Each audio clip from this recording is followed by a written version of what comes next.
Our world is on fire, and our future is at stake. We don't have time to wait, but no country, business, or individual can fix this on their own. Together, we can set things straight. Let's act. Through the power of many, we can make change happen. Let's encourage sustainable solutions. Let's suggest new ways of doing things and demand bad practices to stop. We all unite behind the one thing that matters, to save our world. Will you join us?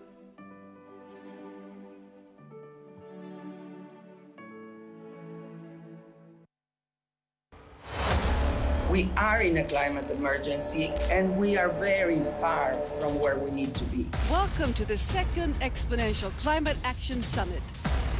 This decade is crucial for the future of us all. The outcomes for humanity could actually spell disaster. There are no jobs on a dead planet. And that's why waiting is not an option. We're not recovering in a green way as we had hoped last Earth Day. Poor communities are the one really facing the biggest burden of climate effects. World Bank estimates that every year we need $4 trillion of capital in emerging and developing economies to pay for the mitigation and adaptation needs.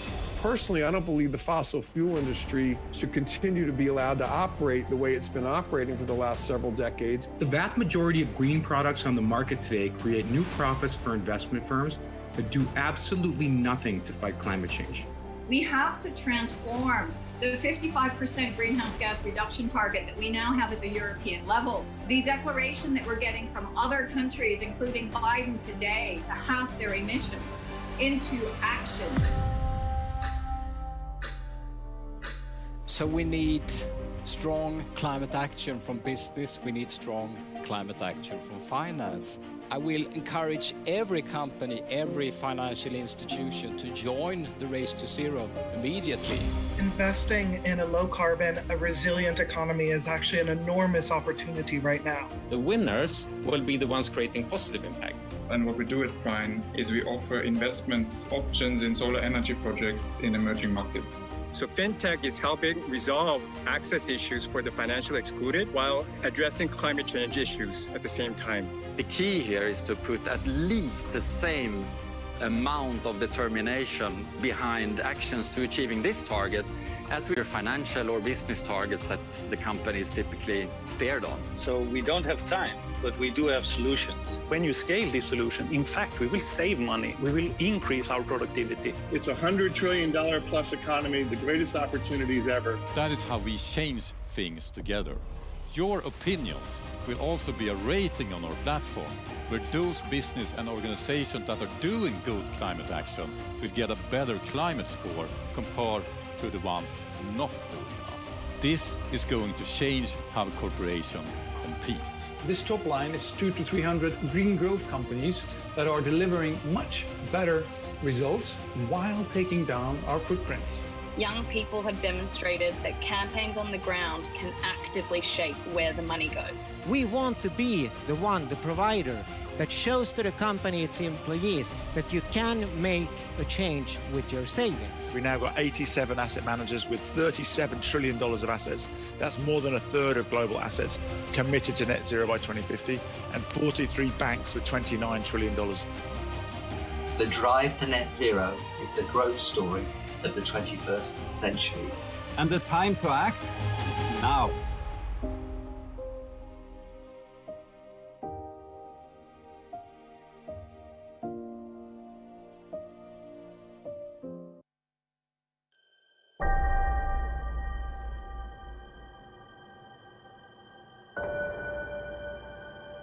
And about 73% globally of all used clothing is being incinerated or landfilled today.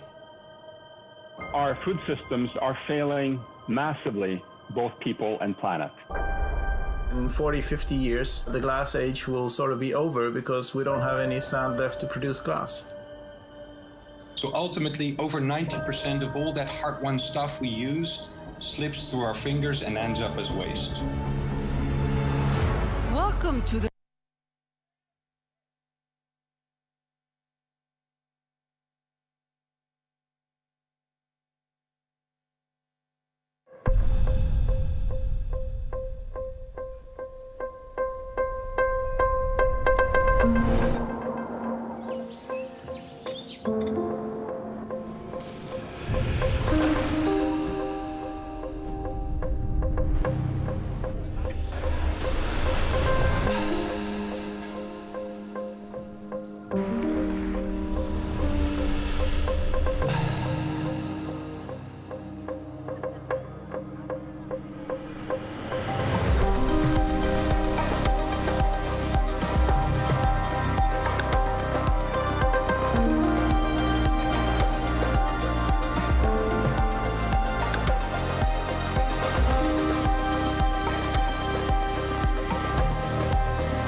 Welcome to the third day of live broadcasting from the Stockholm +50 Climate Hub here in central Stockholm.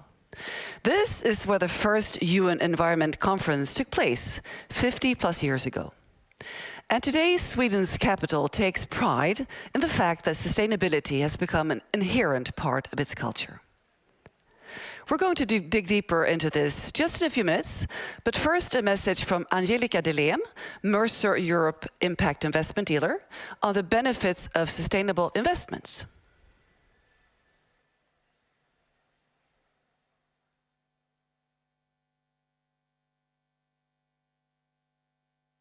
So far. It's a pleasure for me being here, and thank you very much for the invitation. My name is Angelika DelenBridging, and I'm Europe's Impact Investing Leader at Mercer. I'm not going to explain you how important climate change is. Instead, I'd like you to ask a question. What's stopping you, if you're a professional investor, to invest with impact? Let me tell you a story. When I was about 4 and 5 years old, my father had a bad accident during our vacation.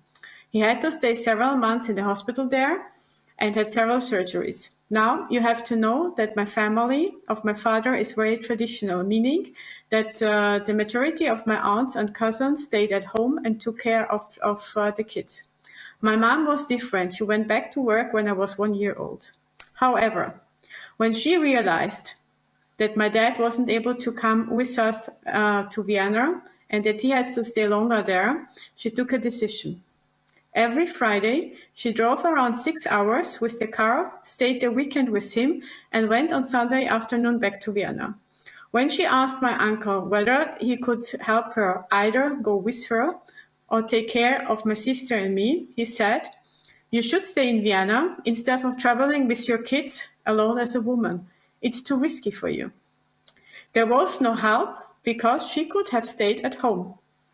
When my mom told me the story, I asked her whether she would do it again like that, and she answered, "It's never easy to hear why things can't work and how risky your decisions are.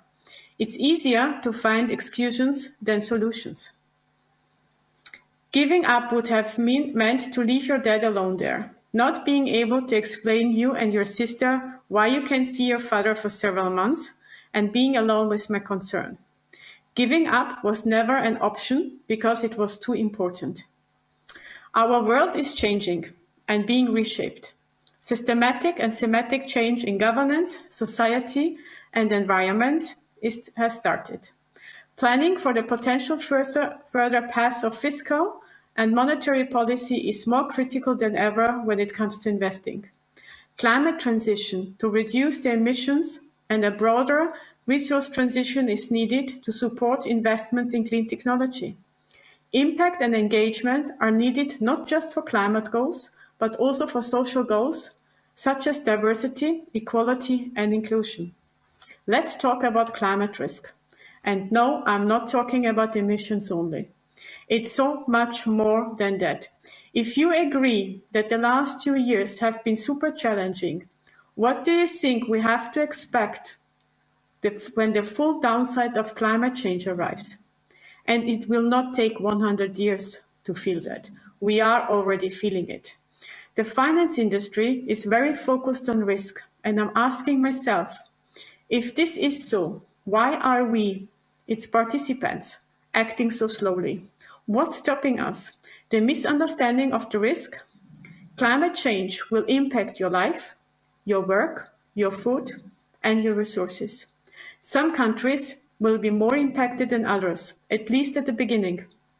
If policymakers are not able to address the issues on time, if we're not able to shift our investments and finance the climate change, what do you think will happen in those countries?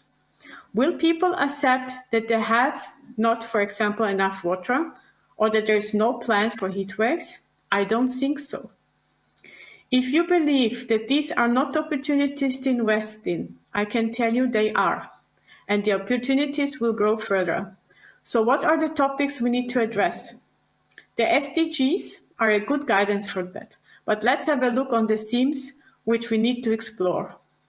Sustainable food and agriculture? Yes, definitely we need to have a look on that. Green energy? I guess I don't have to say anything, you heard it before. Education, financial well-being? For sure. Technology? Definitely. Sustainable mobility and infrastructure? Yes. Did you recognize something? All the things are needed, and at the same time an opportunity. So let me ask you again, what's stopping you to invest with impact? Now, some of you may say that impact is a trend. Impact investing strategies are not new. The concept gained popularity and grew over the last few years, but the first steps towards impact were back in the 18th century in the US.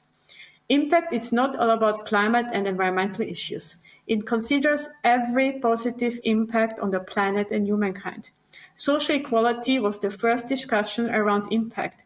Different events helped the concept of impact further, such as environmental issues and ethical means for business. The first impact investors were high network individuals and foundations with a value focus. But we see a move. We see a change in investors who are asking for impact, and there are pension funds, insurance companies, and banks along them. The question is now where to start. It's a good question, and depending what you're looking for. One starting point may be, and maybe that's the one important one, to understand the consequences that your investments and the decisions you are making can have. You also might start with looking for investments that reduce harm for people and or natural environment, or investments that improve the well-being for people and our planet. But there are some negative aspects when it comes to impact as well. First, measurement. Depending on the asset classes, it's difficult to get the data and not easy to measure the impact. The reporting still has a long way to go, and believe me, I'm in the heart of this discussion. It's a challenge. Does it stop me from working on it? No, of course not. Second, you will hear words like green or impact washing, and yes, there will be some issues around that. We are far away from a standardized conception of impact investing. The best we can do is to continue to work on the issues and have our due diligence on the opportunities we choose. Challenge the intent of investment and the expected outcome. I want also to talk a little bit more about what we see in the market when it comes to impact. There is a number of green bonds being issued, thematic equity investments dedicated to one of the topics I addressed earlier. And we also see for several years an increase of private markets allocation because of potential high equity multiples and low yield, in particular increased correlation between bonds and equities, and of course inflation. I'd like to spend a few minutes on private markets as a Mercer. We believe that it is one of the key asset classes this year and in the coming years. Infrastructure plays a critical role in climate change. Given the latest report from UN Environmental Programme, around 79% of the emissions come from infrastructure sectors. What are those sectors? It's energy, transport, water, waste management, digital and building. Looks like we have some ideas where to invest, right? What about private equity? A various number of private equity funds are exploring an impact strategy which fits to their stakeholder needs. There is a demand and the number of impact funds are growing. GPs are looking for investments that tackle a wide range of challenges, and the most targeting SDGs are SDG 7, affordable and clean energy, SDG 9, industry, innovation and infrastructure, SDG 4, quality education, and we also see good health and well-being as one of the topics. Real estate. I think I don't need to mention how important buildings are when it comes to climate and efficient use of resources. So I think what we now filtered out is there are some ideas where to invest, right? And I'm pretty sure that most of you are thinking about an allocation towards private markets, or whether you're already invested, and that's great, because you can achieve diversification, higher yields, and inflation hedge with their exposure. But let's also talk about impact in private markets. There might be the opportunity you're looking for. How to start? The first thing when it comes to impact investing is to discuss the topic you want to target, meaning set your KPIs. What is the intention and the result you're looking for? Choose the framework which will help you to set the KPIs and support you with the monitoring. Once you have done that, you can explore the investment universe and find the right infrastructure or private equity investment or equities and bond investment. Overall, it's a challenging time for all of us. And people who say now that they cannot focus on climate change because of the energy crisis, let me tell you something, and I'm referring to my mom. If it's important to you, you will find a way. If not, you will find an excuse. Thank you very much.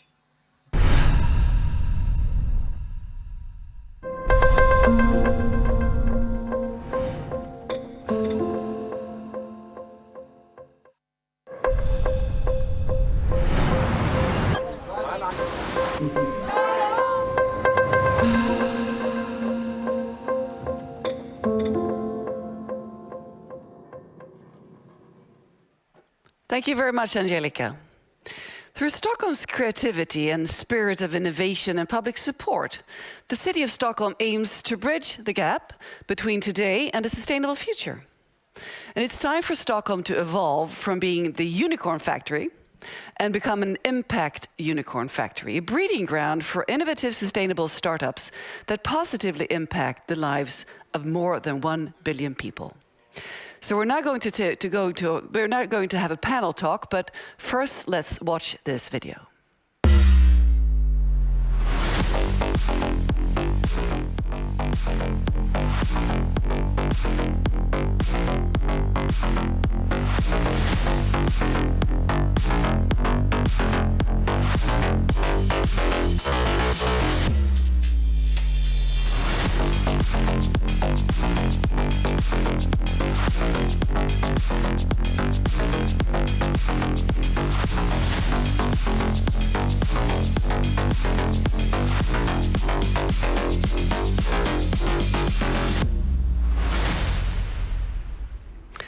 It's my pleasure to introduce Anna Gisler, Invest Stockholm.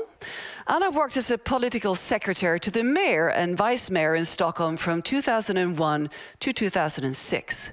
Since October 2008, Anna Gisler is the CEO at Invest Stockholm, which matches investors with opportunities while providing consultation on expanding businesses in Stockholm. And it's also my pleasure to introduce Vincent Ware. He's from Invenio Growth, and Vincent is a partner at this company, an advisory firm focused on helping clients envision and also execute digital transformations. And with us today on the stage again, Ingmar Renson will joining us. He's CEO and founder of We Don't Have Time. So please give them all a warm hand. And I can see that Anna is not yet ready to join us, but Vincent, please take a seat in the sofa, and Ingmar in the other armchair, please. So we'll have to start without Anna. I know she's at another venue, and she's doing her best to get here, so she'll be here shortly, I'm sure. So I'd like to ask you about your definitions of impact investment and also impact startups. I'd like to start with you, Vincent. Yeah, impact investing, it's hard to pin down. And I think all the experts will agree that there's not yet a gold standard. I like to say that all investing can be impact investing because investing's #1 rule has always been avoid ruin. Do not go to zero. You cannot compound zero. And of course, there's more than just financial risks these days. we have to be attentive to all of the major risks that could bring the entire system down, the entire global system down. And that's not just nuclear war, which has been top of mind for everyone recently. It's also pandemics, it's also AI, it's also climate change, of course. And we have to think about all of these risks. We have to develop the same rigorous accounting that we have for financial growth, but within these risk parameters. And I think every company should move in that direction. Fortunately, we're here in Stockholm, we're here in Europe, where a lot of these points are top of mind, not just for the investors, but also for startups, and also for corporations increasingly. And we're in a point where corporations see the need to work with startups on solving some of these more modern issues and using some of these more advanced accounting styles. Thank you, Vincent. So, how about you, Ingmar? I think impact is some word trending in investment communities, and no one really understands what it's all about. And I think we need a gold standard. What is actually the difference between investing in impact and investing in other things? My experience as an impact entrepreneur is that most impact investors, there are some exceptions, but most impact investors, they act exactly like all the other investors, but they invest in companies that are also making impact. For me, that is not impact investing.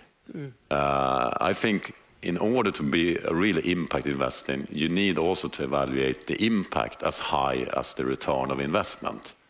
And I mean, I have been talking to 1,000 impact investors all over the world, and very, very few investors calling themselves impact investors are asking questions about how we do the impact. They briefly ask that question, but they don't really care about the answer. So I'm looking forward to have an impact gold standard discussion. What is actually impact, and what's the difference between investing as usual and investing as impact? I don't see anything wrong to invest as usual, but we shouldn't call it anything else than just investing like we normally do. Vincent? Yeah, I think intentionality is currently the common thread that ties a lot of impact investing philosophies together. So if you look at the Global Impact Investment Network and you look at Norrsken, a local Stockholm champion of impact investing, both of them talk about impact itself as coming from a place of intentionality. And that intentionality, of course, means just consistency with your own beliefs and values on the topic. When I think about the consistency across the investments, I'm reminded of this recent SEC case in the US where a fund was penalized for basically not following its own rules. And I think that's the most important step right now, is that when we say something, we try to follow through on our own rules. And it took accounting for financial metrics 100 years to converge on a common definition of revenue and losses and balance sheet characteristics. So we need the same probably amount of time where we all converge on these same definitions. We don't have 100 years, but otherwise I agree with you. For sure we don't.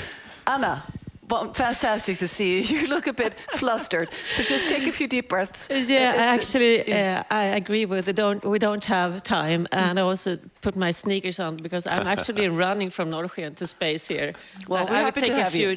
Deep breath. Yes, excellent. So I asked the gentleman here about their definition of impact investment. So you can just bring along your views here. Yeah, but I'm so happy because Sweden ranked highest in Europe when it comes to VC to impact startups last year. And that's a so clear sign of the strength that we have in that, of course, but also all of the hubs, and especially Norrsken, where I just arrived from, is heavily and the biggest impact hub in Europe, actually. So I think we are on the forefront when it comes to that. And of course, it's down to specific definitions, and you can always argue about that. But we're already strong when it comes to both impact startups, but also VC into impact startups, of course. And Anna, I can tell you're bringing your report here. You just launched this report. Could you please tell the audience about it? Yes, we just launched it an hour ago, and it's a report called "Welcome to Stockholm: The Home of Impact." And not only because of the highest ranking in Europe last year when it comes to VC into impact startups, but also the historical issue that we have with being the sustainability is actually in our DNA, in the DNA of Stockholm. We are not only we used to say that Stockholm is a DNA out of free, visionary, and trustworthy. And the visionary, of course, is our being in the forefront when it comes to sustainability, gender issues, and a lot of things that actually combine with the UN Sustainable Goals. So this is a combination of the impact scene, of course. We try to scan that, and we also try to tell a couple of stories of what had created this platform of being at the home of impact in many ways. Thank you, Anna. And the name of the report again? So people Home can of find Impact. It's on our website and on LinkedIn on Invest Stockholm. So Excellent. that's easy to... Great advertising here. So Vincent, when it comes to the scene of impact startups, is it flourishing? What are you lacking, etc.? Yeah, impact investing, as Anna said, in Sweden and the Nordics in particular is extremely strong. And I think it's becoming a global movement. In fact, I like to talk about the transitioning of what I, as an American, sometimes refer to as the American age of venture capital, transitioning to a more multipolar global world where Nordics are playing a leading role. And this is the impact capitalism era that we're headed into. Because again, the #1 rule of investing has always been avoid ruin. We all need to take that responsibility seriously, especially those with the most power. And capital is power in a world of capitalism. And unfortunately, one of the major repositories of power right now is not attuned to these specific issues. So we're seeing a high growth rate when it comes to capital moving into impact strategies. I think one of the most interesting things we can do to shift the balance here is to take a lesson from the 1940s. And this is where I'm reminded of a time, 1943. It was, you're at Harvard Medical School. You can read this on Harvard Medical School's website. And the question of the time is, should we let women into medical school? Because of course, there have been women's movement issues building for several decades at this point in the US, and of course for centuries, if you want to bring it back to a sort of abstract starting point. And at the moment, the question at hand is, should we let women into medical school? And there's a male gynecologist at the table saying, you know what? Like, we all know what women's role in society is, and it's basically not to be in medical school. And the board of Harvard Medical School approved this decision because they said, you know what? There's probably a lot of smart women out there, but honestly, we've been doing it this way for a long time. What's the reason to change things now, right? Well, you know what? A reason came to change things then, and that was World War II. And that was all of the societal attention and energy that went into fixing a common problem that we can all agree on. And I think ultimately it was the government's investment into all the military creation, and of course we now need a lot more doctors in society. This is the floodgate that opened up the avenue for women to not just enter medical school, but become the top students and ultimately more than 50% of the class by the 1990s.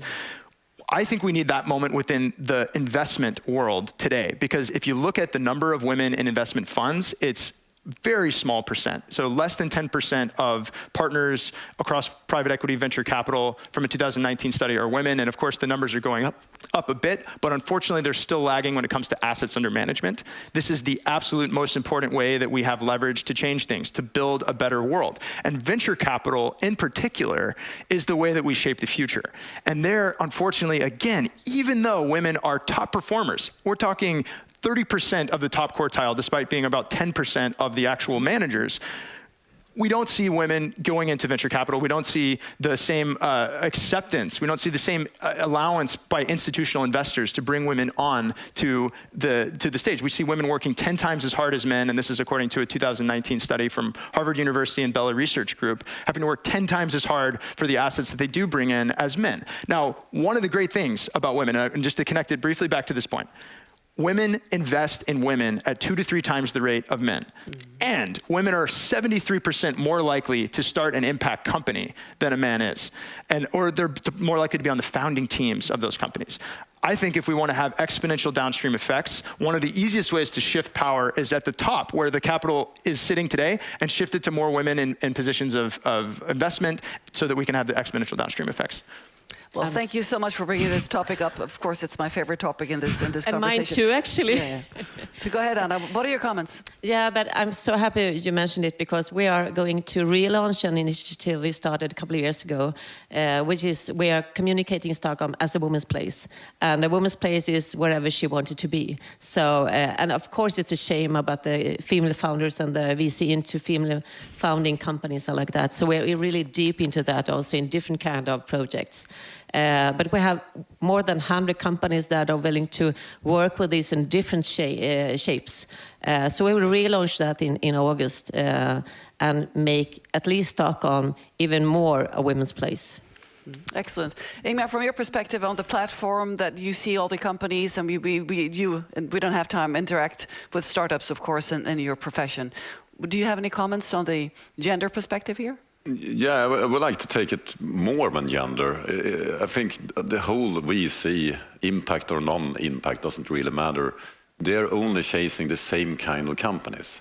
And it's going trend in it. 1 year it could be artificial intelligence, the other year is blockchain. They as in the investors. Exactly. And everyone is chasing those fast unicorns. And they're choosing the same kind of entrepreneur, the same kind of business model, and the same kind of growth strategy. I think that's a really dangerous thing, because if everyone is investing in the same, it's like growing things. If you only plant the same tree, you could have a disease and all the trees will die. We need a lot of different species. We need women, we need men, we need people from different backgrounds, we need different business ideas. And I think we need one more thing in the discussion. We need to talk about the unicorns. They doesn't exist. They don't exist? No, it's a fantasy. It's a fantasy. Well, we know that unicorns don't exist, but exactly. you mean the phenomena, the financial But if you phenomena. tell this to an investor, they are kind of look at you very strangely, because they are chasing the unicorn. But I think we should focus on the zebras. The difference between a unicorn and a zebra is a zebra make revenue, and a zebra exists. And if we don't protect that zebra, they will go extinct. So instead of creating animals that doesn't exist, let's focus on the zebras and a lot of other animals and finance them. Diversity, huh? Yeah. Vincent and then Anna, go ahead. So I think you're absolutely right. Complex adaptive systems, which is the world we live in, and of course the venture capital investing space as a microcosm of that world, are very hard to forecast, extrapolate, predict.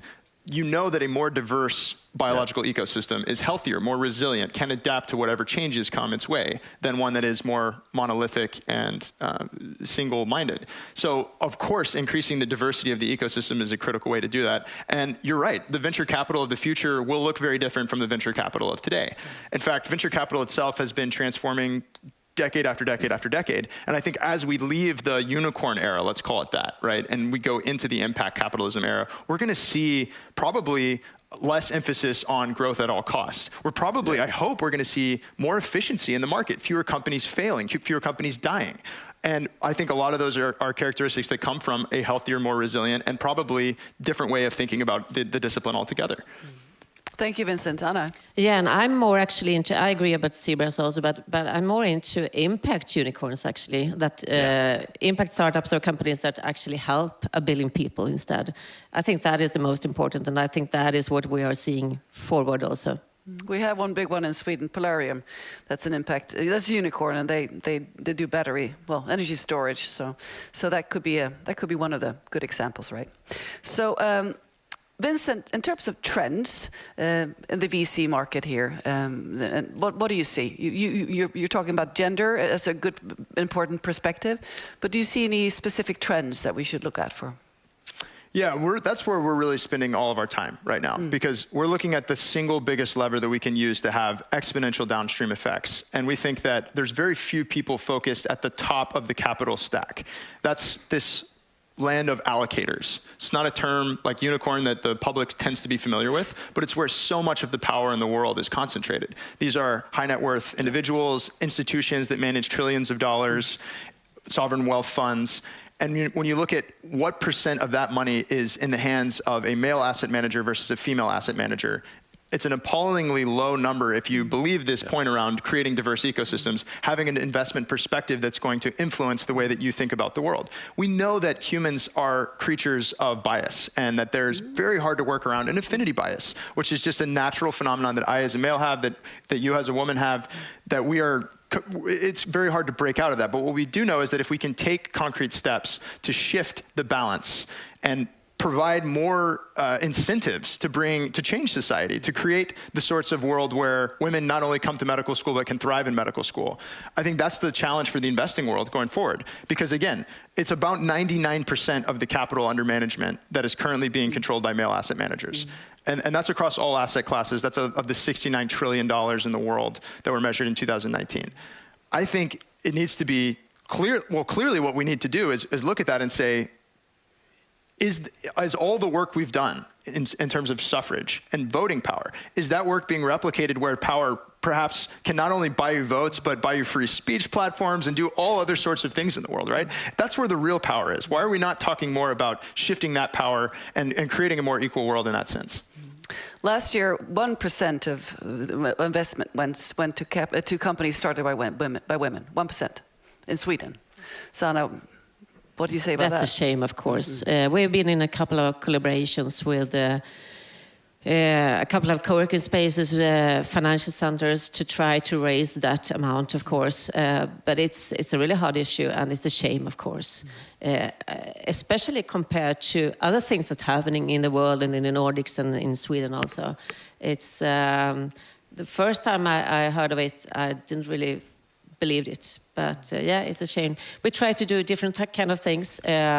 We do a scale-up program for women coming from abroad in Stockholm. That's one way, of course, to scale the companies, but also different kind of activities within the financing view to get more finance to female-founded companies. So we are in that from the city point of view in different kind of projects. Well, something needs to be done, that's for sure. Ingmar, about public and private collaboration. I mean, in your company, we don't have time. You focus on, of course, on changing the world, climate impact. So what about the combination, the role of collaboration between the public and the private in this transition? I mean, we're going into where everyone's going to work together. That's what we need to do in order to solve the climate crisis. And we've seen so many examples of it just this week on our broadcast here, where companies and also cities are working together. And I think that's key to success. And Stockholm is onto something here, but it could be improved even further. And I don't think the city should do the investment, but I think the city of Stockholm could help the entrepreneurs by giving them the space and visibility, and also maybe free rent if they are qualified, so people could go here and just get to work.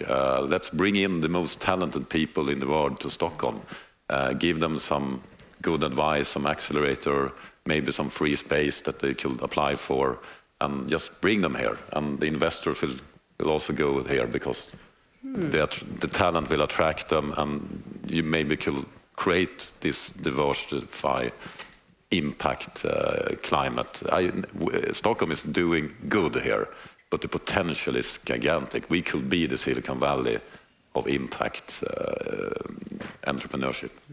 How does that sound, Anna? The Silicon Valley of impact here. Yeah, but even though the company I'm in charge of is called Invest Stockholm, we actually don't invest in that way. Our main mission is actually to facilitate between entrepreneurs, investors, companies, talents also is our responsibility to make Stockholm so attractive so the talents want to go here. Yeah. So we have a broad mission in that way. But I think you're right. We have been trying in different ways. We collaborate with all of the hubs. That's also a really important thing. We will start up to do talent meetups this fall. I think there are many different ways to make Stockholm and Sweden more attractive to talents, companies, and establishments, of course, and investments, not at least. But I think I tried free rent. That's maybe not the possible thing out from tax money, but there are other ways to get the interest from both the talents and the companies, of course. Thank you, Anna. Vincent. Yeah, well, so first of all, I moved to Sweden because of Klarna, which is a great talent magnet along all the other great companies here we have. And so I completely believe in the power of startups to bring talent into the city, and I want to do everything I can to help that. One of the ways we're working together, Anna, is on the Time to Raise program. And Time to Raise is our initiative to try to facilitate more fundraising among women-founded companies, and we go to all types of investors. Of course, we do also emphasize getting more women to be interested in investing as part of that process. But this is something that we've done in our collaboration together. And I think back again to the last time that the world faced a truly existential threat, and this was the World War II era. This was, of course, the first arrival of catastrophic risk in the form of human-created disasters with the nuclear weapons. But we had a amazing coordination effort between the government and between the private sector. And it is absolutely essential to get that coordination right to come out of these shared global problems, because there's so much capital and there's so much ability to make things easier for innovators. And I think it's great to see you doing that sort of work. I think that the Nordics is very well positioned to be a leader of this segment because we have effective capital allocators. Everybody says my tax money is well spent here, relative to a place like the US where there's constant complaints and looking in the mirror and saying, like, what is the work result? We also have a industrial economy. That manufacturing core behind our thinking is informed a lot of government thinking. It allows us to build things effectively. And that's not every country in the world that has that same industrial backbone. So Vincent, you're painting a picture here that there is a good setup here in Sweden, but from a policy change perspective, Anna, you said you couldn't have free rent for the impact companies, but are there any, if you would make a wish list for policymakers to facilitate even more, let's say, climate impact or sustainable impact investment and companies to be able to really power up, what would that be? No, but I think in general, not only impact issue, I think the talents is the most. I can see that companies that we are helping to establish here is moving here due to the talents, the talent pool here. So I think you need to be, in our DNA, we have the visionary, we have the sustainability, both in companies, huge companies, but also startups, of course. So we have that in our DNA since, historically, and we are in the forefront in that, but we are not, we need to get even faster forward, of course. But I think attracting talents is the most important thing, and that's combined with different type of issues and problems, and also things that has to be solved, of course. But I think that's crucial in the end. But in terms of policy change, for instance, tax reductions or whatnot, easier for people to migrate to have permits, for instance? We have of course. With that, right? We just started to have a small service combined to the talent and the work permit issue. It's been a long-standing problem. It's been a long-standing problem, and that's on the governmental level, and I'm on the municipality level, so I can complain about that, of course. No, it's been a long journey, of course, but finally it's some kind of service. And I also think that we need a digital service because we are digital all over. So even though I've been into Copenhagen, Amsterdam, and other cities, watching their like Welcome House, maybe we need a more digital system here. Okay, Ingmar. I think it's a great potential to not just focus on what can be done here in Stockholm, but also partner up with other mega impact hubs, cities. And my dream is kind of having those space where you could have people meet without flying around. You could have, like, Google has this amazing technology where you can basically be in the same room with someone else with like 8K resolution and everything. It really feels like you're in the same room. It's state-of-the-art technology. What if like 5 cities on 5 continents, Stockholm will be one of them, really could be the hubs for impact connecting on each continent. That is something maybe taking it to the next level. Absolutely. Yeah, absolutely. And what the city has done actually was decided many years ago, 1994, that we need to have the biggest open black fiber, dark fiber network in the world. And that is partly the bottom and the ground platform for us to be able to work wherever we are in all the different hubs. And it's really big difference between Stockholm, Sweden, and many other countries where you have poor internet. We are very, very spoiled here on the infrastructure. So Vincent, how does this sound to have these hubs connected with technology? I think one weakness of the Nordics, and I'm a huge supporter, but geography is a weakness for us. We're not the center of the earth, and it is hard to get here. So to the extent that we can make geography less important, I think that benefits places all over the world that don't have gigantic airports and tons of connecting flights and don't create that footprint, but the traffic, right? So yes, I'm in support of building hubs everywhere, like you said, that this is the multipolar world that we're going into. These are global problems that we're solving, and they cannot be solved by one counterparty. Indeed, we are in a hurry. We don't have time. So this concludes this fantastic session. Thank you for joining us. Thank you for jogging here, Anna, and thank you, Vincent, for sharing your insights, and again, Ingmar, for being brilliant and putting it all nicely together. So thanks again.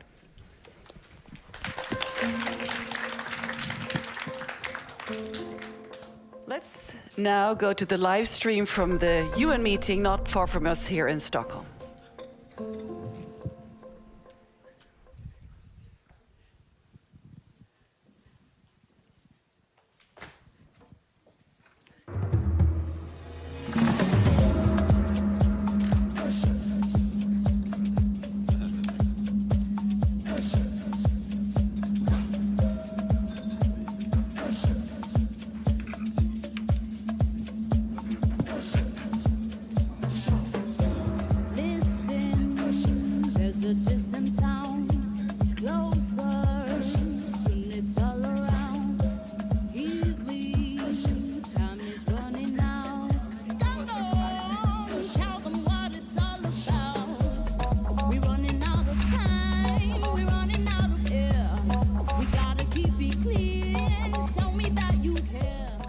Your Excellency President Uhuru Kenyatta, Your Excellency Prime Minister Anderson, of course, Secretary General, President also of the General Assembly, President of ECOSOC, distinguished heads of state, heads of government, ministers, excellencies, youth, and partners and friends.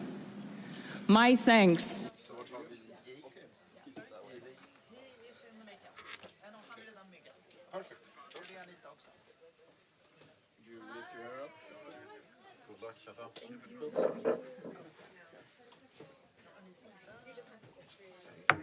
to visionary leaders came to this city for the United Nations Conference on the Human Environment. Olof Palme, Indira Gandhi, Maurice Strong, the giants of the beginning. They told us of the links between development, poverty, and environment and human well-being. They told us about care for the planet. They warned us that we were in trouble. They told us what we should do to ensure a healthy planet and healthy economies.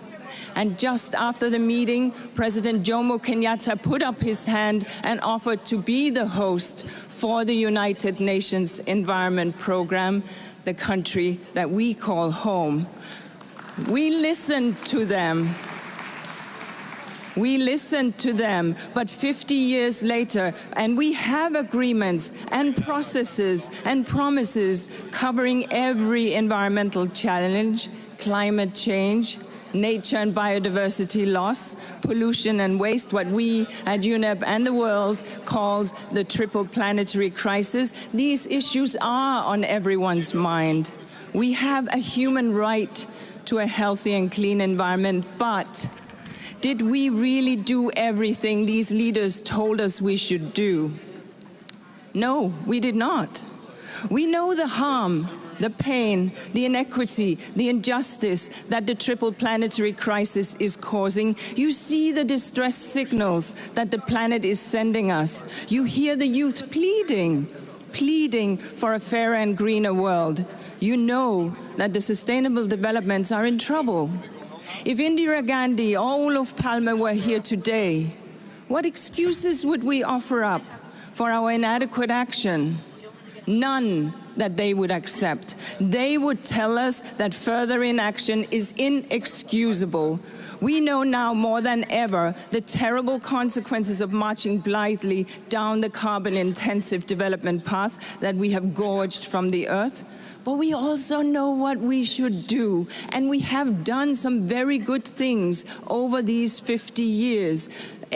Dealing with the ozone layer, getting lead out of petrol, dealing with dangerous chemicals. We know how to do it. Science has told us the solutions we need for a fair and just transformational change in our economy, in our finance system, our lifestyles, and yes, our governance. And we know that the science needs to swing the needle to action. That is our moral compass. Stockholm +50 is a chance for the world to commit once and for all to deliver on these transformations. This conference is a chance to amplify a global movement for a more caring world, and a world in which the needs of youth, the more vulnerable communities and indigenous people are more important than the demands of the elites for wealth and power, a world that creates relationships of trust, a world in which people live in harmony with nature, a world that turns commitments into action. As the original Stockholm Declaration said, it is the people that propel social progress, create societal wealth, develop science and technology, and through their hard work, continuously transform the human environment. And as Olof Palme, former Prime Minister of Sweden, noted, the air we breathe is not the property of any nation. We share it. The big oceans are not divided by frontiers. They are our common property.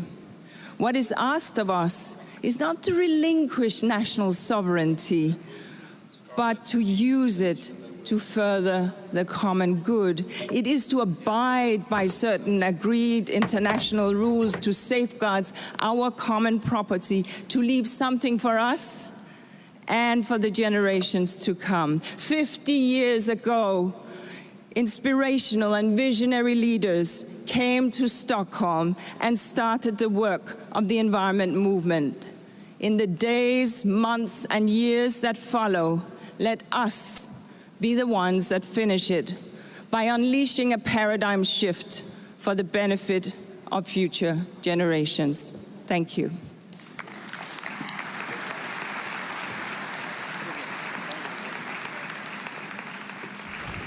I thank the Secretary General of the International Meeting for her statement, and we have now heard the last speaker for the opening segment of the International Meeting.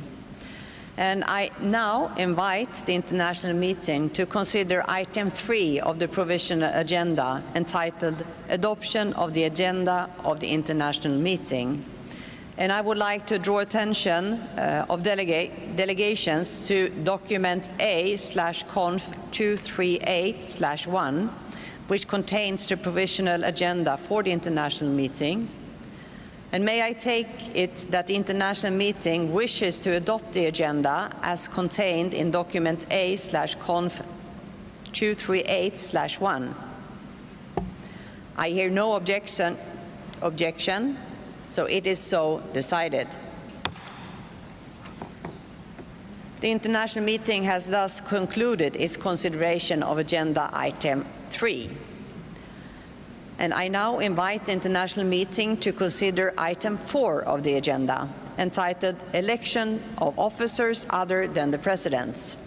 And under this item, as outlined in a letter dated 29th of April 22, addressed by the permanent representatives of Kenya and Sweden to the United Nations in New York, to the President of the General Assembly, the President would like to propose that the International Meeting elect 2 ex officio vice presidents from Kenya and Sweden. May I take it that the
General Assembly.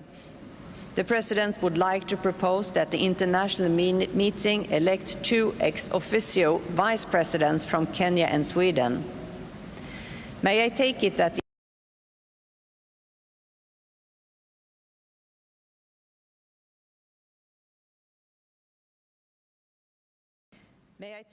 the international meeting wishes to proceed according to it is so decided. On behalf of the international meeting, I congratulate His Excellency Erkki Savisaari of Estonia on his designation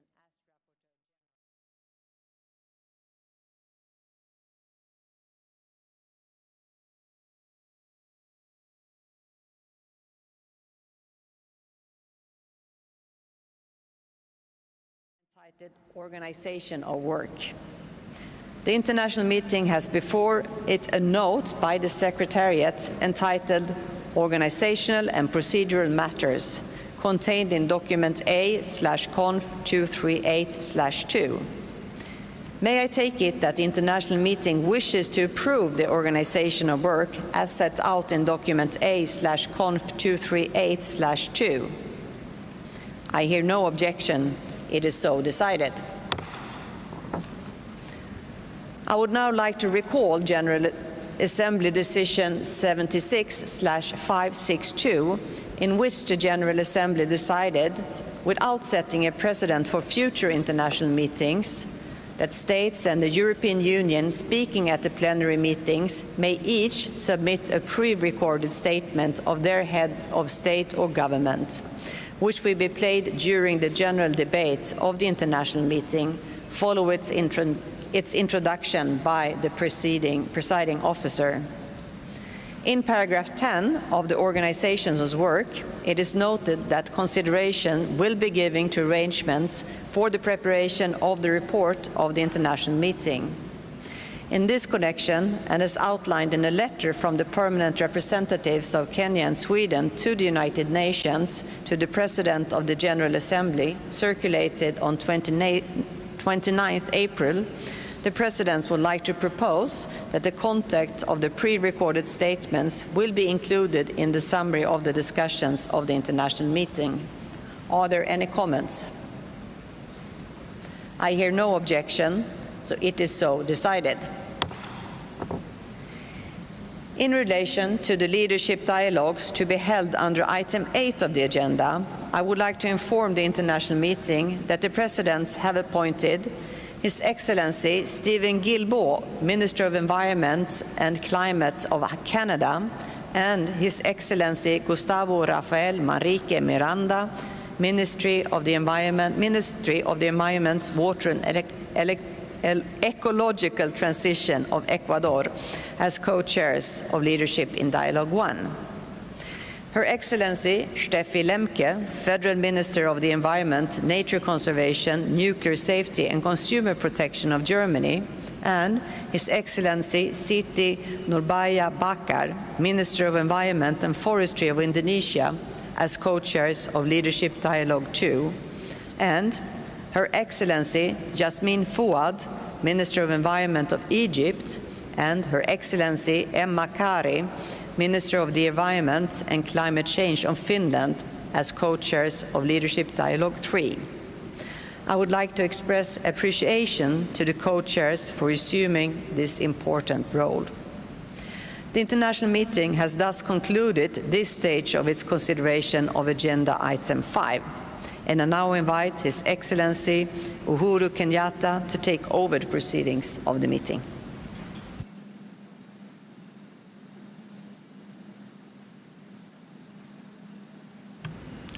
Thank you, Madam President, and I now invite the international meeting to consider sub-item A of the agenda, item 6, entitled Appointment of Members of the Credentials Committee. In paragraph 29 of document A/conference 238/2, entitled Organization and Procedural Matters, it was noted that the Credentials Committee will be appointed in accordance with the rules of procedure of the General Assembly. Its composition shall be based on that on that of the Credentials Committee of the General Assembly at its 76th session. The states that are members of the Credential Committee of the 76th session of the General Assembly are the Bahamas, Bhutan, Chile, China, Namibia, the Russian Federation, Sierra Leone, Sweden, and the United States of America. May I take it that the international meeting wishes to appoint these states as members of the Credentials Committee of the meeting?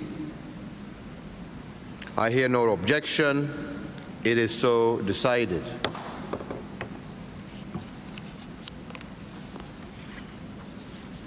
The international meeting has thus concluded its consideration of sub-item A of the agenda item 6. Item 7, general debate. Distinguished heads of state and government, ministers, excellencies, ladies and gentlemen, the international meeting shall now commence its general debate under agenda item number 7. In accordance with the organization of work of the international meeting contained in document A/Conference 238/2, statements in the general debate should not exceed 3 minutes for individual delegations and 5 minutes for statements made on behalf of a group of states. Delegations are reminded that longer versions of their statements can be made available on the e-statements tab of the journal. I now invite the international meeting to view a pre-recorded video statement by His Excellency Iván Duque Marquez, President of the Republic of Colombia.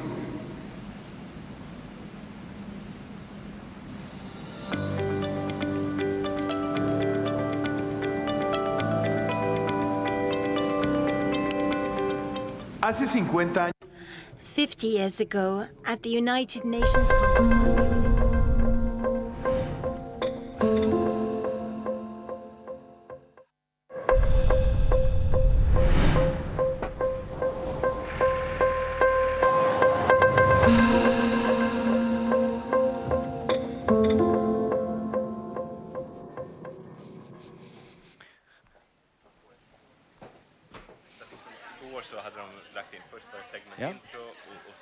Hey there, everybody.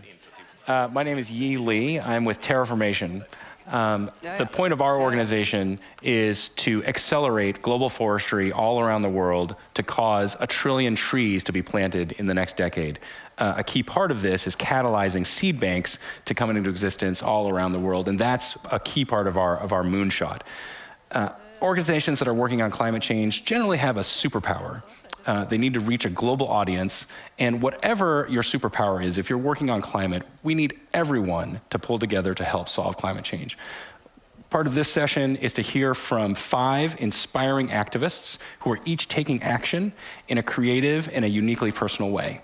And here today is our very first speaker. I'm thrilled to introduce the first of our climate activists, Garvita Gulhati, who was inspired to start Why Waste. This is a youth-led organization focused on water conservation. And she started this after learning that 14 million liters of water are wasted annually in India from cups in restaurants. Ooh, here we go. Hey there. So tell us, good morning. Tell us, what are you working on today? And saving water is so crucial for people and agriculture, wildlife, and growing forests, right? Tell us a bit about the effort of Why Waste? Yes, absolutely.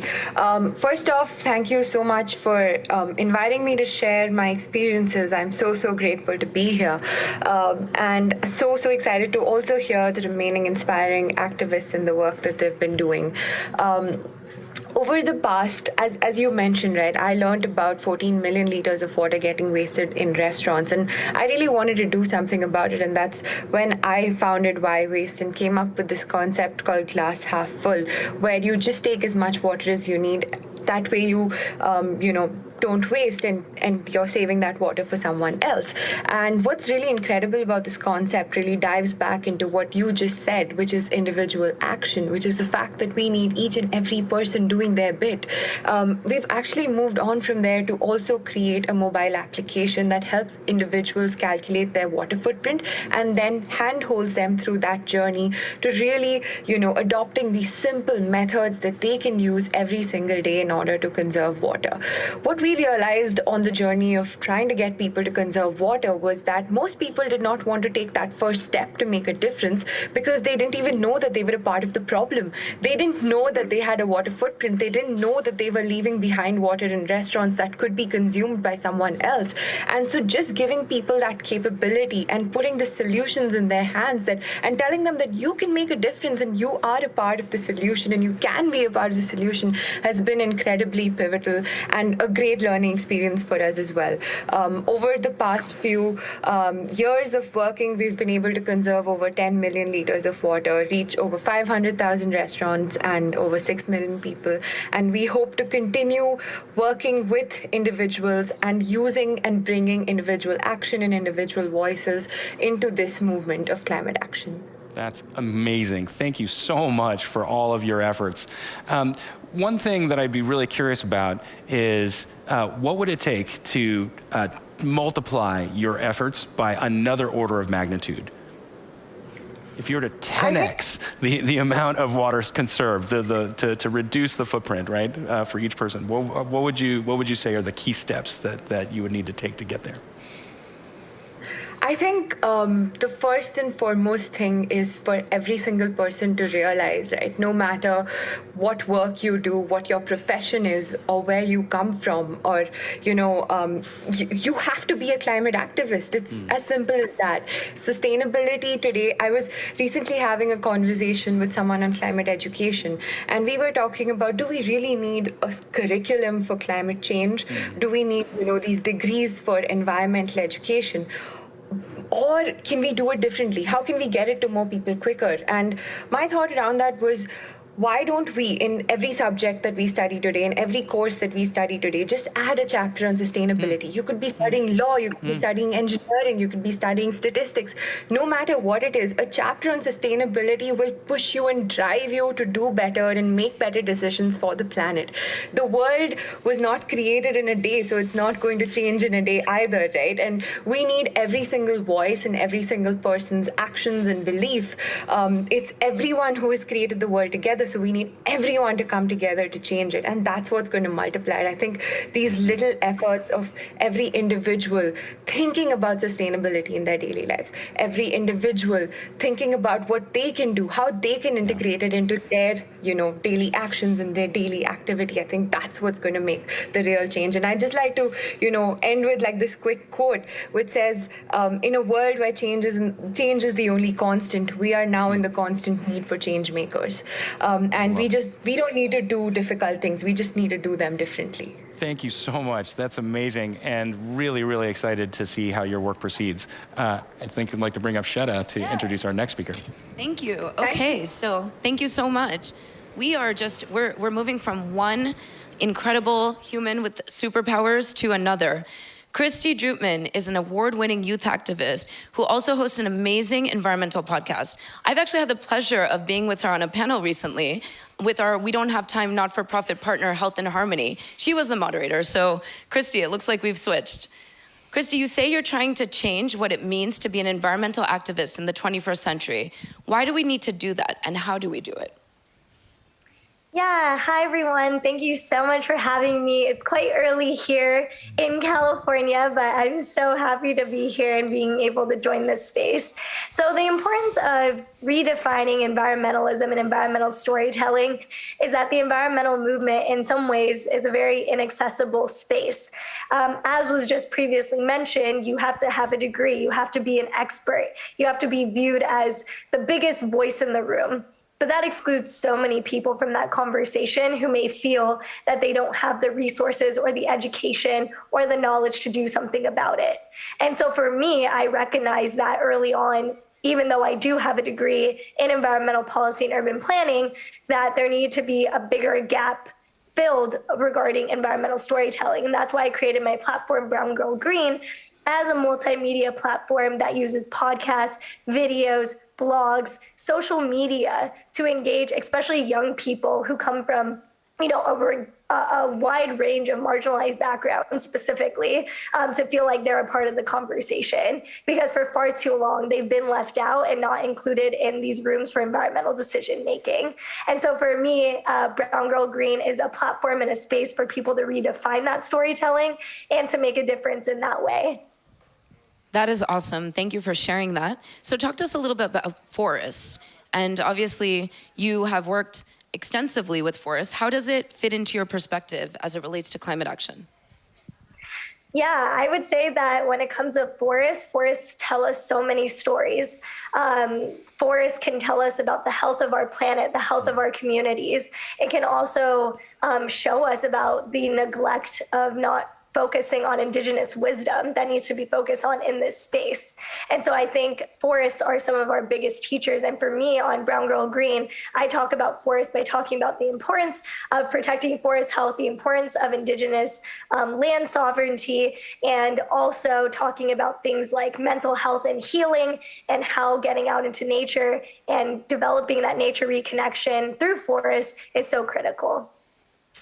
Well, thank you for what you do. Keep doing it. We'll be watching closely. Be a voice and a champion for forests and beyond. Thank you so much, Christy. Really appreciate you joining us this morning. Early for you. Thank you. Thank you. Over to you, Lee. All right. So hopefully everybody's getting a real feel for the role that every person can play in tackling climate change. If we're hoping to do things at massive scale, then everyone needs to get involved. Let's now turn to Tristram Stewart. So Tristram, should appear on screen in a second here.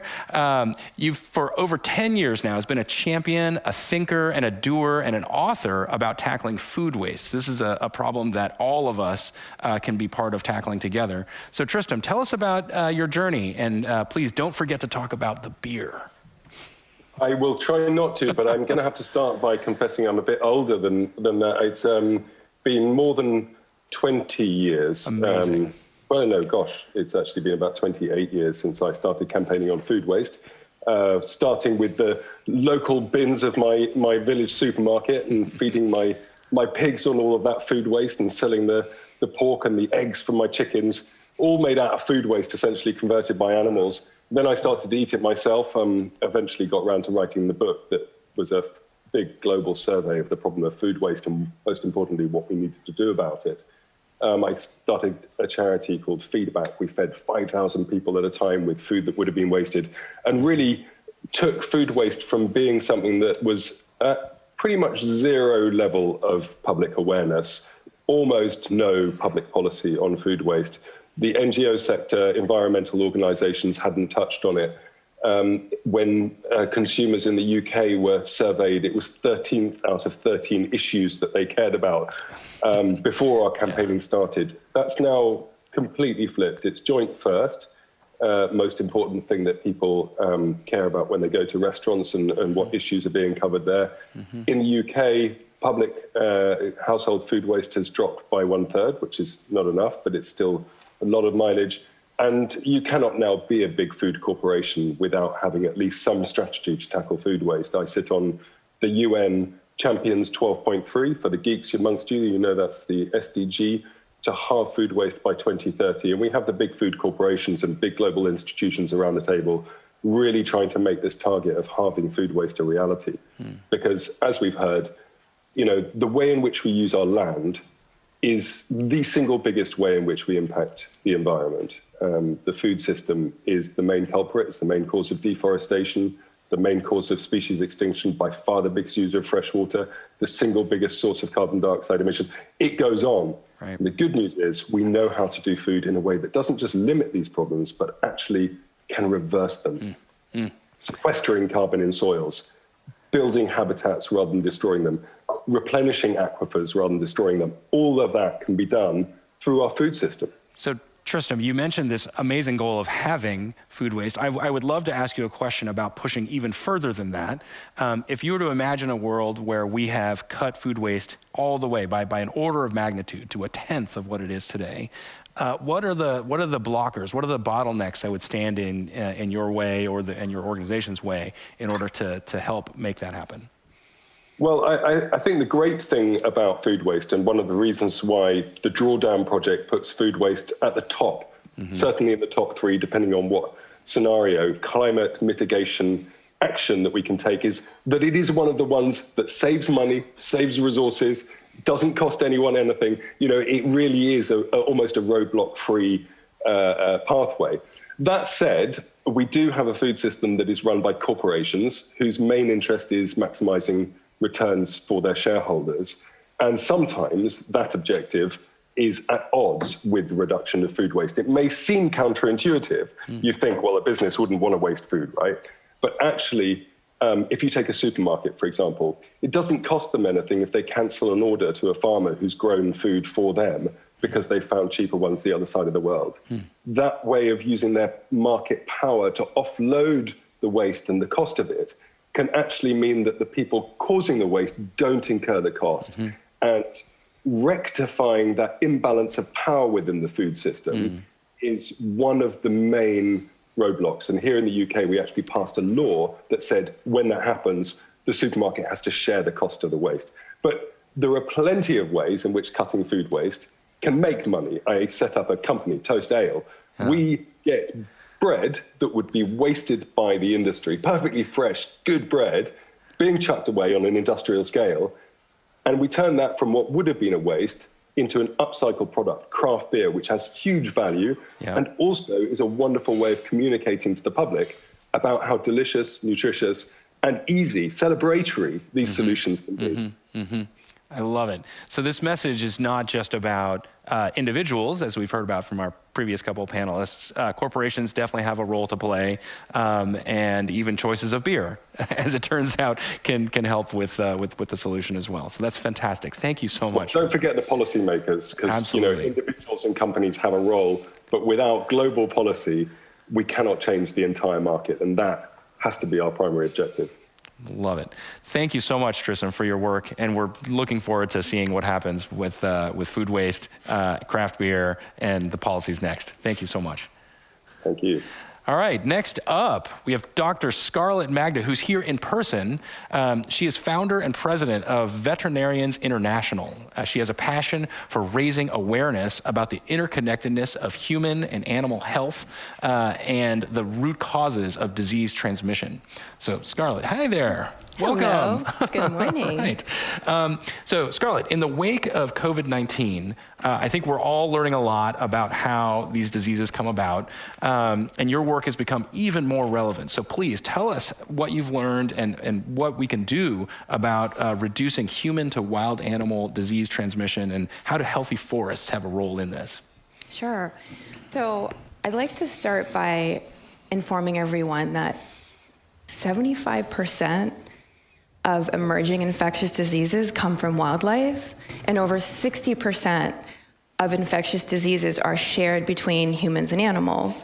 So it's critically important that we have healthy animals to have healthy people. So our work at Vets International is working in the most ecologically sensitive regions in the world to build animal health capacity systems. So when we're looking at how to address this issue, we really need to work in a One Health framework where we're bringing in experts from the human medical field and the animal medical field, as well as the environment. So your second question was? Just what have you learned about forests and their role in promoting this type of health? Okay. So having a biodiverse forest is the most important thing that we can do to stay healthy, because disease is going to spread when there's monocrops or not a big diversity of animals and plants. So by keeping these ecologically sensitive areas intact, we're going to limit our opportunity to interact with these diseases. But unfortunately, that's challenging, so veterinarians are playing a really important role in ensuring that the animals stay healthy while we work with people like you to work towards creating that biodiverse framework. Yeah. So keeping the wild animals where they're going to thrive the best and not necessarily transmitting and interacting with humans. And understanding animal behavior. Yeah. So, like, we're doing things the wrong way. We're putting up electric fences, jaw bombs, poison, and we actually need to be working with the animals. What is missing from their environment that's causing them to come out?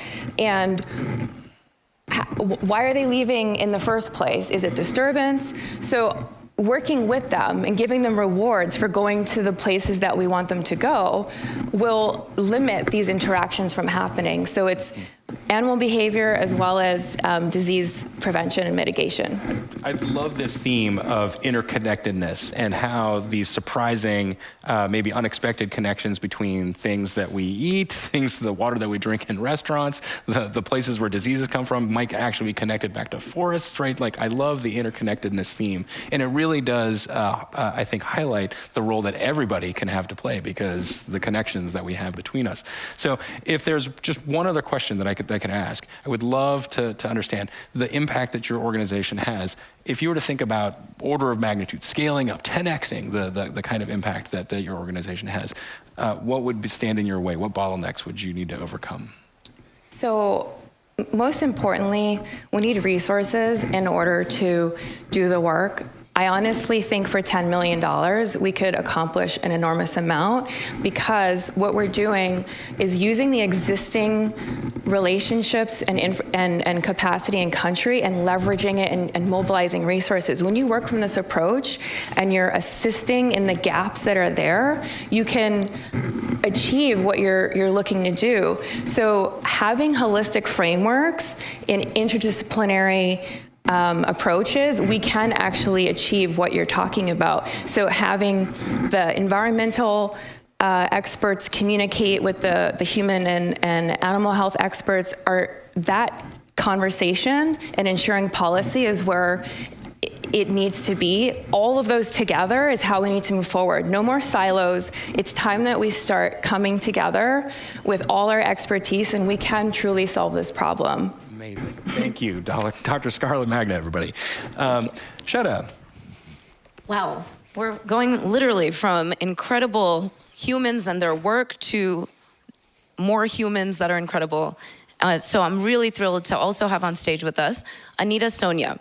She's from the Maasai community in Kenya. She's a youth activist, author, passionate forest advocate, and she's now actually vying to be the youngest and greenest member of parliament in the Kenyan August elections. So, Anita, welcome. Thank you so much. Thank you for joining us in person. We know you're here with many different hats on and playing several different roles.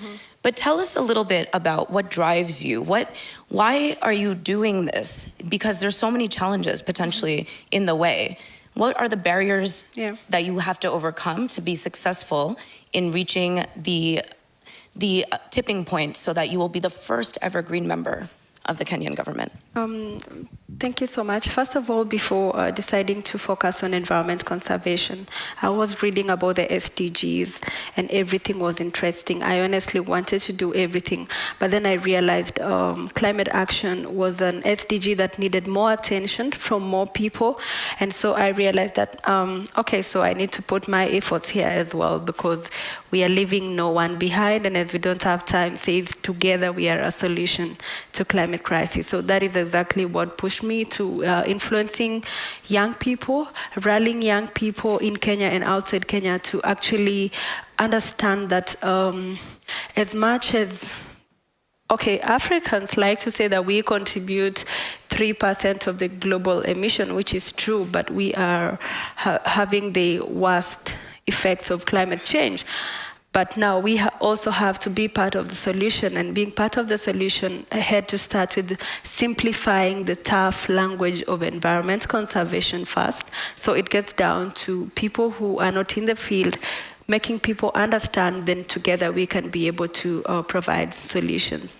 I also decided to present myself this year for the Kenya's general election, which is something not very easy. Elections in my country are very challenging for youth and women. Now, you can just imagine being both.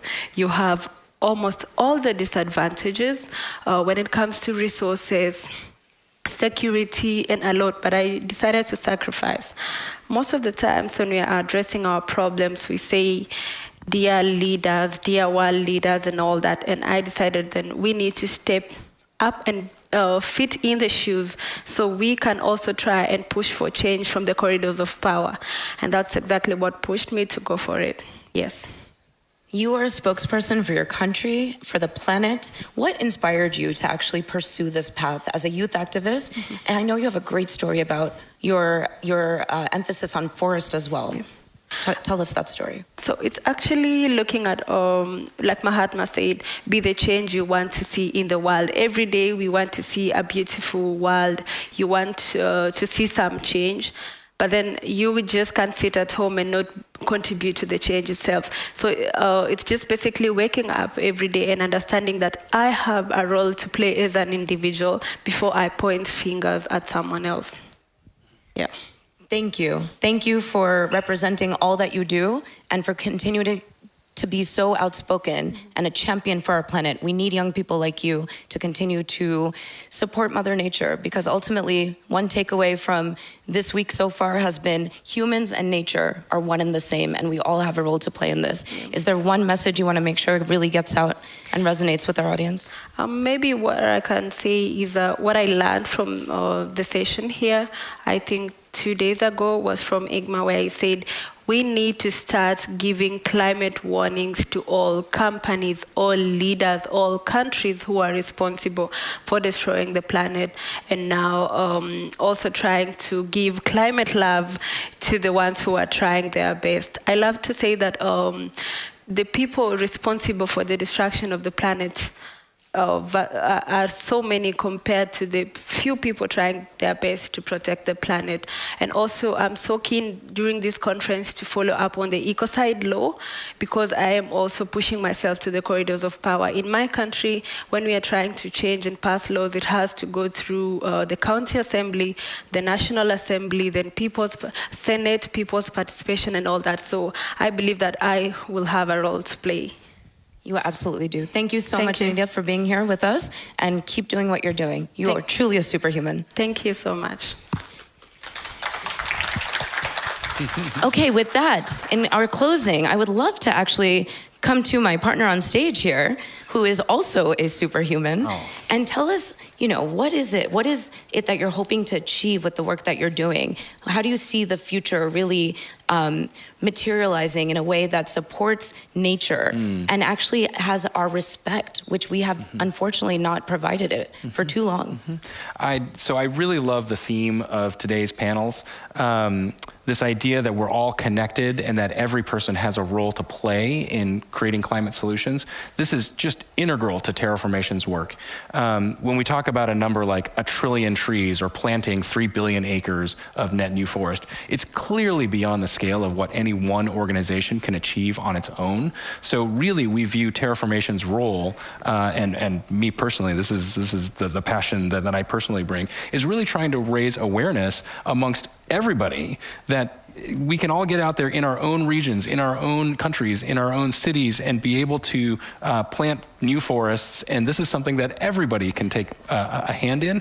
And it's exactly like Tristan was saying, it turns out to make business sense as well. So these are themes that I think you'll hear a lot more about, I think, through UNDP's efforts and through COP27 throughout the rest of the year, New York Climate Week, all of these organizations that are working on promoting climate solutions, especially nature-based solutions, are going to find that individuals, local communities are really aligned behind these efforts. And I think trying to get the world rallied behind nature-based solutions is a pathway to making climate impact at huge scale. I love it. Look at all these superhumans with their superpowers, and definitely am proud to share the stage with you and the work that you are doing. Thank you so much, Lee, for hosting this session with me. Thanks, Shada.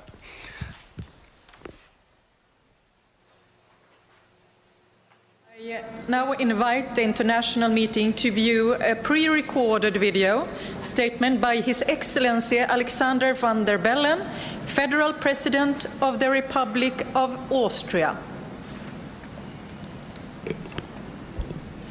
Your Excellencies, ladies and gentlemen, today we celebrate 50 years of global environmental action, but a lot remains to be done. Our planet is in a state of emergency. We humans are the cause of this triple crisis of global warming, biodiversity loss and pollution. Austria is a country with vulnerable alpine regions, mountains, glaciers, rivers, woods, and they too are massively under threat by the climate crisis.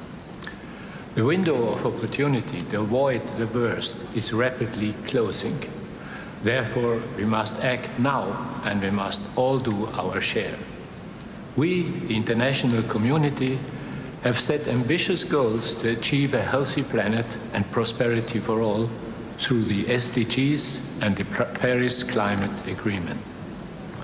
In the European Union, we are guided by the vision of a sustainable, circular, climate-neutral and resource-efficient future, as reflected in the European Green Deal. In Austria, we want to be climate-neutral by 2040. We have introduced a carbon tax this year. We are working on a circular economy strategy. From 2025, a deposit will apply to plastic bottles and beverage cans. We have established a new biodiversity fund, and we have introduced a single affordable ticket for all means of public transport in Austria in an effort to curb traffic emissions. 50 years ago, the international community came together in Stockholm and realized for the first time that we need to act as one in order to protect our environment.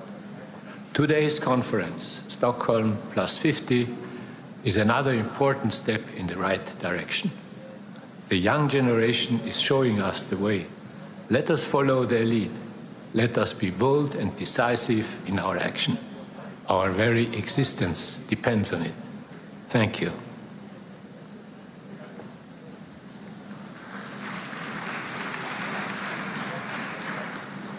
I thank the President of the Republic of Austria for his statement, and I now invite the international meeting to view a pre-recorded statement by His Excellency Emmanuel Macron, President of the French Republic.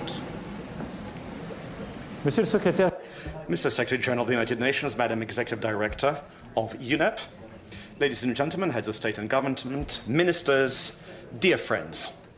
In Stockholm, in 1972, a new chapter in our collective history was opened, that of global environmental awareness.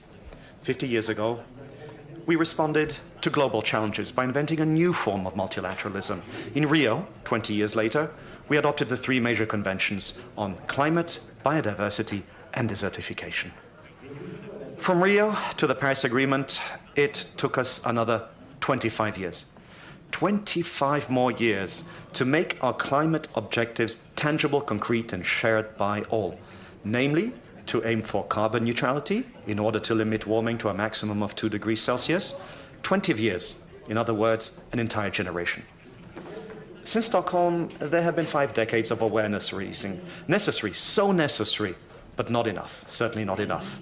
Today, scientists are no longer issuing warnings, but rather ultimatums. Climate, biodiversity, and drought crisis are accumulating in a totally interdependent world where new powers have emerged. If our duty to set an example as one of the richest nations is historic, well, our responsibilities are more than ever shared ones. France is determined to be amongst the first countries in the world to move away from fossil fuels. It's our duty, it's our responsibility to continue to act for the climate. This is the roadmap I have set for France's Prime Minister in charge of environmental planning. for it is now an absolute drive for rapid results which must guide us on all fronts and all over the world. But also an ability to plan, to change in depth the behavior of our compatriots, our companies, our citizens, our investors, of all of our productive systems, our public collective organizations, and our very way of life. I should like to highlight 3 decisive actions. To start with, as we have done on climate, we need clear targets on biodiversity by 2030. For example, that of rapidly protecting 30% of our land and seas. The biodiversity agenda is inseparable from that of climate change. Secondly, to succeed, we must massively redirect public and private financial flows towards our climate and biodiversity objectives with an agenda of transparency that must be imposed on all.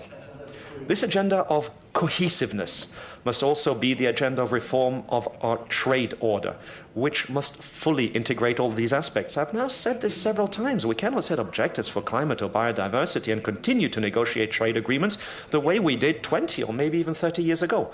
It's incoherent, it's incohesive, and it is simply irresponsible. And finally, 50 years ago, solidarity was already identified as one of the founding principles. Solidarity with future generations, solidarity with those who are already today facing the consequences of climate change. This solidarity can only be embodied through actions, with the means of accelerating the phase-out of fossil fuels, especially coal, and build a fair and just transition.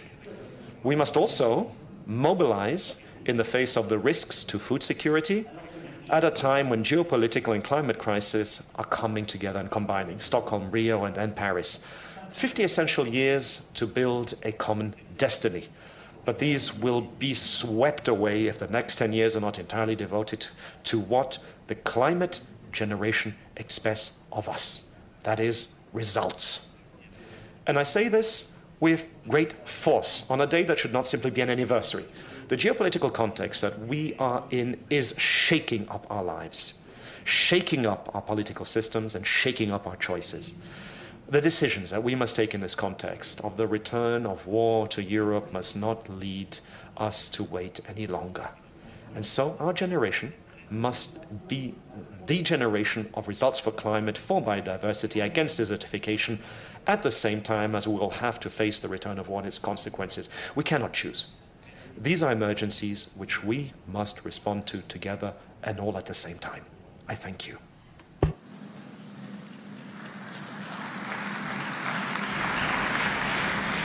I thank the President of the French Republic for his statement. I now have the honor to invite His Excellency Philip Mpango, Vice President of the United Republic of Tanzania, to address the international meeting, and I request protocol to escort His Excellency.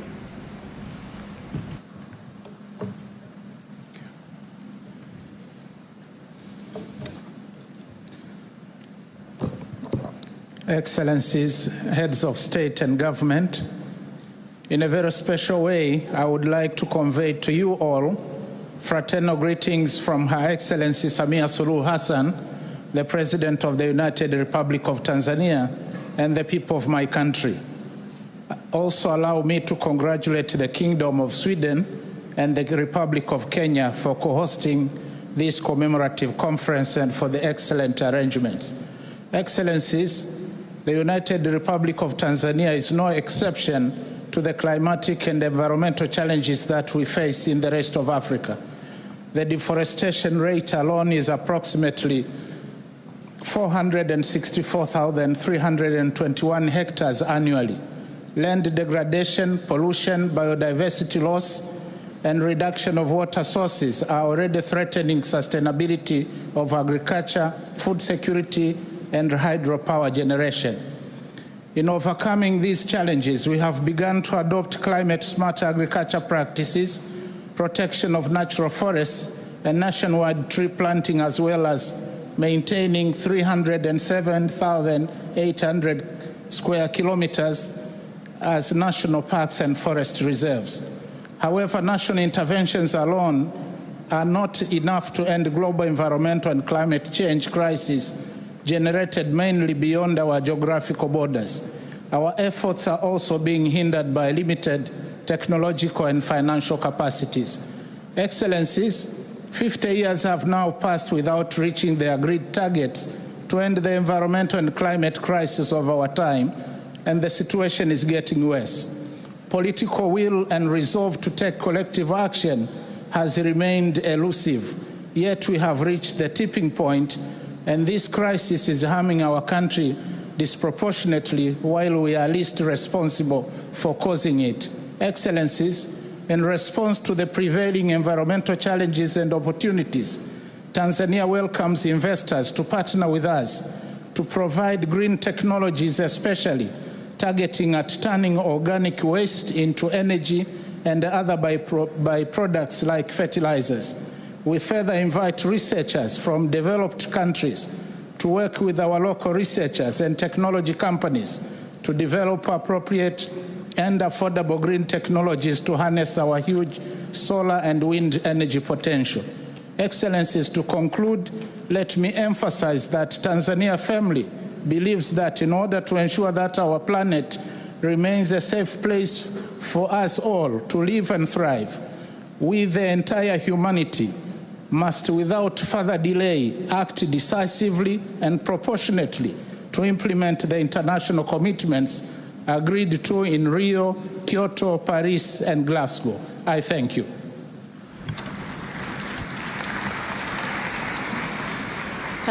I thank the Vice President of the United Republic of Tanzania for his statement.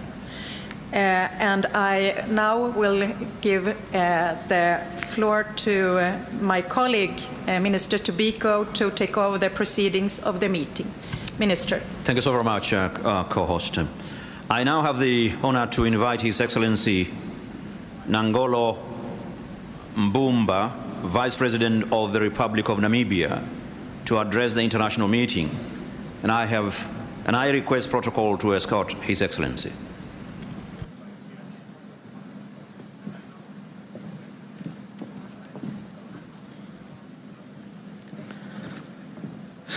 Your Majesty, the King of Sweden, Her Royal Highness, Crown Princess, Your Excellencies, our co-chair, Your Excellencies, Head of State and Government, ladies and gentlemen, Namibia salute the government and people of Sweden for their warm hospitality extended to us in this beautiful city of Stockholm. We congratulate you for a half a century of focus on protecting the environment and for raising global awareness about the fragility of the planet that serves as our global habitat.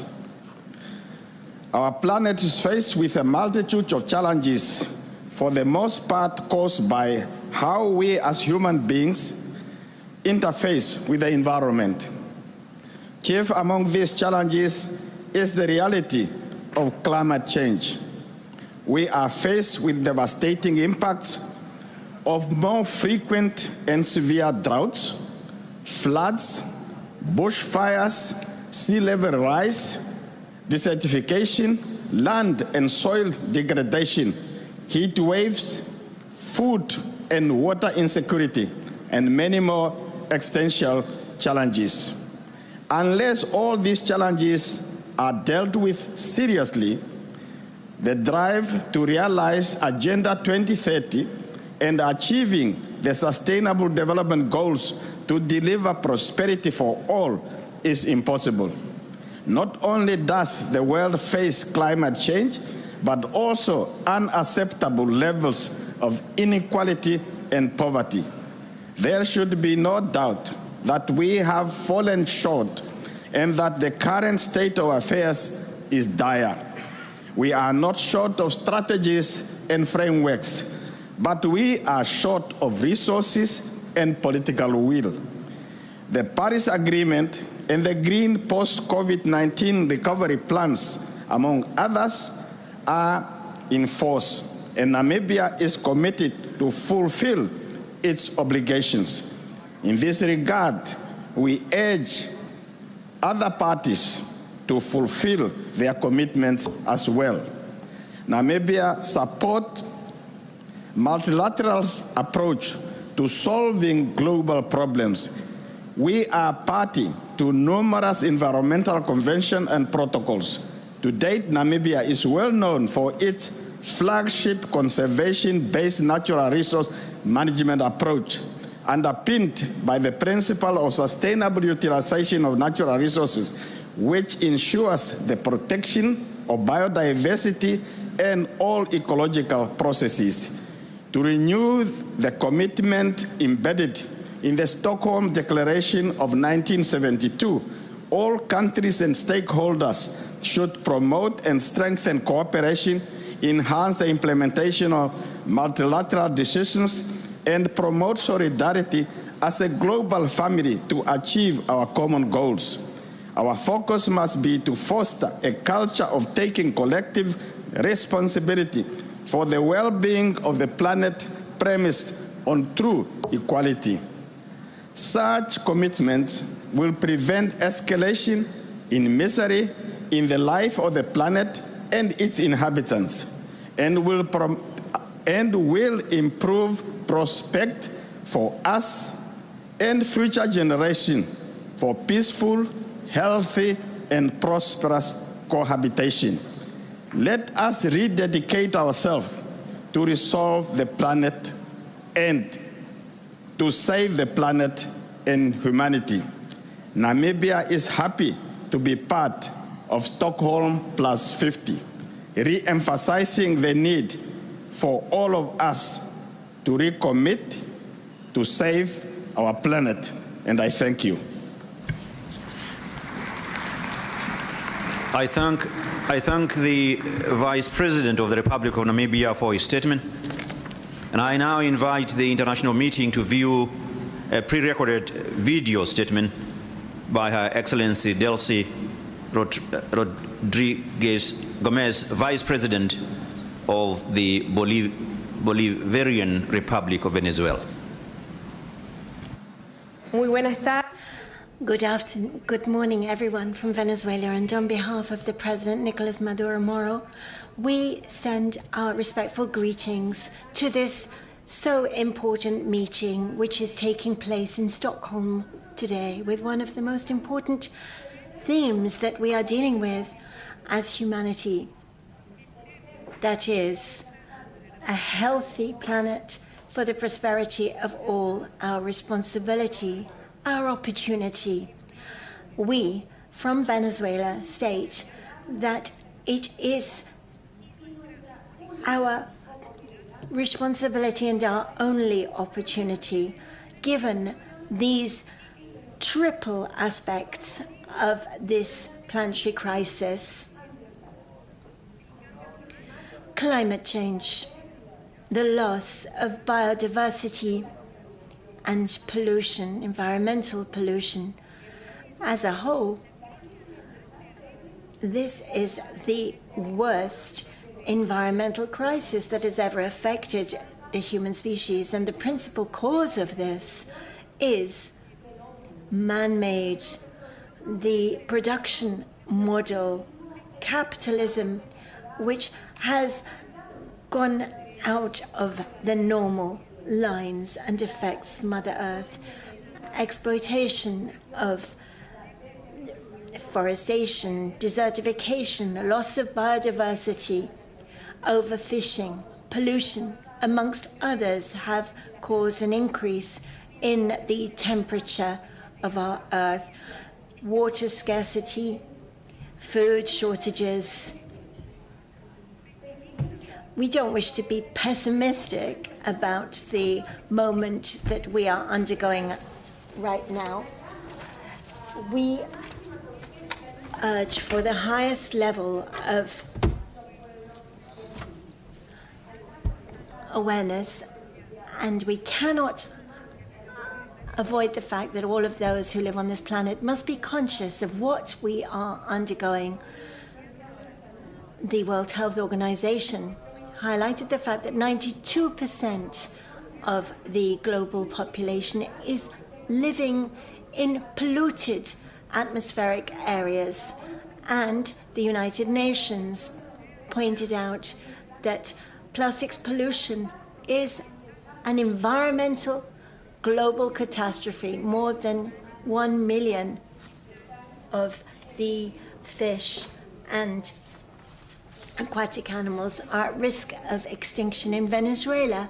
We are aware of the threat facing the planet, and we have dedicated ourselves to reforestation. More than 33 million trees have been planted. We are a mega diverse country, and we have ensured that 43% of our territory will be protected. But we know that this is not the task of 1 or 10 or 12 countries. We require a unity.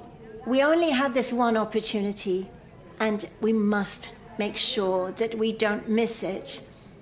During COVID-19, the pandemic, we were witnesses of a message from Mother Nature.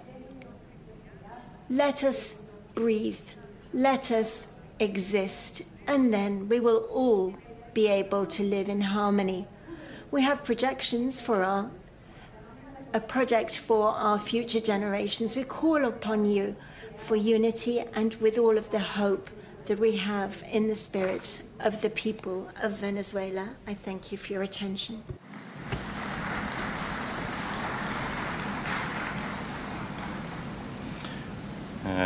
I thank the Vice President of the Bolivarian Republic of Venezuela for her statement. And I now have the honor to invite His Excellency Aymin bin Abdar Rahman, Prime Minister and Minister of Finance of the People's Democratic Republic of Algeria, to address the international meeting, and I request the protocol to escort His Excellency. شكرا. السادة الرؤساء. Thank you. Thank you so much, Excellencies, Heads of State. Excellencies, ladies and gentlemen, August Assembly, it is my honor, on behalf of the President of the Republic, Abdelmajid Tebboune, to present to this meeting all of my gratitude and my appreciation by wishing it every possible success. Excellencies, Heads of State, ladies and gentlemen, August Assembly, 50 years have passed since the convening of the first UN Convention on the Environment. The international community has taken note of the Rome Club, which has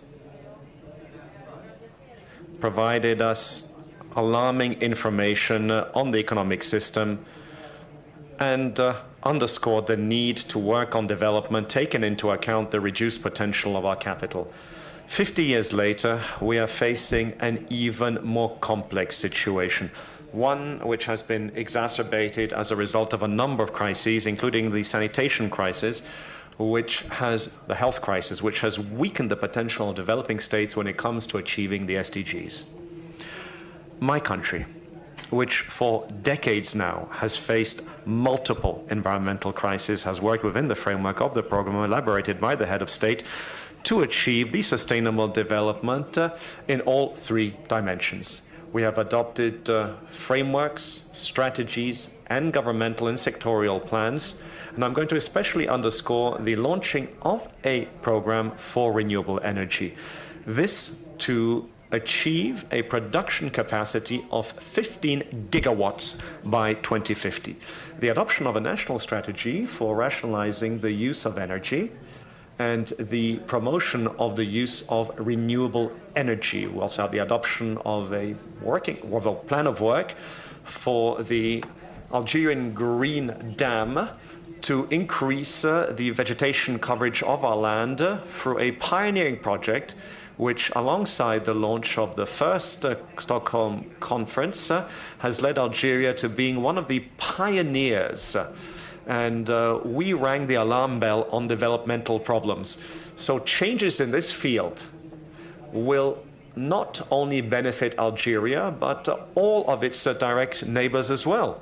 Algeria has also adopted a number of national plans and strategies for sustainable development, as well as for production modes and to make them sustainable. Now, in preparation of this conference, Algeria, with the support of the Swedish government, as well as with UNEP, has been substantial, and we thank them, and we have organized expanded national consultations to enable us to move forward when it comes to achieving sustainable development while taking into account the specificities of our country. We have presented recommendations to UNEA. This is Algeria's contribution to enriching the debates that take place within the framework of that meeting. Ladies and gentlemen, heads of states, the aforementioned challenges require us to work harder to find solutions which will reduce the impact of these crises while taking into account the specificities and needs of developing states.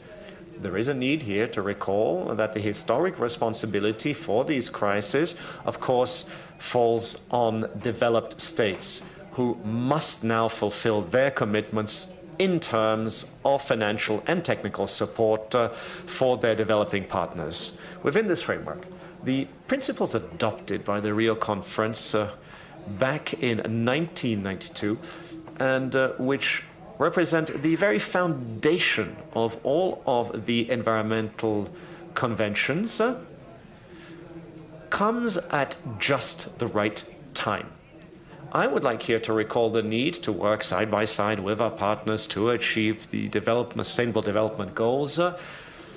And I seize this opportunity to underscore and remind you of the decision of the African Union's meeting of heads of state and governments held in Malabo on the 27th of May, and which led to the adoption of the proposal of the President Abdulmajid Tebboune in terms of creating an area of free trade which will help us to face up to the multifaceted environmental crisis. This is an approach aimed at meeting the challenge of climate change.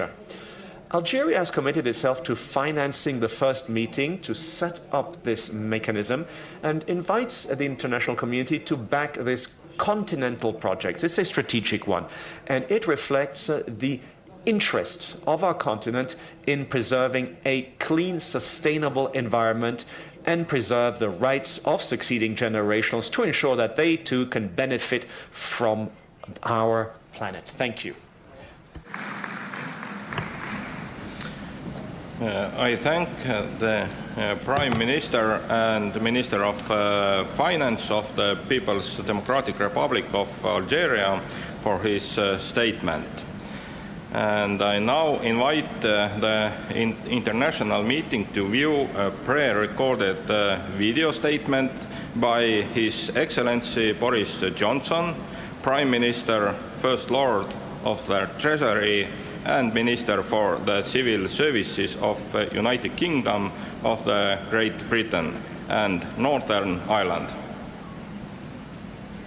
When delegates from 122 countries assembled in the Folketshus half a century ago, among them, it so happens, was one Stanley P. Johnson, also known as my father. The gathering caused sceptical eyebrows to be raised around the world because in the depths of the Cold War, the stewardship of our natural environment was thought to be a fringe concern. Why, people asked, was the UN troubling itself with such trivialities when there were serious issues to contend with? But 50 years on, we should all be very grateful that the UN did, because the fate of our planet still hangs in the balance, and the future of countless species and ecosystems is far from secure. And the situation would be immeasurably worse were it not for that journey that began in Stockholm in 1972. Every conference and treaty and agreement since then can trace its lineage back to that meeting, including COP26 and the Glasgow Climate Pact, an event that saw nature move from the margins of the debate on climate change to the heart of our response to it. Yet for all the progress that stemmed from Stockholm, there are still those who will look at this meeting and once again ask why we're spending time on this issue while Europe is at war, while the cost of energy is soaring, and while the pandemic continues to trouble much of the world. But the simple truth is that a healthy planet is a peaceful and prosperous planet. The Russian tanks churning up Europe's Ukrainian breadbasket and driving up the global price of food underline the need for a more resilient and sustainable food system. The worldwide energy shortage, with all its impact that it has on household bills, shows exactly why we've got to hasten our transition to the unlimited power of the wind, the tide, the sun, and the atom. So this is not the time to pull back from environmental concerns, but to double down, to keep 1.5 alive, to keep our Glasgow promises on revising and strengthening NDCs and doubling adaptation finance.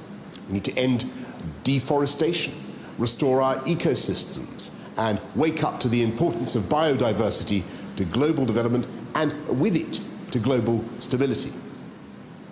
We in the UK are playing our part, pushing for ambitious targets, supporting others to reach them, investing billions in climate change solutions that improve biodiversity.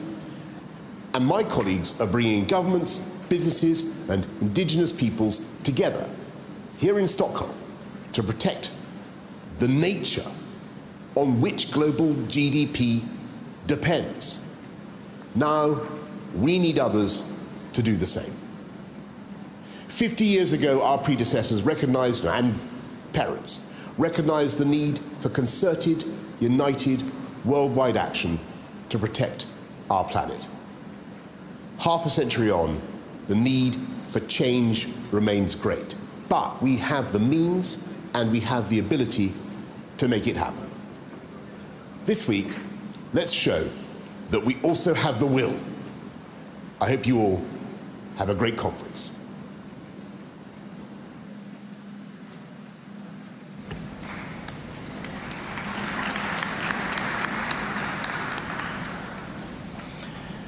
I thank the Prime Minister, First Lord of the Treasury and Minister for the Civil Services of the United Kingdom of Great Britain and Northern Ireland for his statement.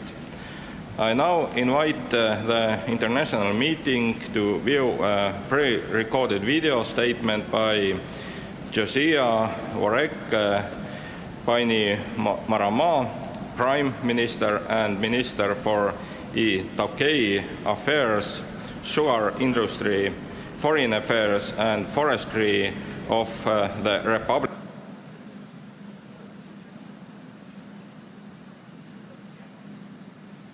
Honourable Ministers, distinguished representatives, Bulaminaka.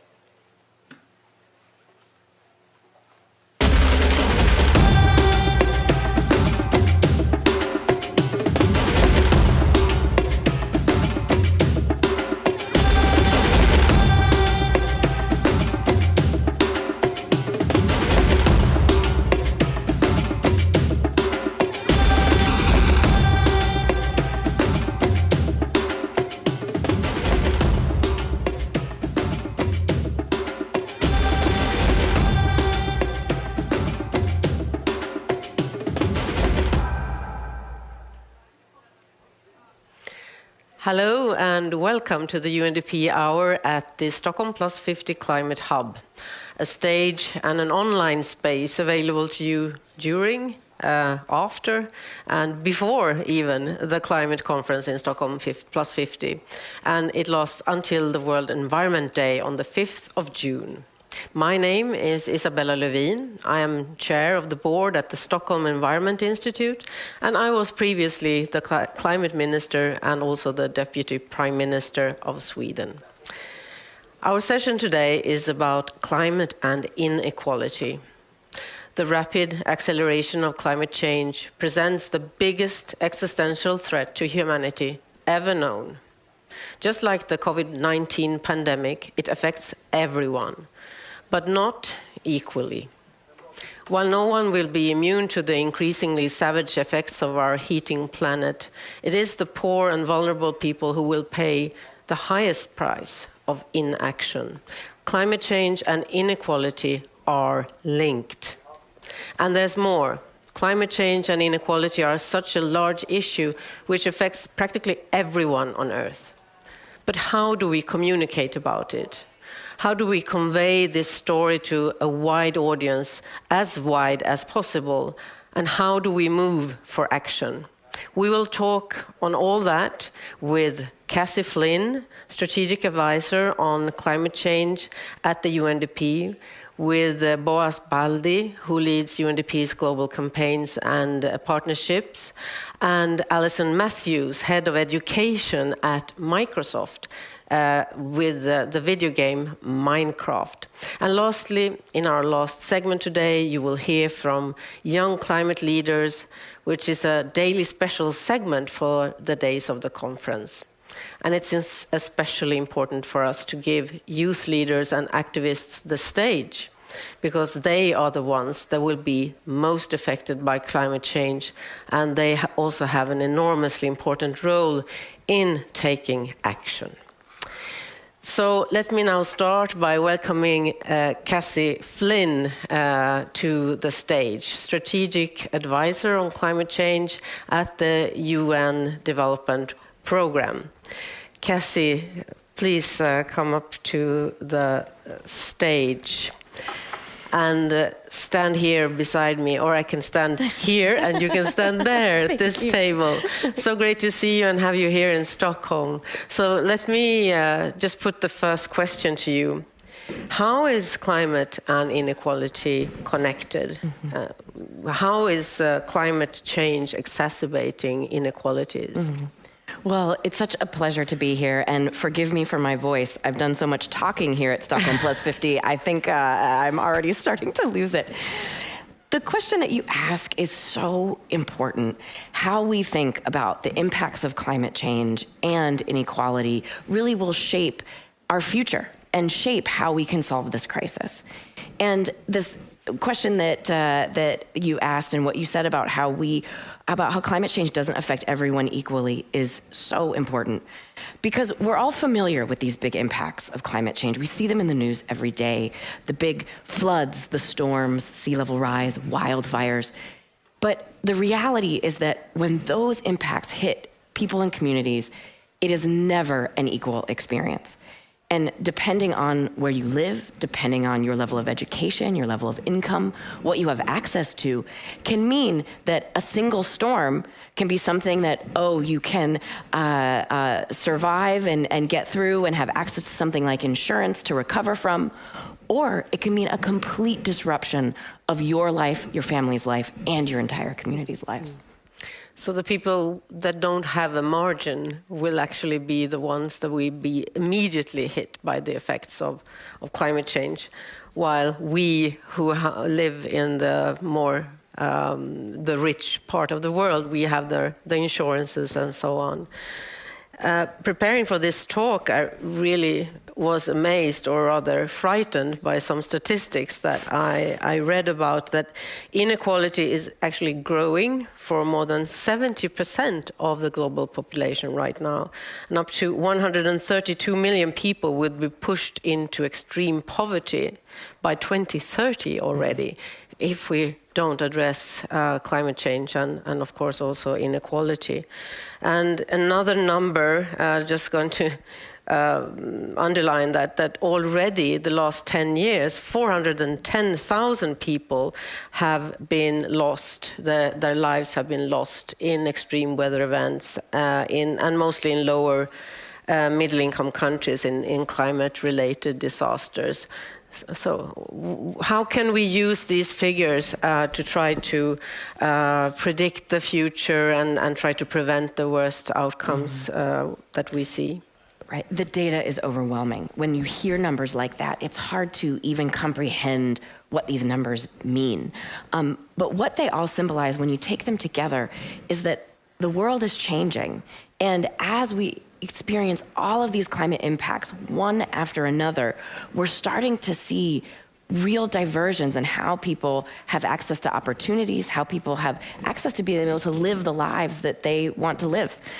We think about when you're young and you think about, I want to have a certain career, I want to live in a certain place, I want to be able to fulfill my dreams. That depends on being able to have a stable world, being able to have a stable planet. Absolutely. And when you don't have that stability, you start seeing a lot of those opportunities start to erode. And in some communities, especially women, girls, you start to see those opportunities start to erode faster.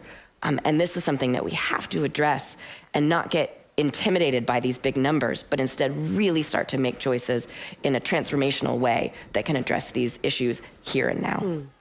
So actually, climate change is adding upon other threats to stability and well-being of humanity.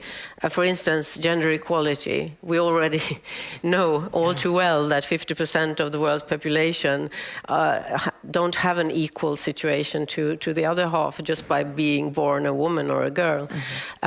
So could you say a little bit more of how the climate change is going to make the gender equality even more difficult if we don't address climate change? The story of gender and climate is something that is so critical for how we understand the climate crisis.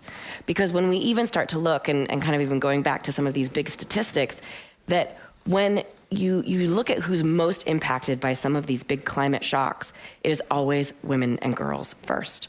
That when a drought hits or a storm hits, that women and girls are the ones that are by far the most affected because they often don't have access to the power or institutions that others have.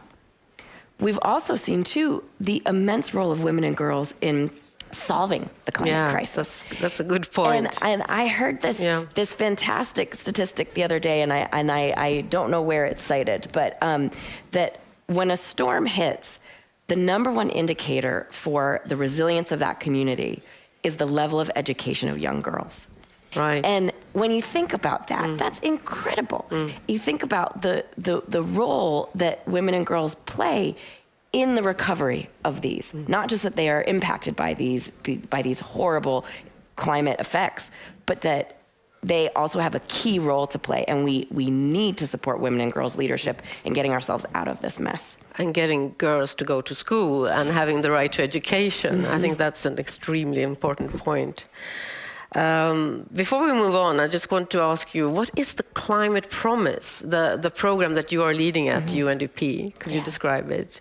Well, the Climate Promise is UNDP's effort to support countries of the world to be as ambitious as possible under the Paris Agreement. The real aim of the Paris Agreement is for every country to make a pledge on climate change every 5 years and then to fulfill those pledges. And so what we set out to do at UNDP was to really try to help all countries to be able to have access to knowledge and networks and partnerships to be able to be as ambitious as possible and then to be able to fulfill those pledges. We're operational in about 121 countries and territories. It's about 85% of developing countries in the world. And we're really proud to say that we've been able to support countries at this critical time. Well, that's really great, because there's a need to support countries, but also to share technology, share resources, and best practices. And I think UNDP is extremely well placed in the UN system to do just that. So that's excellent. And I know many countries are supporting the program through you. So this is one of the pledges from Copenhagen to support the developing world, and we're very happy that the UNDP is being strong on that. So I'm going to introduce one colleague of yours, and it's really taking the discussion to the next step. The magnitude of the problem, the challenge are also obvious to all of us. But how do we inform people? And more importantly, how do we encourage action?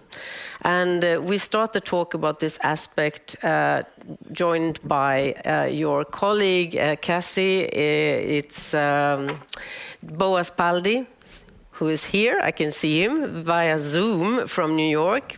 Boaz, thank you so much for joining us.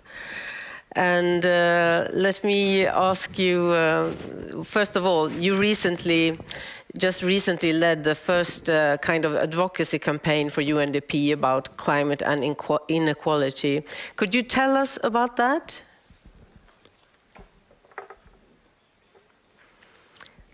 And now we don't get the sound. Can we just...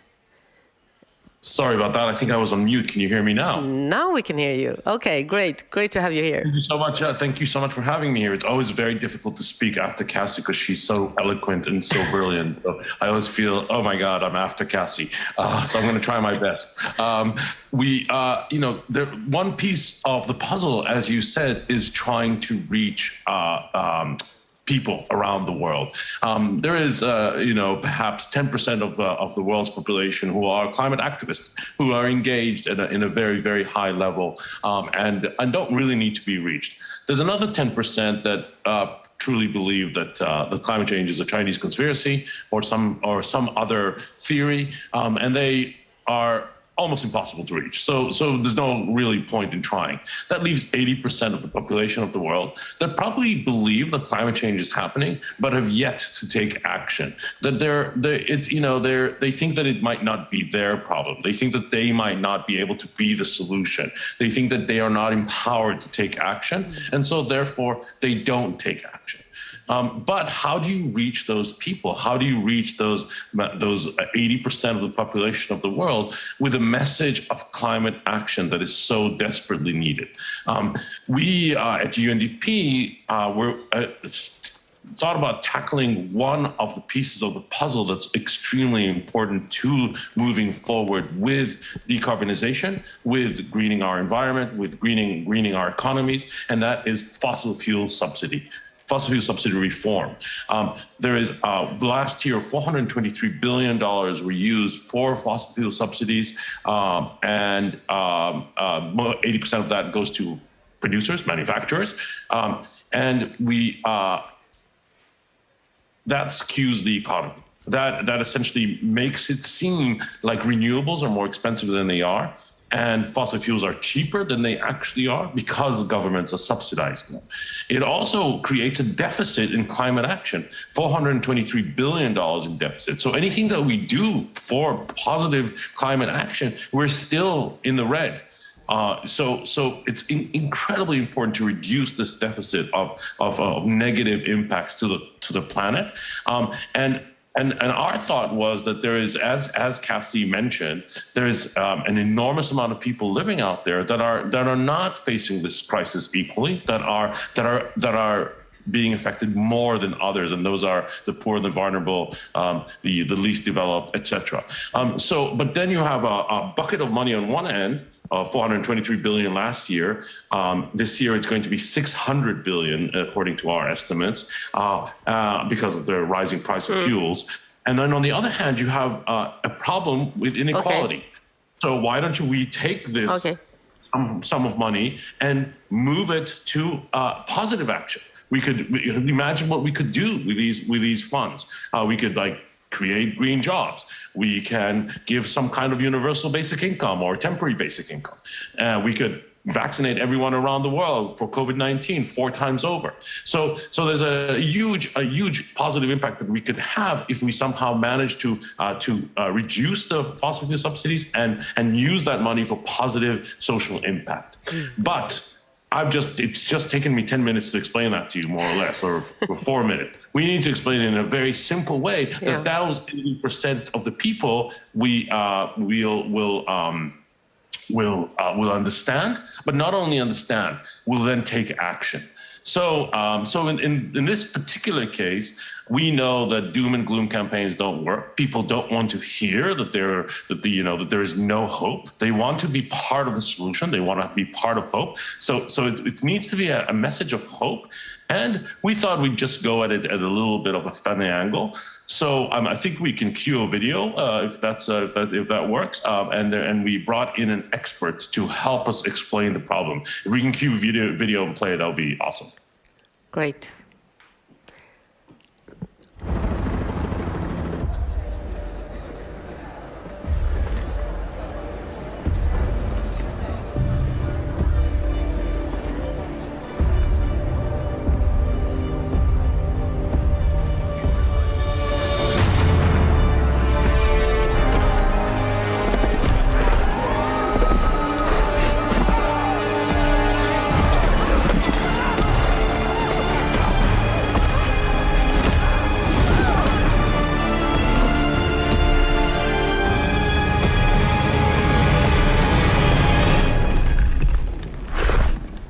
You okay?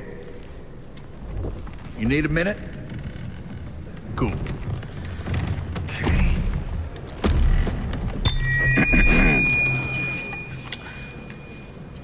Listen up, people. I know a thing or two about extinction. And let me tell you, and you'd kind of think this would be obvious, going extinct is a bad thing. And driving yourselves extinct? In 70 million years, that's the most ridiculous thing I've ever heard. At least we had an asteroid. What's your excuse?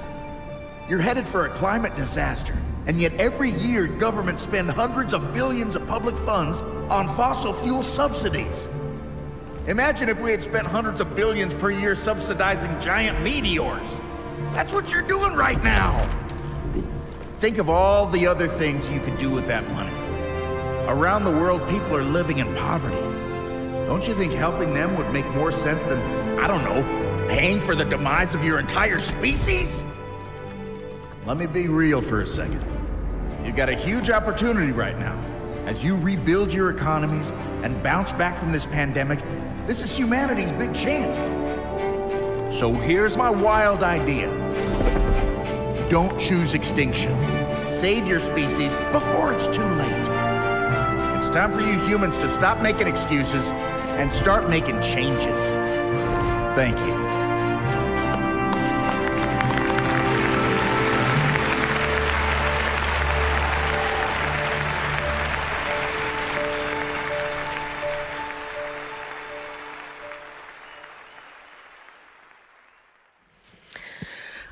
Well, I think those were very wise words and a good advice to all of us to don't choose extinction.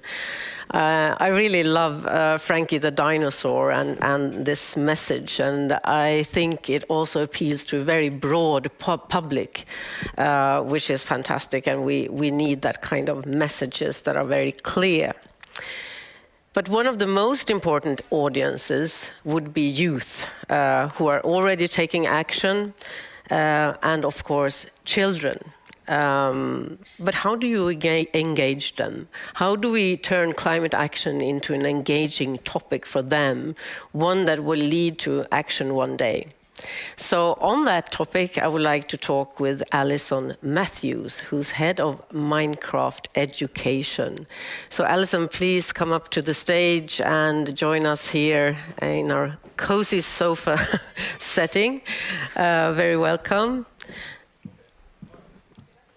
And I'm very curious about your work with Minecraft and on climate education and environmental education. Could you tell me how did it all start and how do you reach a younger generation? Yeah, absolutely.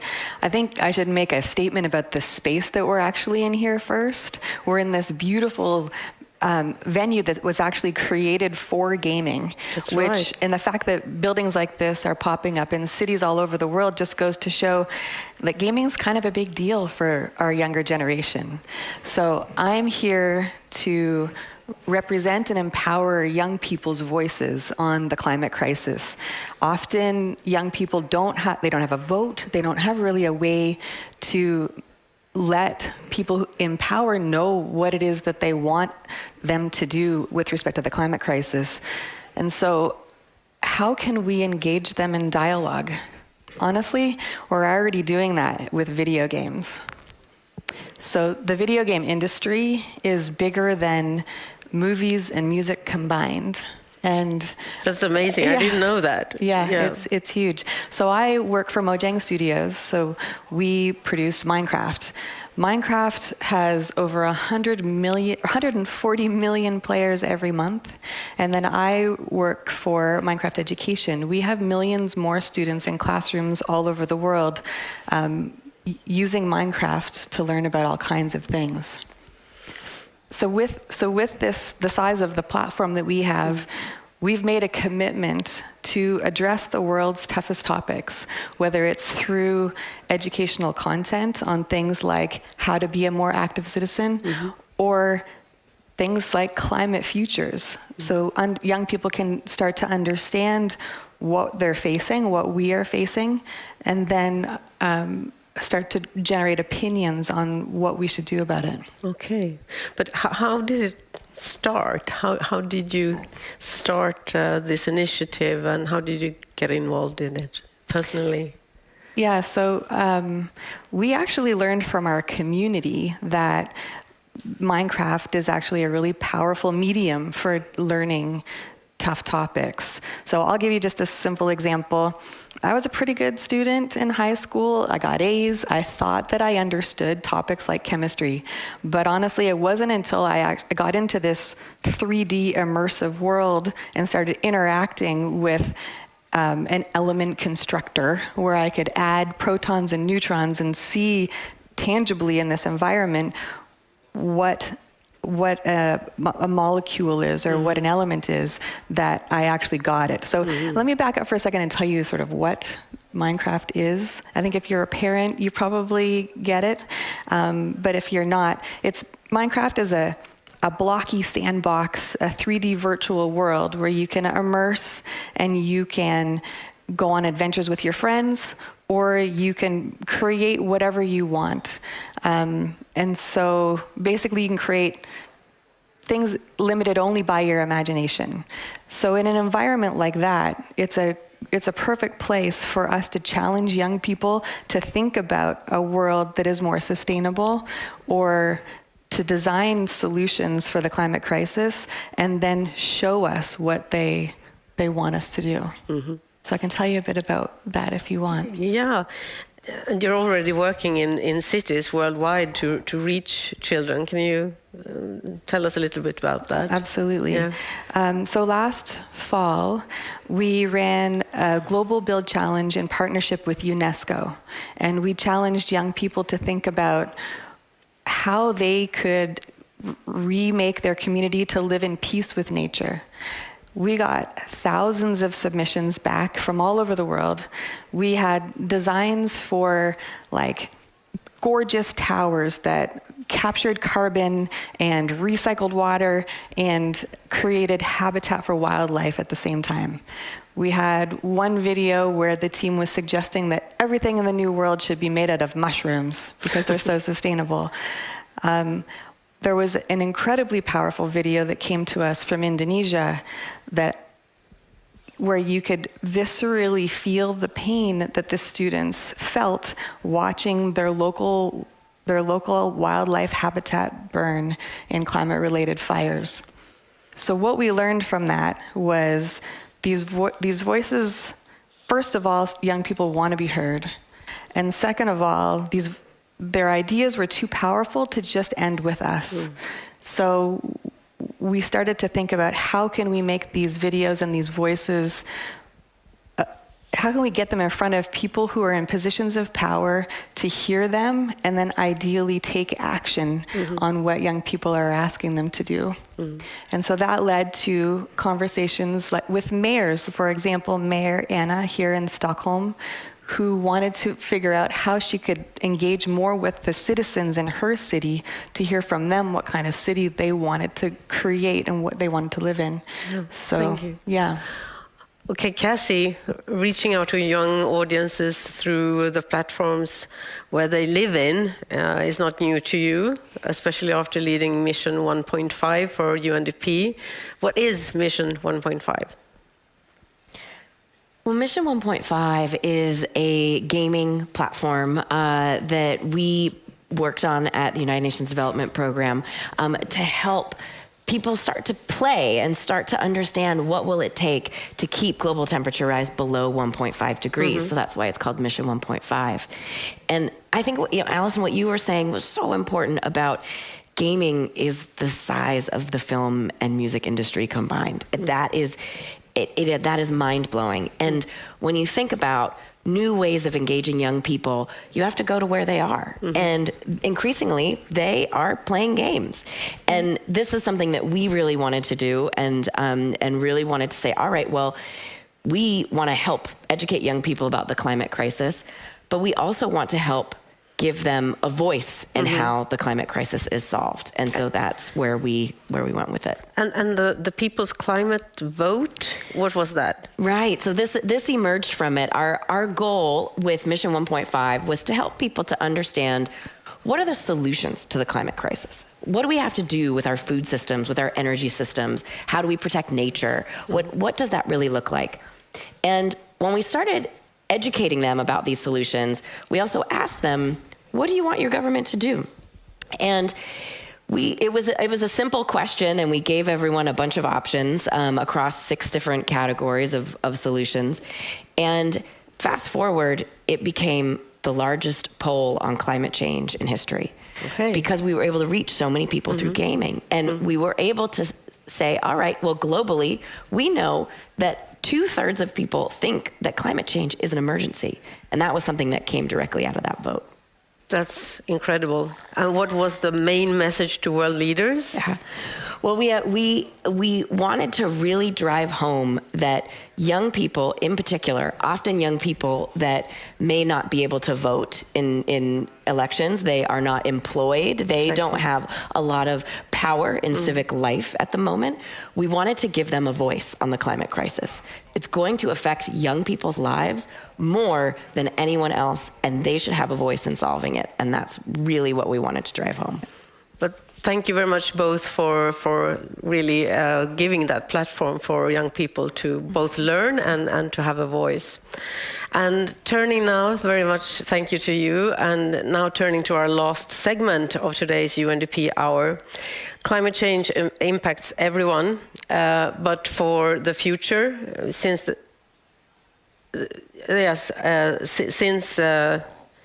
sorry. I'm not a professional on this, so I'm supposed to introduce the Minecraft video. Or do you want to introduce it? Sure, I can tell you a little bit about it. I can tee it up for a moment. I mentioned that we had engaged with a group of mayors to talk about how can we take the voices of young people in their communities and let them hear what they're trying to say. So we recently piloted what we called a net zero challenge. And we did a pilot in New York City and in Stockholm and actually in Austin, Texas. The goal being to work directly with city leaders to understand what are the most pressing concerns that they want to hear from young people on. And then we worked with the school districts in the city to do a build challenge with students in the city to first educate them on what was going on. So these students got to go on field trips to local parts of the city that are really at risk, learn about the factors of the risk and potential mitigations. And then they went back to the classroom, made a plan, and then came to us and to their city leaders with their suggestions for investments that should be made to improve the city.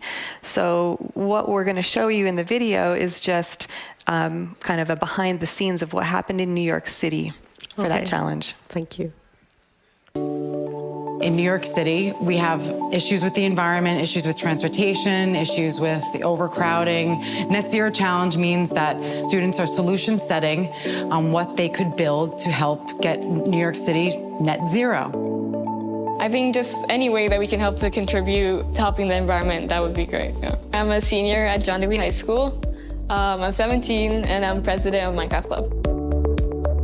So the idea for getting the Minecraft Club involved in the beach cleanup was so that since they're researching the Net Zero Challenge, they need to go and wade in the creek, get those waders on, and go knee-deep in the water and stain for species. You see the students really understand as they're taking the water quality tests and understanding why is there chloroform in the water right now, and why is ammonia high, and the oxygen level. And so giving them that experience, that hands-on experience in the water so that they can understand what it's like to be in the creek, to see what they're going to be building in Minecraft. It's really important that the surface level knowledge goes much deeper, and we're building for conceptual understanding, and that students see themselves in green careers in the future. In terms of learning, it's mostly us doing research outside of the game for the build challenges. And here now we're researching how to make buildings more sustainable and how we can incorporate all of our research into the game.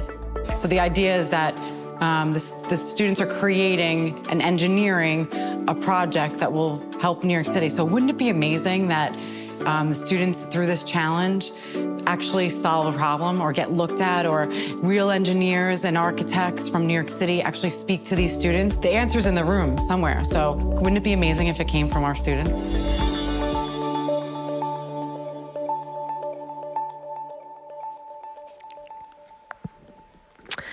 So, great. Alison, can you tell us some more about the reach of your initiative? Yeah, absolutely. So I think from that video, it's clear that young people want to have a voice, and we're actually solving for a few different things by engaging classrooms and students in these sorts of topics. The first is we're going to potentially inspire them into careers so that they can move into the workforce and take over some of this work that's going to be so important throughout their lives on sustainability and creating more resilient communities. There's also the issue of, at least in the country that I live in, anxiety and depression rates are skyrocketing, and a lot of that is because there isn't an outlet. Yeah. So studies have shown that forward action is one of the best ways to decrease some of that eco-anxiety. So education, planning, moving forward, preparing, building resilience, those sorts of things are super important.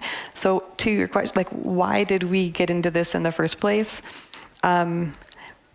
We actually were inspired by a book that the Dalai Lama wrote a couple of years ago, where he made a call for anyone who's involved in education to start teaching young people about skills like compassion and resilience and tolerance, things that are going to become even more important as the impacts of climate crisis start to increase with forced migration and things like that. People are going to need to have more of these skills in order to be able to manage those things in a healthy way. So we started trying, what if we tackled some of these tough topics in a game? And the response we've seen has been huge. I think that there's a hunger for content like this because educators don't necessarily have curriculum for these sorts of things. And I know I can speak on behalf of just the gaming industry in general. There are lots of organizations in gaming studios that are thinking about this and working on this sort of topic, because we know it's super important. Thank you for sharing that. And I think that's also a growing conversation in politics, but also in the civil society, that these values such as empathy or let's call it the moral compass that you need in order to save our planet must also be highlighted. And to be honest, that's not very often the case in the entertainment industry. Well, and I think the thing that we're seeing, you mentioned the moral compass. So the videos that we get from students where they are imagining a better future, the moral clarity is just striking, that of course we have to do something about this crisis. And of course we have to preserve wild spaces for habitat. And if fossil fuels are the problem, then of course we have to stop burning them. So that clarity is really powerful for people to hear. And we hear it from the children and the young people in the streets as well, with the Fridays for Future movement.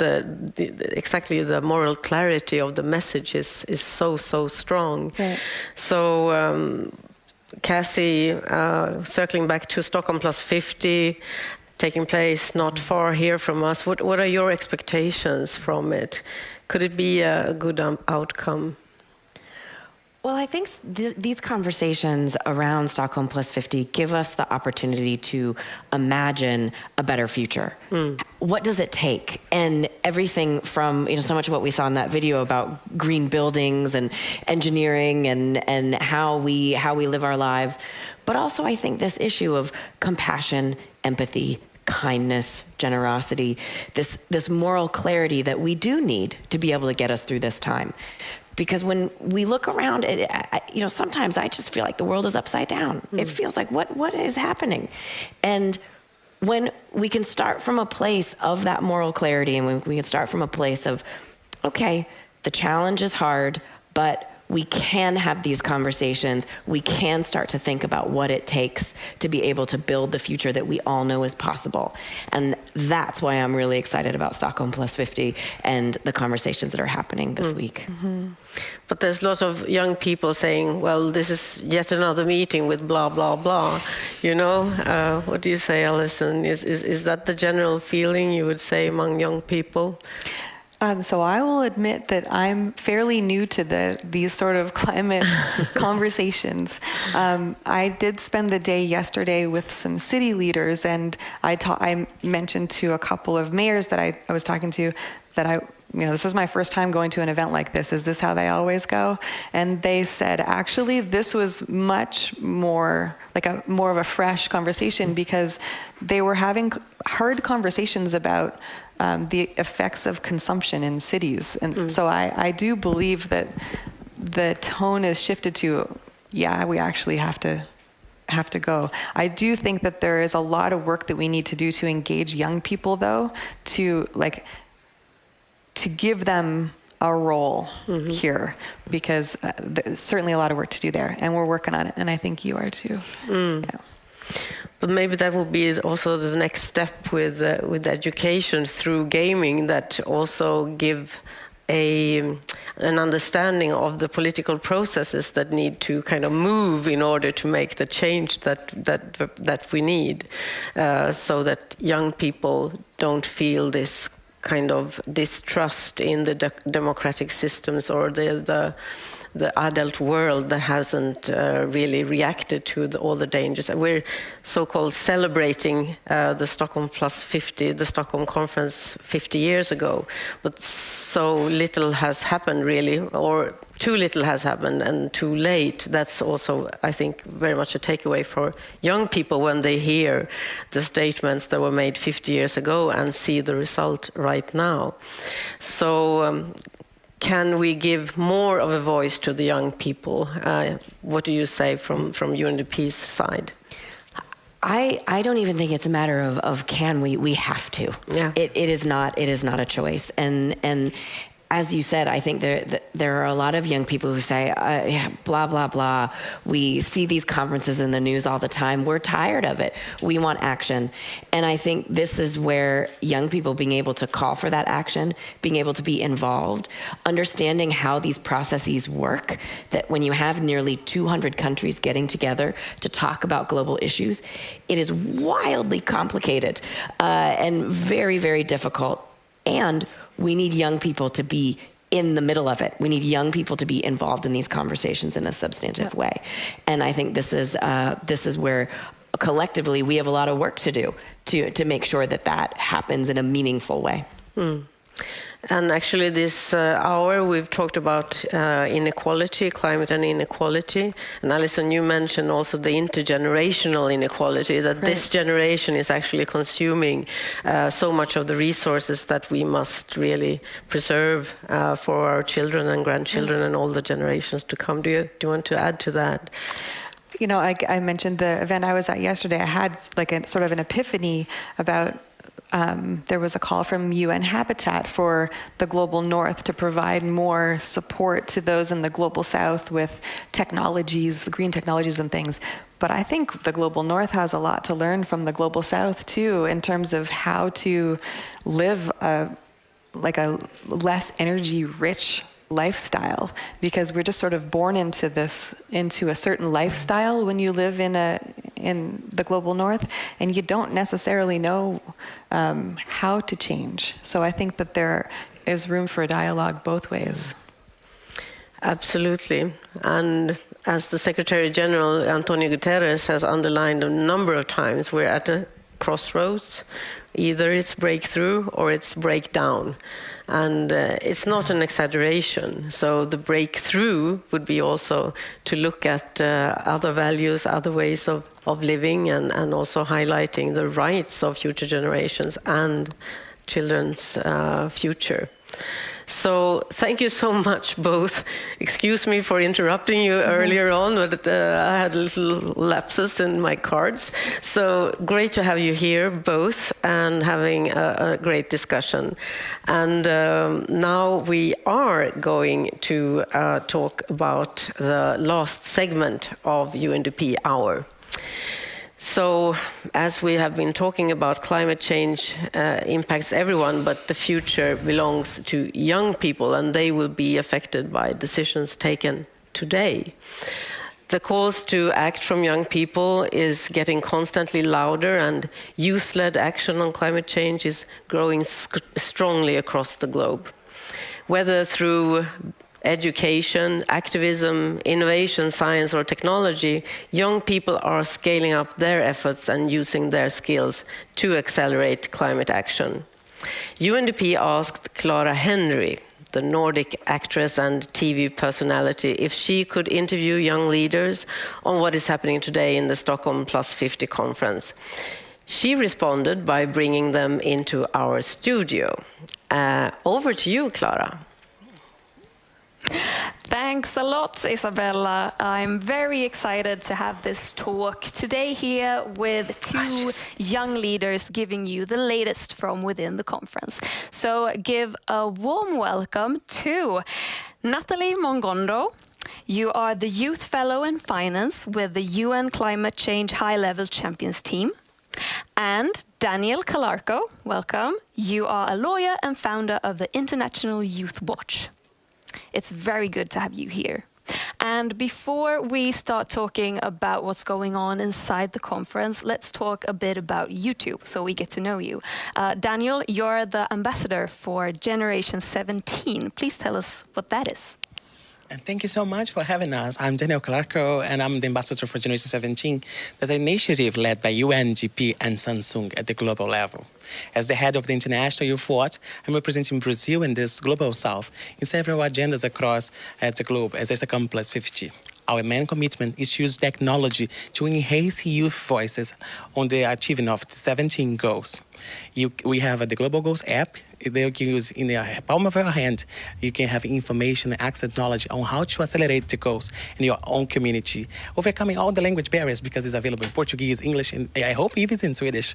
So we make sure that young people know what the goals are and how they can implement it in their local communities. Wonderful. We need more of that. And Natalie, your bio is very impressive, and you are doing a lot of different things, a lot of different projects about climate and the environment. Which one of these projects is closest to your heart? I definitely say working within the Climate Champions team because, you know, you might be familiar with the Conference of the Parties, and that usually works with states. But our mandate within the Climate Champions team is to work with non-state actors. And so that's everyone else, from cities to businesses to financial institutions to civil society organizations. And so being able to bring together so many people is what we need to accelerate change at the rate that we need to achieve what we want to achieve in time. Mm. How come that one is your favorite one? Because I think, you know, in this world we've become so polarized, working in our individual capacities. But the Climate Champions is really working to bring together everyone together to accelerate change at the right pace and scale. Mm. So this week, all eyes are on Stockholm, on the conference.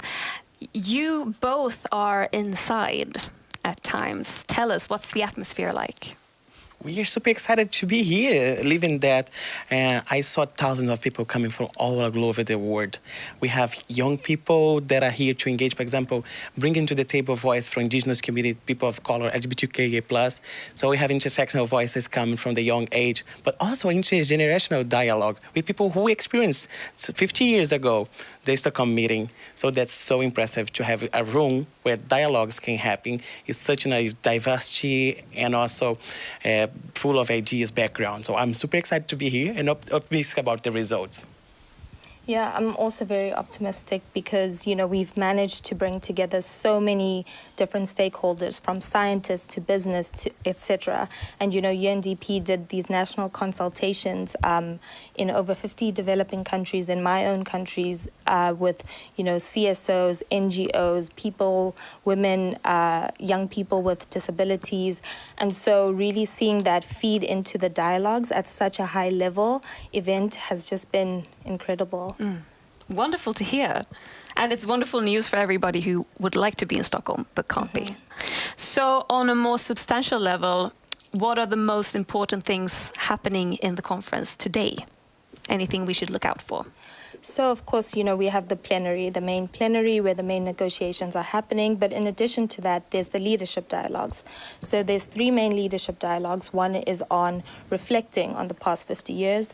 The next is on sustainable recovery. And then the last one is on accelerating to ensure that we reach the targets that we want to reach in time. You know, we also need to pay attention to the side events held by partners and other United Nations agencies as the Climate Hub. I would also recommend strongly to have a look on what young people are telling when they have this space on the stage. We have several panels about the Green Pact for Youth, empower young people, and what's coming next for this generation and how to create change. So after Stockholm, what you're expecting and how we can afford the change. So from a young perspective, what would be a good outcome of this conference, these 2 days? I think it's to move away from working in our silos because, you know, while it's important to be working in our specialized areas, we can't do it at the pace and the scale that we need to achieve the targets that we want to achieve. So including biodiversity loss, including pollution, that's a way that we can really have multi-dimensional outcomes for health, etc. So I think definitely moving out of our silos and working with other people. Yes, I agree 100%. And also, we need to create a concrete agenda to move forward from this conference. We are in the decade of action, so we need concrete targets and goals so we can go together and walk together this walk. We know that we don't have time. That's not just a slogan.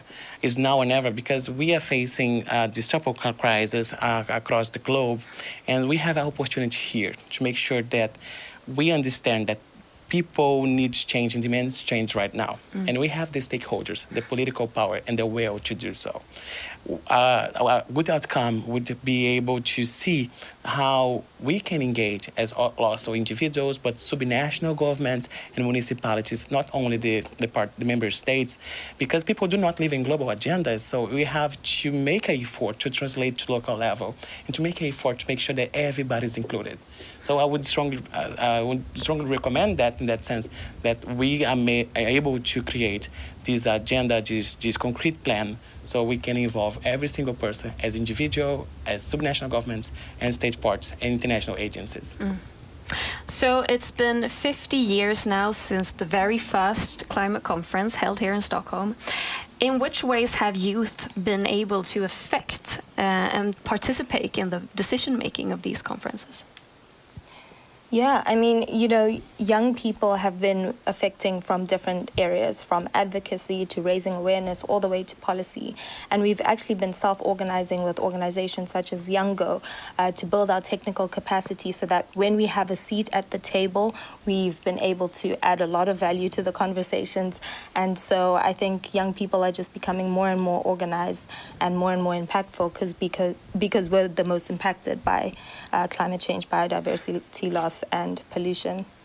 Yes, our generation is facing climate anxiety because we are seeing the bad outcomes of a discussion that had little to no effort in some areas and across the globe. Like people from the global south and people from intersectional groups are being disproportionately impacted. That makes us to become more frustrated, but we cannot give up. Young people has been at the forefront of promoting and defending rights for years now, since 50 years ago, that I was not even born back then. Right? But I had the chance to engage in other conferences, as Heal Plus 20 and Heal Plus 30 conference. That's yet to happen. So young people from different generations used to, we are the rebels, the people who want to do the change and lead the change, and we can do so. Yeah. And we play a major role in making sure that we we address hard topics, but we make sure that the debate is also inclusive and that every single voice is heard, since we are disproportionately impacted and we need to be part of the solution. Yeah, I agree. And like you said, Natalie, the ones affected both most and worst are the youth. So if there was anything you could say to the young people of the world, maybe watching this today, maybe experiencing this climate anxiety, as you said, Daniel, is there anything you would like to say to them?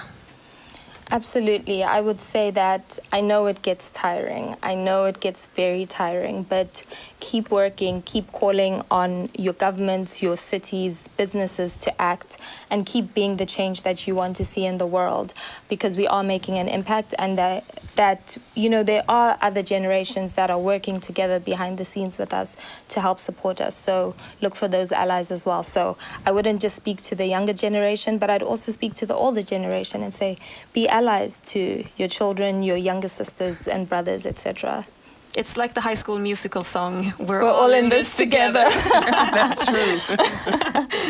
Yes, just adding to that, as me and Natalie here, and you, Clara, in Stockholm, but we are not alone. You are not alone. We across the globe are working towards the same 17 goals. And also, we can do more together. So remember that every single act matters. So if you support and spread knowledge, if you raise awareness about climate change, if you do your part as an individual, as a family member, as a school student, that's really important. As I mentioned before, all these global agendas takes place in the local level. There is no better and inclusive future without local grassroots work. So every single thing you do matters. Your voice matters. Your life matters. And remember that you are part of a great movement that's led and started way before us with the people who came before us. But now we have the chance, the capacity, and the ability to do the change. So we rely on you. Even if you are joining online and across the globe, remember that you have allies in Stockholm. That's wonderful advice and encouragement, I think. Do you think that young voices are listened to more now than they were before? What do you think, Natalie? I'd definitely say young voices are listened to more, but they're still not listened to enough. And that's what we're both working towards, to ensure that young people are listened to, because we do add value to the conversation in our many ways, whether it's through protesting, whether it's through policy action. All the actions that young people are doing really do matter. And so we add value in many different ways, and there's a place for every type of activism in this movement.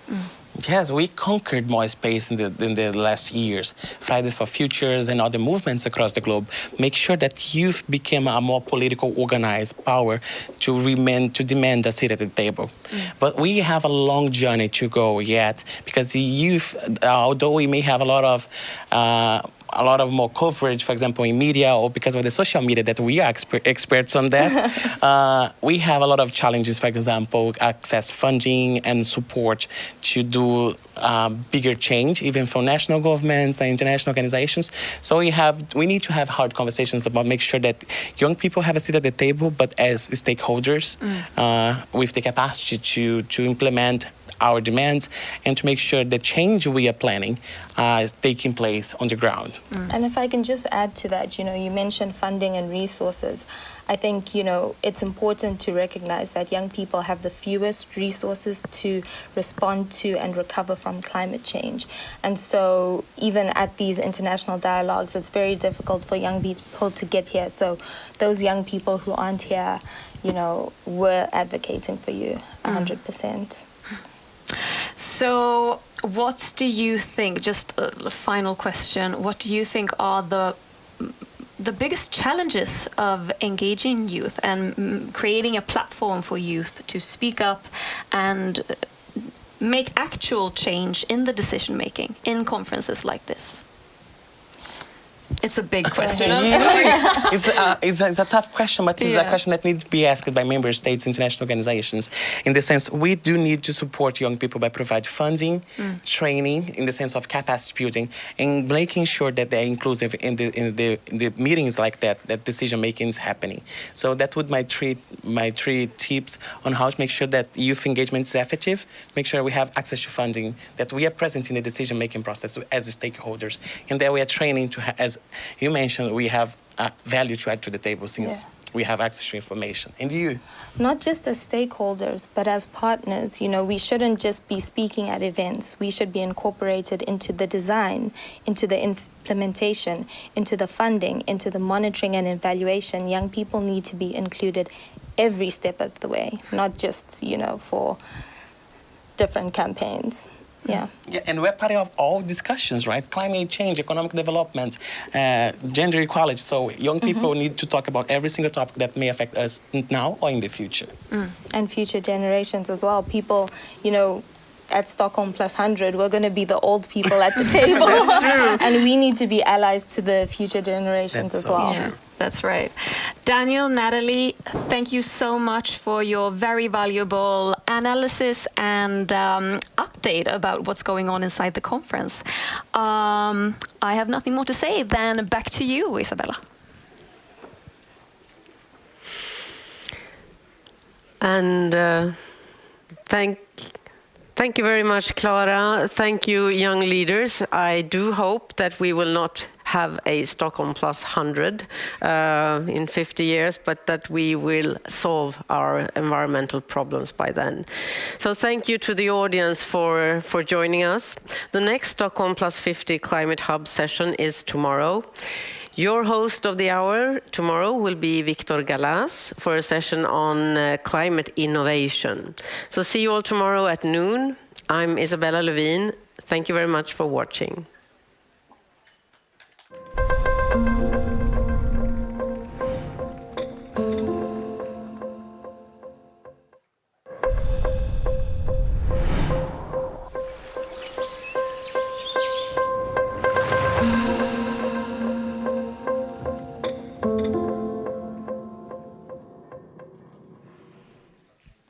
Welcome to this third of this week's Exponential Race to Zero shows, brought to you by We Don't Have Time, the Exponential Road Map Initiative, the UN Race to Zero, and the We Mean Business Coalition. Today we're going to look at food and land. And before we do that, we're going to welcome on the stage Ingmar Rentzhog, the CEO and founder of We Don't Have Time, and Johan Falk, the co-founder and... the co-founder of the Exponential Roadmap Initiative. Thank you, Nick. Yeah. And I have a question to you, the audience, as an introduction to this segment. And that is, how big chances do you think we have that we will ever reach the emission targets in the Paris Agreement on a scale between 0 to 100%. Right now it seems to 0 because this doesn't work. But we do this manually. So if you think 0%, raise your hand. We have some 0% here. And we also have a technology that are working. So if you think 25%, raise your hand. We have some more hands, and 50%. Some hands. 75. 100%. No one was 100. Oh, there's one. There's one up there, yeah. I think you have been here previous days, maybe. Yeah, you've been building up to 100% over the last few days. Okay. That's great. We also have asked this question to the live audience we have.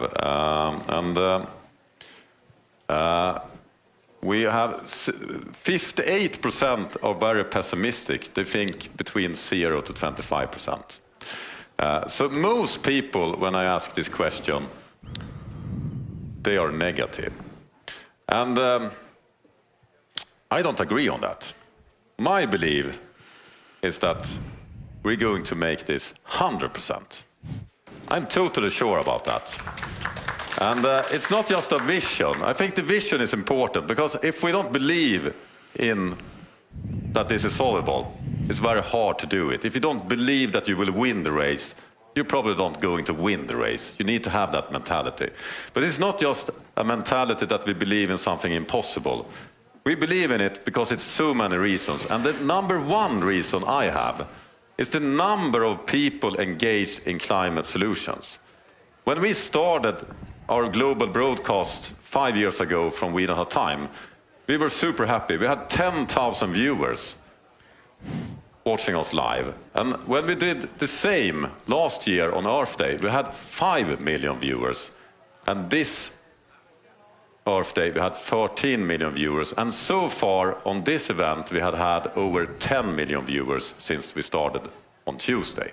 So it's a lot of people engaged in climate solutions. But it's not just the number of people, it's also the business community. They want to act on this. The United Nations have an initiative called Race to Zero. And companies, investors and citizens can join this initiative if they want to go fossil-free. And today it's so many companies representing these initiatives, so together they make up to more than 50% of the global GDP. More than 50% of the whole economy wants to go fossil-free. But it's a big but. And that is not if we're going to reach the targets. The big but is, are we going to do it on time? And that is what We Don't Have Time is all about. We need to speed up this change. And we have built a tool for that, but we need your help to use this tool. And this is important. The thing we can all of us do in order to help us win this race is to speed up change, accelerate change. So when you see someone doing something great for the climate, a leader, a company, or a neighbor, or anyone, you could give them a climate love on We Don't Have Time platform so that they will get rewarded. And when you see someone lagging behind, doing things slowly or doing something stupid, destroying our planet, you could give them climate warning. A lot of people deserve climate warning. But do you know what? 70% on our platform is actually climate love. So a lot more people deserve reward. And you're going to see that here today. And I'm also very proud of working with Exponential Roadmap as our main partner for those event series. And what is Exponential Roadmap doing, Johan? Thank you, Ingmar. I'm absolutely with you. Failure is not an option. What we do is we bring together the leading transformers and disruptors taking action in line with the 1.5 ambition. And we started with a few organizations and companies a couple of years ago.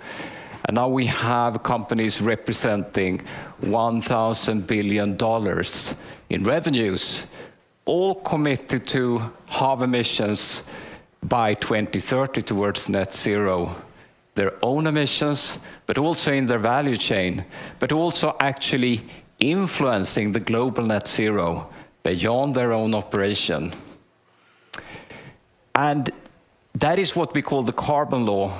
The carbon law is about halving emissions every decade. And it was formulated by Johan Rockström, our chairman, together with us, inspired by the Moore's law about four years ago. And that is now the basis for the UN Race to Zero. It's the basis for the US goals, for the European goals. So that also shows that it's possible to scale big ideas really fast. But now it's all about action. We are far beyond the pledges. And that is the reason why we developed the business playbook, the 1.5 supply chain leaders, the SME Climate Hub. So all of these are example of exponential action projects where we can basically share the best practice on a global level to scale out much faster. The exponential roadmap basically states that solutions exist to halve emissions by 2030 in all sectors. And we talked about energy, we talked about transport yesterday, and today it's about food and land. We'll focus on the 5 big solutions. It's about shifting to plant-based sustainable food. It's about cutting food waste. It's about shifting to regenerative agriculture. And it's about stopping deforestation and destruction of nature. So we're very excited to have some of the leaders focusing on how can we accelerate the scaling of these solutions. Yeah. Back to you, Nick. Thanks a lot, Johan, and thanks a lot, Ingmar. Thank you. Yeah. So we're here to talk about how to reduce our food print. People talk about footprints. We can talk about food print, can't we? So I'm delighted to welcome 2 remarkable people to the stage who are key members of the EAT Lancet Commission. The Lancet, by the way, is a British medical journal, global medical journal. There's Dr. Gunhild Stordalen, who's founder and executive chair of EAT, which is the science-based global platform for food system transformation. And Professor Johan Rockström, chair of the EAT Advisory Board, the EAT Lancet co-chair and commissioner, and also director of the Potsdam Institute for Climate Impact Research. In 2019, the Commission launched a landmark report on what is needed to deliver a healthy diet to around 8 billion people, rising to maybe 10 billion by 2050, but without trashing our planet. Gunhild and Johan are with us here to launch a new phase of the Commission. But before we do this, can you give us some headline findings of the report? So let's join each other on this sofa.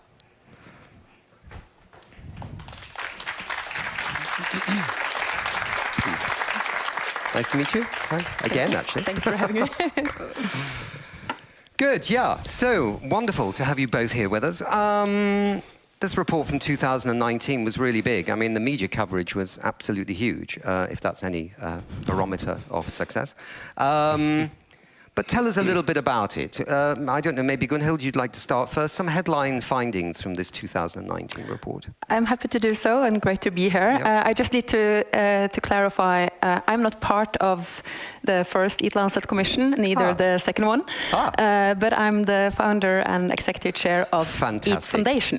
Thank you very much for clearing that up, right? We'll probably have loads of bad social media if we didn't do that. But she's the visionary behind the EAT Lancet. She's the visionary behind it, right? So we have the visionary and we have the co-commissioner, so there we go. Then she lets us scientists do the heavy lifting and hard work. Exactly.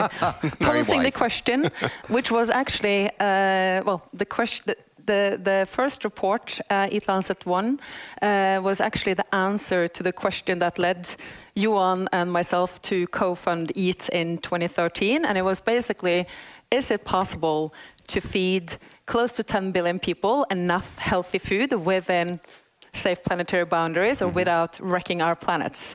And it was actually a landmark report, a really disruptive piece of work, because it was the first time ever scientists across health, climates, agriculture, nutrition came together and looked into both the health and the environmental impacts of our food systems.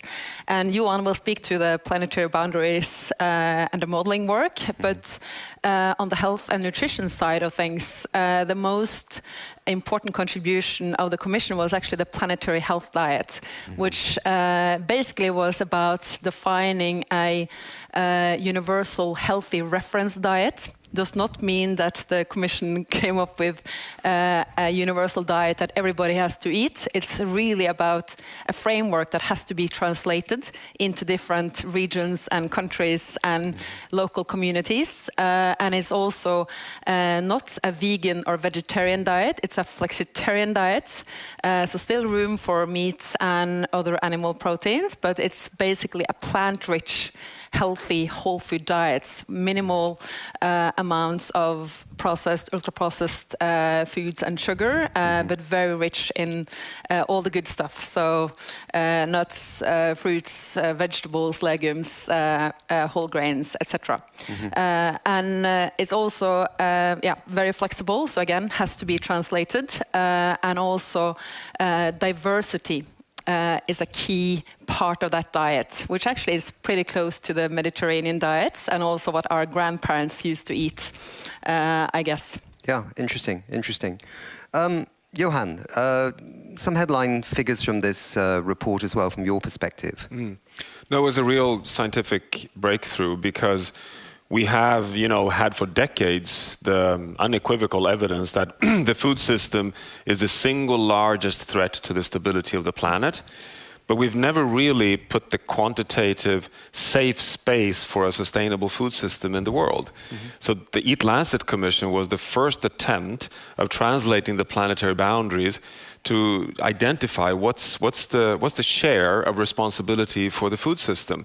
And this is fundamental because we know that the number one driver behind loss of biodiversity is how we produce food.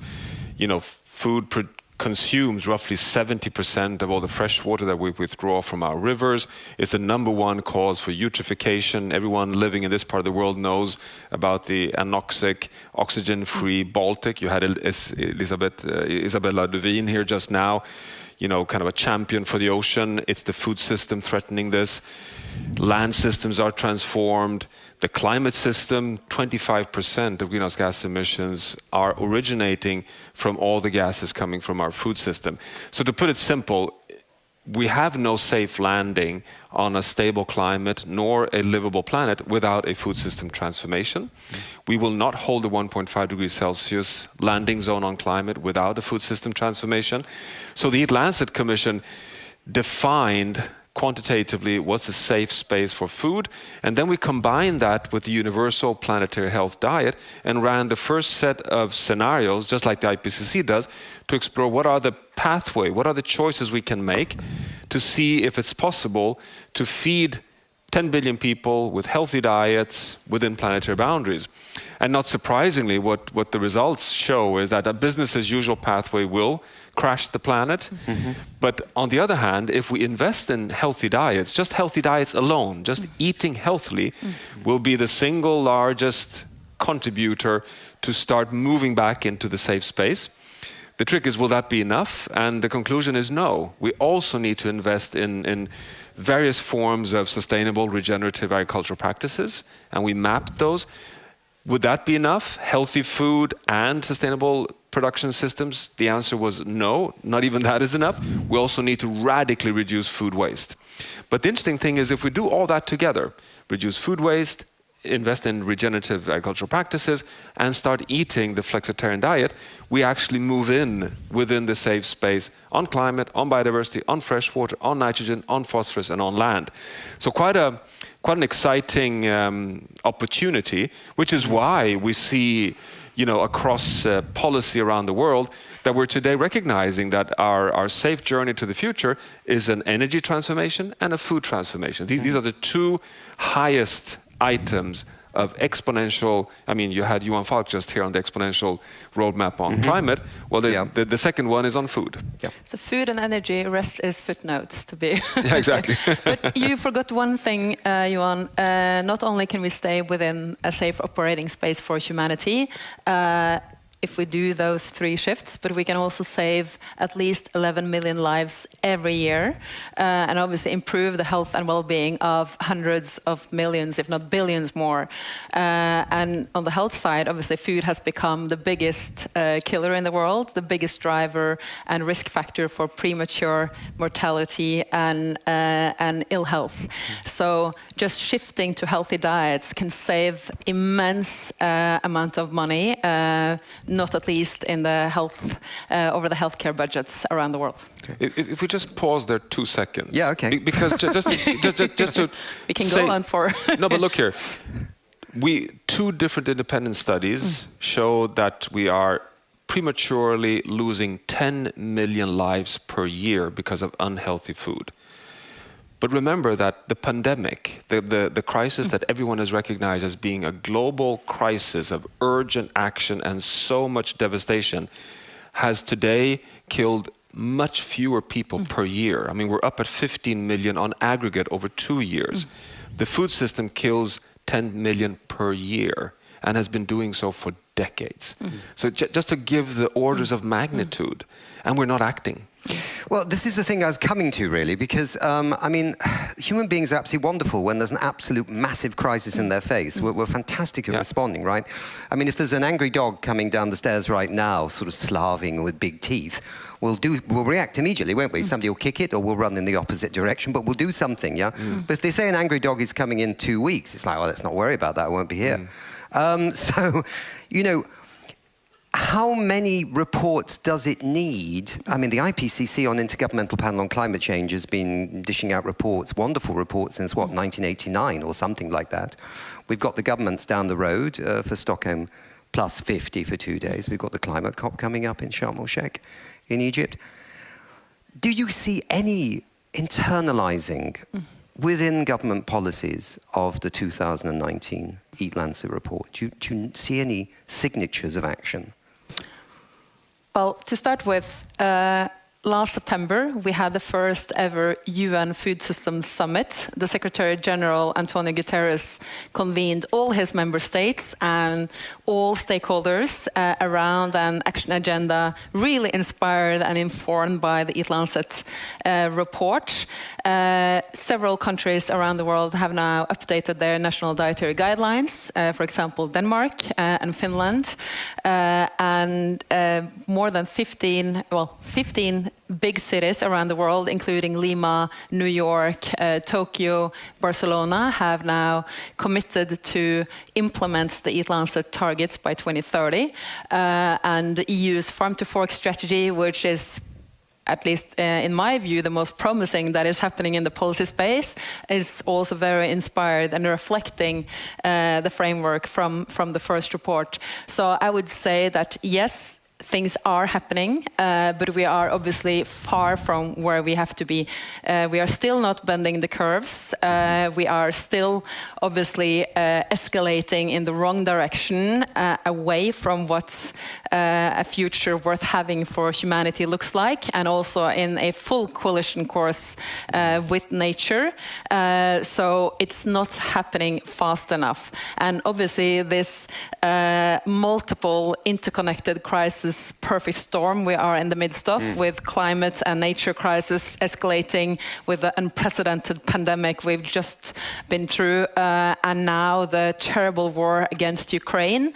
I mean, all this are screaming to us that we are now in what the Secretary General termed code red for humanity. And what's wrong with our food system sits at the very heart of it. So we really need to now mobilize this crisis mode to actually not only do more band-aid solutions and more of the kind of the short-term measures, but really use this to pivot into the transformative journey that we really have to embark on. And perhaps the other thing about this topic is that it actually does really speak to ordinary people as well. I mean, people can understand the food story, right? It's a bit hard for them. Very tangible. Yeah, it's hard for them to understand the challenges, say, facing a truck company like Scania to electrify their that seems quite remote from your daily life, right? Or, you know, the big climate issues that are so huge in people's understanding. But food is that nexus, isn't it? Food and land and biodiversity, and it's that linkages, and the idea of the human health as well really can connect people. And it's not only that, and that was one of the unique advancements, and of course we have to be a bit self-critical in the scientific community. We have never really worked together between the sustainability community, the agricultural community, and the health community. So this is the first time where we can show that a very powerful lever to solve sustainability problems is health, and that you can actually go via health, because just as you say, Nick, health connects to your personal everyday life. Everyone wants to have a healthy life. You want to have a long life. You want to have a happy life. And oh my God, I eat, I get happier and healthier, and I contribute to save the planet. It's kind of a nice story. But we in the climate science have not really entered that space properly. And so I think there is... you know, we've come late to that inside of that work, but we've made major advancements now. And if you enter, you know, the space of agriculture or biodiversity or climate, you'll see much more on equity, health, peace, security. It's quite interesting. I mean, at the World Economic Forum, the food crisis was at the center stage, despite the fact that Ukraine war and finance was, of course, the top items, but also recognition that food and climate are no longer environmental issues. These are really about societal stability. And that is a threat. It's like your dog coming. That's you know, the dog's here. The dog is here. The dog is here and embarking quite loudly. But I think also the health argument is an important one, because it's not only is it a universal argument that everyone understands, but it's also here and now. We are still struggling, although we are in the midst of now extreme weather events and really feeling climate change getting closer and closer by the day. It's still like something that is pushed to the side because we have more urgent crises like Ukraine. Everybody's talking about it, but we really need to now connect this, and also seeing food as the immense opportunity space it really offers, because you can deliver on multiple objectives at the same time: better health, less healthcare costs, better social equity and justice, a stable and safe environment, and all of this is possible to achieve if we take the big picture approach and really let the science guide us. And of course, we're living in a world now with so many people that we can't just say, okay, this land is dead, we can move on. I mean, there's still a few places left, some parts of Africa, where you can move on. But we can't move on. We've got to make the best of what we have, right? We have to make it work here and now on the very soil. Well, we're not standing on soil, it's a stage actually, but on the very foundation that we're standing on, right? Because the land, the soils, they are the foundation of actually our entire existence, and people don't often recognize it, the atmosphere and the land and soil, and some things in between. But without them, we don't exist. No, you know, that's something that unfortunately is sinking in much too slowly. But we have all the evidence showing that, you know, for our modern civilizational journey, which is roughly 150 years, I mean, since we started industrialization in the mid of the 18th century, you know, up until just even in the 1980s, early 1980s, you could still argue that we were, you know, a relatively small world on a big planet where there was land where you could expand. You could still fish the oceans without having collapse. You could still even load the atmosphere with more greenhouse gases without having massive impacts of heat waves and droughts and floods. So even though it was unsustainable, the resilience in the system, the redundancy, the ability to cope was so large that we didn't really feel the pain. So the whole GDP growth idea was a massive planetary subsidy that we could just surf along, at least the minority of us rich in the world. But then, roughly 1990, we hit the wall. And we hit the first wall, which is that agriculture, which has just been feeding humanity by expanding 2% per year, of course yields as well increasing, but it was an expansion journey, had to halt. Why? Because we've transformed 50% of the Earth's surface into agriculture, and the other 50% is the part that is giving us pollination, rainfall, carbon sequestration, element cycling, and all the, you know, ability to cope and regenerate all our organic waste. So now we have scientific evidence to say, dear friends, it's finished. You know, we can no longer just go on destroying intact nature as a path to feed ourselves. We now have to have investments into rebuilding, but at the same time recognizing that we still have a challenge of 7.8, soon to be 9, potentially 10 billion co-citizens, of which 1 billion are absolute malnourished and 3 billion are lacking, I mean, basically go to bed every night not being sure of having food. So, you know, it's a massive challenge, but one has to recognize these boundaries, that they're real. They're real now. Mm-hmm. But what Johan is saying here is so important, because not only will food systems have to go from being the single largest emitter, accounting for up to 1/3 of the global emissions, to actually become net carbon sinks by 2050, so absorbing and storing massive amounts of carbon, not at least in the soil, but it also has to go to restore biodiversity, and we need to produce more food on the same area of land we have today. And the scary thing here is that this is not in the climate negotiations. It's not on the table of the negotiators. No country in the world basically has the full food systems approach in their national climate plans, although it's 1/3 of the climate problem and has to become a solution.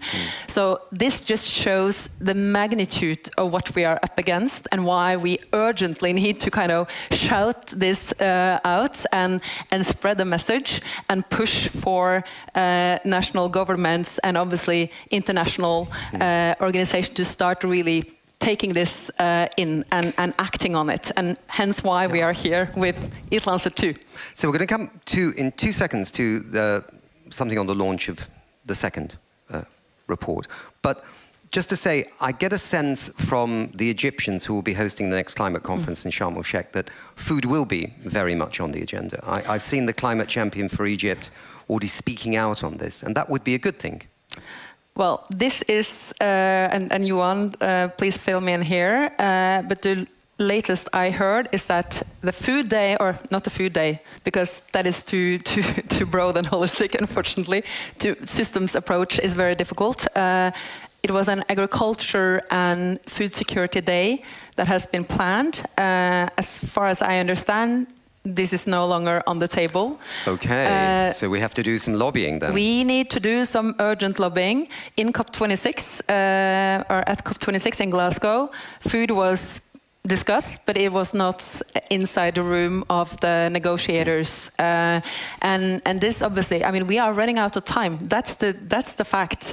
And we urgently need to get this in as part of the formal negotiations, and countries need to start implementing this into their national climate plans, and also not only mitigation but also adaptation. But Johan, you might have more intel to share here. Yeah, I'd have to be very brief here because I think the clock is ticking. It says 1 minute 13 seconds, the end of our section. But I agree with this. Some urgent lobbying is required, but I think we're in a very good position, unfortunately, because the climate impacts on food security, both in the Horn of Africa, India, and impacting on the global food markets is so apparent today. You just saw the front page on The Economist on the global food crisis. So yes, I think it's something that we will see in Sharm el-Sheikh, and we need to push for it. Yeah, super.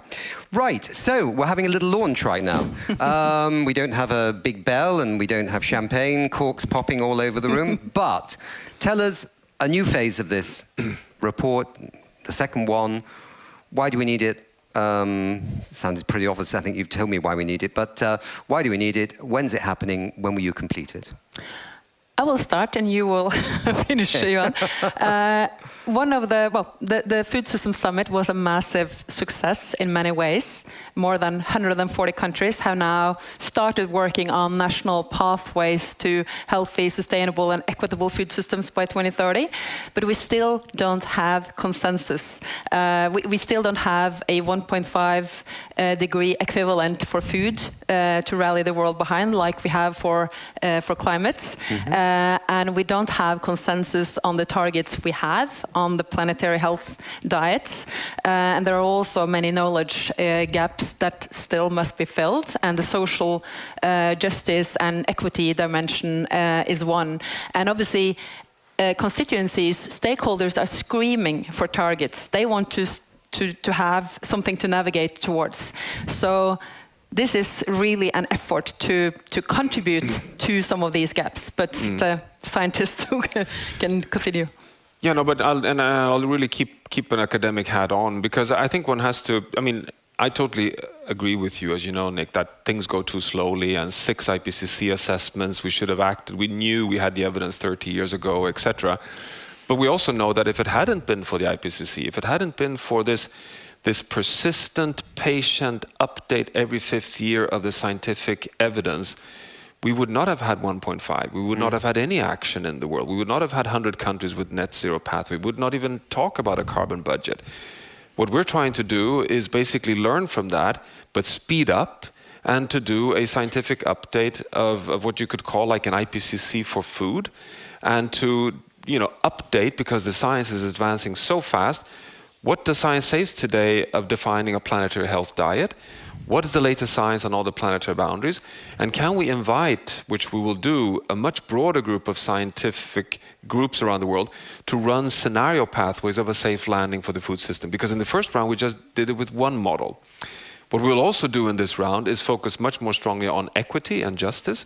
And we will do something that we also missed last time, which is to take the science on a universal definition of a healthy, sustainable diet and apply it in different cultures of diets in the world. So we can see how does it match with a South Asian, an African, a European, a Latin American diet. Because that was one of the critiques that came up in the first round. Right. And this will be, so we're kind of pushing the boundaries on the science, but also updating the science. And personally, I think that is it's the floor to stand on for our ability to do all the action that we need. And the final thing that is important to mention is that, and also some of the learnings from the first report, is that, well, we are running out of time. We don't have another 3 years to wait while we're waiting for the science.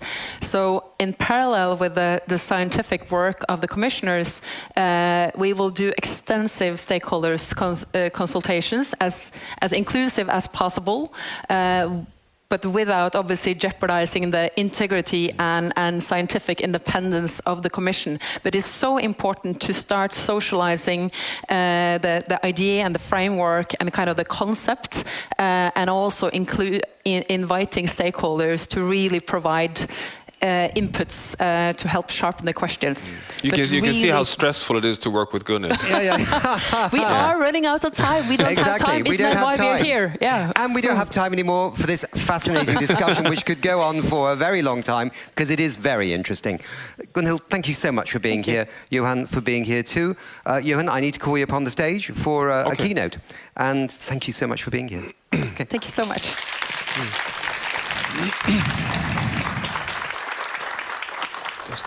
So I'm not going to introduce Johan Rockström again for his keynote, because that would be excessive. I'm just going to ask you to come on down and stare into this camera and please deliver your keynote. Thank you.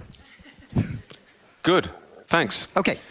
Yeah. So what's happening now is that you'll get a first little preview on a breakthrough initiative that Michael Wallison will be presenting from Conservation International. It's a really important work that we at the Potsdam Institute for Climate Impact Research are collaborating with Conservation International, which is to fill a major gap in our pathways towards a safe landing on climate, which actually draws very much on the discussion we just had on the Eat Lancet Commission. So we know, and you're all fully aware of this, that there is no safe climate landing. We will not be able to make 1.5 degrees Celsius unless we also secure all the carbon sinks and stocks in nature.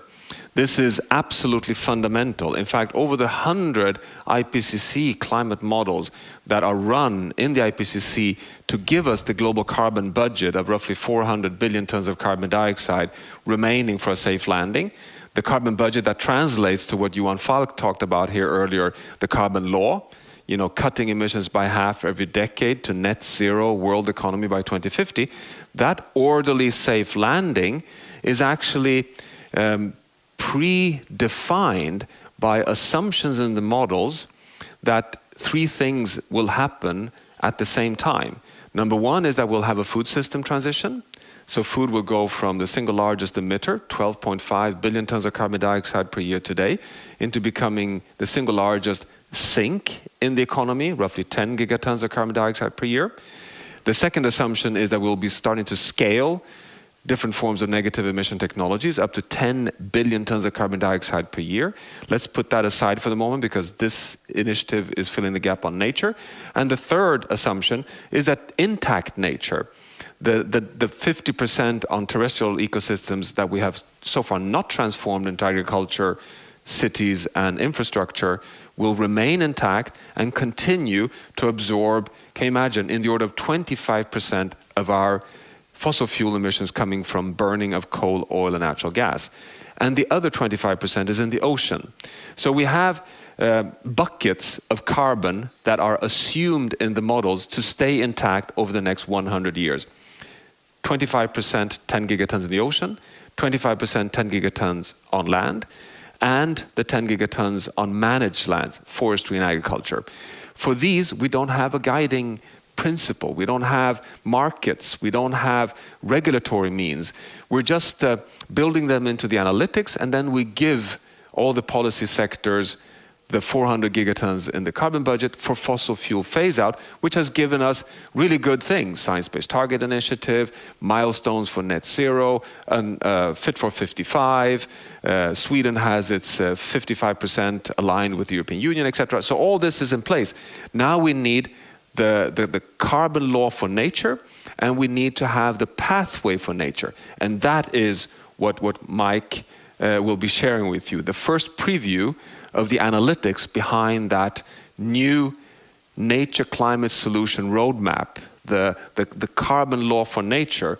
Why do we do this? Well, it's because every actor, a business, a city, company, nation, can then get that as a quantitative, measurable and reporting reference point, which then we hope will be a possibility of ramping up the voluntary carbon markets in the world. Because if you know what you're measuring, and if you know what you can invest in, and if you know how much you need to deliver on, that can become a tradable unit across markets in the world, just as we're doing on carbon for fossil fuels. So hopefully this would be a way of integrating climate and nature into one framework. And again, it's something that we really need and that we're lacking. So with that, back to you, and I guess Michael is with us somewhere. I think Michael may be with us, yeah. Thank you so much for your time. Yeah. Thank you for framing that. It would have been a nightmare for me to do that, so what a great relief that you did that for me. Thanks. So, let's go to our next keynote. Now, let me bring in Michael Wilson, who leads Conservation International's design and delivery of its Exponential roadmap for natural climate solutions. Michael, are you with us? Can I see you? I am with you. Oh, hello. You're with it by the magic of Zoom. Okay. By the magic of Zoom. Thank you so much. Great. Lovely to see you. You have the floor. Well, thank you so much. And thank you, Johan, for the keynote introduction and for your excitement and engagement on our Natural Climate Solutions Exponential Roadmap. So 50 years ago in Stockholm, a process of visioning and organizing the global community for a healthier planet began. Today, as many of us gather again in Stockholm, I wish I were there with you, of course, we recommit ourselves to that future of a healthy environment. Earlier today, Secretary General Antonio Guterres reminded us that our global well-being is in jeopardy because we have not kept our promises on the environment, and that our environmental footprint has become unbearably heavy. Most of that footprint, as we've discussed, has been in food. Nowhere is this footprint more evident than the land sector itself. We currently use about 30% of ice-free land in the world to feed livestock. We use another 20% approximately for harvesting trees at different levels of intensity, and another approximately 10% for growing food for humans. This is not just a land footprint, it's also an emissions and climate footprint. 6.5 gigatons of climate emissions annually from agriculture, and another 6 gigatons, almost the same amount of emissions, are coming from ecosystem destruction, largely due to agriculture expansion. We are hereby introducing a sneak peek, a preview of our Exponential Roadmap for Natural Climate Solutions. We'll be releasing the full report at Climate Week in New York in September. I'm excited to give you a preview with Johan today of this NCS Exponential Roadmap. The first important piece of our Exponential Roadmap for Natural Climate Solutions is this carbon law for nature. This is the destination that we all need to be reaching for. It is a new carbon law component, equivalent and complementary to the carbon law for fossil and industry. Right now, Johan mentioned we're at about 12.5 gigatons of annual emissions. 1/4 of annual emissions are coming from managed lands and from anthropogenic causes in ecosystems. We need to reach net zero for all of agriculture and land emissions by 2030. This is a new carbon law for nature that sets a benchmark, a universally applicable yardstick for ambition for actors at every scale. From 2030 to 2050, we need to be increasing sinks on managed lands. This is in addition to the sink we're already, the subsidy we're already getting from nature by absorbing our fossil emissions. This new carbon law for nature is the pathway we need to take. It is defined from both what is possible from bottom-up analysis, what we can afford and must do, but also a top-down analysis based on the integrated assessment models in the IPCC reports and the 1.5 degree reports. This is both necessary and possible. How do we get there? We need a roadmap to accelerate these changes. These curves that I'm presenting on this slide for accelerating protection, management and restoration of natural ecosystems are accelerating the protection by about, we need to cut in half our destruction every 5 years for the next 10 years to reach 4 gigatons of mitigation from protecting natural ecosystems. We need to be doubling our climate smart management of working lands every year through 2026, and then reaching 8 gigatons of mitigation on more than 2 billion hectares of working lands, agricultural and forestry lands around the world, again by 2030. And we need to begin rapidly restoring ecosystems and building a new global industry of restoration, a new sector, a restoration sector, to accelerate to 5 gigatons of mitigation annually on managed lands by 2050. This roadmap can only be reached if we act with people at the heart of it. These people on the land, indigenous peoples and local communities, the foresters that are actively managing land, the farmers that are growing our food, the livestock managers that are helping to feed us, and the public land managers who help to manage our shared resources, together need to act in response to the enabling conditions that we provide, all of us, social movements, governments, businesses, the financial sector.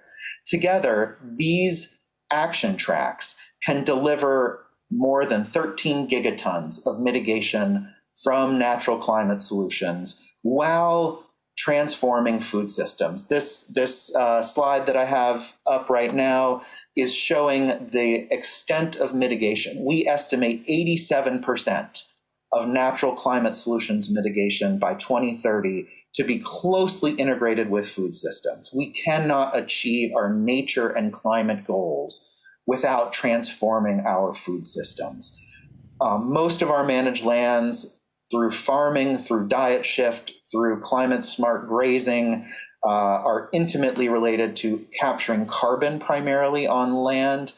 And we need to protect the carbon and the stores we have through indigenous rights and tenure, through a new system of climate critical protected areas, through no deforestation supply chains, and through a climate smart forestry. I will stop there, and I look forward to telling you more at Climate Week and to responding to any questions. Thank you. Okay, Michael, thank you very much indeed. That was very interesting. We had a technical problem seeing the slides, but funnily enough, actually hearing you speak, it was all very clear to me. I don't know if it's clear to the audience, yes, they're all nodding. They're all nodding. Well, I'm happy to share some other method and tell you whatever I can. Yeah, we'll get the slides up on the website, but it was really good. Okay, so I want to ask Johan Falk of the Exponential Roadmap Initiative back on stage for some remarks, maybe on what we've heard. So a carbon law for nature, that's a new one to me, so that was quite exciting. But any other thoughts? No, climate and nature absolutely goes hand in hand. It's two sides of the same coin. We can't just address climate, we have to address nature at the same time. So it's so essential.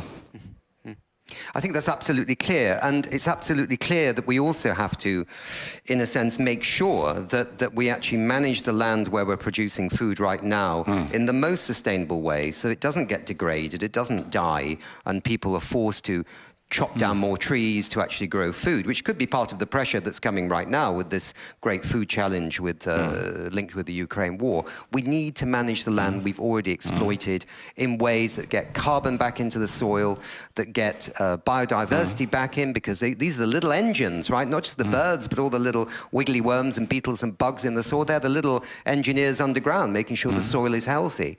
So it's a complex process, but I think we're getting to grips with it with some of these reports we're hearing about. That's right, Nick. But we also need to shift what we eat, basically. Yeah. And that's what we shall talk about right now, basically. Yeah. We need that shift to plant-based food, sustainable, healthy food. And we also, as we heard, we need to cut food waste. And in particular, since we are in a food crisis, I think the argument is stronger than ever to actually start to do that shift.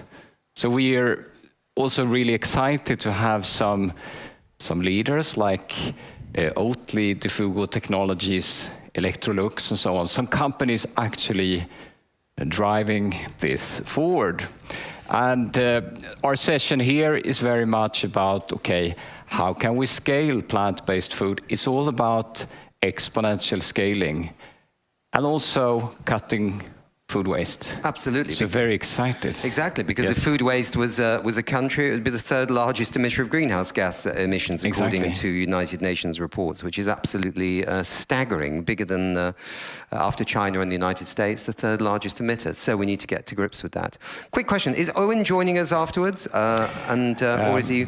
My fellow travel, Owen Gaffney, is joining on the next section. Okay, fantastic. Regenerative agriculture. Yes, excellent, right. Good news. Okay, Johan, thank you very much for being with us, and we'll move to the next section. Thank you. Super. Thank you very much indeed. All right, so it tells me here that we're going to hear from Owen Gaffney. Hello, somebody talking to me in the earphones? Okay, we're going to do it that way, are we? Okay, fine. So, let's now move on and let's hear from Richard Swanell, Keynote. He's the International Director of WRAP. And WRAP stands for Waste and Resources Action Programme. And they work with agencies like the United Nations Environment Programme on the whole issue of food waste, and they have global food indexes in terms of food waste and many, many other things.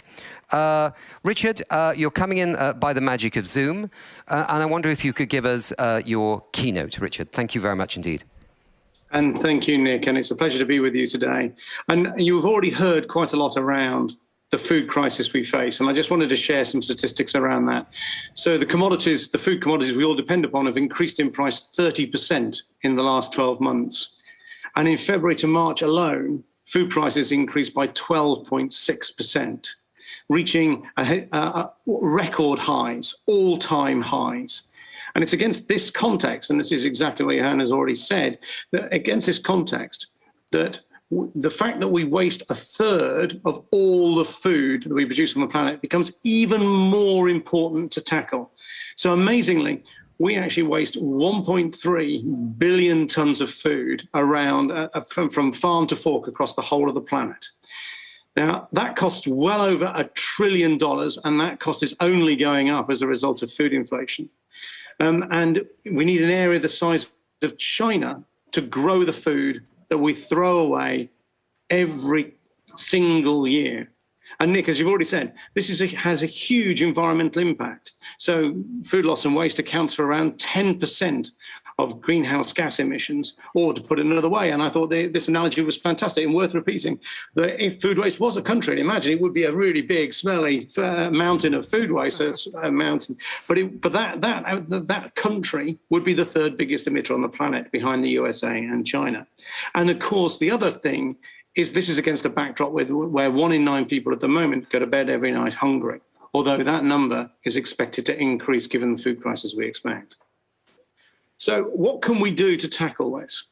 Well, the answer, I think, we can do 3 things to tackle this. We can actually bring in policies, and we can bring in regulations that can help. We can bring together businesses across the whole of the supply chain in public-private partnerships that can drive change. And also we can actually work in our own homes through consumer behavior change campaigns, helping us all reduce food waste in the home. And let's just focus on this, because this is something that we can all take away from this particular session, something that we can do now. So research that UNEP conducted and the assisted with showed that actually the average amount of food that we throw away in the home is 75 kilograms per person per year. Now, interesting, that doesn't change greatly across the countries around the world in the data sets that we have. So that means that we all throw away more than the average human body weight in food every single year. So that's absolutely huge.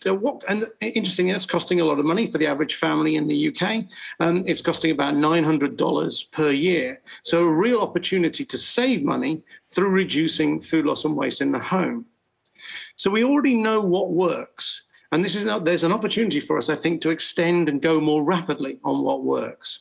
We know that consumer behavior change campaigns like Love Food, Hate Waste, which is operating in 7 countries around the world, can make a big difference. In the UK, it actually helped reduce food waste by 31% over 10 years. That's 1.4 million tons less food. So if we can do it, and that saves a large amount of money, around sort of $6 billion US per year in the cost of that food had it been eaten. So we think that there is an opportunity for us all to actually change the way we do things now and reduce food waste in the home and make a contribution towards reducing that food loss and waste in the supply chain, as well as working with companies and indeed governments to tackle food loss and waste across the whole supply chain. So just let's think about what can we do in the home? And we can actually boil this down to 2 very simple things. Buy what we need and eat what we buy. And actually critical to that is actually planning. You know, I, for example, take a shelfie, take a picture of my fridge and my cupboards before I go shopping so that I know I'm going to buy the right amount of food. Getting portion sizes right is absolutely key. Not only does it reduce food waste, it also can help us eat a healthier diet. Storing things in the fridge, for example, actually extends shelf life quite significantly, allowing us more time to eat the food that we buy. And of course, use those lovely leftovers. If you have any leftovers, pop them in the fridge, pop them in the freezer, and use them for another day. So hopefully, what I've done here in this short talk is actually talk about the fact that we waste 1/3 of what we produce on the planet. We can tackle this, and we can all as individuals make a progress on this in our own homes today. As you said, Nick, we don't have much time. So the time to act is now. Let's all start making a difference today. Thank you very much for your time. Thank you, Richard. And you're getting a nice applause here from the live audience. Thanks for being with us. Our next guest is Cecilia McElvey, who's Director of Sustainable Eating and Public Affairs at Oatly, which is best known, I suppose, to millions for its plant-based alternatives to milk products. Cecilia, great to have you here. Are you with us? Yes, you are. You have the floor, the stage, the sky, and all our appreciation for being here. Thank you very much. Thank you very much. Thank you very much. I want to talk a bit about global challenges. We've heard about them, and all of us here are very much aware of it. What is very positive about challenges is that it can really drive and inspire to change. So what I would like to talk about first about our journey. So Oatly is a company built on the very idea of a change. We come from innovation at Lund University. There was our founder. He was a PhD student researching on the factors behind lactose intolerance, and he realized that the majority of the world population actually suffer from lactose intolerance. And as an entrepreneur, he realized, fantastic business. I see the opportunity. And then he tried different crops and fell in love with oats, because it has a beautiful little soluble fiber called beta-glucan, which has proven to balance cholesterol in the blood. Isn't that amazing? So he started to try to make those oats into something liquid and developed a patented enzyme technology, which has helped us and developed where we are. So this is what we are about. We exist to make it easy for people to converse. We want to help people to converse from traditional dairy products to plant-based products. And our CEO, who came on board at 2012, he saw very clearly that this is not something that is for people who suffer from allergy or from intolerance, but this is something that should be mainstream. This is a solution. This is part of the solution to the challenges we are facing. We need to, as we've heard from several speakers today, we need to shift towards more plant-based eating. So that is where we make a huge difference, of course. It is through our products. And since I'm not in the finance department, I think we should be all happy about that. I need to just verify my papers, the figures, but I would like to share with you. So 10 years ago, we had a turnover of 20 million euros and 50 employees in a little office in Malmö and one little factory in Landskrona here in Sweden.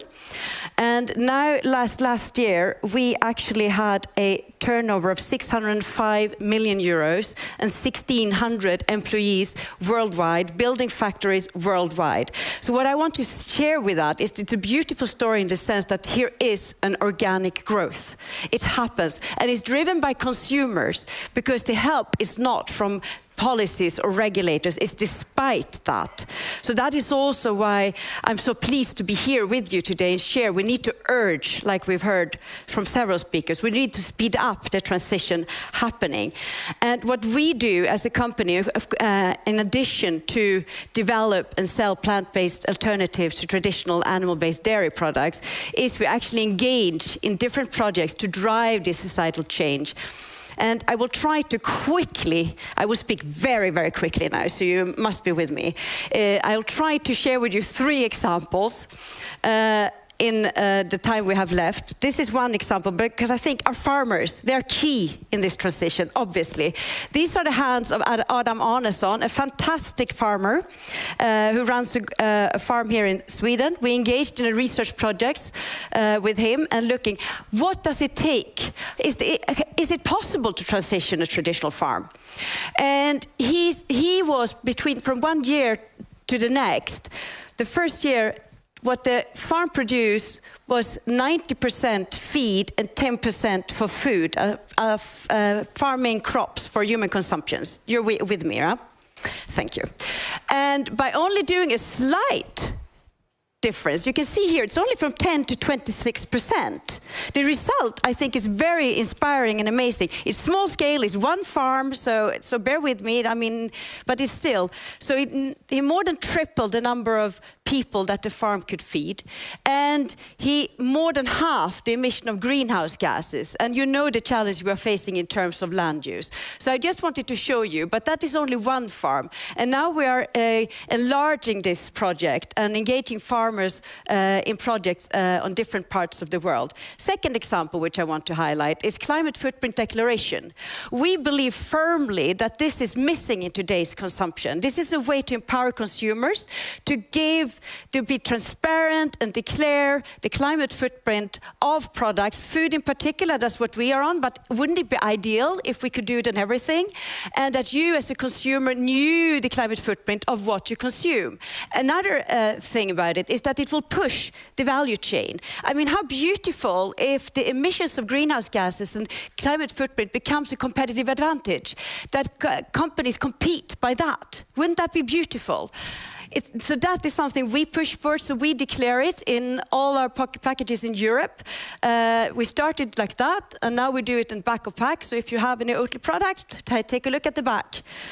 And we drove a campaign challenging the food industry to do it with us, and we run a campaign to it. My last example is this. So I would invite you, because there are so many challenges in the policy environment that actually is based on old norms. And right now there's a public consultation on the EU school milk scheme. So I would invite you to respond to that. One question is, should we include plant-based drinks? I mean, it's a minimum, right? And also, if you can see here, this is why the school milk subsidies is there. It's actually to actually make sure that they are fed milk at an age where taste preferences are set. So those were the very, very speedy 3 examples. Yes. Well done, Cecilia. It's a bit, yeah. Trying to get everything out in a few minutes is really tough. Now we're going to move, by the way, we'll see you later for a panel. Yes, yeah, okay. Thank you very much. Thank you. Right, now we're going to go to a panel.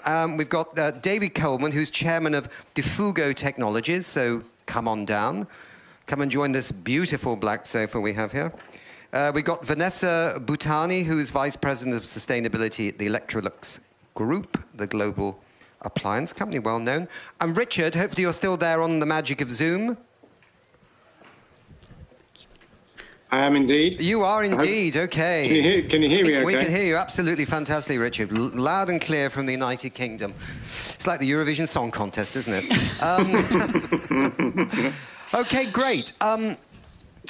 So let me introduce perhaps David a little bit more, whose company is based in the Asia-Pacific region. And you have a unique technology for food and farm waste, we understand. And we want to know more about that. This company he's chair of Defugo Technologies, as we said. And also you grew up on a family sheep and grain farm in New South Wales, Australia. So you've got to know a lot about this. David, you're going to tell us a little bit more, kicking off with some slides I think you might have about what is this technology and what is it doing. Well, thank you very much. Yeah, look, to borrow a line, and at the risk of preaching to the choir here, Stockholm 50, we have a problem, and that problem is food waste.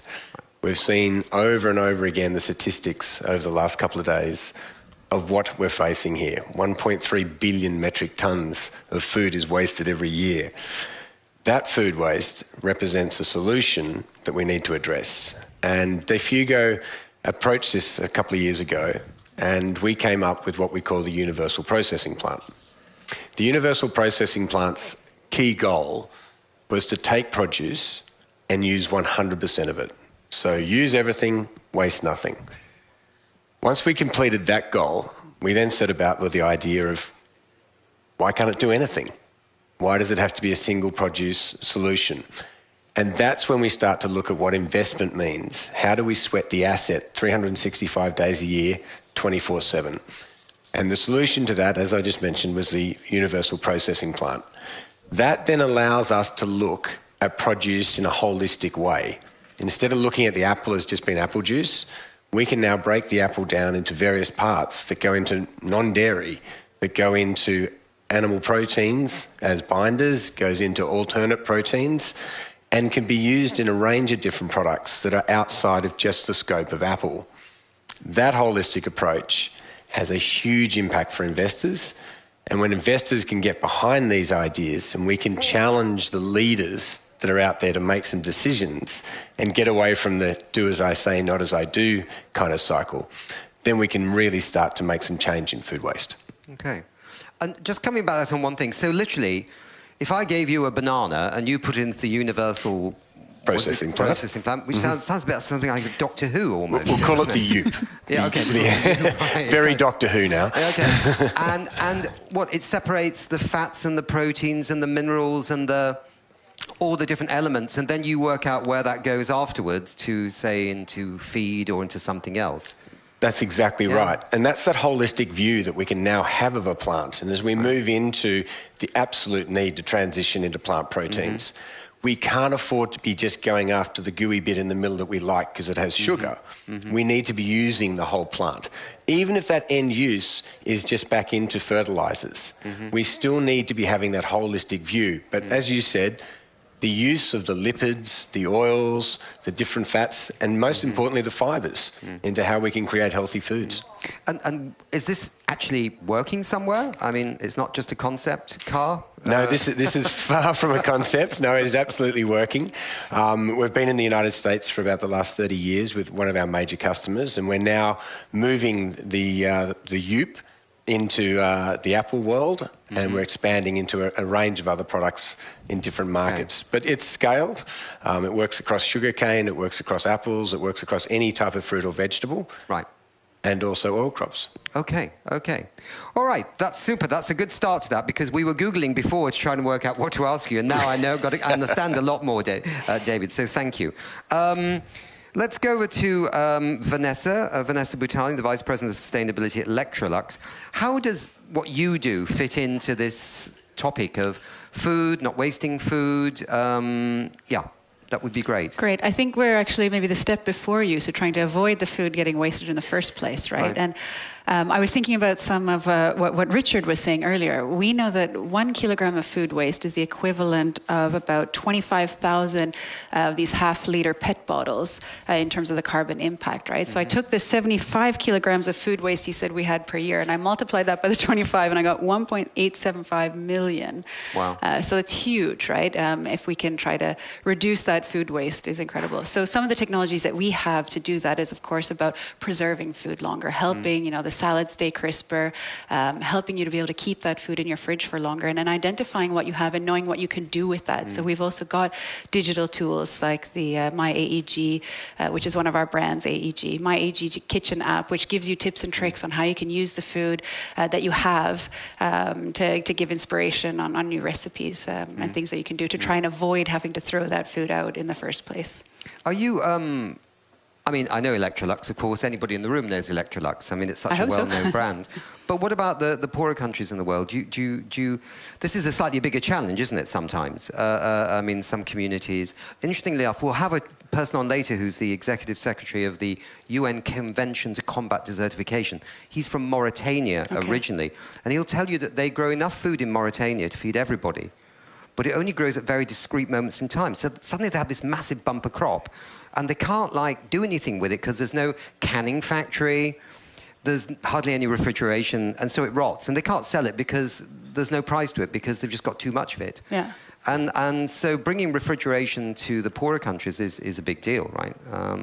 Absolutely, and I think that's what we see as people are moving into the middle class, right? I think it's maybe a refrigerator or a phone that comes first, but then, a TV or a phone that comes first, but then a refrigerator is high on the list of what people want. And I mean, just having that refrigerator and being able to keep that in your home, and then for us, of course, it's about making that as sustainable possible, using as little resources as possible so that you can keep it plugged in all the time to keep your food fresher for longer. But it's in the home, really. Absolutely, yeah. Richard, just back to you again. I mean, you were talking about the whole issue of food waste, why it's so big, etc. I mean, do you see that the urgency of dealing with food waste is spurring innovation? I mean, David's talking about their system here, and are you seeing that it's being reflected in business trying to do something more sensible about this?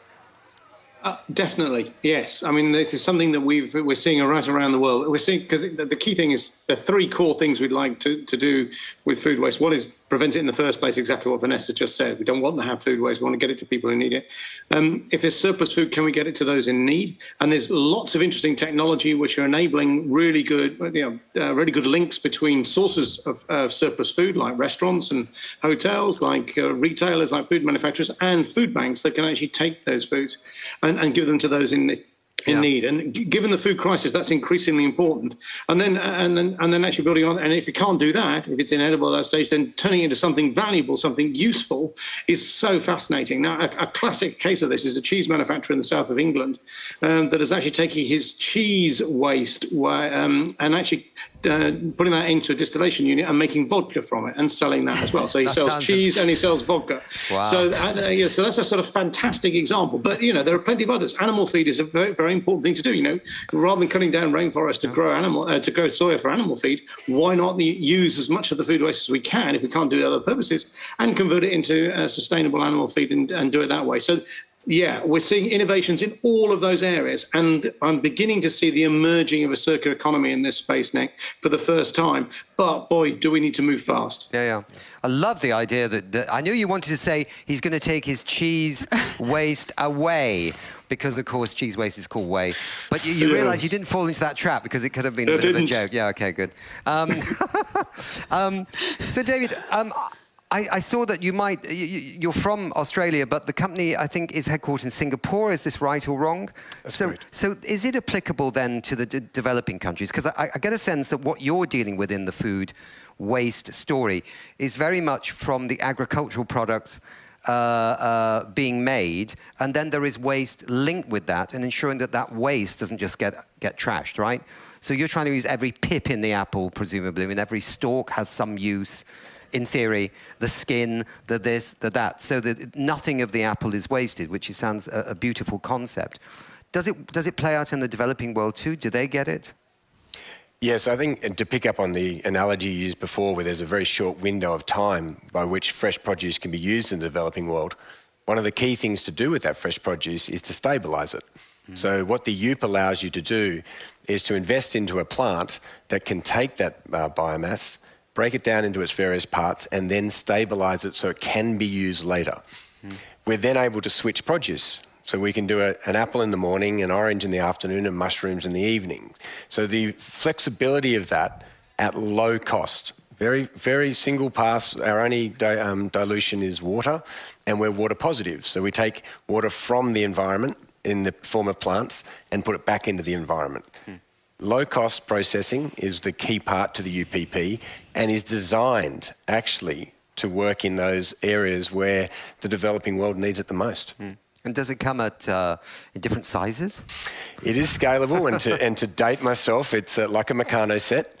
You build the UPP to the actual size of the processing that you want to do, rather than normally where you go, I hope to be able to process 10,000 tonnes, so I'm going to build and overcapitalise something. We've actually designed it the other way around, where you can, as your target biomass increases, you can just increase the plant to that. So very, very cost effective, works around cash flow, and enables, as you pointed out, the developing world to participate now in 2022, not 2030 or 2040. Okay. Last key question, David, is I mean, it sounds brilliant. Is there a breakthrough technology, or is it simply that nobody had ever really thought about doing this before? Or is it both? It's a combination of both. I think, unfortunately, in food processing, for about the last 100 years, we've been very, very focused on the idea of crushing. We took a very different approach to that, which is to remove the crushing, remove the overheating, which diminishes the value and the nutrition value of food, and take a very, very different extraction process that it then allows us to maintain the cellular structure of the food. We don't need chemicals that way to stop oxidization. It naturally preserves itself. That approach meant 100 years of development, which gave us about 1 or 2% extra yield. It was a bit like developing a faster horse. We took a moon leap step forward in extraction, and something like an apple, we're 34% more yield than an existing processor. Right. Healthy food, healthy eating, this is really at the heart of everybody's lives. It should be part of everybody's lives in every part of the world. How is Electrolux, maybe develop that theme that you were touching on before? What is Electrolux doing in that area? Absolutely. I think our big challenge when it comes to food and healthy eating is really making, and I mean switching to a plant-based diet, right, is making it delicious, making it fun, and making it easy. Because we see also through our research that the big challenges that people have while they're not switching to a plant-based diet is because it takes too much time, I don't know how to do it, and I don't think it's going to taste good in the first place, right? So we got to get over those hurdles, and I think that's where we really try to look at what we can do in our innovations today, with looking at steaming food, which is also great for leftovers, to make them freshen up and taste really good, and other technologies we have with air frying as well, using a minimal amount of oil to fry your food so it's still more healthy but gets that nice crispy texture that you want.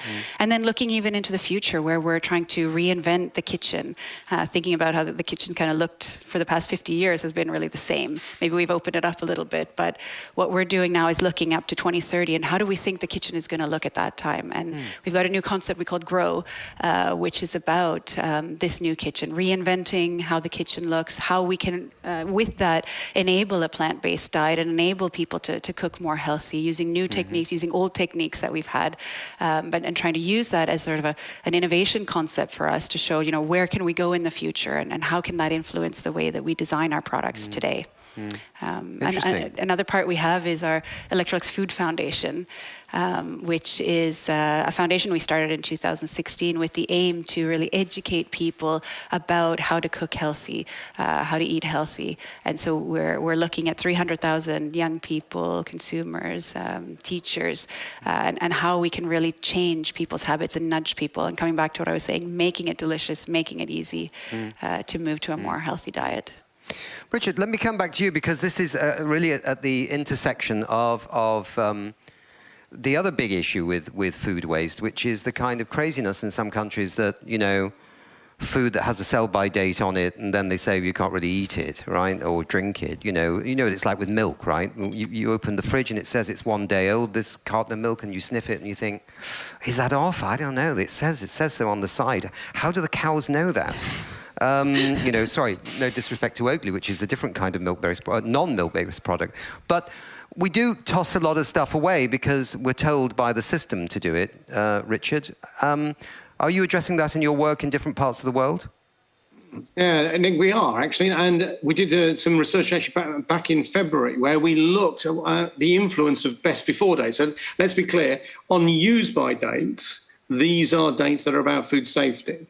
And for use by, we need to follow those dates. But of course, you can freeze items right up to the midnight on the use by date. So you can, that's where technology really helps. Chuck it in the freezer, then you can actually use it later, and that's absolutely fine. But best before is about quality. Now, there's been a lot of debate as to whether best before actually leads to food waste or not. I mean, I'm speaking personally, I thought actually if people had an indication as to the quality of the food, that might encourage them to eat it by a particular time rather than throw it away. So we looked at this in quite a lot of detail.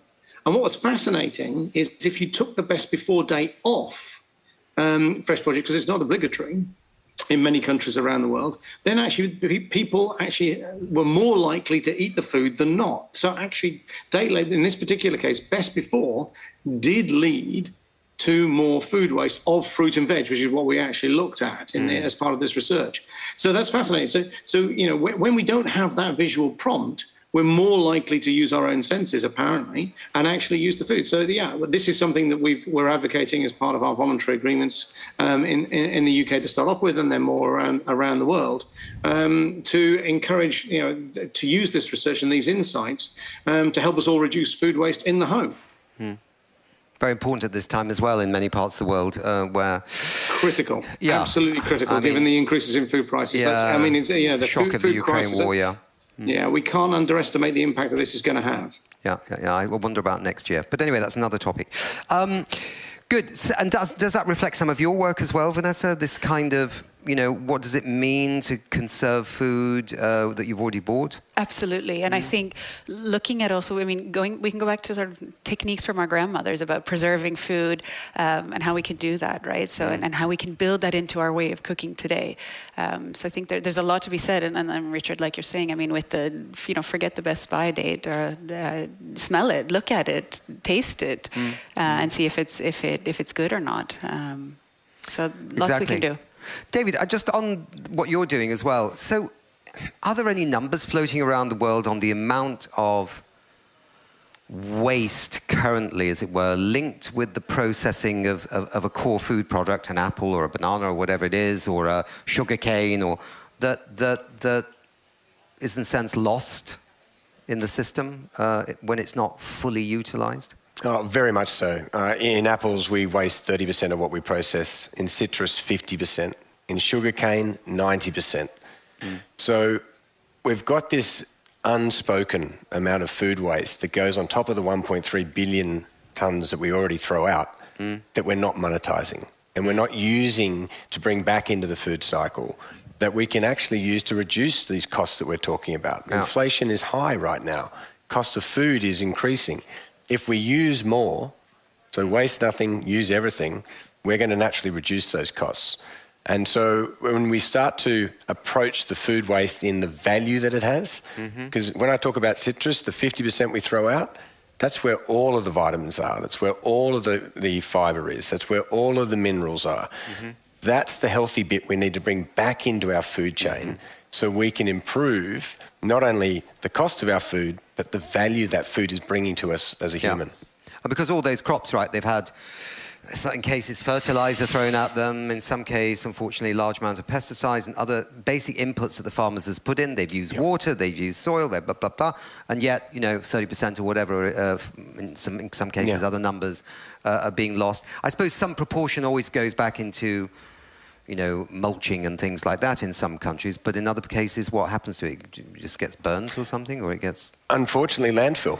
Landfill. Which is, which is the last and most absurd thing to do with anything. Absolutely. Yeah. And as we've heard today, is if it was a country, it's the biggest contributor. Right. If it was a country, we wouldn't want to live there. No. As Richard pointed out earlier on, it might be quite smelly. All right, good. Well, we've come to the end of the show. This section anyway. I want to thank you all for being with us. It was a very interesting debate, a good chat. Best of luck with your OOP.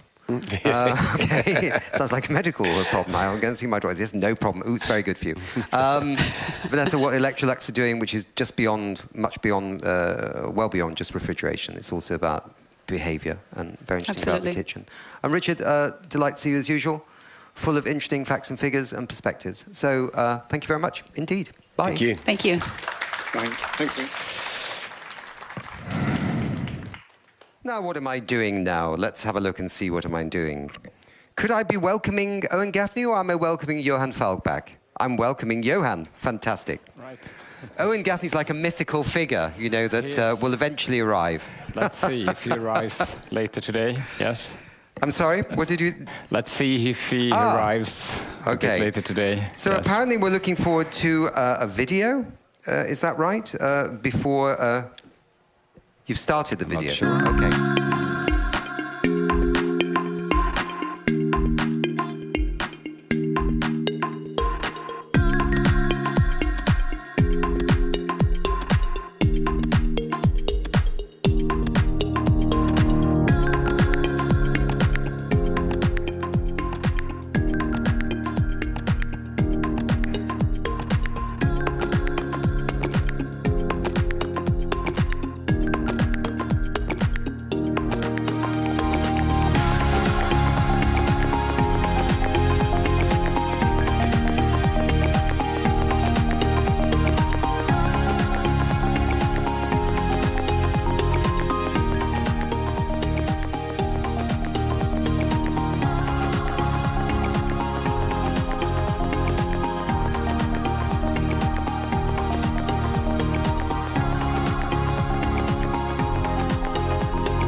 So now we're going to move to the topic of regenerative agriculture. And Johan, great to see you again here from the Exponential Roadmap Initiative. Give us some thoughts about this section. Yes, because now we talked about shifting to healthy plant-rich food, cutting the food waste.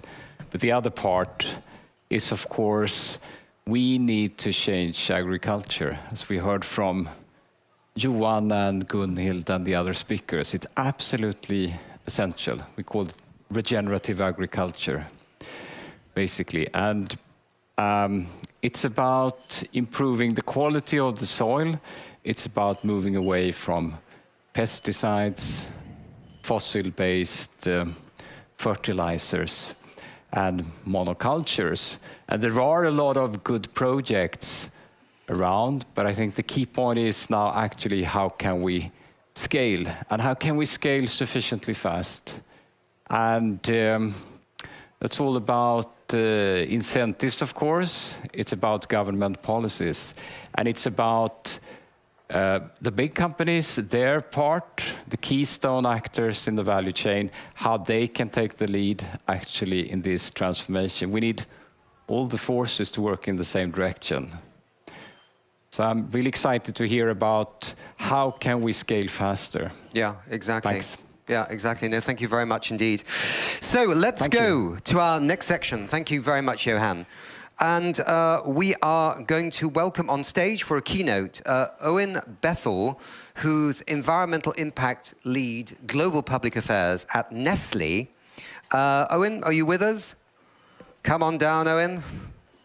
Come on stage. Very nice to see you.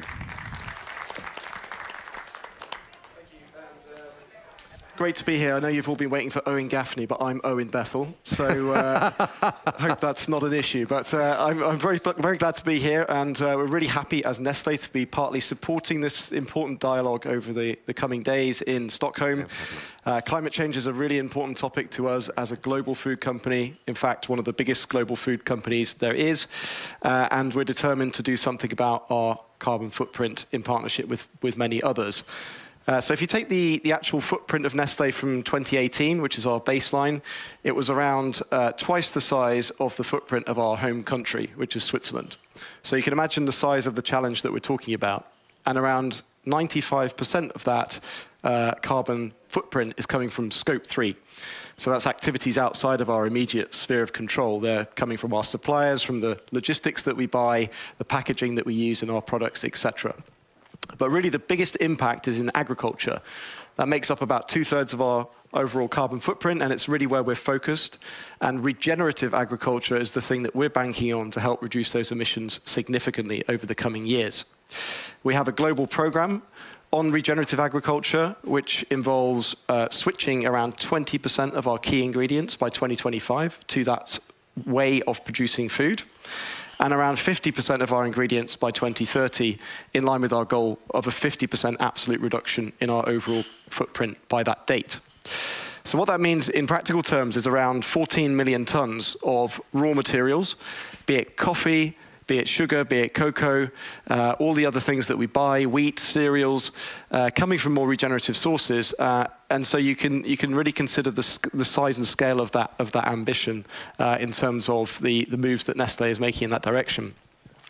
So regenerative agriculture is really a kind of series of interventions which are designed to, as Johan just mentioned, reduce the amount of synthetic inputs coming into farming, so reducing the amount of fertilizers that we need to use and other fossil fuels, but at the same time locking up more water in the soil using techniques like cover cropping. So that means exposing the soil for less time to the atmosphere, using things like minimum tillage, so not ploughing the soil and therefore disturbing it, and also rotating crops and using cover cropping and other techniques throughout the year to provide farmers with a more diversified income.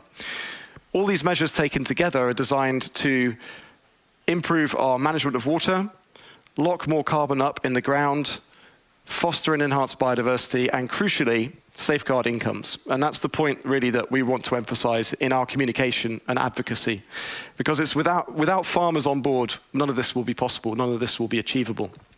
And when you implement regenerative agriculture through a project, there may be a series of interventions that are required to help farmers in the process. They may see a decline in their yield initially.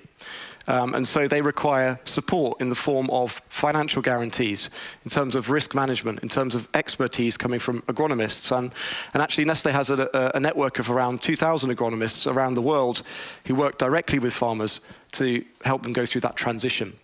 And that transition needs to be a just transition.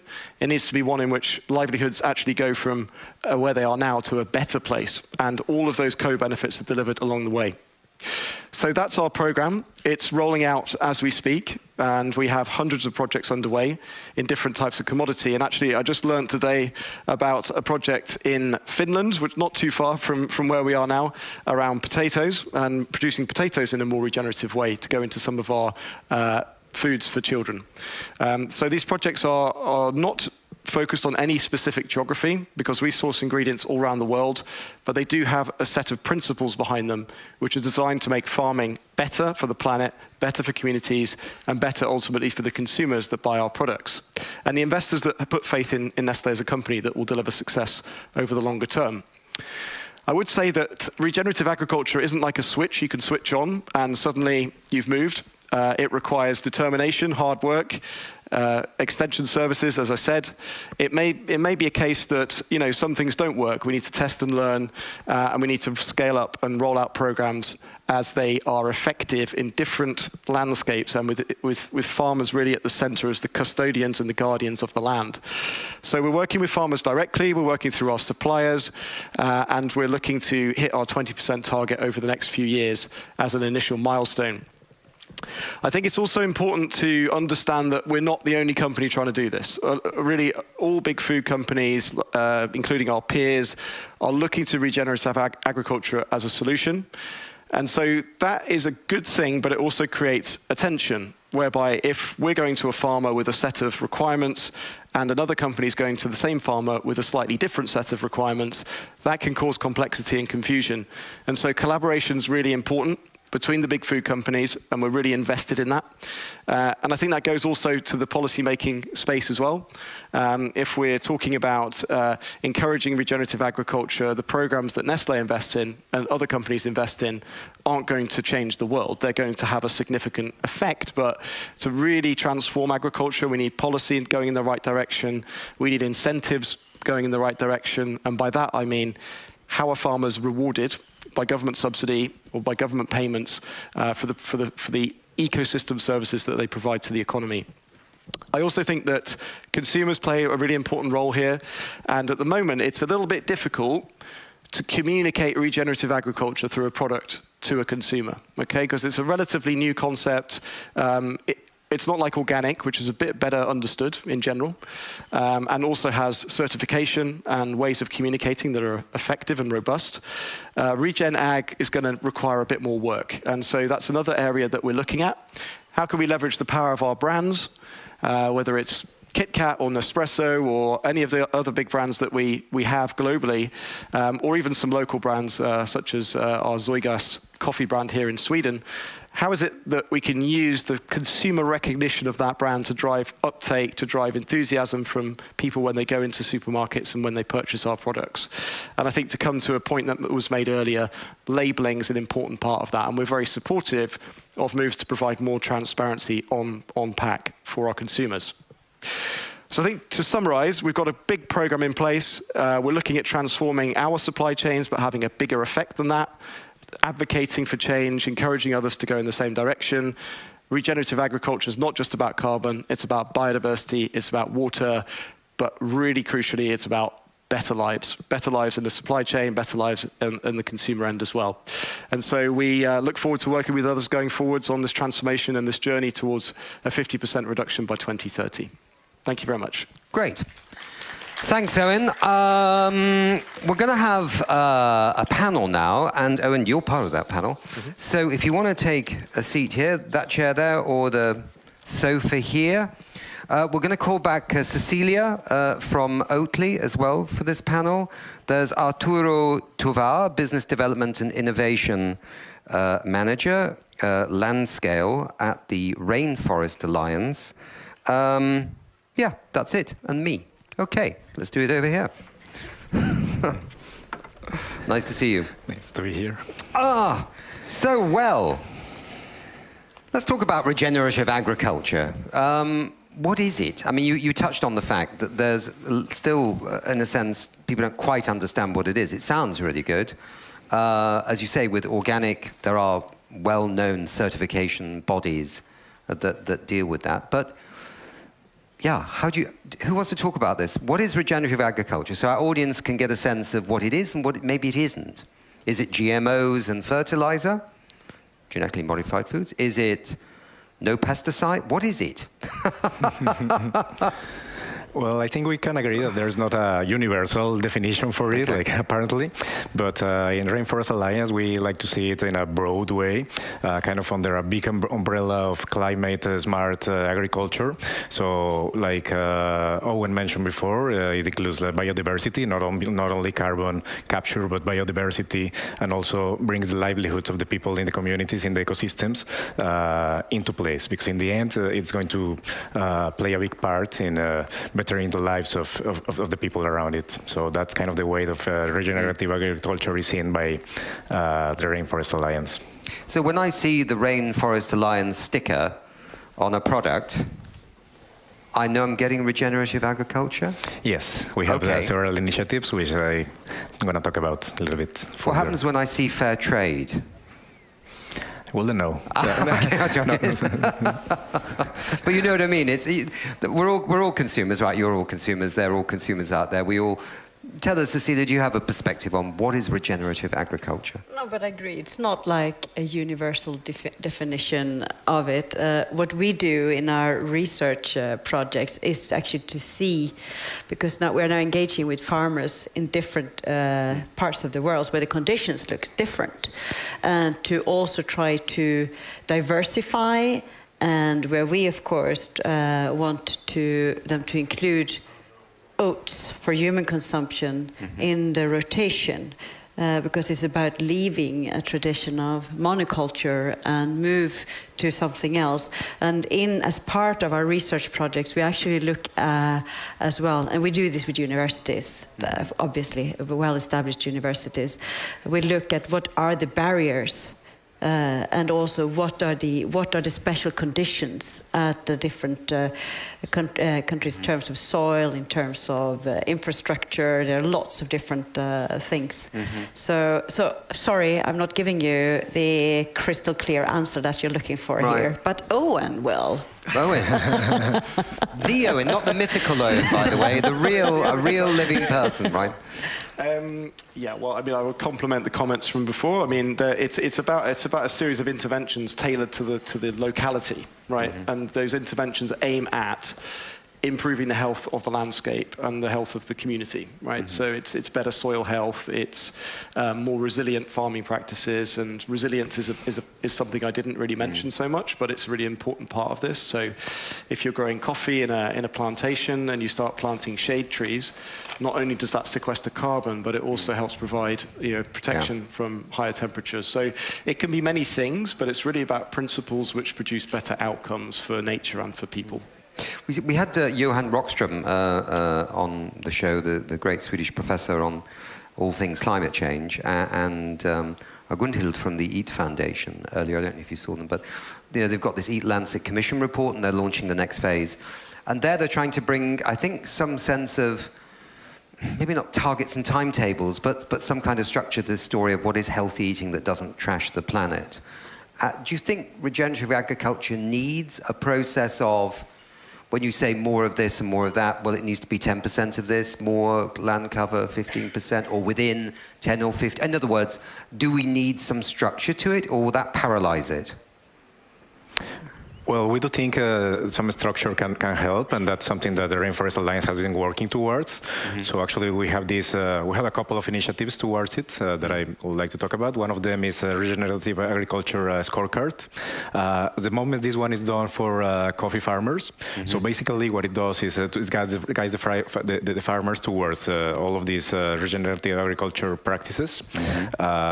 It comes from the certification that RA already has. So so it's taking it a step further, and we're planning to develop this for different types of commodities as well. It's under development, and then to really scale this up, we have another kind of framework which is at the landscape level, which is called Landscale. But maybe I will talk about this a little bit further down the conversation when we talk about how we plan to scale this to the next level. Okay. Good. Let's ask a bit about governments. I mean, I think it's clear from the conversations earlier that, okay, when it comes to renewable energy, things are going quite well around the world. When it comes to the electrification of transportation, things are moving now. It could go exponential soon. The nature-based area still is a bit of a headache in terms of getting on track with the Paris climate change agreement, and I think that sort of comes out in some of the conversations earlier. Probably because a lot of small-scale farmers around there as well, around the world, that it's hard to actually get to them to help them, in a sense, to move into different practices, perhaps. But what do you think governments could do, and what could governments do at the next climate conference, say, in Egypt, about the issue of food and land and emissions and regenerative agriculture? Is there scope there, or is it some other place where governments have to make some kind of decisions internationally? Seems to be happening a bit in the EU. What's your perspective on this? Yeah, I mean, absolutely, it should come from the government level. I mean, COP27 is a really big opportunity to put food on the agenda for climate, and that's something we really strongly support as a company, and I know other companies are also in the same position. And yeah, it was slightly disheartening to hear that it might have been dropped, but hopefully that's not the case. We'll get it back. We're going to get it back. We're going to get it back. Yes, we're fully on board for that. So yes, it's a big opportunity. I think that we've had a lot of discussions recently about repurposing subsidies. So instead of saying you need to get rid of all subsidies, how do you move them into a better direction? And so, you know, could you move from subsidizing fertilizer to subsidizing practices which require less fertilizer? And so the income isn't affected by the farmer, but you create a better outcome. And there's various different things like that, which I think could be done. You might have some opposition, though, from another industry that might not like that. It's, for example, the fossil fuel industry. True. Yeah. Yes. Okay. Right. Yeah, absolutely. We have to put food on the COP27 agenda. That's clear. It must be. I mean, look at what we're talking about here. So that is a very, very strong point that we're pushing for. When it comes to, and I'm sorry to dwell on it, but I need to come back to our research projects, which one thing which I find really interesting is we were recruiting 10 farmers to one of our research projects in Sweden. It was UNICEF, so founded by EU. And we were scared that, because Oatly can be perceived as a bit controversial, and so we were quite scared that there wouldn't be an interest among farmers to engage in this research project, which was about transition and diversity. We were so surprised that well over 100 farmers applied to take part in the project, and Sweden is a small country, so that's a huge number. And what came out from all of those interviews that we had with the farmers is that they were lacking a platform to discuss transition, and that their interest by the traditional associations are more about preserving what is, because that is the system we have created. Mm-hmm. It does take courage to do the change, and governments need to step in there, and they need to give a voice to the emerging forces. I'm a bit worried about the imbalance here, where there is a huge interest of stakeholders that gain from what is, that is what is still manifesting, and also with policymakers, that we need to make sure that their voice and platform are given to those who wants to drive the transition and give the conditions for them to do so. So subsidies or support and all of that should go towards the transition and help it. And one final point, sorry, about this research project, it also showed that the number of barriers. So it's skills, it's infrastructure, and it is policies and regulations. That is actually, because of course as a farmer, you are a businessman or woman. I mean, you're running a business. You need to make it hang together and make a profit out of it. So yes, that would be my yeah, I mean, I understand what you're saying, because the status quo isn't an option, to use that cliche. But I understand that when Sri Lanka just recently tried to go organic, and for a lot of other reasons, they have got a big crisis, right, in terms of food. The immediate response from the fertilizer industry was, we're here. You need more fertilizers, you need more this, you need more that. You were silly to even think about organic, right? I mean, this hasn't got to be the way. There has to be diversity, doesn't there, in thinking about agricultural systems. Yeah, definitely. And you know, it's important to emphasize that regenerative agriculture isn't necessarily about no fertilizer, right? It's about a more efficient application in many circumstances. Exactly. And so, you know, it may be that it wasn't appropriate for that situation. I don't know the detail, but I would support this point around farmer interest. You know, there is a huge amount of interest. We've got many hundreds of projects ourselves up and running, and we are seeing some of the farming organizations embracing it now. US farmers and ranchers, for example, are very enthusiastic about regenerative agriculture, which is great. National Farmers Union in the UK as well. So it's moving, and I think right now it's an inflection point with the crisis in Europe, where we can choose to now accelerate this transition and not sort of take a step back, which I think some are calling for. I think it's an important moment. Arturo, Rainforest Alliance, I mean, it has the word rainforest in it. It does. Which makes me think immediately it might have something to do with rainforests. Perhaps. A little bit, perhaps. Perhaps in the Amazon and other places, yeah? Yeah. So there's an interesting angle to this as well in terms of food security and in terms of inputs, you might say, to agriculture, because you've got trees, and we know forests actually recycle nutrients, that they're very important in the story of agriculture. They often the source of water from major rivers and things like that. Is that part of your story as the Rainforest Alliance? Yeah, I mean, we have been working as a Rainforest Alliance for 35 years already. So yeah, it's always towards climate positive future. So we have developed a couple of tools, like I mentioned before. So I mean, we have the certification part, of course. That's when you see the little frog in there. But we also have some other tools that are planned to use, like this regenerative agriculture scorecard that I was mentioning before. And the one that I really wanted to mention that we really see helping scale things up is Landscale.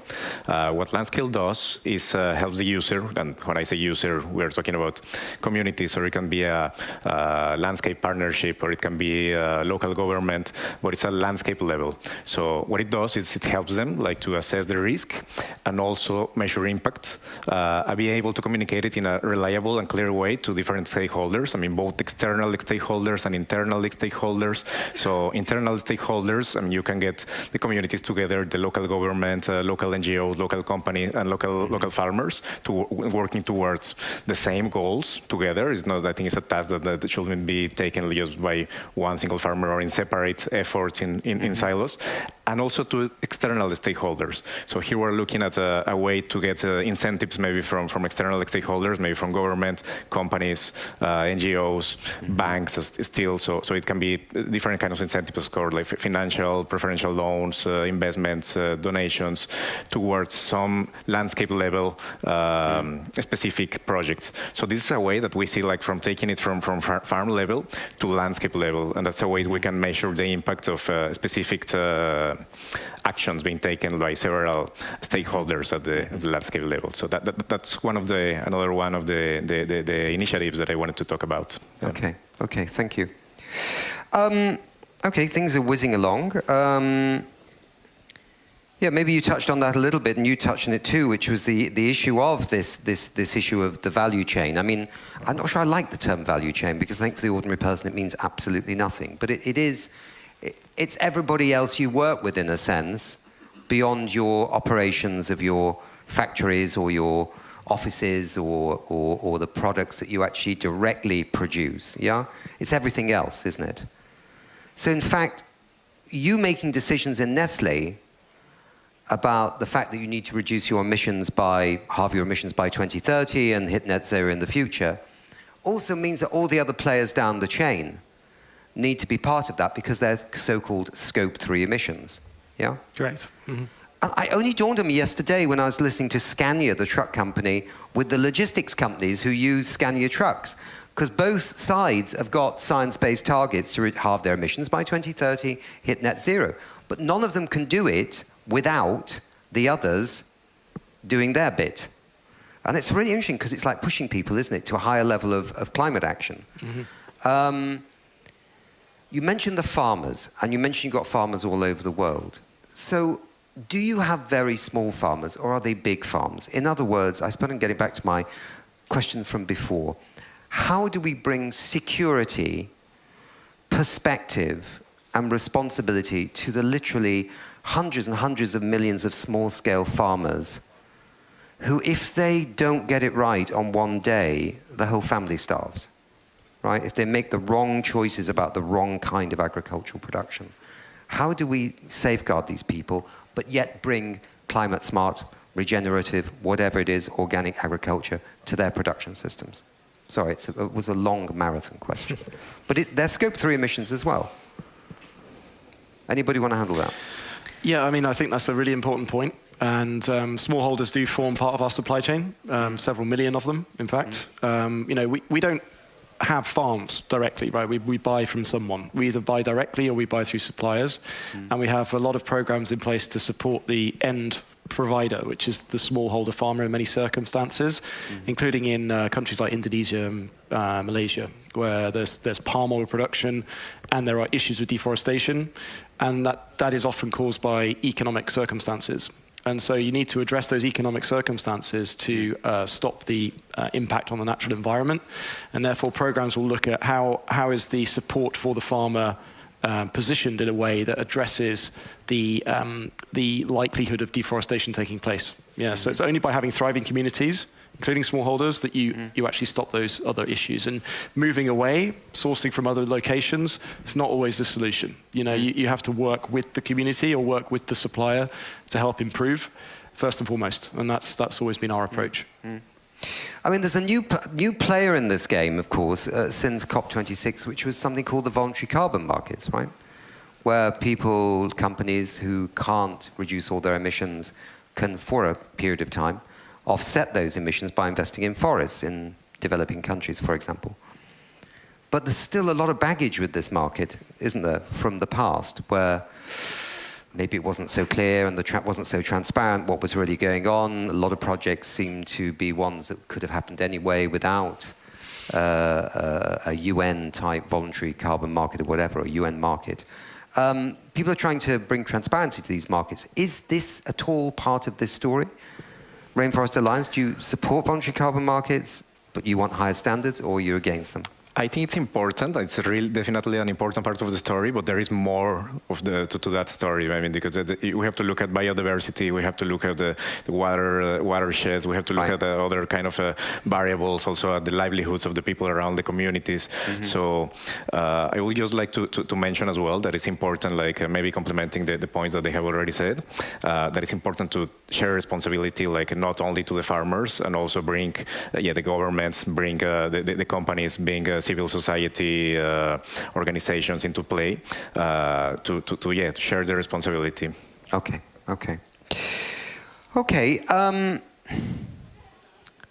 So we did talk about the fact that the Ukraine war, in a sense, has given a focus to many things, right? I mean, not least the people there were concerned about what's happening to them, for sure. And it is a terrible thing that has happened, and also the food prices are going through the roof. But we've known what we need to do with food and land for donkey's years, haven't we? I mean, really, or has the light just suddenly turned on? We've known for a long time. How long will it be before we really see the transformation? Or do you really feel it's underway right now? Because the big threat, of course, from the soaring food prices is, under pressure, some governments go out there and just start clearing more forests to grow more food in the way we've always done it, which would be an absolute disaster in a response to that. And that is a risk.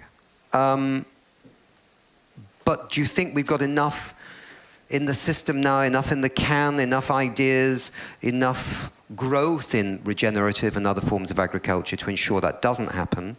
Or are we at a very risky crossroads here between climate-friendly agriculture and going back to some of the older systems of the last 50 years just to simply grow food for people who feel that they need more food right now? I know it's different in developing countries to developed countries, but there is a kind of thread through these two things. How do you feel? Is it risky right now? We're at a risky moment? Yes, absolutely. And I think, I mean, of course, our primary crop is oats. So oats thrive in really like rain and stuff like that, you know. So we supply from Canada and from Europe primarily. And what I think is important, I'm sorry to come back to that, because I think it's quite telling when we're having this conversation that business and farmers are working together here. But again, we have policies in place which is backwards driving, doesn't keep up with the consumer demand, the innovation that's happening within the sector, the business that want to shift towards more plant-based in order to tackle the challenges. I mean, farmers want to meet demand, but we have a system which is hindering this. And I don't know if you heard my presentation earlier, but the very last example, which I shut out there, is a really brilliant example where we subsidize milk to ensure that that is a production for a long time, and subsidize that, but not plant-based drinks. I mean, there are so many absurd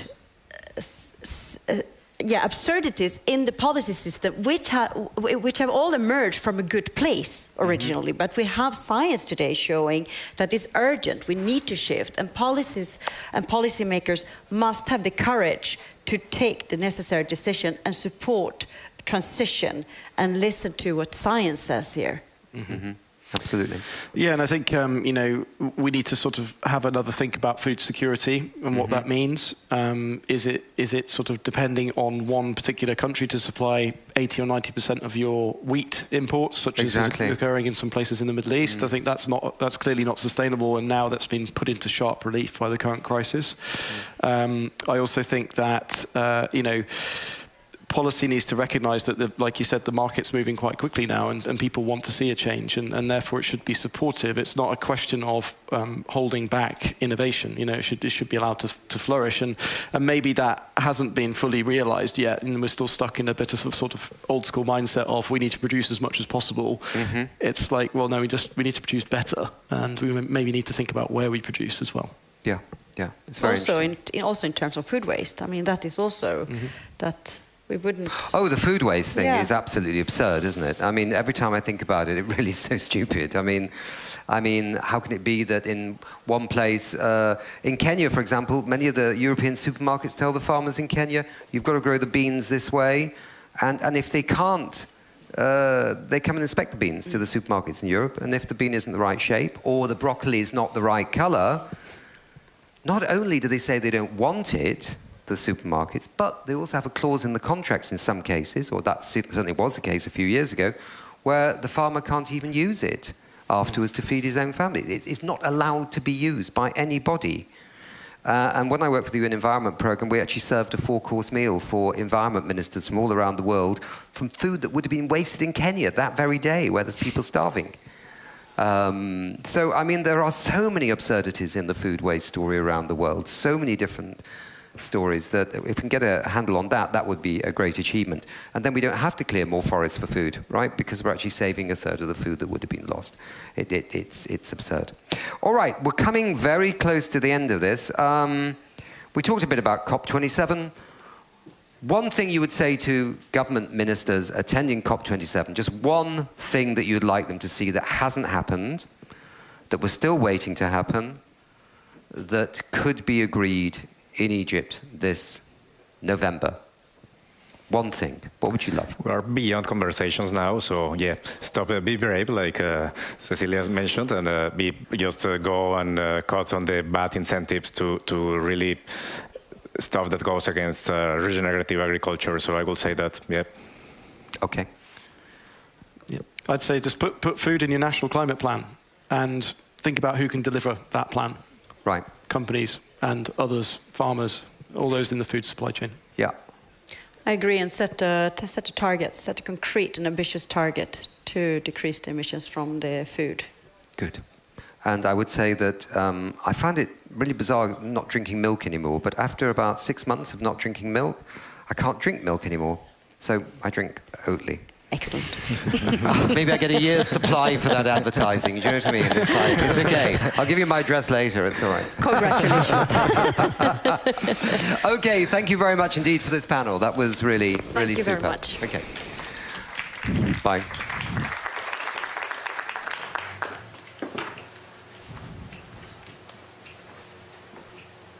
So, we're going to have another panel right now. We're going to have Owen Gaffney of the Exponential Roadmap Initiative and many other things. Yes, the real Owen Gaffney will be with us, right? You can't believe this. I know, I can see the excitement rippling around the room. That's fantastic. And we're also going to have Yi Li from Terraformation, and we're going to learn a little bit more about their journey and how they're bringing Silicon Valley thinking to actually planting 1 trillion trees around the world. I think you'll be very excited by that. And we have one other guest, and I'm scrolling down because the teleprompter which I'm looking at is nowhere near where it needs to be. Arturo, no, we've had Arturo on the show. I think we've got somebody else coming on the show. Thank you very much indeed. We're having Anna Julia McAvee, who's Global Climate and Environment Land at Essentia Development Partnerships. So right, everybody come on the show. Now we know who's coming on. It's even more exciting. But maybe there could be a mystery guest.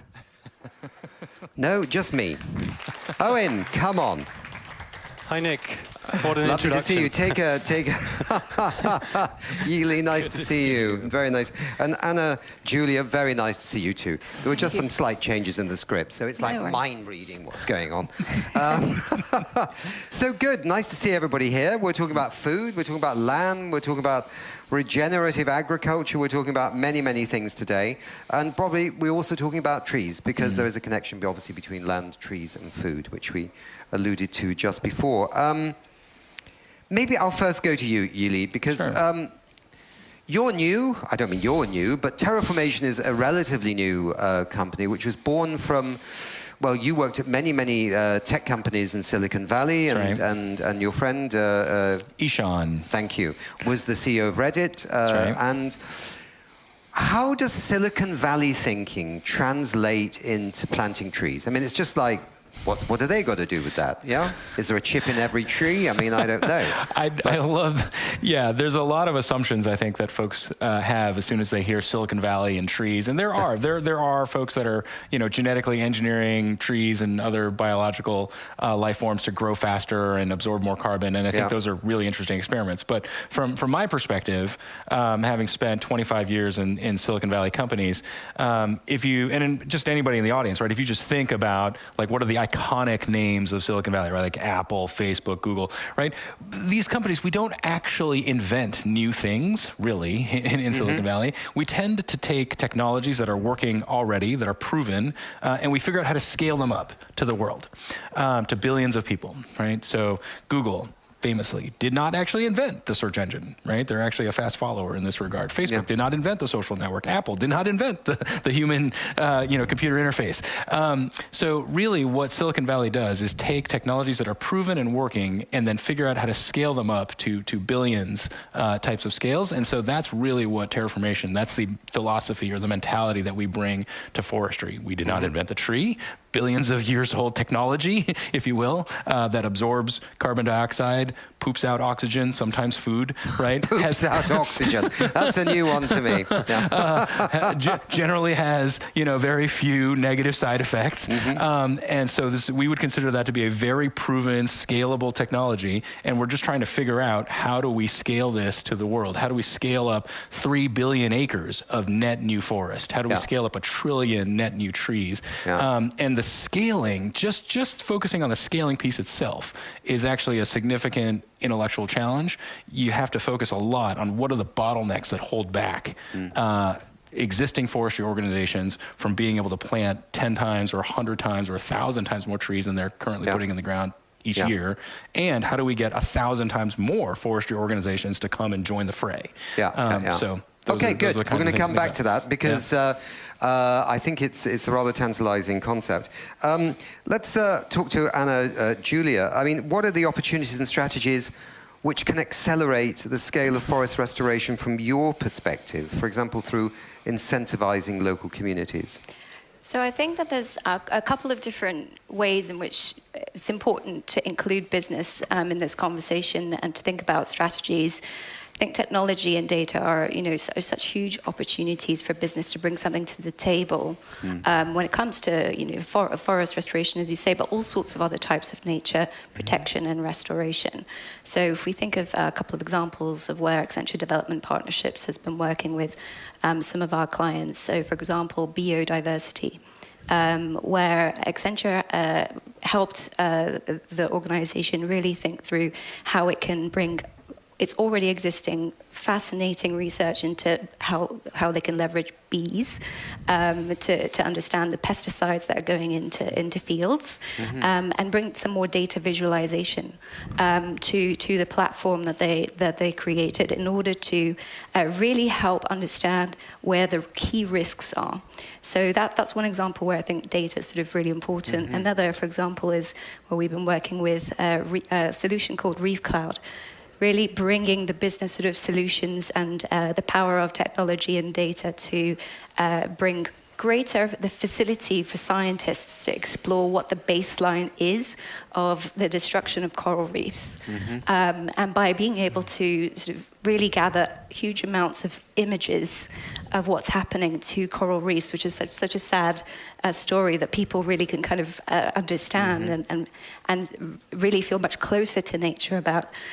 We can really try to see what the impact is on coral reefs through this sort of AI and data visualization solutions. So I think data and tech, as I keep saying, are sort of really the huge opportunities for business to bring the power of business to nature-based solutions.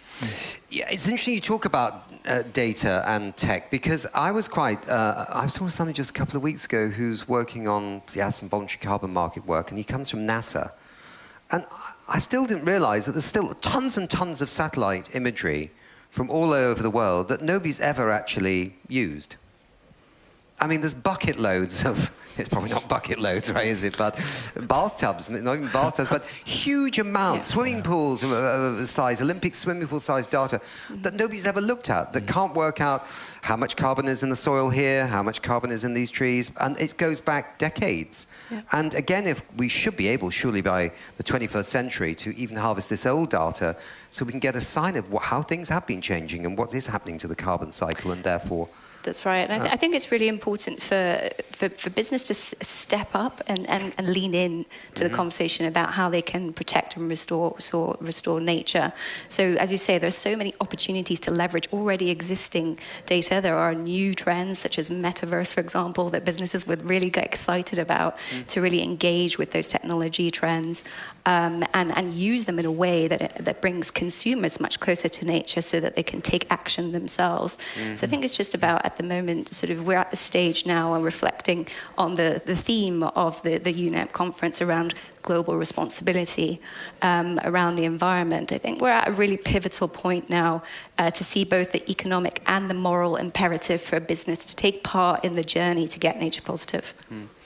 Owen. The real Owen Gaffney. It's great to see you.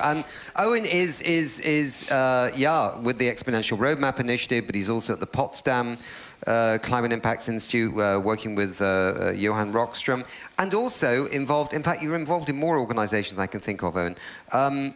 Earth for All, which is this new report, of course, which we'll hear more about, but which is basically a Club of Rome report, 50 years after they did the limits to growth. But where does all this story fit in with our theme here? Because we've moved to a theme here on protection and restoration of nature, which is a bit broad, actually, in a sense, because I think we're really talking here about land and trees and stuff like that. But what's your perception of this topic? So, well, one thing we're working on, and Mike Woollerson was talking about it earlier. We're working Potsdam Institute and Conservation International are working on this first roadmap, an exponential roadmap for land system change. How do we scale very, very rapidly the solutions to store carbon on land? And within that, we're talking, the urgency is really acute now. There's a huge potential. potential for storage of carbon, but to get anywhere close to 1.5 degrees, we need to turn the agricultural system from a emitter of carbon about 10 billion tons of CO2 a year to zero by about 2030 within this decade. And then we need to start pulling to net zero by then, and then to be pulling more carbon out of the atmosphere than we're giving off to reach around 10 billion, 12 billion tons by 2040 or so. That's the scale it's going to take to reach 1.5. So we need to act at speed. I love the fact that Silicon Valley and people who understand exponential thinking and understand exponential scaling of business models are now getting involved in this. But we also need government intervention. We need to make it profitable for farmers to store carbon. So that'll be a game changer because and that's what we need. And every decade we don't act. This is talking about restoration of land. Every decade we don't act, we're losing the resilience of the planet. The planet, the land and oceans, they currently absorb about half of our emissions. How long can we count on that if each decade we're reducing that resilience? So really the urgency, the speed, the scaling, it's all hands on deck now. So we were going to have on this section of the show, but I think he's been delayed over at the other event, the smaller event called Stockholm +50, rather than, of course, at our studios. Thank you, everybody. But that was the Executive Secretary of the United Nations Convention to Combat Desertification, Ibrahim Chow from Mauritania. Great guy. And, of course, he's into the area of land degradation, and we know that whopping large scales of land around the world is either dead or dying or degraded because of maybe intensification of agriculture, maybe because of climate change itself, drying out soils, they blow away in the wind, lots of different factors. This is a perfect opportunity to plant trees, is it not? Very much so, because then those soils will again, they've released all their carbon, we can get the carbon back in those soils, a major contribution, bring back agriculture, bring back biodiversity. So is degraded land part of the areas where terraformation is looking? Yeah, and this is not just terraformation saying so. Terraformation really tries to follow the lead of soil science, GIS, scientists, carbon scientists, and they have collectively, I think the field has collectively identified, there's multiple studies published in journals that highlight high potential areas for reforestation around the world, and there's 3 to 5 billion acres of this type of land that's already been identified in sort of the massive, equatorial latitude bands, right? That are just fantastic areas to work on. So there's more than enough land. That I don't think that's the challenge. Scientists have already identified using what they understand of biomes and the types of species that should be there versus satellite maps of where you actually find tree coverage, and you do the delta between those, and you can find these high potential areas. So yeah, there's plenty of land to work on. It's more a matter of can we actually harness people's will, right? Corporate will, individual will, landowners, governments, right? Can we just marshal the resources to actually go do this thing that's right in front of us? And I would say, not to make it sound like this crazily difficult venture, because it is. It's going to take some doing, but as we get started, I think we're going to find that there are feedback loops in our favor. Trees want to reproduce, right? They are living organisms, right? And if we can just figure out the ways to kind of get out of their way, really, that's really what I think Silicon Valley really focuses on, right?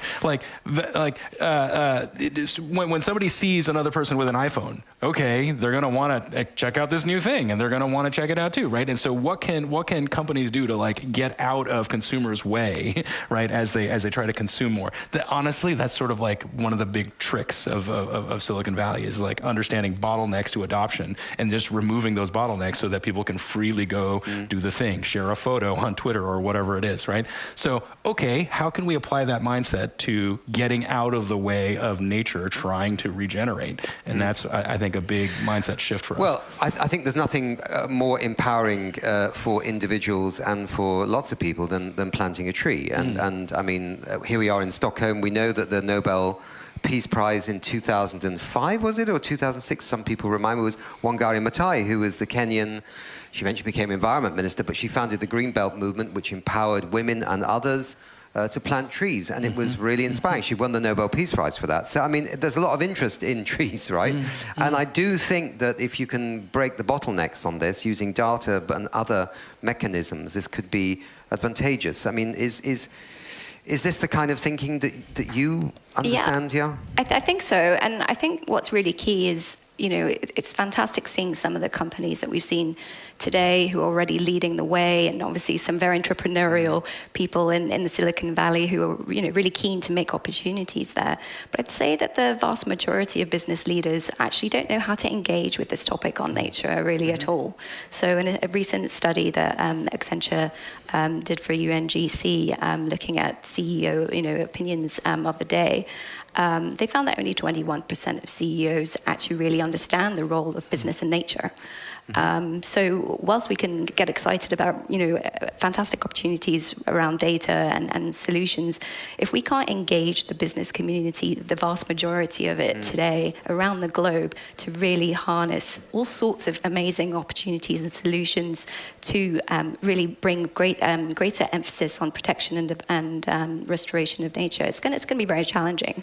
So as Accenture, we've recently partnered with the UK Sustainable Business Council and DEFRA, which is the environment agency in the UK, to really try to get into the heads of these CEOs and think about how to engage them and taking steps towards getting nature positive.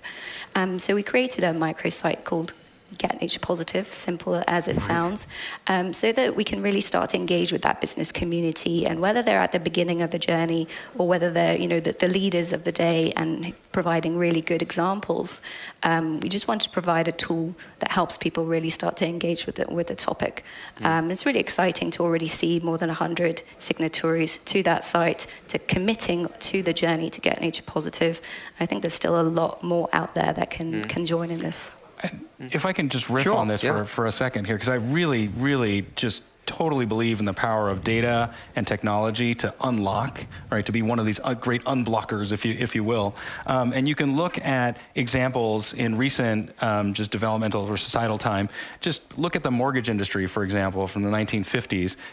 People's drive in urban environments to like own a home or to have a safe and stable place to stay, that's a pretty constant thing. People will naturally tend to want to do this. But it was really hard, right, in the 1950s to get a mortgage, right? You had to go talk to a banker, talk to a human being. They're going to, like, you know, ask you a whole bunch of questions and individually underwrite this loan or not, right? And so it's kind of a cottage industry, right? It's hard to get a home loan.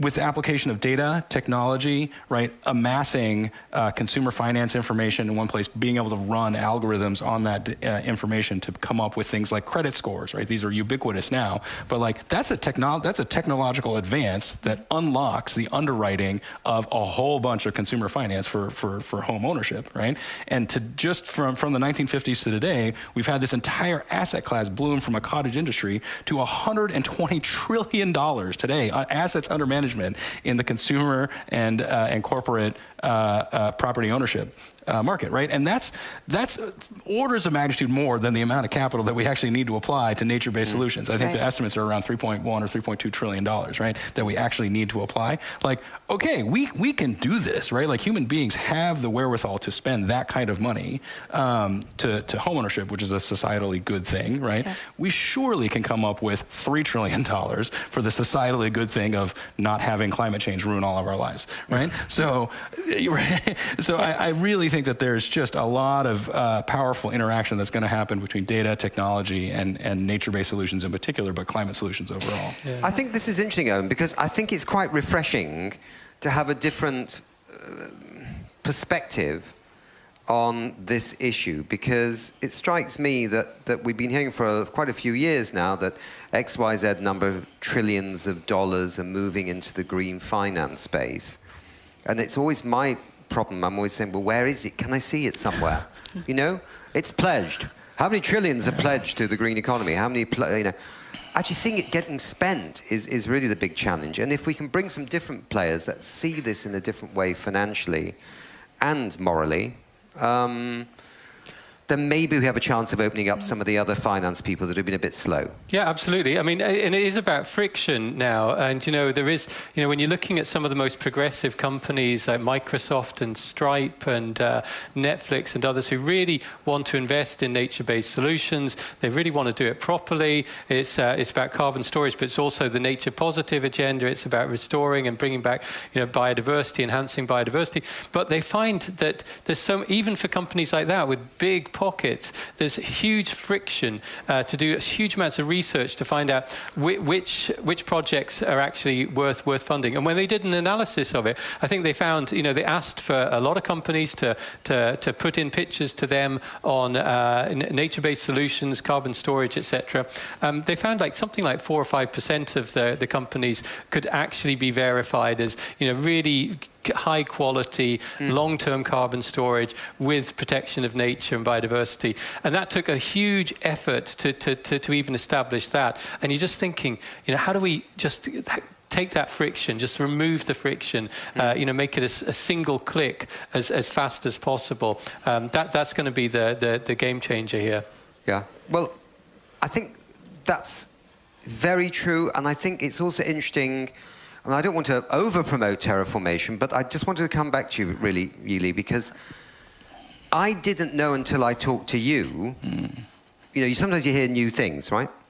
And I didn't know until I talked to you that there was actually this huge block on the issue of seeds. I mean, it's like, I thought, what is holding back tree planting? Surely there's lots of things, but I never thought about seedlings. And just give the audience a little heads up on that one, because if you want to plant 1 trillion trees, you need multiple trillions of seeds. At least 3 trillion seeds, right? And they've got to be healthy seeds and good seeds, and they've got to be the right kinds of seeds in the right place. Why is there a roadblock with the seeds? The right kind and right place. That's really actually the core issue there.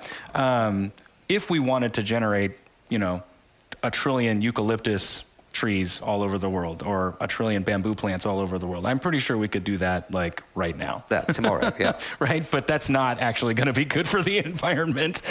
Definitely not going to be good for sustainable long-term forestry. If you're trying to create, long-term permanent carbon storage, then you want to have forests that are going to endure and self-sustain and regenerate for centuries, millennia, ideally, right, in perpetuity. But in order to do that, in order to do native, endemic, regenerative forestry, you need to have native tree seeds. And do we have multiple trillions of native tree seeds lying around? Turns out the answer is no. And it's through no fault. I mean, but if you look at a lot of the seed banking initiatives that are happening today, and we're partners with the Millennium Seed Bank and Botanical Gardens Conservation International, right? So we know some of the top seed banking institutions in the world. A lot of their efforts have just been focused on these big monolithic seed banks, which is just the style of seed bank that's been funded to date. Whereas if you want to collect and store native tree seeds, then you need to do the collection locally where the founder trees are. And so the world's infrastructure, if you will, for seed banking tends to be focused on these very large centralized institutions, as opposed to a distributed network of many, many small, ideally hundreds of thousands of small working seed banks that are close to forestry sites, collecting seeds and immediately turning them back around in each planting season. So that's the style of seed banking infrastructure that we need to move to. Again, it's totally possible, right? The world has enough trees to collect seeds from. It's for better or for worse, it is one of these long pole in the tent, sort of first action items that we have to take care of, because before you can do planting, you have to have the seeds. Exactly. Right? So, so we need to take care of that roadblock first, and that's one of the reasons that terraformation focuses so much on that today. Well, coming to the end of this, very briefly, because we ask everybody this question, what do you want the governments to do at the next climate change conference in, I was going to say Glasgow, but we're well past that, Sharm el-Sheikh, Egypt? What do you want them to do? Very briefly, 2 seconds. Anything you want to say? Well, I think the Egyptian government has said really clearly that land use is going to be a big thing there. It's a big thing for Africa. I think a huge commitment on land restoration, backed by finance that's meaningful, and backed by a price on carbon to make it more attractive to do. I mean, I think it's entirely possible to get the kind of scale we need with the right government intervention. Okay, thanks. So I think a focus on policies that incentivize businesses to really treat climate change and biodiversity loss as twin challenges that they can tackle together. Right. I think it's really crucial that businesses really start to understand the benefits of tackling both and not just focusing on net zero as a sort of an isolated goal to tackle. So really, really welcome government working with corporates in that sense. Very good. 100% agree with Owen and Anna, and I'll go even more tactical, nitty-gritty. I would love to see the conversation about Article 6 actually come to a conclusion, and please allow both intra-market trading as well as compliance and voluntary trading in intermarket. Right, okay, that's on the voluntary carbon markets. Hopefully, in July, there will be something called the Core Carbon Principles produced by the Integrity Council for the Voluntary Carbon Markets, which is quite a mouthful. But in the end, hopefully everyone can buy into a standard that they feel comfortable with and they feel safe, that it's not greenwashing, but it's actually real green action. Okay, thank you very much, everybody. It's been an absolute pleasure, as usual. Thanks, it's good to see the mythical Owen Gaffney here. I think everybody's pleased with that. Thank you. Thanks, Geely. Thank you. Thank you. Let's go. And now, Katarina, you have the stage. Thank you, Nick. Thank you.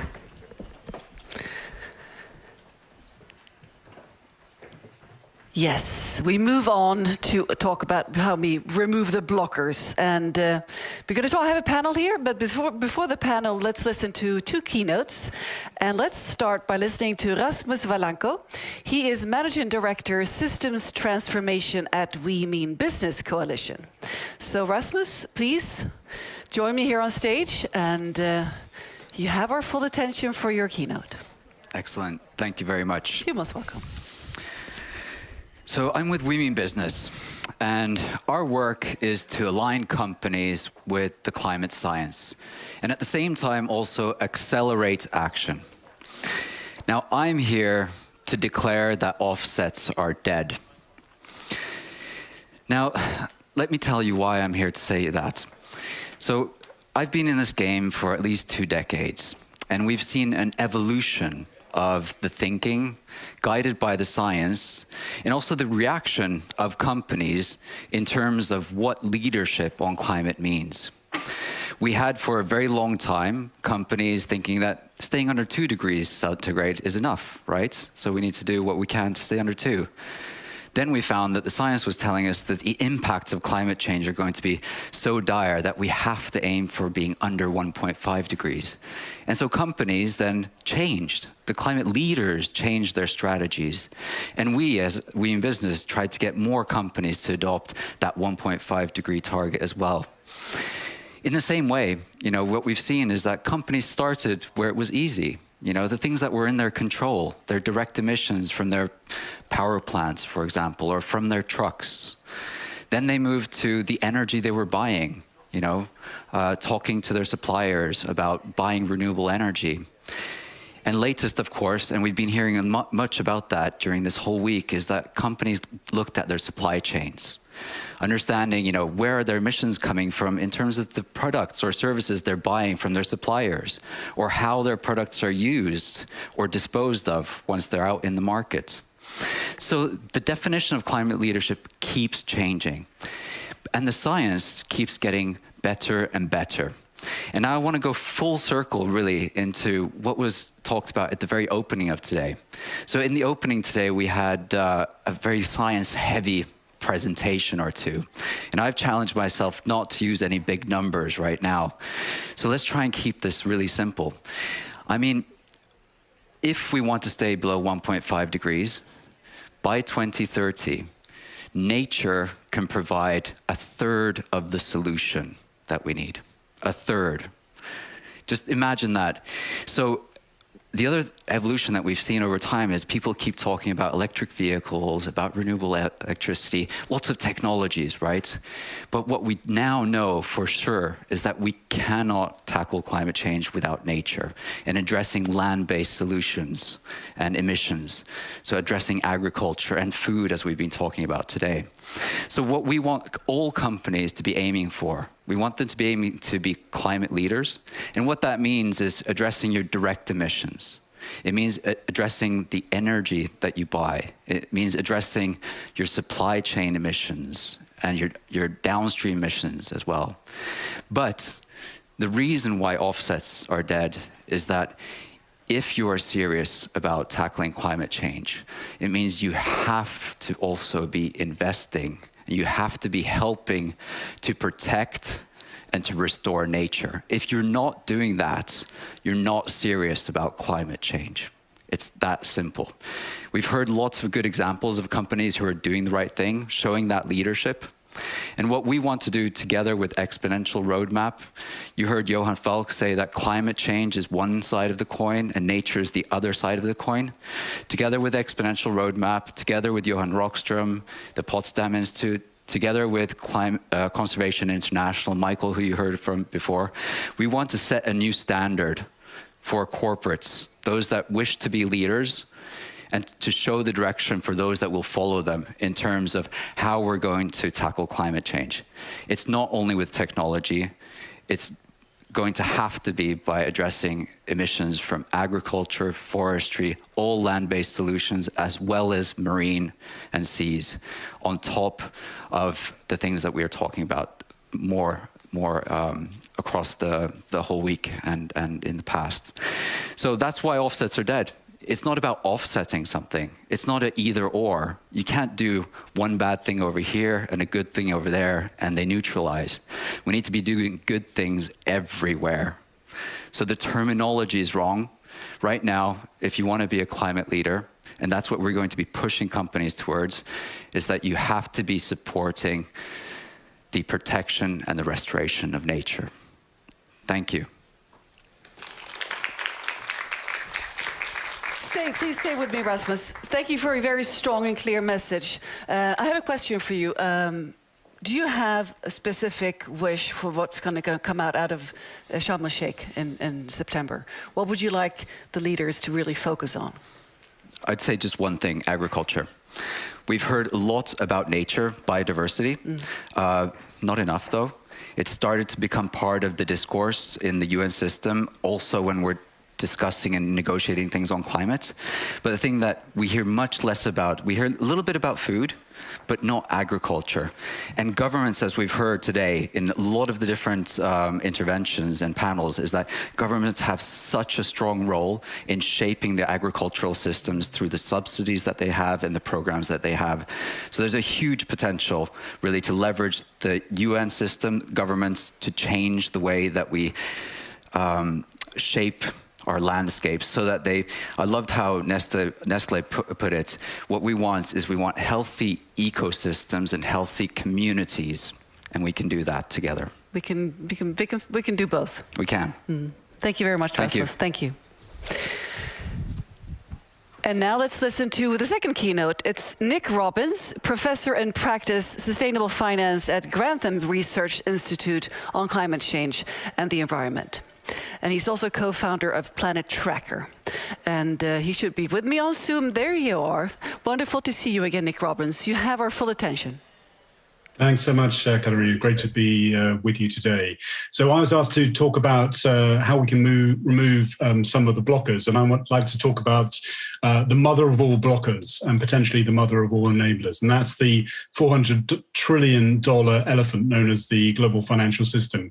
I'd first like to tell you the bad news, and then turn to the good news, and then highlight 5 big things we can do to remove these blockers in the financial system through strong financial rules, real financial innovation, and some genuine financial justice. So first, the bad news. The financial system is still ignoring the planetary boundaries, risking collapse of the climate system, the food system, the health system, and threatening the stability of the financial system itself. We have policy failures, market failures, short-termism, and irresponsible behavior, which are leading to a massive misallocation of capital, still towards activities that are undermining climate and biodiversity and risking stranded assets. There are also fundamental inequities in access to finance between and within countries. Developing countries have still been denied the $100 billion in climate finance they were promised over a decade ago. And also within countries, we have inadequate financial inclusion for smallholder farmers, rural communities. And sadly, we still have evidence that the race to sustainable finance, which is very much underway, is being undermined by a combination of greenwashing and denial within the financing sector. So we need a massive scale up in sustainable finance. Overall, the IPCC says we need to increase net zero or mitigation finance by 3 to 6 times by 2030. For developing countries, this is 4 to 8 times. For agriculture, forestry, and land use, it's a whopping 10 to 29 times increase. 10 to 29 times increase in finance that we need for 2030. So the good news, what's making me optimistic that we can turn things around and make the change in the financial system? First, actually, the central banks, those who regulate and oversee the financial system. Over 100 central banks and supervisors around the world are committed to integrate climate and nature-related risks into their financial supervision. This year, I co-chaired a joint study group with China's Dr. Ma Jun to show how central banking supervision can work within the biosphere. Secondly, on private finance, we have over 450 financial institutions, such as banks and investors, who made voluntary pledges to achieve net zero portfolios by 2050. That's about 40% of global capital. And then in the capital markets themselves, we see surging demand for sustainable financial products. In the bond market, total issuance of green, social, and sustainable bonds hit over $1 trillion for the first time in 2021. So how do we build on these positive steps and how do we remove the blockers? I'd like to suggest to you 5 areas of change. First, we need all financial institutions to publish transition plans by law. We need mandatory publication by all the world's financial institutions of net zero and nature positive transition plans, showing clearly how their assets will meet climate and biodiversity goals with a laser focus on ending deforestation. Secondly, we need planetary integrity in financial rules. We need the financial regulators to hold banks and investors to account for their climate and nature risks and their impacts, and work to stamp out greenwashing. Third, we need to green the money supply. We need central banks to include clear net zero nature targets in the financial operations they provide liquidity to, and also to the assets they buy. Then we need to make, fourthly, all financial innovation sustainability linked. We need to continue the rapid growth in trusted green and sustainable finance to provide natural climate solutions. Here, sustainability linked bonds have real potential. And Planet Tracker has proposed that Brazil, for example, could issue a deforestation linked bond where the country would pay a low interest rate as it meets its targets to end deforestation. And fifthly, we need to finance to drive a just transition for food and land use. We need to make sure that financial flows for net zero and nature are overcoming rather than deepening the inequities in the food system. It needs to be people-centered. This means upholding human rights and labor standards in financing the transition for indigenous peoples, for land workers, rural communities, as well as supply chains and food consumers. Financial justice, then, for food and land use means also diversifying the types of finance we're thinking about, promoting mutual financial organizations and cooperatives, as well as community-based financial institutions, which are servicing the communities in particular places. These could be big financial institutions such as a cooperative, such as Rabobank, or very, very localized organizations. So my sense is if we take urgent action on these 5 areas and many more, we have a chance to deliver the exponential change in finance that we need. Thanks very much. Back to you. Thank you very much, Nick Robbins. And stay with us for the panel, please. And let's also introduce Sandrine Dixon de Clèves, co-president of Club of Rome, who should be joining us here. There you are. Wonderful to see you again, Sandrine. And also we have with us Hanneke Faber, who is president of Global Foods and Refreshment at Unilever. Wonderful to see all of you here on this wonderful big screen. It's actually the biggest LED screen in the world, we've been told. So you're big in many aspects here. Wonderful. So after having listened to Rasmus and also Hanneke and Sandrine, to Nick here, what are your spontaneous reflections? I'd like to start with you, Hanneke. And we need some sound for Hanneke, please. There you go. Okay. There we go. Excellent. No, certainly listening to both the previous two speakers, we need companies to take a leading role. Offsets are dead. Agriculture is absolutely an area in need of massive, urgent change. So that's certainly something Unilever wants to lead the way in. Thank you very much, Annika. I'll get back to you with some more specific questions on that. Sandrine, your initial reflections, please. So, thank you for that. My initial reflections, and it's good to see both Annika and Nick, would be that actually there were a few missing pieces that I didn't see enough reflection on. One is that we have two dichotomies. We have a problem of access to food, in particular, if we're talking about agriculture, and huge amounts of hunger that are still growing across the globe. And we can see that this is being exacerbated now by a conflict. And then on the other hand, we have overconsumption of food. And so I do think that it's very important that we look at that dichotomy. In addition, we have no systems thinking across land use in general, so the over-commodification of our timber, as well as the over-commodification of our food, which tends to, again, create issues with regard to real access to prosperity for the people that actually are living in those countries that tend to be actually, through the trade system, producing most of those different resources. And then the third key point that I would add is that we're not looking at building resilience within our system. And that resilience that needs to be built within the system, again, is tantamount to what we're seeing right now in terms of the Ukrainian invasion, which is that we have so many dependencies on certain food products, which if the value chain is disrupted, we then see that we are going to have increased hunger or lack of access or food prices that go up. So I think that these three are key issues that still need to be addressed, which have not been addressed properly, and which were part of the role that I played also as the co-chair on resilience for the UN Food System Summit. Thank you very much, Sandrine. This is indeed all about resilience here. So, Nick, from your perspective, from the financial perspective here that you bring into this, what are your reflections on Sandrine's points here? I always agree with Sandrine, and she's absolutely right. I think one of the things we're looking at here is actually how we got these this intersection of systems, and we find it very, very hard to link these systems together: climate, food system, financial system, human health, and so on. And I think that's something we do need the sort of systems transformation, but actually doing that in ways which become very operational by business investors is really important.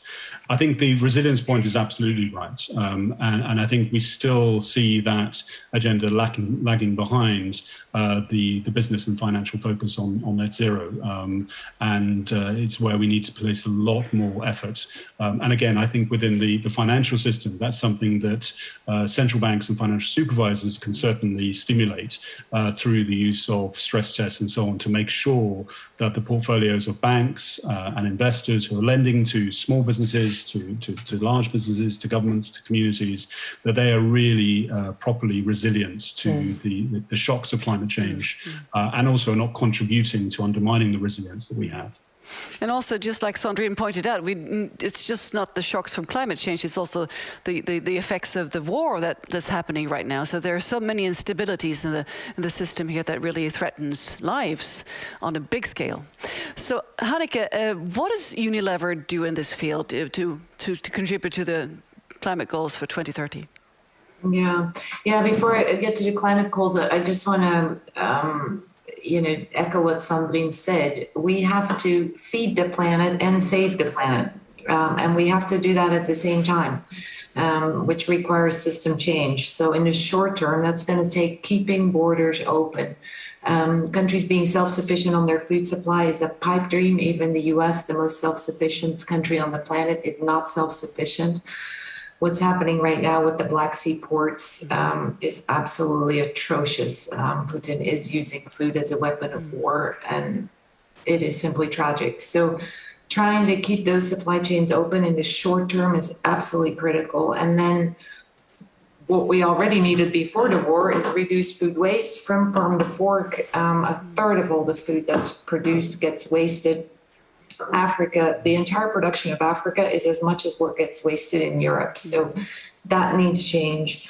And then we need to farm in regenerative ways that increase yields for farmers and incomes for farmers and reduce emissions and pollute less. So especially that last piece is a really important part of our Unilever strategy to get to net zero. So our commitment on climate is to be net zero by 2039, which means achieving net zero emissions covering scopes 1, 2, and 3.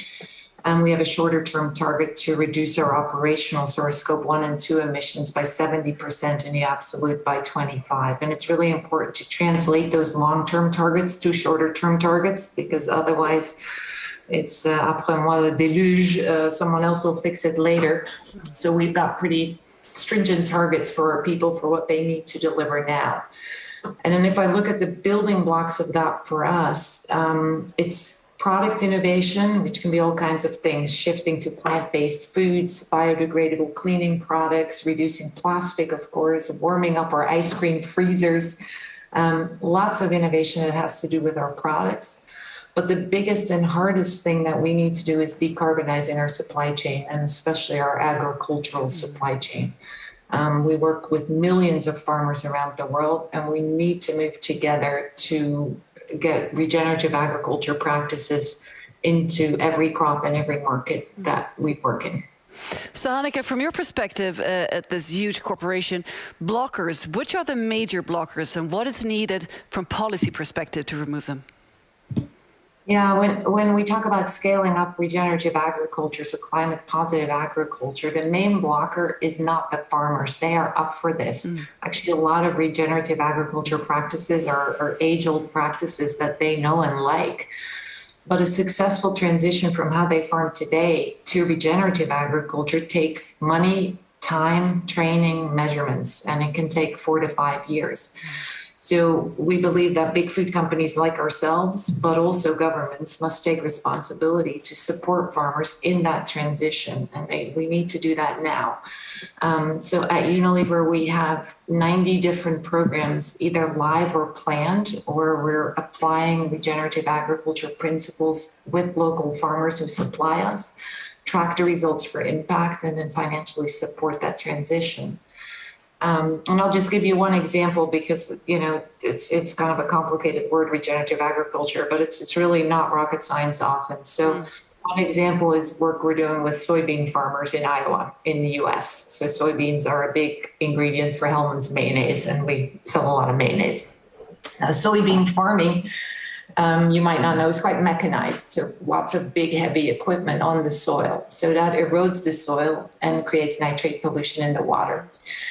So back in 2017, we started a partnership with the Practical Farmers of Iowa and ADM with about 100 farmers with a cover cropping program, which means, you know, in the off season, you plant another crop to keep the soil covered and to reduce erosion.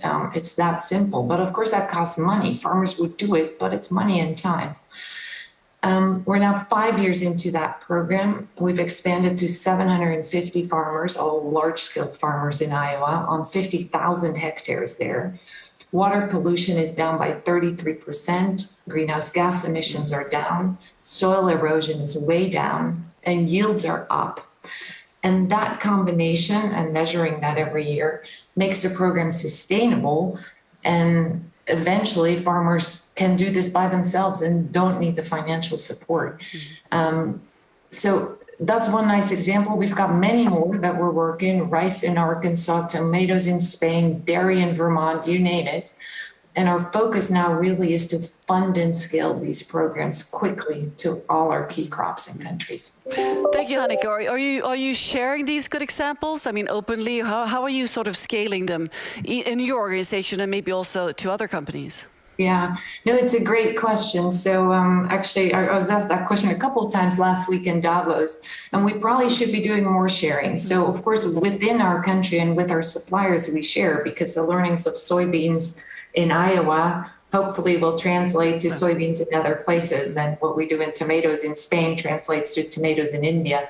But actually, we'd be quite happy to share the practices that work and don't work, because we also learn what doesn't. Of course, yeah.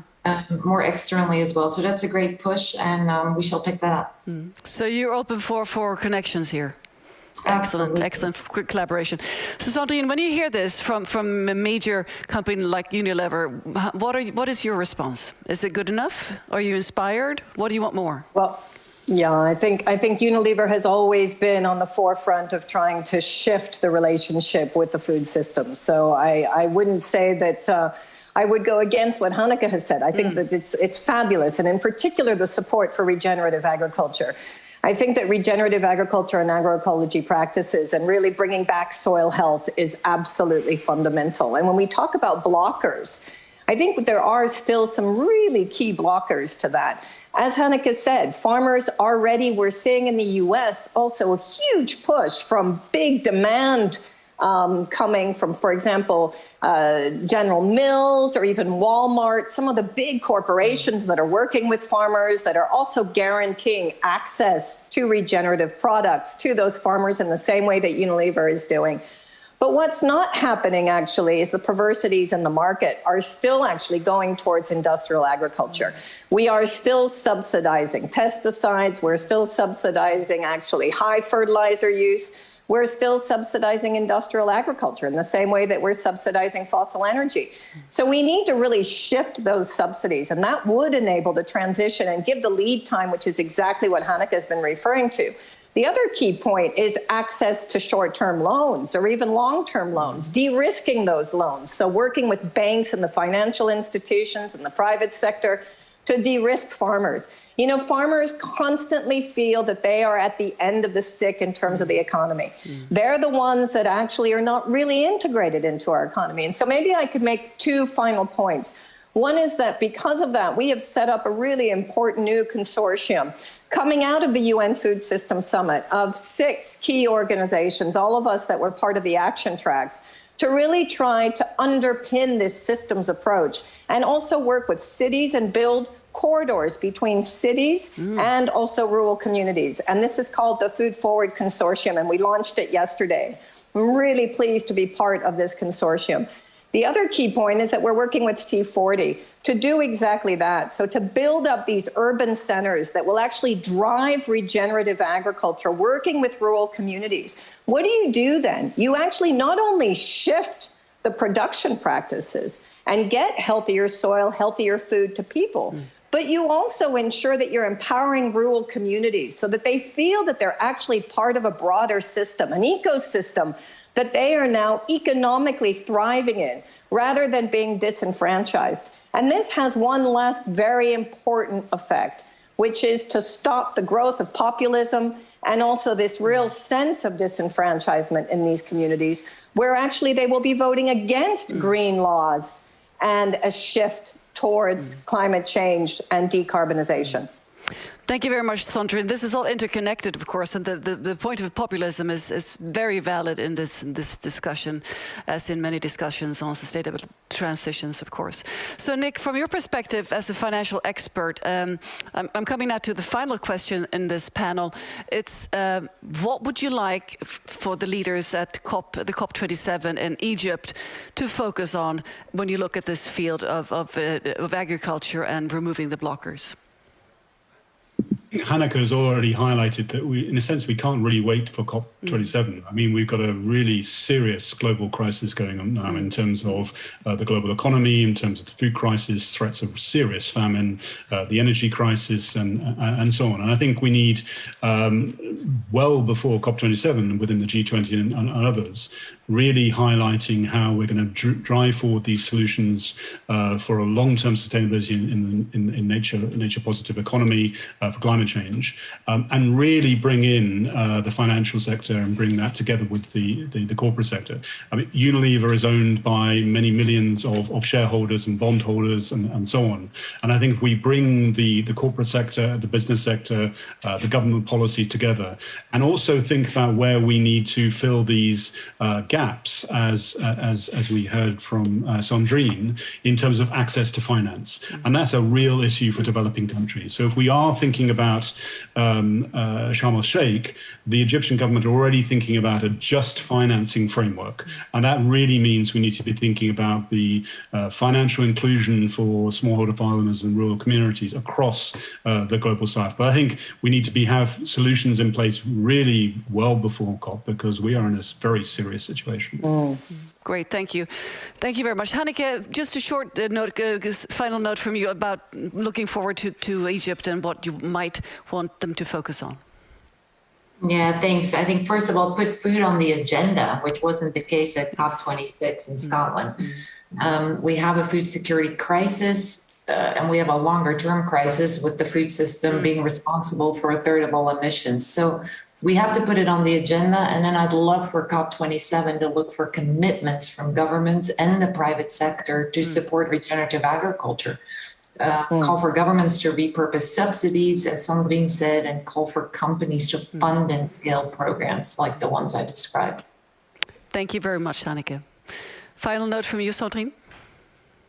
Yeah, I'll just add to that very quickly. I think that let's have a food day. Let's put food on the table. Absolutely. It makes absolute sense with the crisis that we're going to be seeing, also probably in the Middle East, by the way. Secondly, we've been calling for an investment platform for food systems transformation, and we will be pushing for that. And I look very much forward to working with Nick and Hanneke on making sure that we do actually have an investment platform for food systems transformation. And the third is actually working with many others, including WRI and other organizations, on the call for a food stability board, because I think it's absolutely essential now, as we see this crisis moment that we're in, that we look at the possibility of setting up a food stability board in the same way in which we have a financial stability board. Well, thank you very much, Sandrine. Thank you very much, Nick. And thank you very much, Hanneke, for joining us today and sharing your insights. To be continued. Thank you. Thank you. Bye-bye. Thank you. And now I'd like to invite Ingmar Rentzhog and Johan Falk from Exponential Roadmap Initiative up to share your reflections on this segment. Thank you, Katarina. What are your thoughts, Ingmar, if we start with you? I'm a little bit upset, actually. Not because what we have seen here is great with companies and organizations working on solutions, but what we have the consumers. They want to change, and we have a lot of solutions out there, but the regulation, the governments are working against those changes. One example was Oatly put it very well. We have in European Union, schools are getting paid to serve milk. Cow's milk. Cow's milk. Are you allowed to say milk to something else? Well, not That's really, a debate. but just to clarify. Anyway, cow's milk. And the reason why they do it is to get kids used to the taste. Think of this. We have a lot of things out there with high carbon emissions, like fossil fuels. We're also paying the oil companies to extract oils. It's not the cheapest energy. We're paying them $5 trillion per year, according to IMF, in fossil fuel subsidies. And the same for the food system. We're paying it with our tax money in order to get people addicted to something they don't like from the beginning. I mean, shouldn't a product have a market themselves without us paying for that market? I mean, that is what I believe in, and I also believe in a future, and it's kind of stupid to choose extinction. So that is my impression from today. But what I like about it is that many of the speakers here have spoken about this, because it's not just enough to work on solutions today. We also need to change the regulation. Many governments doesn't listen to people anymore, but they listen to global corporations. So global corporations needs also to become activists and change those stupid old ways of doing things. Well, thank you. Thank you very much, Ingmar. And Johan Falk, what are your reflections? I think it's absolutely clear we focused on climate, which is is absolutely in the middle of our absolute focus, but we need to widen that to climate and nature, as we talked about before. And I think that will happen this year. So that means for all the companies, basically, that we start to integrate nature with climate in actions and targets. That will happen this year. We need, just as the energy transformation, we need just as fast transformation in terms of the agriculture system towards regenerative agriculture. The same focus on transforming is absolutely essential. And also we need this huge movement in what we eat, basically, in terms of our diets towards more healthy and plant-based food. That has to happen. And that also means that, as Ingmar said, a problem is that a lot of the government subsidies is actually supporting a destructive path so far, which is actually accelerating global heating. Yes, that and needs to change. And those subsidies are also accelerating. Exactly. They are increasing in Sweden and in so many countries just this year. It's crazy. We're not working in the right direction. We're working in the wrong direction. This must be addressed. It's stupid. This is something everyone active in the climate field needs to speak out about, because people don't really know about this. So that has to shift. But I think it's really promising. What needs to happen is that you really put together the absolute pioneers from the supply side, basically the companies, the cities, the countries which go in the absolute front line to show the way and start to scale these strategies. And we need to unleash, as Sandrine said, a lot of funding, basically, to enable this transformation and make it a race to the top, actually, that the ones going in the front line will be the most competitive. Well, excellent, Johan and Ingmar. Thank you for joining us again here and sharing your final reflections on this session. We're now going to connect to the UN stream at the big UN meeting here in Stockholm before connecting over to the Spotify studio. So first, a glimpse or going to the UN meeting and then over to Spotify. Thank you. We're forced to leave their rural areas and move to the cities. And this, of course, leads to a great many difficulties locally, regionally, and internationally. But Iraq, however, continues to work. And we have acceded to a number of international treaties, including the Paris Convention, and we have presented our national reports and our NDCs, and we hope, we cherish the hope, that we will enjoy the support of the international community when it comes to financing some of the programs that we have elaborated to improve the status of the Euphrates and Tigris rivers.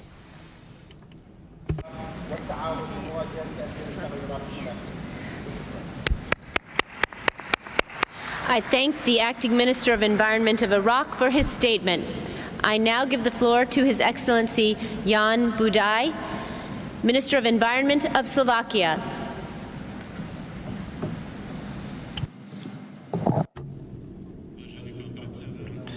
Dear Chair, dear Madam Executive Director, distinguished colleagues, it is with much delight that I am attending in person a solemn moment such as the celebration of the 50th anniversary of the founding of the United Nations Environment Programme. Over the past 50 years, UNEP has been the creator and guarantor of many key environmental conventions. The right to environmental protection and truthful information must be shared by all. Despite this, at this very time... So, hi, we are live here with the Spotify Climate Action Studios from the center of Stockholm in connection to the Stockholm +50 conference.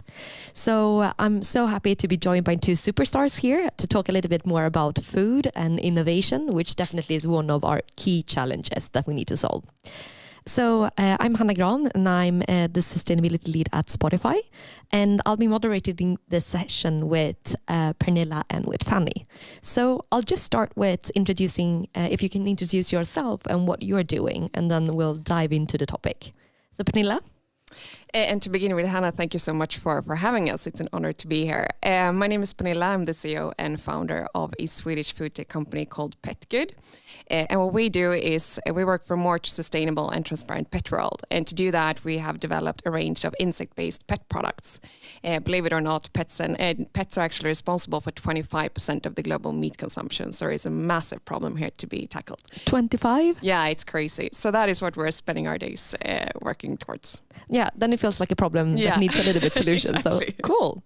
And Fanny, you're focusing a bit more on the human side at the moment, right? Exactly. So I'm starting up a new food tech platform on behalf of Axel Jonsson. And this platform will both enable collaboration with Indo group because the group companies have exposure towards across the whole food value chain, but also to invest in food tech startups. Interesting. And then it feels like Stockholm is a very interesting space as well for food techs at the moment. Definitely. So much is going on in this space. So yes, we have a lot to do. Yeah. And maybe if I start there in terms of what is then food tech? What is it that is defined as food tech?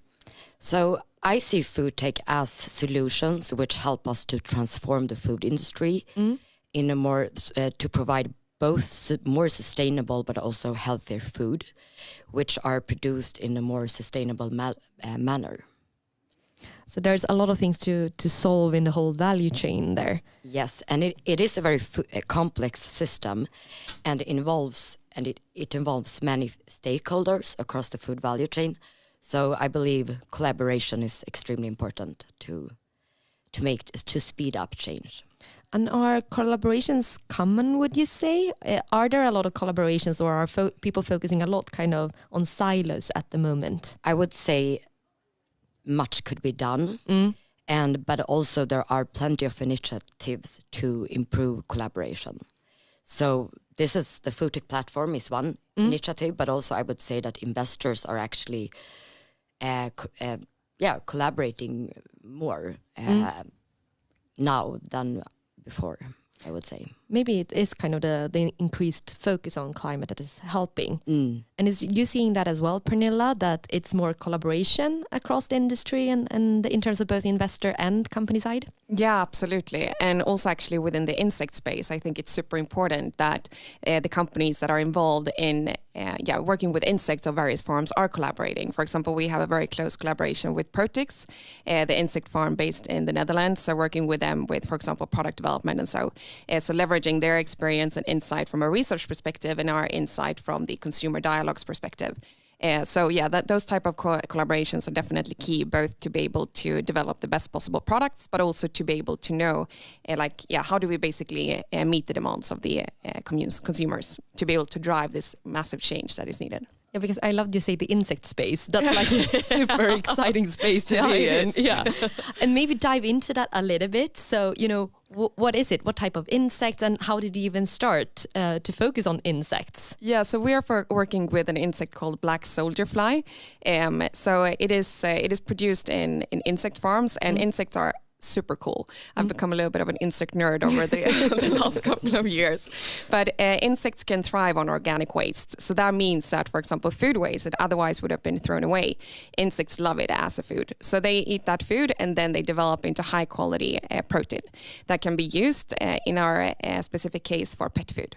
And insects, if you compare, for example, if you produce 1 gram of normal meat from beef, if you compare that to 1 gram of insect protein, you can significantly reduce, for example, your carbon dioxide footprint.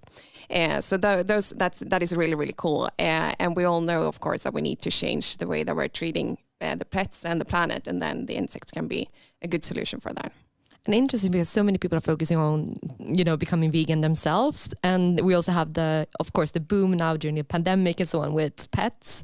But I have never thought about that before I heard about this solution. So yeah, it's a little bit of an education challenge, I guess. Yeah, absolutely. But that's also what makes it so cool, because pets eat the same thing every day in comparison to humans. So that also means that once you convert one pet, you can actually have a significant impact from that specific pet. So having a dog is equivalent to having a car in terms of carbon dioxide if it's eating normal meat-based diet.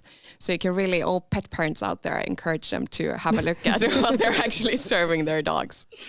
And I just have asked, why is it that particular fly? You said the black soldier. Yeah, exactly. Yeah. So it is two different reasons. So one is the sustainability aspect, that it is very resource efficient. And the other aspect is that it is a really high quality source of protein for pets. And both aspects for us are, of course, very important, because to pet parents, they, of course, want to make sure that they serve the pets the best possible food. So they would never serve something that is not as good as the other the dog food that they serve the pets today. But there we have really found a win-win. So, for example, the British Veterinary Association, they're saying that the black soldier fly is even better than top steak for dogs. So that's kind of the poster boy then for insect food. Yeah. Black soldier, I'll remember that. And you said they live on kind of waste, which is, of course, tackling two problems. And I guess that's something that you focus on a lot, Fanny, as well, the waste problem of the food system. Yes, of course. I believe that upcycled side streams they have a lot of potential. So, for instance, in my previous job, I invested in a company called Cafe Bueno, and they are collecting spent coffee grounds and processing them through a biorefinery process and translating them into high-value ingredients for the cosmetics industry. And that's just one example of how you could make use of side streams. Yeah. And also, I also believe that you could use side streams as input for example, precision fermentation and create single-cell protein, which is kind of, as it says, single-cell protein. It's a very healthy and nutritious protein, which would also, just like insects, a very high conversion rate. And what is that sounded so cool, but what is a single cell? Is there something you can have today, or is it more for the future? Yes, so there are already meatballs on the market, and actually Corn is the first single cell protein company. And they have been existing for 20 years, but they haven't been very they haven't innovated a lot lately. So there are some new startups on the market, for example, Mykorrhiza, and they have Swedish meatballs made out of this precision fermentation technology. Cool. Which is their original idea was to use waste side streams, but now I think they have changed since I last talked to them. But it would be possible. It's just about when handling waste, you need. Sometimes it's difficult to understand exactly like the volumes and the predictability of the waste streams. So I think that's one challenge working with waste. And then on the other side, so waste is one of it, and then of course it is what we eat in the first place. So do you have any? You mentioned some exciting example on the waste side. Is there anything else in terms of the food for the future, or maybe that it's already out there today? Yes, there are many cool initiatives to improve the way we eat. For example, there are lots of alternative proteins on the market. We have single-cell protein, which I just mentioned, but also plant-based alternatives. And I think a lot of innovation is towards upgrading the current plant-based alternatives out there, because I don't know if you're vegan. Vegans, I've tried a vegan diet, but I can't stand the vegan cheese. Everyone come back to cheese. I think it's so true. And have you had, burrata? Then it's difficult to make the switch. Exactly. Yes. So the cheese is a big challenge, but also I would say the juicy beef. And there a lot could be done on the fat components. And for instance, there is this company called Melted Marble. It's a Swedish spin-off from Chalmers. And they are using microbial technology to come up with a new kind of fat with the same melting properties as real animal fats. And that's actually extremely important for the whole mouthfeel and the whole experience of the meat and the juiciness. So I think we will see a lot of development within the plant-based area, but I also believe in a spectra of alternatives. And of course, cultivated meat is one innovation in vogue. Let's see, as Sweden, I believe Sweden, we might see cultivated meat in the future, but I think it's 5 to 10 years until it arrives to Sweden. But it feels good that we are approaching this from basically all solutions, so not taking anything out, given that we don't have that much time, of course. Definitely. Yeah. And have you tried some of these yourself? I've tried a lot of stuff, a lot of weird stuff. I haven't tried cultivated meat yet, but hopefully I'm going to Israel, and they are the front runners in this space together with the US, so I hope to be able to taste cultivated meat then. You have to come back then and let us know. Definitely. But I've heard about Singapore as well. You could do the chicken nuggets. Singapore, that's true. Yeah. Okay, exciting. But of course, one thing is having these solutions. The other one is, of course, making people make the switch. So Pernilla, how has it been easy to kind of get into people's brain and make them buy insects for their dogs, or are there some tough discussions? No, there are definitely some tough discussions. I mean, people are super passionate about what they're feeding their dogs. I would never have expected. We get the most craziest comment on Facebook ads telling us, or people telling us to basically close down because they're so passionate about this.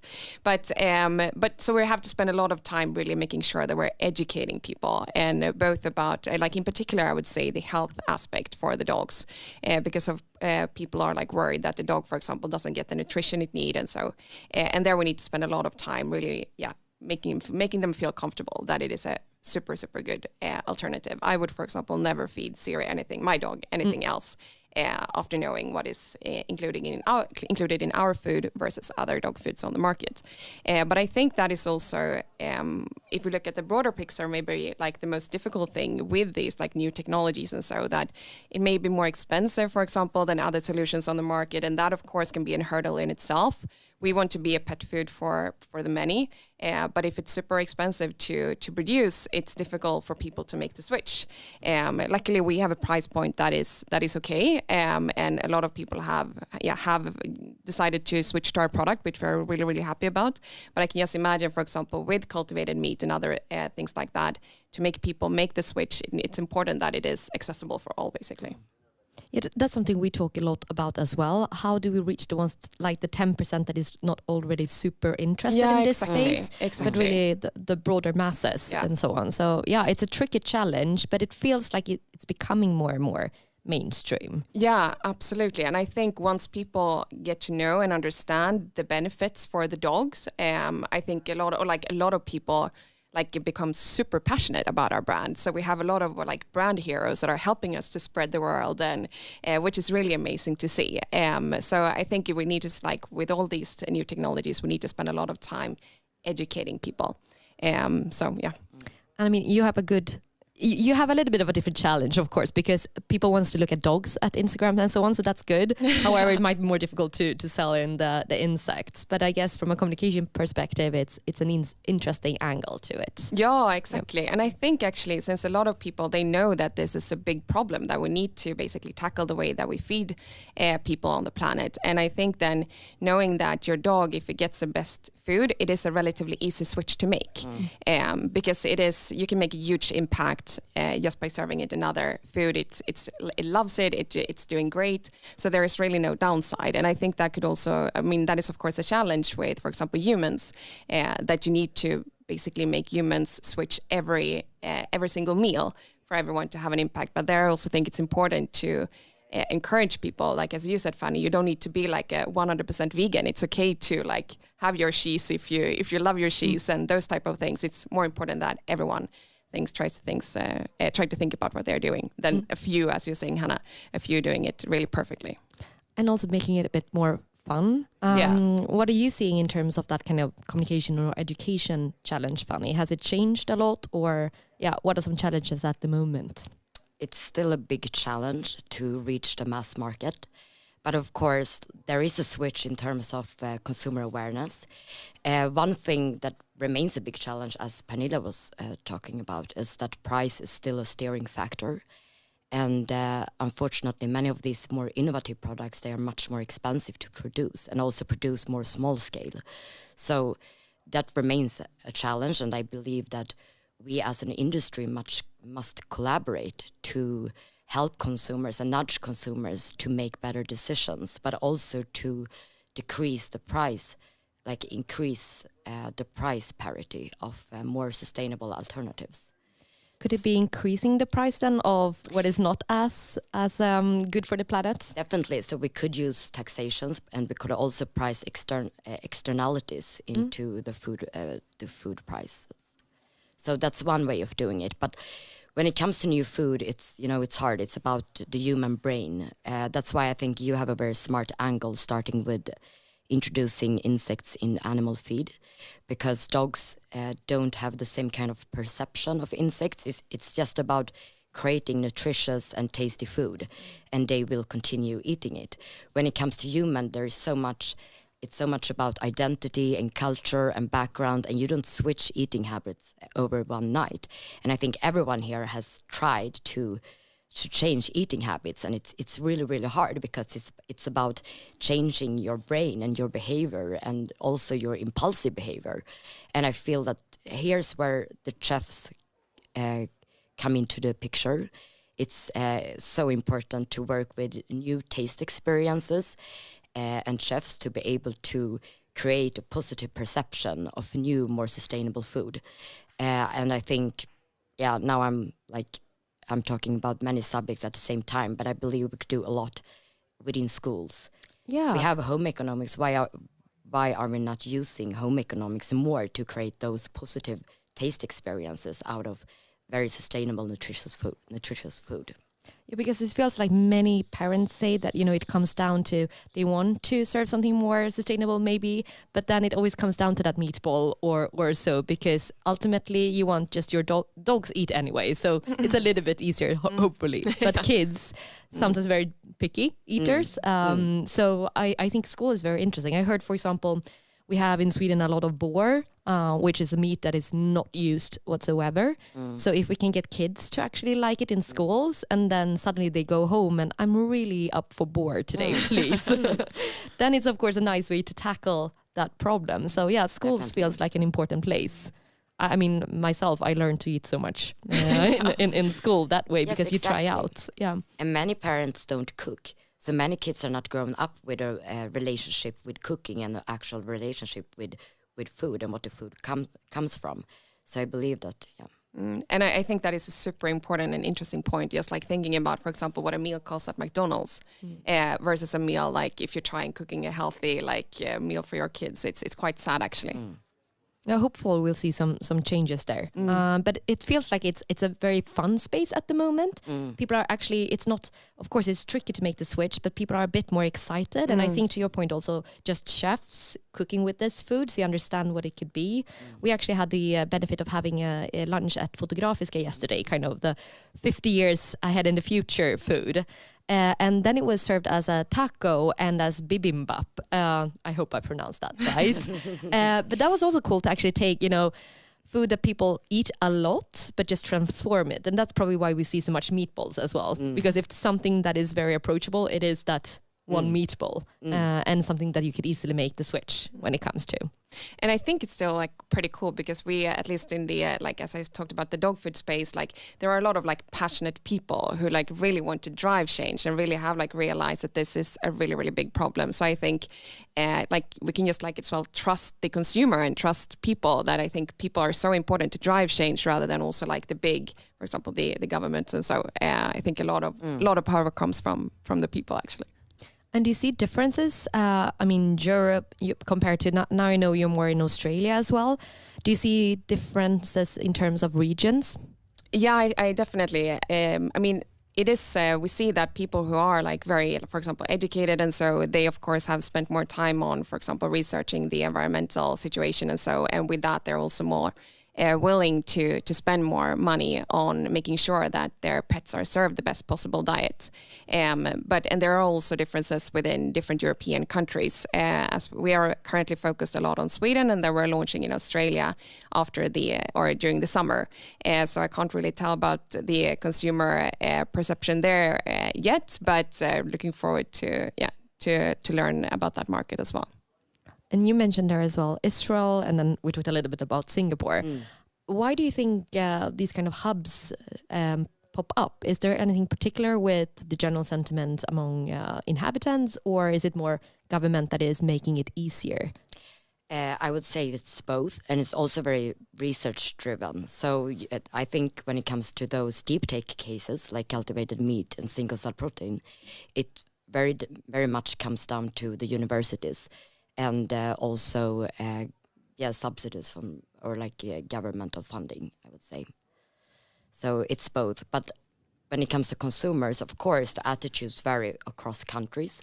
But I also think it's a big difference among generations, across generations. And the younger generations tend to be more open-minded and curious to try out new food concepts.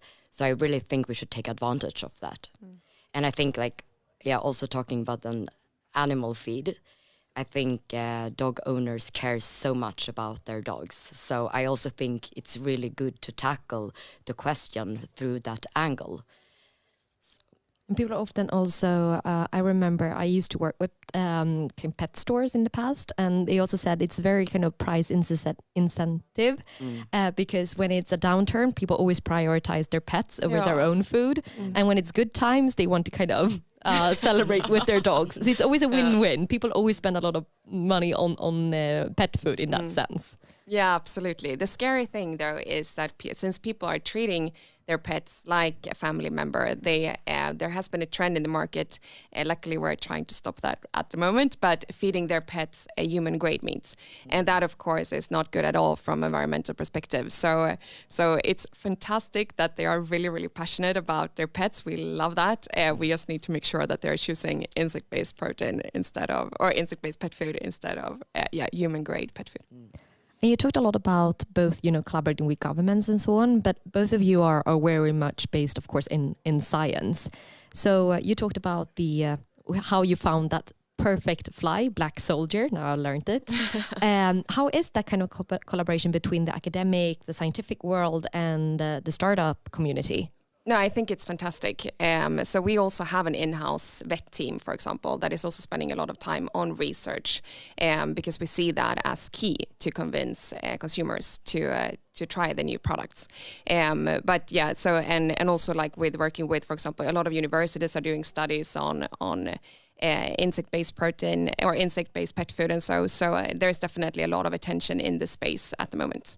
And it's fantastic to see the strong results that are coming out of it as well. So yeah, very promising for the future. It feels nice that people are meeting kind of halfway in terms of both wants to get their message out. Are you also doing a lot of work with scientists and academia in that space? Yes, so that's part of the platform I'm creating, but it's a very new initiative. So I've just started to have some meetings in that space until now. But we also have Axe Foundation within the group, and they are doing a lot of research studies within the future of food. So they definitely have a really good connection with Research Sweden. And I've also seen so many good initiatives where they are building these platforms to support entrepreneurs and startups, and also to connect startups with big corporates. That's nice, and then everyone can just leverage on each other, and we'll save loads of time.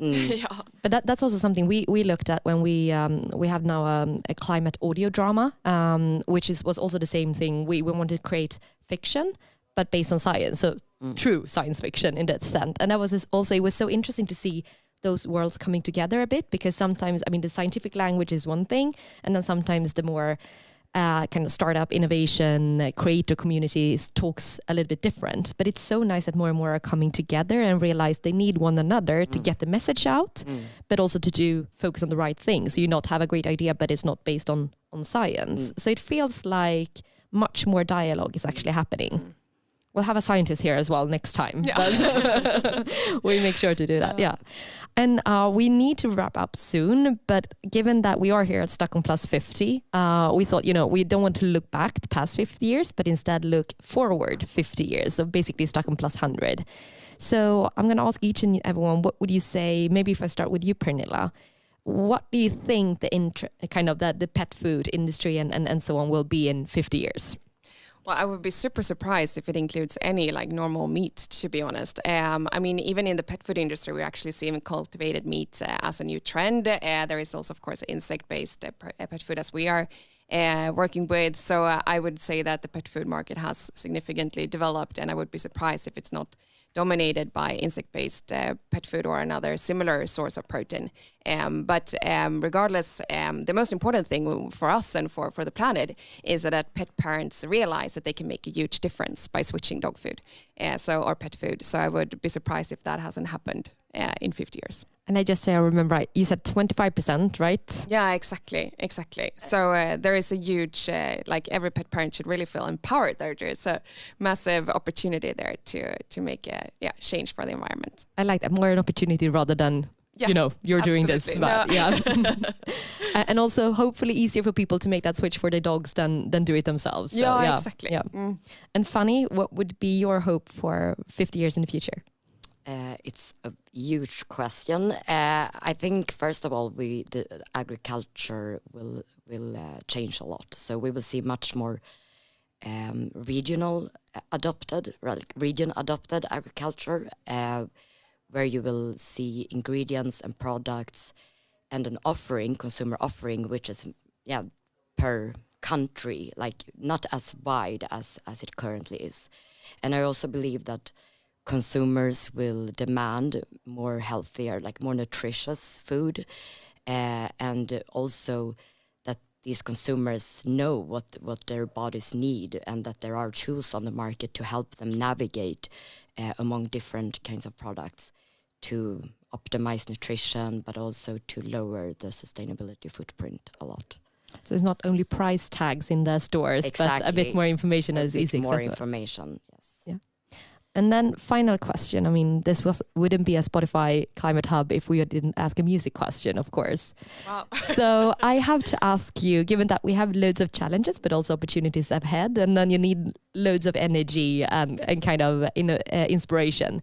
So do you have that one song which makes you get that energy, or it's your power song?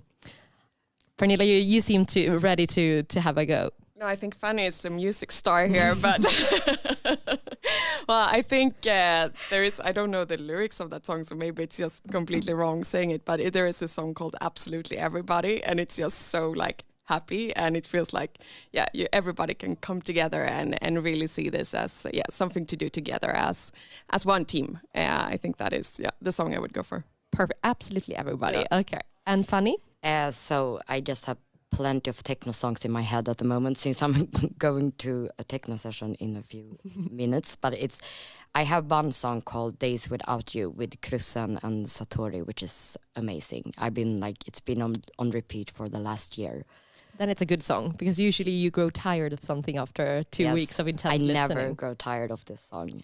We'll create a playlist and make sure that everyone can access these as well when they need a little bit more extra inspiration. Well, thanks again for joining us, and good luck in the future. And hopefully, we'll meet again in 50 years, and then we have this, solved. Thanks a lot. Thanks a lot. Hannah.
This is yet another very exciting session we call Power to the People. And in this session, we will learn about the Earth for All report and the power it holds. Let's start by watching this short video.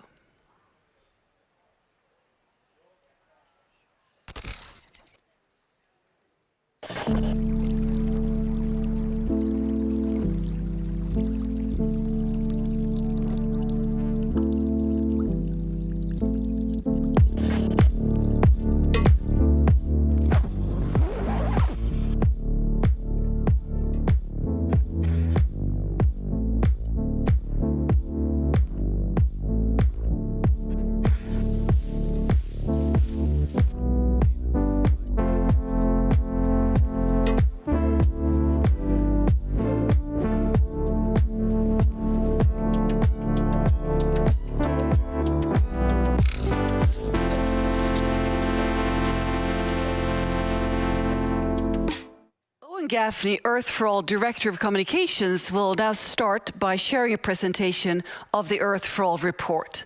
It's called 2 Scenarios for the Future. So please join me here on stage, Owen, and let's have you walk through a science and the key findings of the Earth for All report. Thank you. You have our full attention. Thank you, Katarina, and it's fantastic to be here. And our story begins really 50 years ago when we were with the Limits to Growth report. And the Limits to Growth report was a shock to the world. The exponential growth, exponential material use, exponential resource use, exponential pollution would collide on a finite planet. There are limits to growth, and this can be disastrous, catastrophic for humanity. And we're beginning to see some of the signs, some of the cracks emerging. We're seeing them at a planetary scale. We have now exceeded 6 of 9 planetary boundaries that have kept our planet stable for 10,000 years. We're in a danger zone where we now risk crossing tipping points in the Earth system. So this is code red. This is critical for humanity. And now we're seeing unprecedented changes when it comes to the West Antarctic ice sheet, when it comes to the Amazon rainforest, the Greenland ice sheet, the overturning circulation of the Atlantic Ocean. But they're not the only shocks we're beginning to see in the fabric of the planet. We're also seeing economic shocks. You know, the world has never been so wealthy, yet we face shock after shock after shock, from the financial crisis to the pandemic and now the invasion in Ukraine. There's no resilience built into the system. And then we see a knock-on effect here from into the political system. We're seeing a pullback, a slide back from democracies. We're seeing greater polarization in the world. We're seeing distrust in governments, and it's making it more difficult to make long-term decisions that benefit all. And this is the starting point for the Future Earth initiative. How do we start thinking about economic systems change that provide well-being for all on a stable planet? And the first thing we did with the Earth for All project, we did a global survey on attitudes to transformation. Are people aware of the shocks? Are people aware of tipping points? Do people want to act? And the big conclusion we found is that 3 in 4 people in G20 countries want economic systems change to protect the planet and protect people. So this is an incredible starting point. So our analysis really looks at how we can achieve the Sustainable Development Goals within planetary boundaries this century. What kind of economic systems change will lead to that level of shift? And we already see a lot of thinking and articulation on new economics.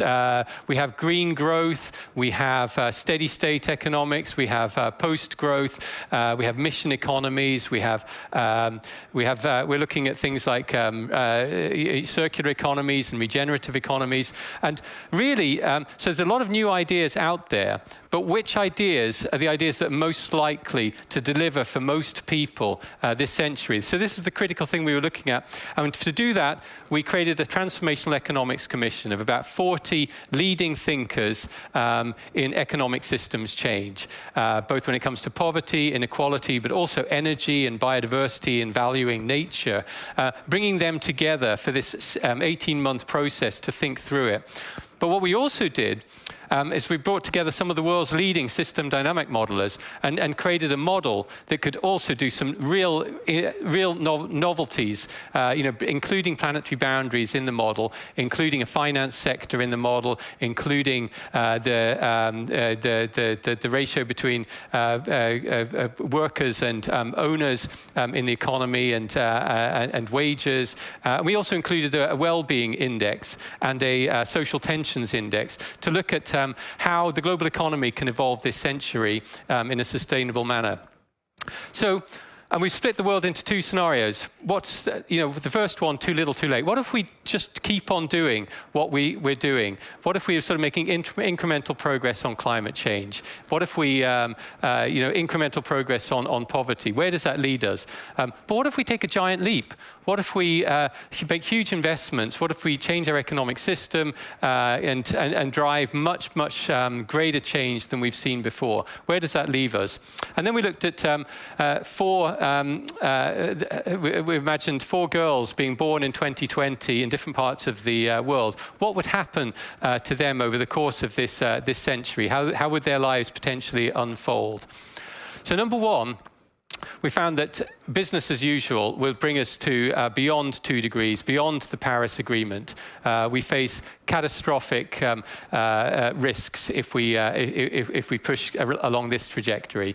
We come very close to tipping points. We could indeed cross tipping points when it comes to West Antarctic ice sheet or the Amazon rainforest. So these are risks we're taking. And of course, we will have increasing mega floods, mega droughts, and extreme events in the world. So this is a very, very unpleasant future environmentally. But the other thing we found is that if we continue business as usual, quite logically, then we will have rising social tensions in the world and make it more difficult to solve some of these problems because the growth in wealth will be, as it has been for many decades now, it grows faster than the economy.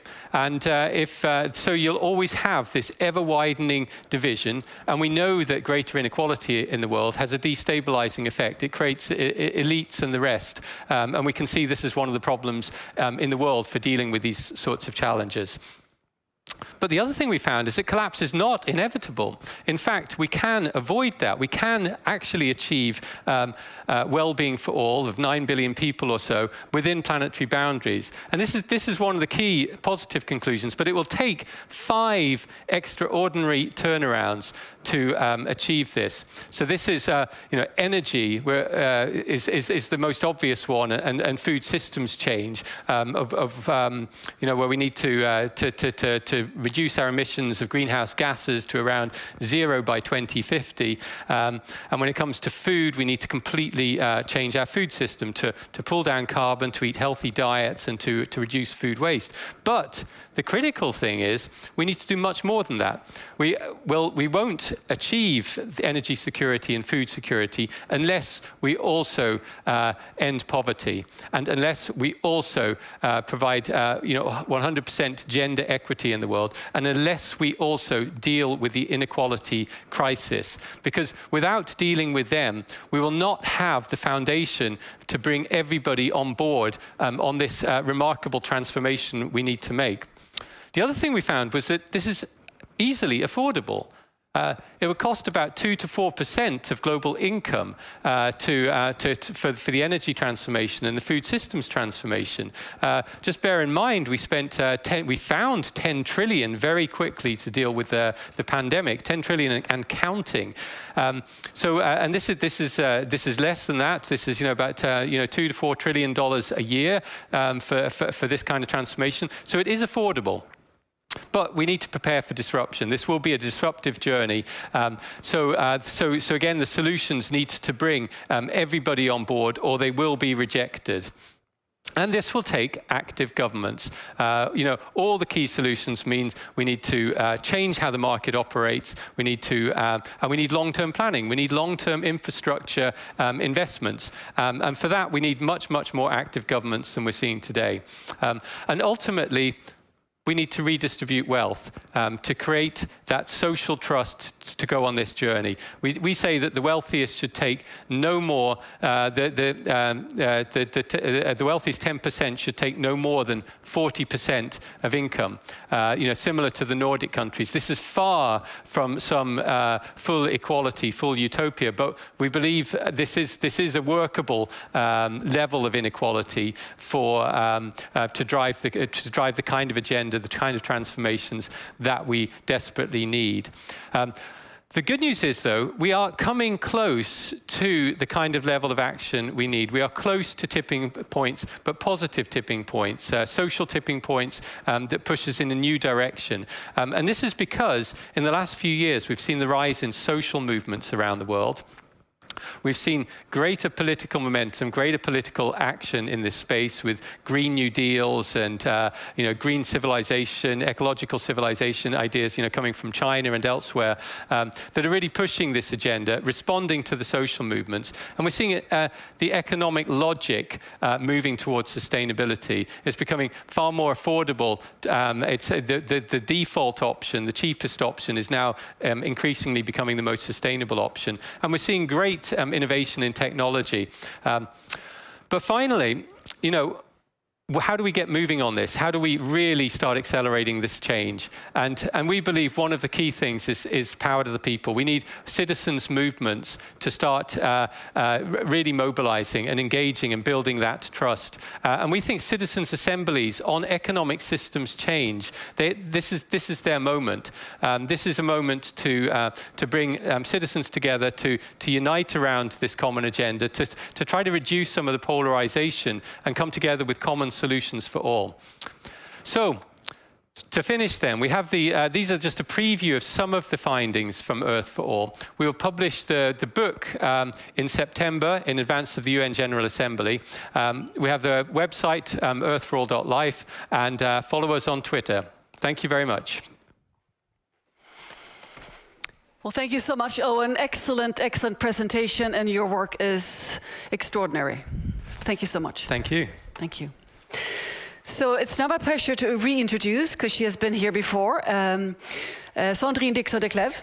She's chair of the Club of Rome, and she is an international and European climate, energy, sustainable development thought leader. And Sandrine, you're with us here on Zoom. Wonderful to see you again.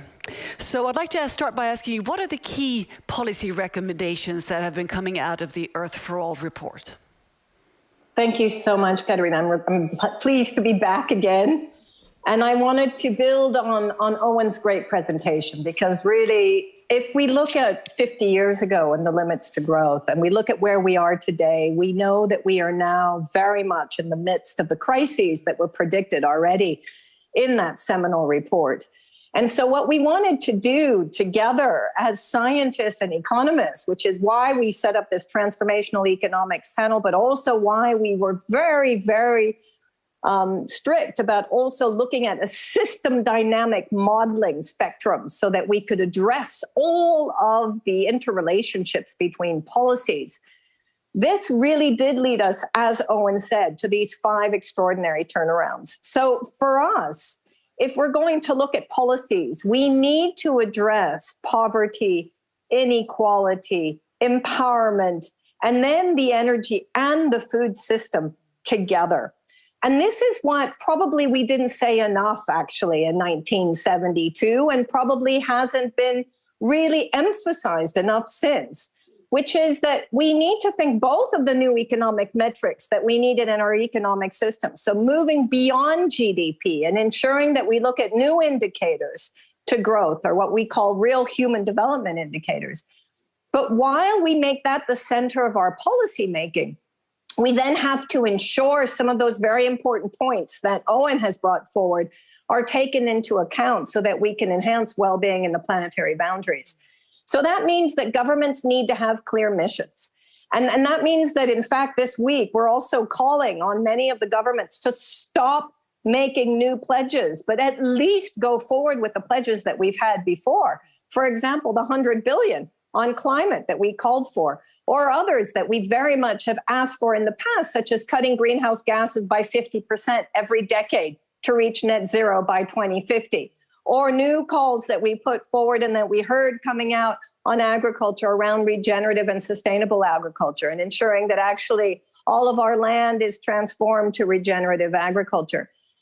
So these are some of the key policy asks that we have. But then we go into much more detail. And I think where it gets exciting is looking very closely at, for example, expanding the fiscal policy space, looking at the way in which debt is really creating a huge problem for our low-income economies. How can we cancel that debt? How can we ensure that GDP, or at least new indicators to growth, are properly transformed in those economies so that well-being is actually enhanced?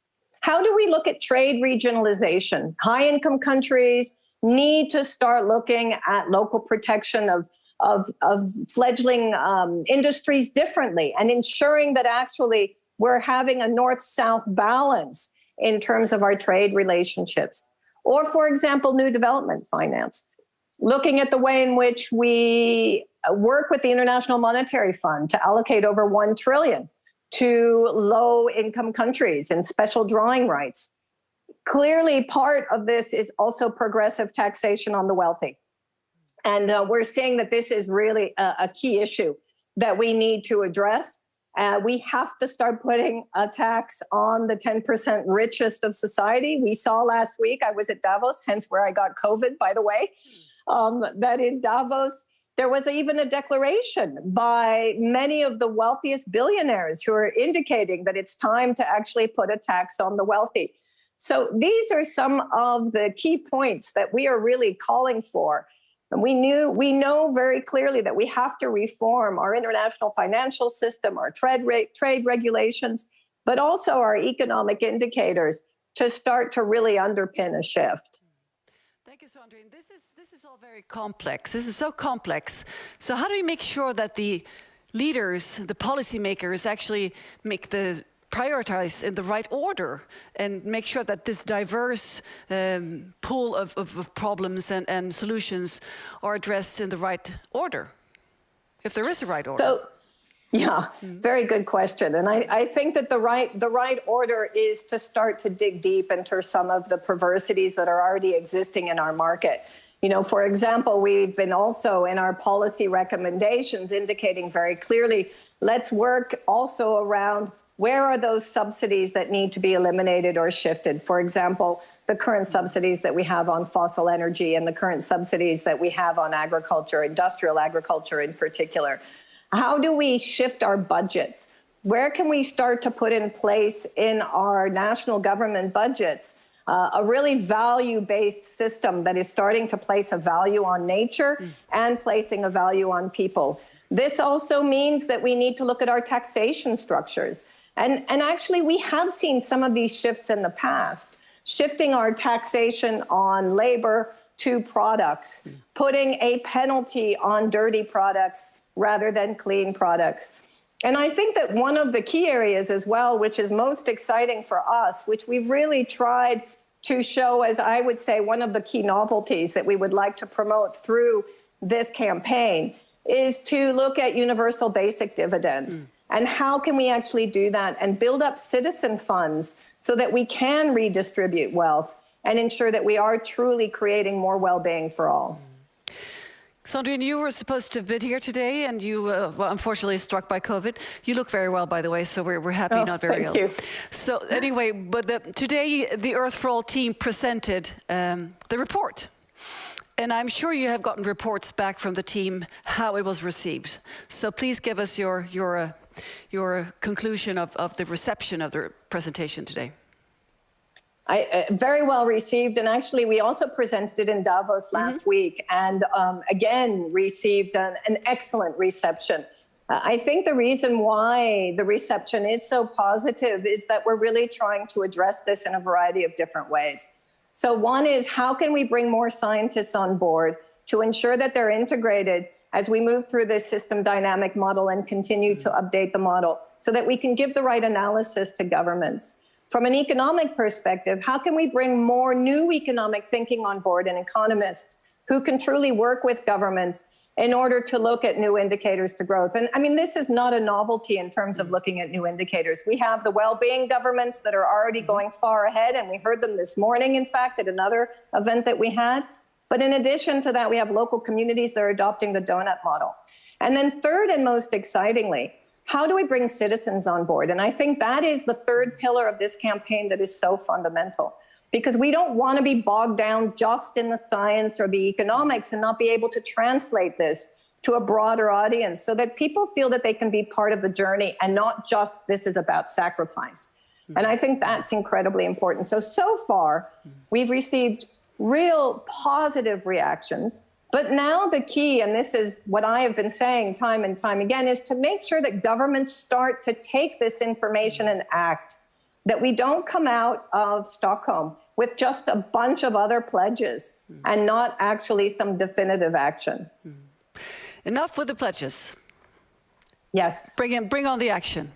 Well, thank you so much, Sandrine, for joining us. And I'm happy you look so well. Thank you. Thank you. So now we move on. We have another exciting and very distinguished speaker with us here, Jayati Ghosh from the University of Massachusetts, Amherst. She's an economics professor and member of the UN Secretary General's High-Level Advisory Board on Effective Multilateralism, which provides pathways for international cooperation to deal with current and future challenges. So please join me here on stage, Jayati.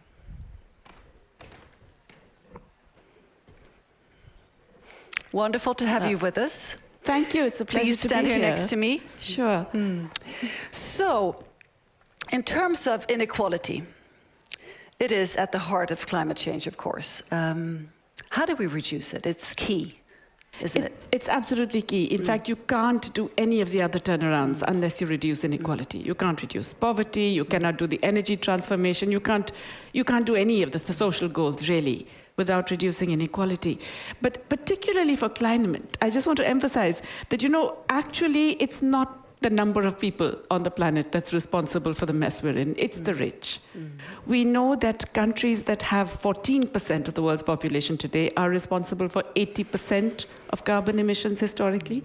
Even with the Glasgow pledges, they're going to be responsible for 60% of carbon emissions till 2050. So that's unequal already. But what's now even more devastating is if you look at just the top 10% of the world's population. Half of them are in North America and Europe, about 20% of them are in India and China. But that top 10% is responsible for nearly half of carbon emissions. And so that's really what we have to bring down.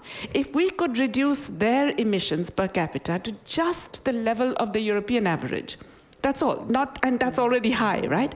If we could bring it down to just the European average level, we would reduce global emissions by 1/3. So obviously we have to look at the rich. And it's many of the things that Sandrine already mentioned. Certainly we have to do a wealth tax, because now the wealth inequalities are just obscene. But first we have to identify the wealth. We don't even know where it is. So let's have national wealth registers, asset registers where we try and identify who owns what, how much, and where have they stashed it in different parts of the world, so that then countries can follow up and actually trace that wealth and tax. Even a tiny taxation would help. And now, because lots of money is just stowed away and never reaches the government taxes. Absolutely, that's the point. And they can do that because there is so much opacity, because we simply don't know. And in fact, the governments where they do stash it, we don't have lists of the beneficial owners of trusts. Now, when they're trying to go after Russian oligarchs, they suddenly realize, well, we don't know how much they have because it's all in trusts that are not named. So find the beneficial owners, make these lists, and make it available for all these governments and for taxpayers to actually get the benefit of some taxation on that wealth. It's a very straightforward suggestion that should be able to be implemented. All we need is political will, which is not available, apparently. So that's one. But, obviously we need huge investments. And we're going to need them for climate, for the energy transition, for the food transition, but also just for meeting the minimum basic needs of half the world's population, which still doesn't have that. And we know that there's massive fiscal imbalance. You know, the rich countries spent trillions. We just heard 10 trillion, 11 trillion for the pandemic. The low and middle income countries maybe spent less than $500 billion altogether because there just wasn't that fiscal space. Another big reason is because multinational companies don't pay their taxes. They shift the taxes around different jurisdictions, wherever it's cheaper or wherever the tax rate is lower. And that's, again, something you can deal with. You can say, we're going to treat you as one company and we will tax our share of your global profits.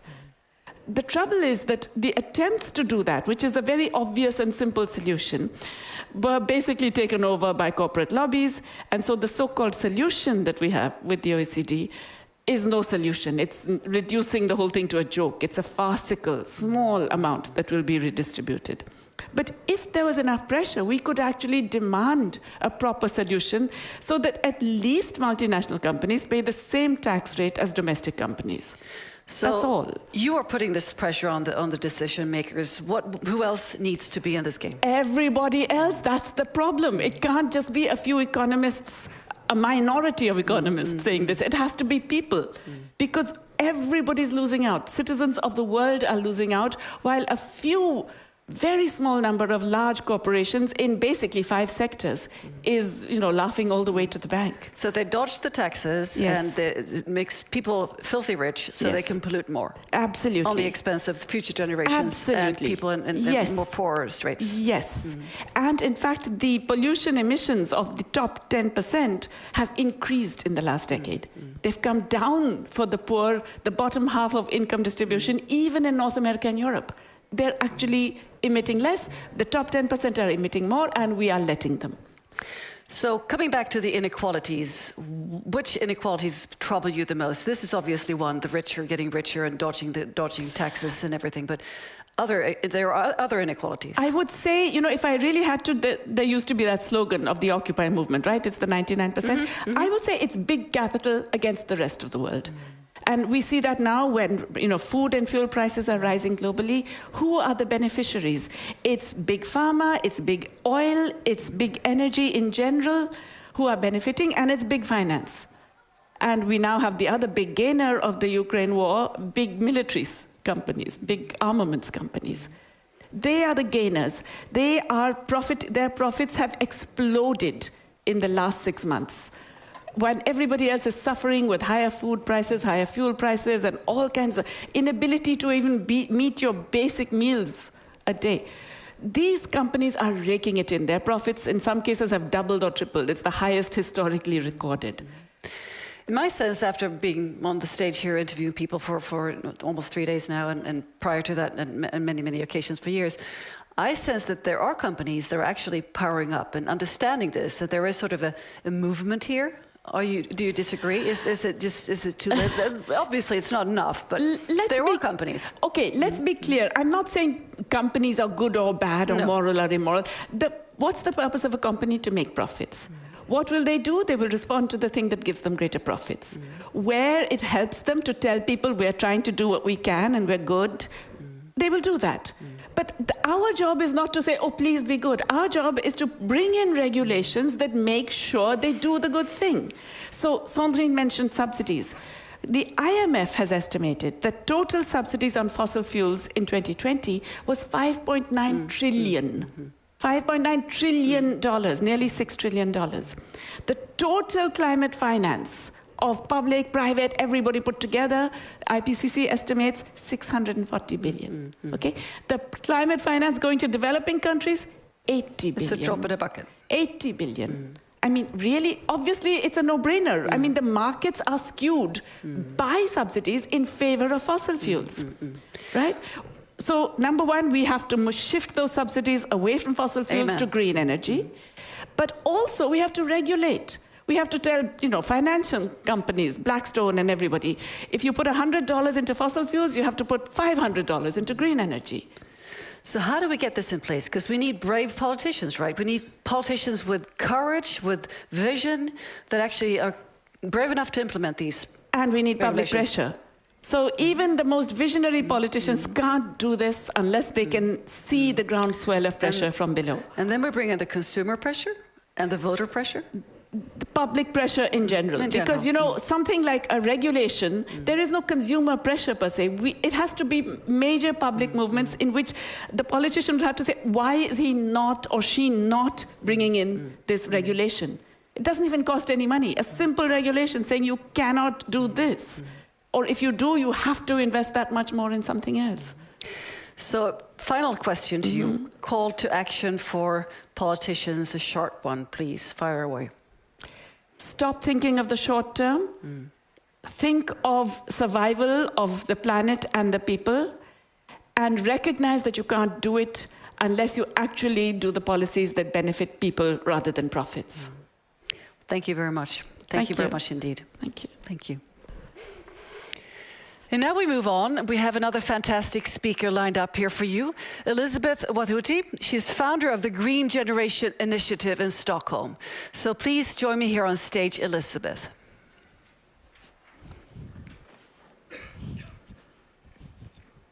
I'm so happy for this session. I have so many fantastic speakers just coming up to me here on stage. It's such a blessing.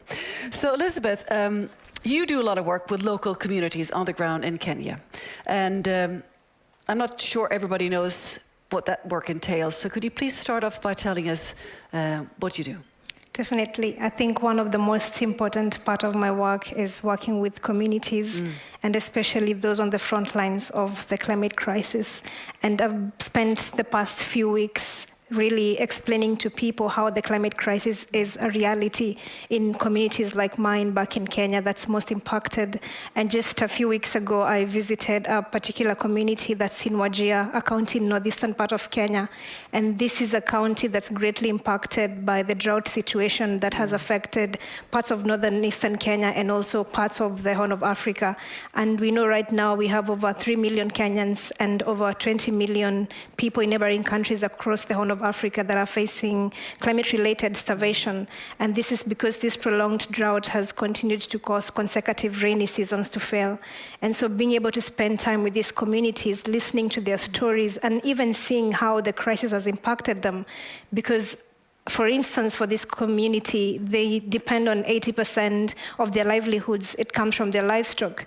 But every time I walked through the streets and every time I walked through this community, I could see hundreds of livestock dying or already dead. And I kept asking myself, how will this community really continue to survive, and how will we tell this community to adapt to losing their livelihoods, to losing their cultures, to losing what they call home and losing what they call a livelihood for themselves and their families. And for me, seeing such stories and even meeting and hearing from parents who've had to pull their children out of school because they don't have any other source of income, and also seeing people who are losing hope for the future that's not promised, because right now they're counting losses, they're counting all these damages at the moment. And also what is really important to me from these communities is how they're trying to build resilience. Because despite being the most impacted, I remember speaking to one of the people in this community and telling me how they've prepared land, they've dug, ready to grow crops. But again, the rainy seasons have continued to fail. So they're trying every way possible to earn a living, but also this challenge is a big problem. This challenge is about what is happening elsewhere beyond their borders, and they are not aware. So it's these stories and these experiences that I've seen with my own eyes, heard with my own ears, that compel me to use my voice to speak for these communities, to let people know what is happening back at home, but most importantly, to let people know that these communities have not just chosen to be victims, but they're running solutions every day, but they cannot do it on their own. We have to make certain, clear, drastic, and concrete changes around the world to make sure that these communities have got their lives and livelihoods in space, because they deserve a future. The children in that community deserve to have a decent future, and they're not responsible for the crisis. So the best that we can do is to push for urgent action, but really begin to tell these really important stories and not just listen to them, but actually be moved to take urgent action, because these communities depend on the decisions that leaders make today. But also what really makes this really important is the fact that these voices need to be in the rooms where the decisions are being made. made, because they are not going to get a living or their lives out of decisions that are going to be made, that are going to happen in the future. They need action right now, and that's why it's really important that we allow their voices to be heard. Well, thank you for being such a strong voice in this. This is really, really crucial. I understand that. So, Elizabeth, in terms of systemic change, even if this is urgent right now in the communities that you visited, we also need to change the entire system. Of course, this is all interconnected. So, which are the biggest hurdles, from your perspective, to this huge systemic change that we need to see? I think one of the main hurdles is the fact that we are so much disconnected from the realities of the world and how our actions today are impacting communities. Because this is not about numbers and charts. It's beyond what we are hearing from the science. It's about how we put that into human stories, how we actually humanize the climate crisis and tell these stories of people who are impacted.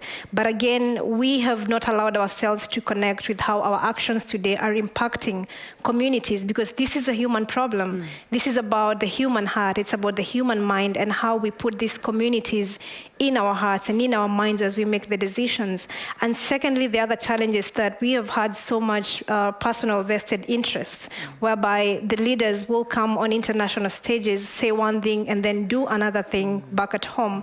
So it's about broken promises. It's about pledges and commitments that have been made but have not been fulfilled, because we are not lacking science, we are not lacking information, we're not lacking innovations. We have all these things in place, but we need to keep asking ourselves, why is it that things are still not changing? It's because we're still stuck with pledges that have been made and not met. And I think this is still continuing to cause these lives and livelihoods of these communities to be really affected, because the science has continued to be clear, and we know that things are only going to get catastrophic for communities like mine if nothing is done. It's going to mean more frequent floods and droughts. It's going to mean more natural disasters, more that are even to an extent where the humans cannot be able to adapt to. And we've had all these things, but still we know that we need to move faster. And for instance, every day we know that we need to end our deadly reliance on the fossil fuels, but also make sure that our investment flows are moving more into renewable energy that allows access to clean energy for all and not just to a few who can afford it. So all these things also tie into our economic systems, because I like to call it a sort of economic system that is allowing us to really take more from nature than nature can actually regenerate herself. So we have to change all these systems, our global food systems as well. How are we treating nature? How are we making sure that we're regenerating nature, but at the same time making sure that our existing ecosystems continue to stay intact? And I think all these things are only going to be made possible if we actually say what we are going to do, if we tell these really important and possible stories and not just say them, but actually do it, because the pledges, the commitments, and all these things that we're hearing from the leaders are not going to give food and water to the people or to the children. It's only going to make things worse. But again, if we take the step of actually doing it right now without waiting, because the impacts are not waiting, they're impacting them right now, then I think that's how we can be able to overcome this problem. But again, it's a human problem. We have to take it in ourselves to allow ourselves to understand how we're making the situations difficult for people who are affected by the crisis right now. So, Elizabeth, are you a pessimist, or do you have some sort of optimism towards the future? I have for many times said that I do believe in the human capacity to care deeply and to act collectively, but only if we allow ourselves to feel it in our hearts, definitely. And so what is really most important for me is the fact that the reason I'm speaking out, the reason I'm saying these things is because I know that we can turn things around. But we have to keep pushing. We have to keep reminding people what is happening back at home. We need to keep reminding people that action can actually not wait. And if I did not believe in these things, then I wouldn't be pushing for people to really take urgent action, because I also believe that we can be able to really change things. We can be able to make things different. We can be able to be compelled to take action if we allow these stories and if we allow ourselves to listen. And back then, I used to talk about the crisis of listening and feeling, because if we do not listen to frontline communities, we're not going to feel how our actions are affecting and impacting them. And that means we are not going to be compelled and moved to take action. So we have to solve this human problem in a human way as well, and then make sure that we are not allowing vested interest or allowing anything to stop us from saving the people who are actually on the front lines as well. Because we know that even no money can help these people get back what they have lost. So we have to keep reminding ourselves that this means a lot to people right now whose lives and livelihoods depend on the decisions that we're making every day. So it is possible to turn things around, but we cannot wait too much, because waiting too much means it's going to be more catastrophic for the community, like in Wajir County that I've mentioned. And that's just one example of how the climate crisis is impacting many people. I know there's so many communities all around the world that are impacted, but we cannot forget about these communities if we want to move things right now. There is a disconnect, obviously, but you are extraordinary in making this connection stronger. So thank you very much for your work and for sharing your stories and for being the spokesperson of the frontline communities in your part of the world. Thank you so much. Excellent work and very important work. Best of luck. Thank you so much. You. Yeah. Thank you. Thank you.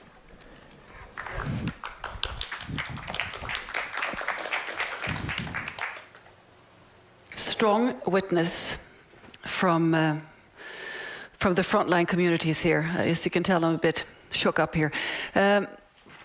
We have another speaker here. She's with us via Zoom, Claire Mellier from Global Assembly, and she's joining us here just behind me. There you are, Claire. Wonderful to have you with us here. And you're an expert representing the Global Assembly. And could you please tell the audience what is Global Assembly and what you have tried to achieve last year that led up to the COP26? Thank you.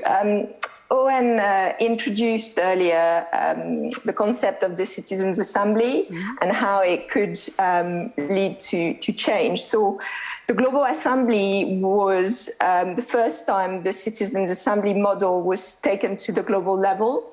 And we initiated it back in 2020, and we designed a process that brought together a snapshot of the human family. So for this year, which was a prototyping year, we got 100 citizens from all around the world who were selected by what we call sortition, which is basically a civic lottery, which gives everyone a chance to be selected. And the 100 citizens were representative as best as we can with 100 citizens. You know, we're not claiming statistic representation, but we had a diversity of profile. And just to give you an idea of who was involved, we had 50% women, 50% men.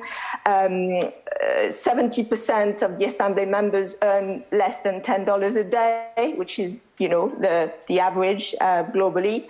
And we had a question on attitude as well. So we knew that based on the UN survey, we knew that 32% of the global population doesn't believe that climate change is an emergency. So we had that sample. So we had that diversity, and we brought together these Assembly members online on Zoom. And we took them through a learning journey and the deliberation journey.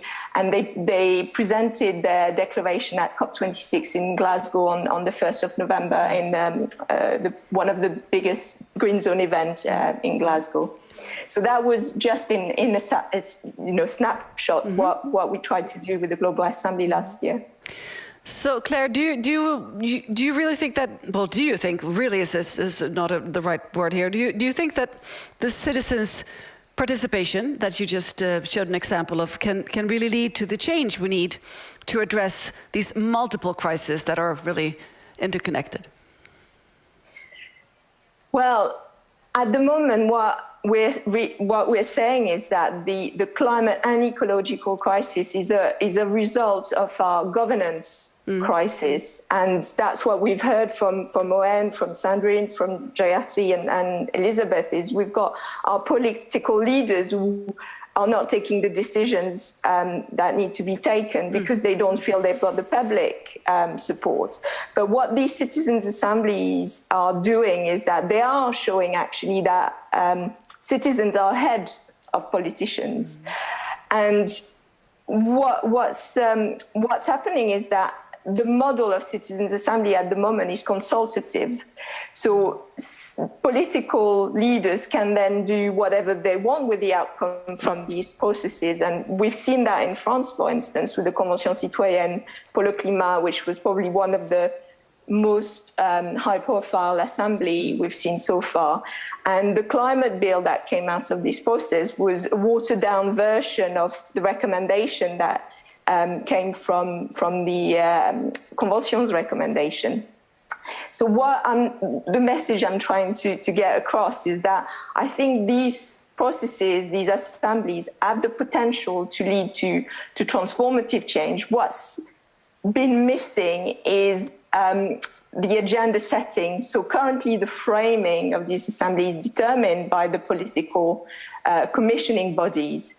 But what we have found out, especially for me, that was the most eye-opening moment. It was with the Convention citoyenne, where the assembly members themselves, at the beginning of the process, before they had ever even heard from experts, they came up with barriers and levers and blockers of change. And I'll just read you one sentence. It was in French originally, but I translated it. Their statement was, the obsession with growth, GDP indicators, and the logic of profits is a blocker to the transition. The logic of financial interest takes precedence over the common interest. So even before they had heard about the climate crisis, they realized there was a systemic problem with the model that we're operating with. Unfortunately, the process was not designed to support deliberation on this issue of transformative economics, post-growth, degrowth models, etc. But I think the citizens actually are ready for this. And it's, you know, Owen mentioned the survey that they did in the G20. And so it's, in a way, it's about, we need to create this new narrative in the same way as we need to create this movement where people realize that the current model of decision-making is broken. And especially for the newer generation, for them, it's common sense. We need to move away from this current model of decision-making. I think we need also to have new narratives around these new economic models. You know, when you talk about degrowth, for instance, to someone who live on $10 a day, this is really hard to stomach. So it's about, what does degrowth mean, or post-growth means in our countries, the OECD, you know, the G20 countries, for instance. And so there's a big, important work that we need to do around narratives, I think, and how we tell the stories about what could be possible. Claire, you might say that 2021 was sort of a prototyping year for this assembly. What sort of innovative processes were the most successful, and what can you build on? So we learned a lot, and we've got a group of 30 researchers from all across the world who are evaluating our work at the moment. So we'll have a report and evaluation, but we know already that what's worked is that we know we can bring citizens from around the world with different views, different values, belief system together to hear from each other and come up with, you know, a declaration that you can read on the Global Assembly website, which is really powerful.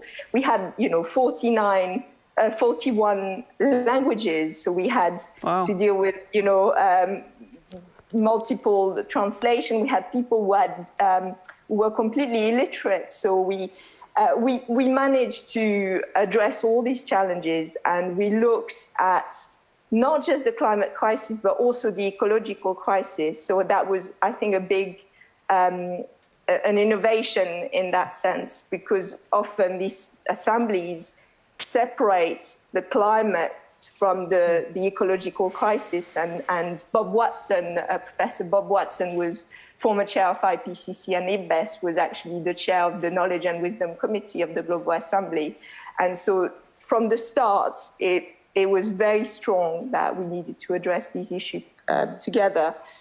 So we've made, huge innovations. I think we need to just acknowledge that these processes are actually coming from the West, and they're rooted in deliberative democracy ideals, which are actually global North ideals. And so how do we decolonize these processes? And we just need to be honest with the fact that there are values in the processes we design that need to be surfaced. So I think that's one of the biggest learning, is how do we bring, the deliberation at the global scale and address, decolonization, our extractive, capitalistic model, and just acknowledge, what are embedded values in everything we design, really, and be really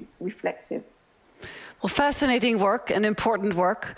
Thank you very much for sharing your insights here, Claire Millier. And best of luck with your continued work. Thank you very much. Thank you. And now, to give us a summary, we have with us Luca Migiano. He's campaign leader at Earth for All. So Luca, please join me here on stage and summarize the session we have just taken part here and today next to me here, please. Join me. Such excellent speakers, colleagues of yours, huh? Yeah, it's pretty difficult to summarize. I can say what some messages. So the first one for me is really important, is a big message that we can actually reshape our economies. We can reprogram our economies, and that is possible and is doable. And Earth for All is a credible plan to do that. Of course, I already read the book, who's going to be published in September.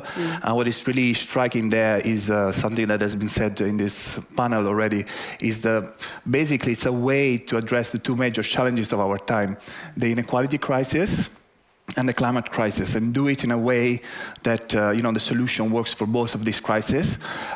There's a lot of research and modeling work behind that, and then a big call to action for governments. What Sandrine and Owen and others said, for governments that can do these things, can actually invest in this kind of in these 5 turnarounds. But to do that, they need really to focus, to have a mission on these turnarounds. And I think the other point across all the interventions today was that we have to have honest conversation about these things. Also here, of course, but in official gatherings with governments, talking about economics when we talk about environment, when we talk about the climate change, be open to talk about redistribution of wealth.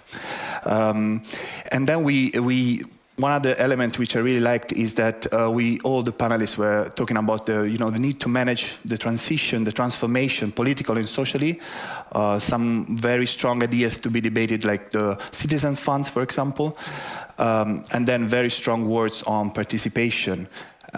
We heard from the power of movements. We know all that we are here in a different situation from 5-6 years ago because of movements, the climate movement, the women's movement, the fighting inequality movement. And we need to keep the pressure up for governments, to create the space for governments to lead. We heard very strong words about the need to to hear the frontline communities, to give space to indigenous peoples, those that actually suffer the most from the impact of climate change, those that suffer the most from poverty and inequality. And then I think the last part from Claire is again about ownership and participation. So these major transformations need the ownership of people. And the assemblies, the citizen assemblies are a very good way to do that, to bring along people with their creativity and ownership. And so, yeah, if you connect all these things, in what is, I think, a very credible and doable plan. I mean, Owen told that it's an affordable plan too, which is Earth for All. That's what excites me and what I think is a good summary. Thank you very much, Luca. You were part of the presentation, both the committee that presented here today earlier. What did you feel after the presentation? Well, how was it received? The presentation today morning? As Sandrine said, there's a lot of interest because it's a plan, it's a vision that is doable. So what we have now is in general in the debate is a lack of imagination, I think. It's a lack of ideas. And this Earth for All is actually vision, a plan that can be implemented. But of course, you need political will, and you need to be governments to be leading this change, and you need public support to allow governments to do that. So there's a lot of interest, but it's also, it's also about starting a conversation about how to change the economies. So not all the solutions are in the book, of course, but it's about being able to discuss certain things that were not discussed.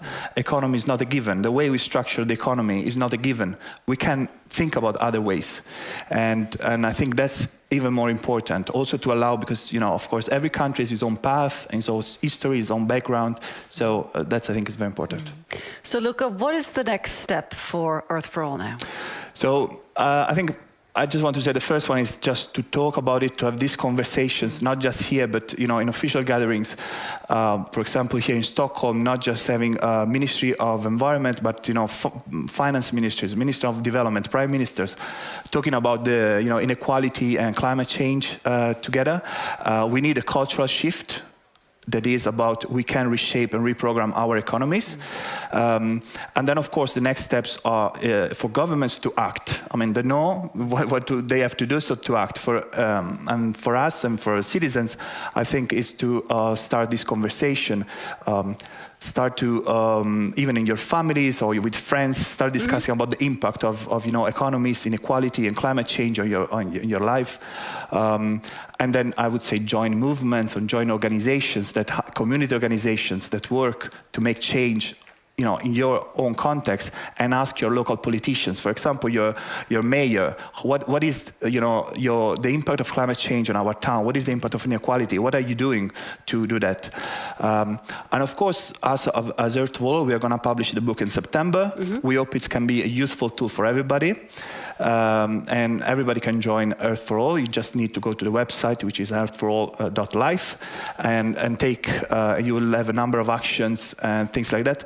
But overall, Earth for All is an amplifier of all the good things that are already happening.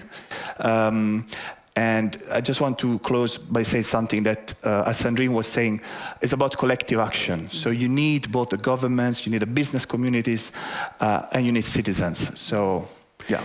So, Luca, thank you. And how do you think the Earth for All report, it will be published in full in September, and we have a new climate meeting in November in Sharm el-Sheikh, Egypt. How do you think this report can have calls for actions and play into what's going to happen in Egypt? So the first thing, again, as Sandrine was saying, I think in Egypt we need to go beyond pledges, and we need to have action. So I think there's an entire kind of climate architecture get a boost in Egypt. But I think for us, what is important is that the issue of reshaping our economies, reprogramming our economies will be important in that kind of setting.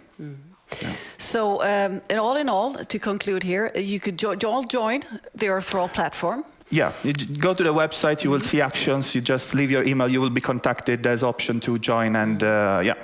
And are there local offices, local communities to sort of meet people to? No, that's an interesting question. No, it's an open campaign, well, that's interesting. So basically everybody can join, everybody can kind of bring the message on, and the message works if it's useful. So I mean, it's everybody can use it. It's like the power of ideas.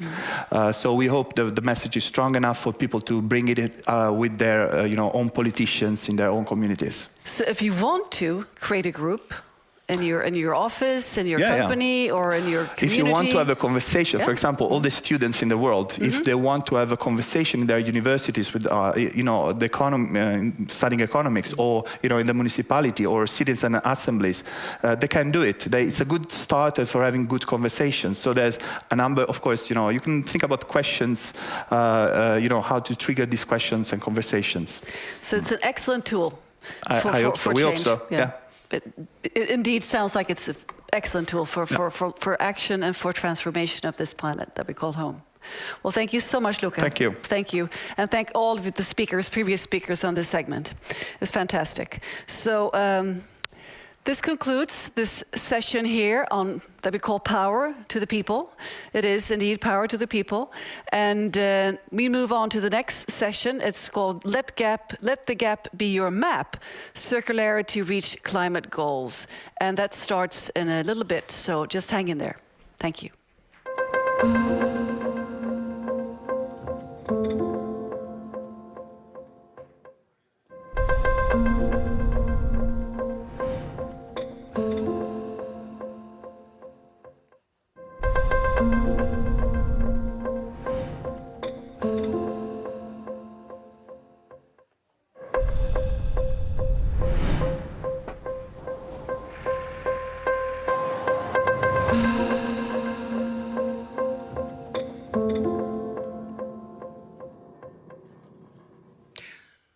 So, welcome to this session, which, as Katarina mentioned, is called Let the Gap Be Your Map.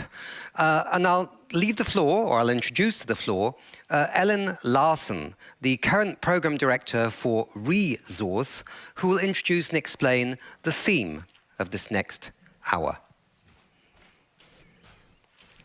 Welcome. Very nice to see you. Thank you. If you want to take a slot here. I'll take a slot here. It's all yours. Thank you. A warm welcome to our session, Let the Gap Be Your Map. So, Resource is a Swedish strategic innovation program that's funded by the Swedish energy agency, Vinnova and Formas. Our vision is to create a sustainable use of materials within the planetary boundaries. And the main focus of our work is to fund innovation projects and as well as projects gathering new facts to create knowledge. How we use materials has a huge impact on the planet.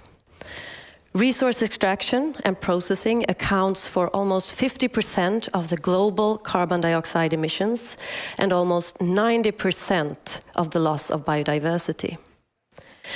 IPCC was able to state for the first time in its report in April this year that circular materials flows are a prerequisite for the industry to achieve its ambitions to fulfill the Paris Agreement.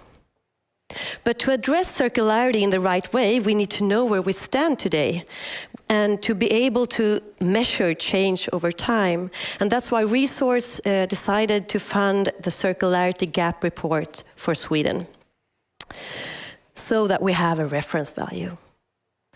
We are living in a complex world. We're dealing with complex questions, and those needs to be simplified so that they are easier to comprehend, so that we can get everyone on board and get everyone moving in the same directions. I recently listened to a PhD and a psychologist that talked about transformation and what it takes to create change.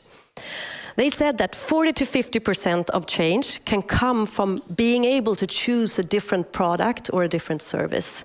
But the rest is up to us and our ability to change.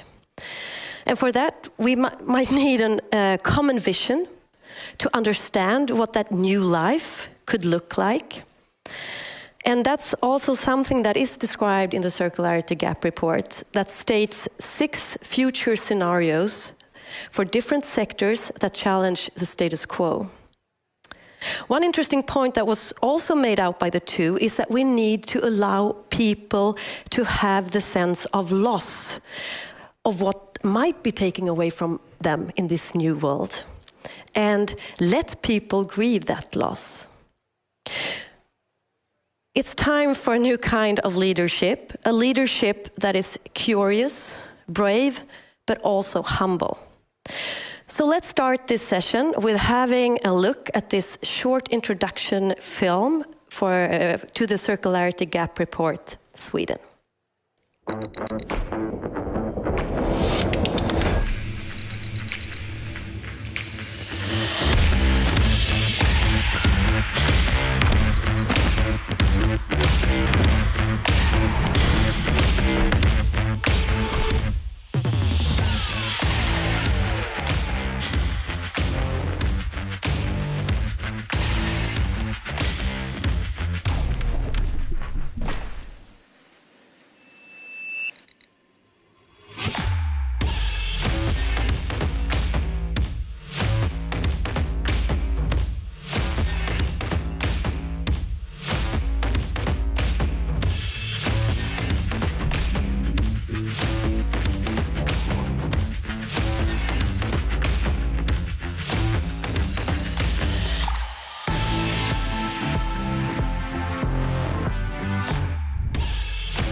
Well, that was super. Thank you very much indeed, Ellen.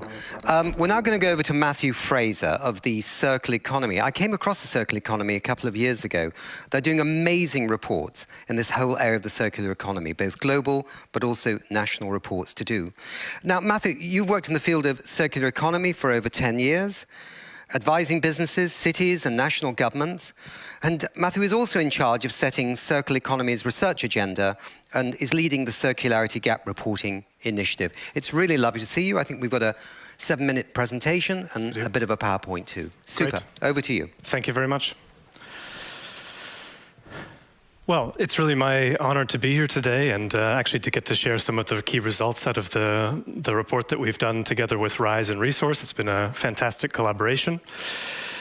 Getting into the main point, how circular is Sweden? We found that Sweden is a 3.4% circular. And what does that mean? That means really that 96% of all resources that Sweden is consuming as a nation are coming from virgin sources. Now, how does that compare to other countries, the rest of the world? It sits definitely below the global average of 8.6, but actually quite comparable to neighboring nations like Norway at 2.4, or even other regions of the world like Quebec in Canada at 3.5. Now, that's not really surprising when you consider the character of Sweden's economy. It's definitely quite active in key extractive industries like forestry and mining.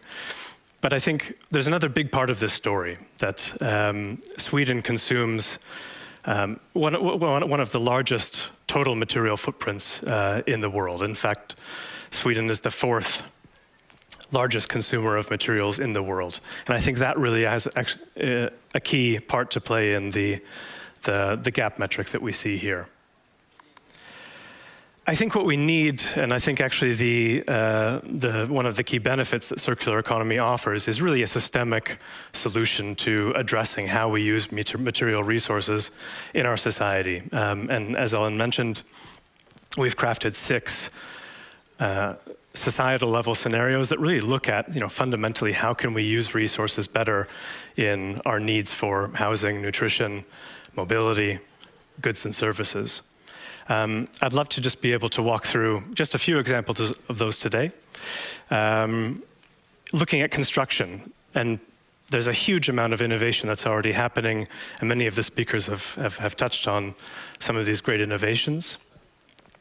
what we found is that if we first prioritize demolition and repair over new build, what we can see is that already the material footprint of Sweden could go down by a total of 10%.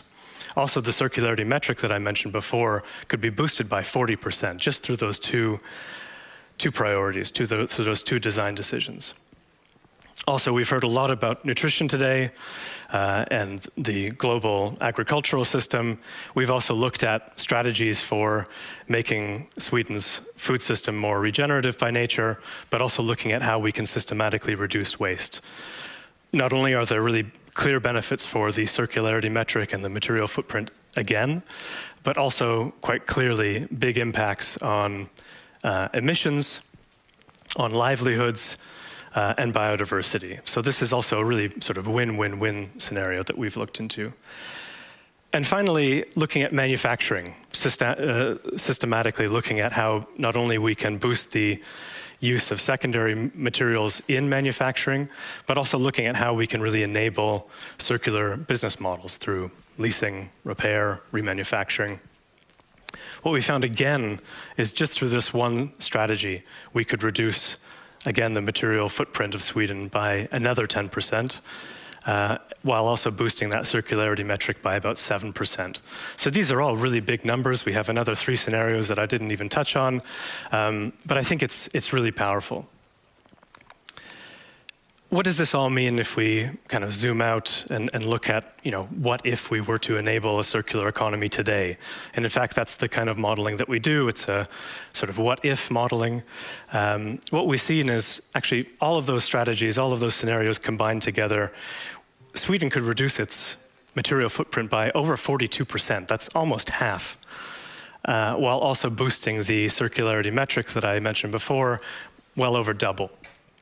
So the power of the circular economy enacted at a societal level is really significant, really huge. And we've also painted quite a clear picture of how that not only changes the material picture, but how that influences the environment in terms of emissions, but also how that could also influence things like innovation in the economy, jobs, and so forth. It's really fantastic to get the chance to present those results today. And I think, obviously, fast-tracking the transition toward a circular economy would be a key action for governments, both in Sweden, but both at the global level. Thank you very much. Matthew, thank you. And as I say, I love the work that Circular Economy is doing. I think it's really fantastic. And I was quite shocked, though, because Sweden's like 3.4 or something like that. You mentioned Norway. We always think of these countries as being the front runners. But then globally, it's 8.6. So who's boosting the numbers upwards? Yeah, so it really does. So a big part of this analysis really looks at the character of each economy. And Sweden, as I mentioned, has a large extractive industry. Right. It also consumes a lot. It's a rich nation.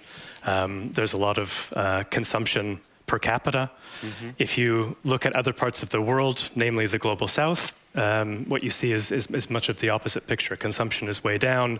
And while there still may be some very specific extractive industries, the economy actually looks quite different. So there is a bit of a balancing effect. Right, globally. so there's some extra circularity in the developing countries versus the big, rich countries.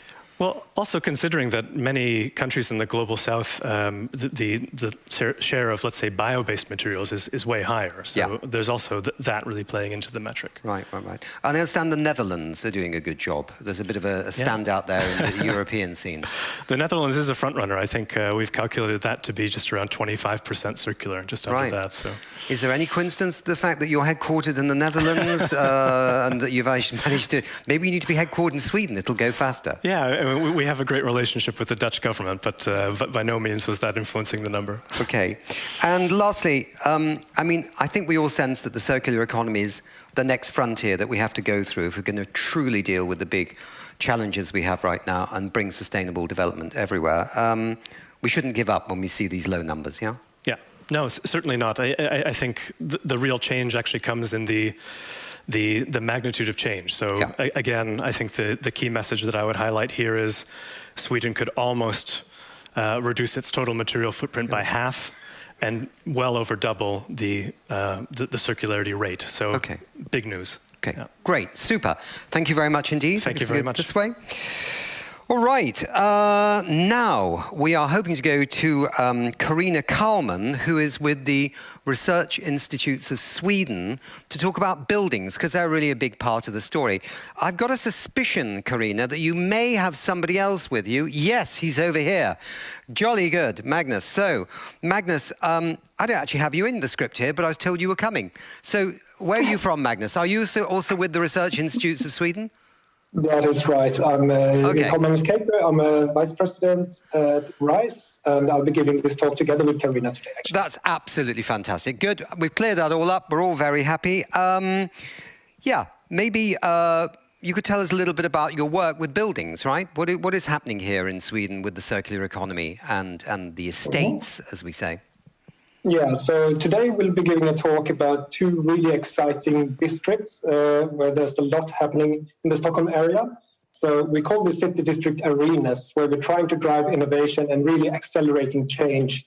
And I'll give you some examples very soon here. But what does the future hold? And here we're talking really about how are we going to transform the construction sector and how are we going to build in the future? And we believe that we have to do this in partnership, really to boost innovation. We need to work together with really clever people in a transdisciplinary way, really to look at complex challenges in the most holistic view that we can. And also, we are looking into creating co-creation hubs where we can erase corporate borders and really sit together, think together, and work together. We really believe that silos are stupid. And what is then the opposite of silos? Well, we try to think that we can bring great minds together. And really that is the excellent way to boost access to excellent testbeds also for that part and technology. And I'm not saying that we're going to involve all of these different disciplines here, but we have the possibility of doing that. And just the possibility of doing that really makes you think, not in a silo way, but think really, what can we do together with maybe AI researchers or people working with circular transition, so food tech, you name it. So really exciting. And what do we then mean when we talk about city district arenas? Well, we're going to give you two examples. And here I'm going to let my colleague Carina in the presentation.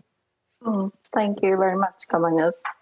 Well, there are many good examples for work for sustainable change on the way, but by connecting them and creating synergies, we will go further and faster. We use empirical knowledge as a basis for organizational learning and innovation in sustainable urban development.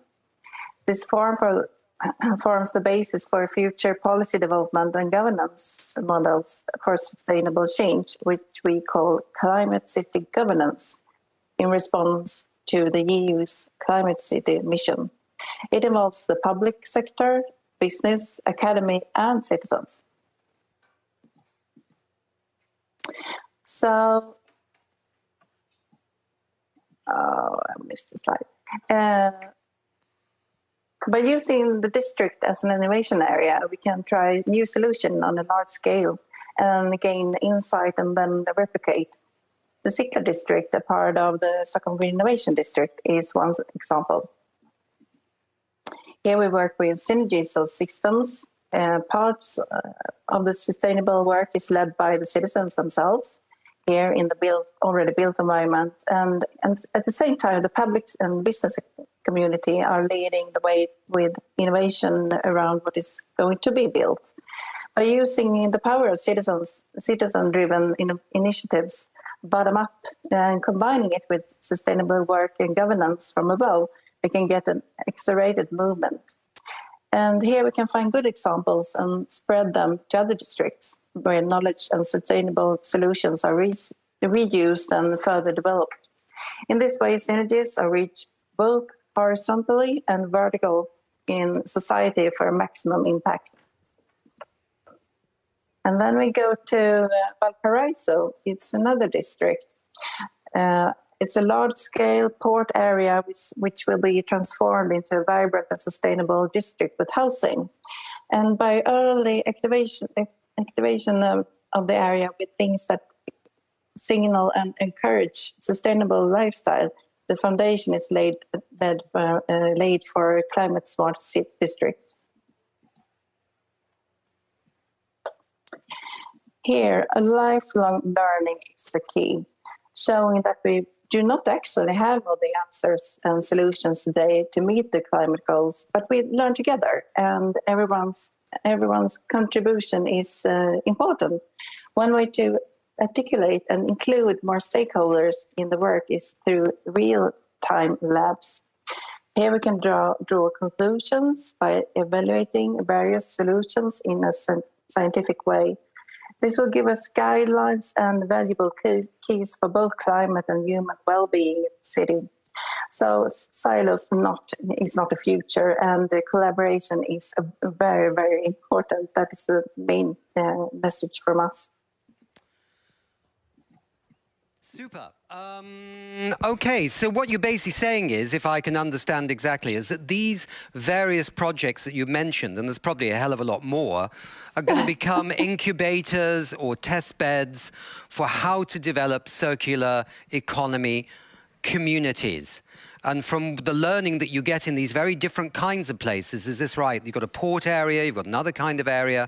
You can basically bring these forward to the rest of Sweden and hopefully to other parts of the Nordic region and the world, maybe even, to basically show what can be done in terms of fast-forwarding circularity in urban areas. Is this the idea?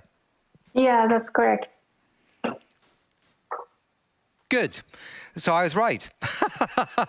Okay, thank you very much for your presentation. That's very interesting indeed. Thank you very much for being with us, both of you. Thank you. All right, we're now going to move to Maria Smith, who is, just get the camera up a little bit, thank you. Maria Smith, who's the Acting Secretary General of the AXE Foundation.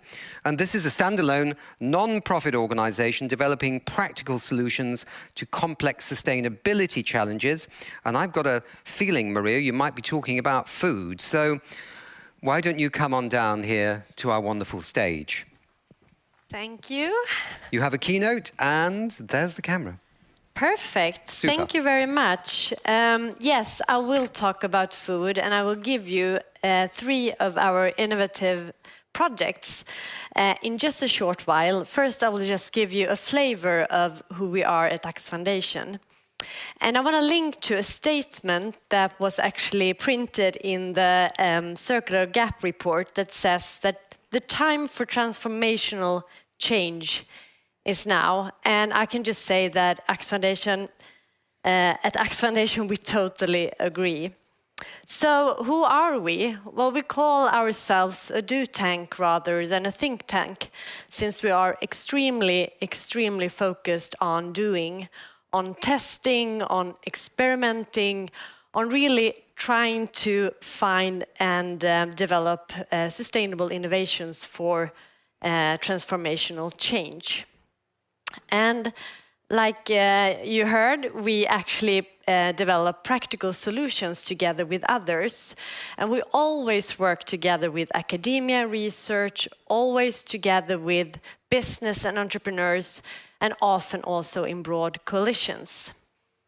The target with our projects and our solutions is to actually create real change, and change that can contribute to a transformative change. And one way of doing that is that we are, instead of being customer-centric, which a lot of organizations talk about, we're actually problem-oriented and problem-centric. And that sounds a bit dull and dry, I know, but we're far from that, because what we have realized that in order to really find the good solutions, you have to understand the problem. So we're really trying hard to understand the problem and digging into that in our operations.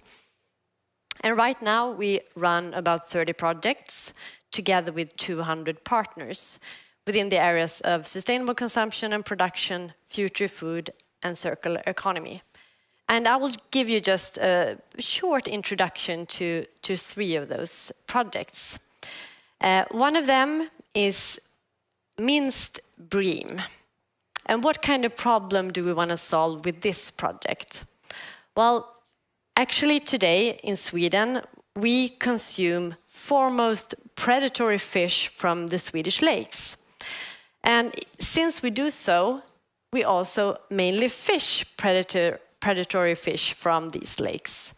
And for each kilo of predatory fish, we get 4 kilos of by-caught fish, an untapped resource that is, at least earlier, sent back to the lake. And while we're having this untapped resource, we import 70% of the seafood that is consumed in Sweden. There's a systemic problem here, as long as we saw it at least. So what we decided is we want to find a solution to this, and together with a bunch of partners, with the County of Stockholm, with of course the fish industry, Grönsakshallen and several more, we decided to actually create and develop infrastructure for this underutilized fish, and also create a business case for the fishermen in order for them to earn money on these untapped resources. And to make a long story short, last summer we actually could introduce this green-listed minced bream, which is braxen in Swedish. And we can actually introduce that, so now it's available in food service sector, which means restaurants and some public kitchens. Another example I would like to highlight, a project that is ongoing right now. It's the Swedish Wool Initiative that was initiated with one of our partners, Filippa K. And the problem that we want to solve with this project is to actually look into the problem that we have right now of actually discarding 50% of the wool produced in Sweden.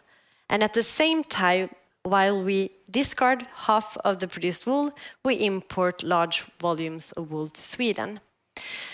So together with the fashion industry and the outdoor industry, we have Tiger, Filippa K, Fjällräven, of course the wool industry, the wool collectors and the sheep industry.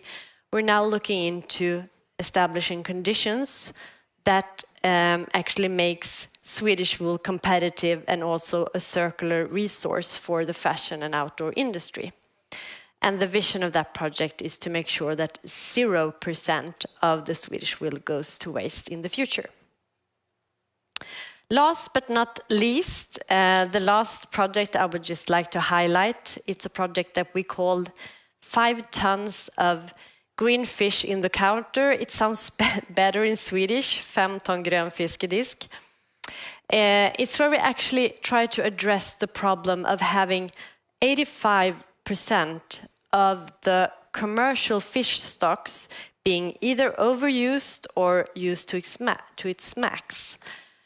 Because in order to solve that problem, it is said that farmed fish will hopefully be one of the solutions. But there is a but with farmed fish, and that is the feed. Because today, farmed fish mostly get fed through soy, cereals, or wild-caught fish. And these 3 are food that we as humans can eat, and we don't believe that our feed are supposed to eat our food. Our food should not eat our food. So instead, we wanted to find a circular insect-based feed, which we also did last year. So we had vegetable leftovers, we gave them to insects, the insects were produced as feed, and then Älvdalslax produced farmed fish. And next step, because we made this prototype last year, will hopefully be for pigs and poultry as well, so to find that circular feed for other types of protein as well. 3 examples from us at Axe Foundation. Yeah, really interesting. And what I thought was fascinating was, with the first one, how quickly it came to market. Yes. Because most innovations, take years, right? You have an idea, you do something, and then, 25 years later, maybe it happens, So I thought that was really good. They're, I presume, quite small-scale projects in a sense, and that's okay. But how do you then move to this big scaling up? Would it be other projects that you might have in the pipeline, other ideas? But absolutely. I mean, I don't agree with that we only have small scale. The ones I showed you now are a bit small scale, and I think they have to be in the start, because if you are to do new things that no one has ever done before, you, at least we want to sort of move quickly into testing, experimenting, iterating solutions. And then when we find a solution, that's sort of when you want to scale it up. You can't start believing that you have the best solution from day one and going big, because then you will waste money and time. Instead, I think you should be small in the beginning, really fast moving, and then scale up. And we have examples of that. I didn't bring any of those because they are sort of behind us. No, I mean, small is beautiful as well. And we know what the Schumacher School does in Britain and so on. So, no, small is important too, because what you can do is demonstrate quickly that something actually can go circular, and then it can be scaled up either by yourselves or by others in other sectors of the economy. I think that was really interesting. And I think it's fascinating that also that the vision of understanding the circularity of the Swedish economy can be an empowering piece of information. Say, aha, we can change things around. There's loads of opportunities out there. And I'm so pleased that after years and years and years and years and years of talking about the circular economy, it's now starting to get the attention it deserves. And I hope it gets more attention at COP27 in Egypt and other key international fora. Thank you very much for your time. That was great. Thank you. Thank you. And thanks to all our other guests. Yes, let's give them a big round of applause, and a big round of applause from the digital audience out there, which is about 5 million or so, I think, as we speak. Let me hand over to my colleague Katarina, where we're going to look at textiles. Thank you so much, Nick. Okay, thank you. Bye. Well, textiles is a huge consumer goods sector that uses up massive amounts of water and also raw materials like wood pulp and cotton. And the process pollutes and emits climate gases. But change is coming, both in production and also among consumers, with circularity in focus. Let's start by watching a video about this. Have you noticed that lots of things go around in circles? Seems so natural, doesn't it? After all, that's how it's worked for billions of years, until we lost track. We need to go circular again, before we reach the end of the line.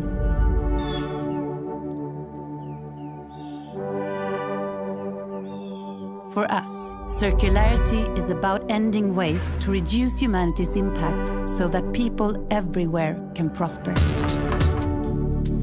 Renewcell recycles textiles by breaking down cotton in worn-out clothes and putting it back together again. At our new home in Sundsvall, we're recycling a paper production line and going big. For the first time, billions of worn-out clothes can be made into new clothing at a scale that really makes a difference. Right here.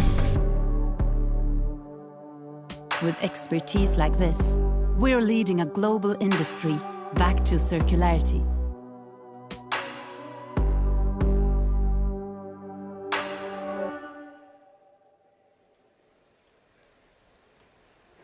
And now a panel discussion with 4 experts in this field. Please welcome here in the studio Patrik Lundström, CEO of Renewcell, and Felicia Rotersvärd, a sustainability manager at H&M Sweden. And with us on Zoom we have Stephen Bethel.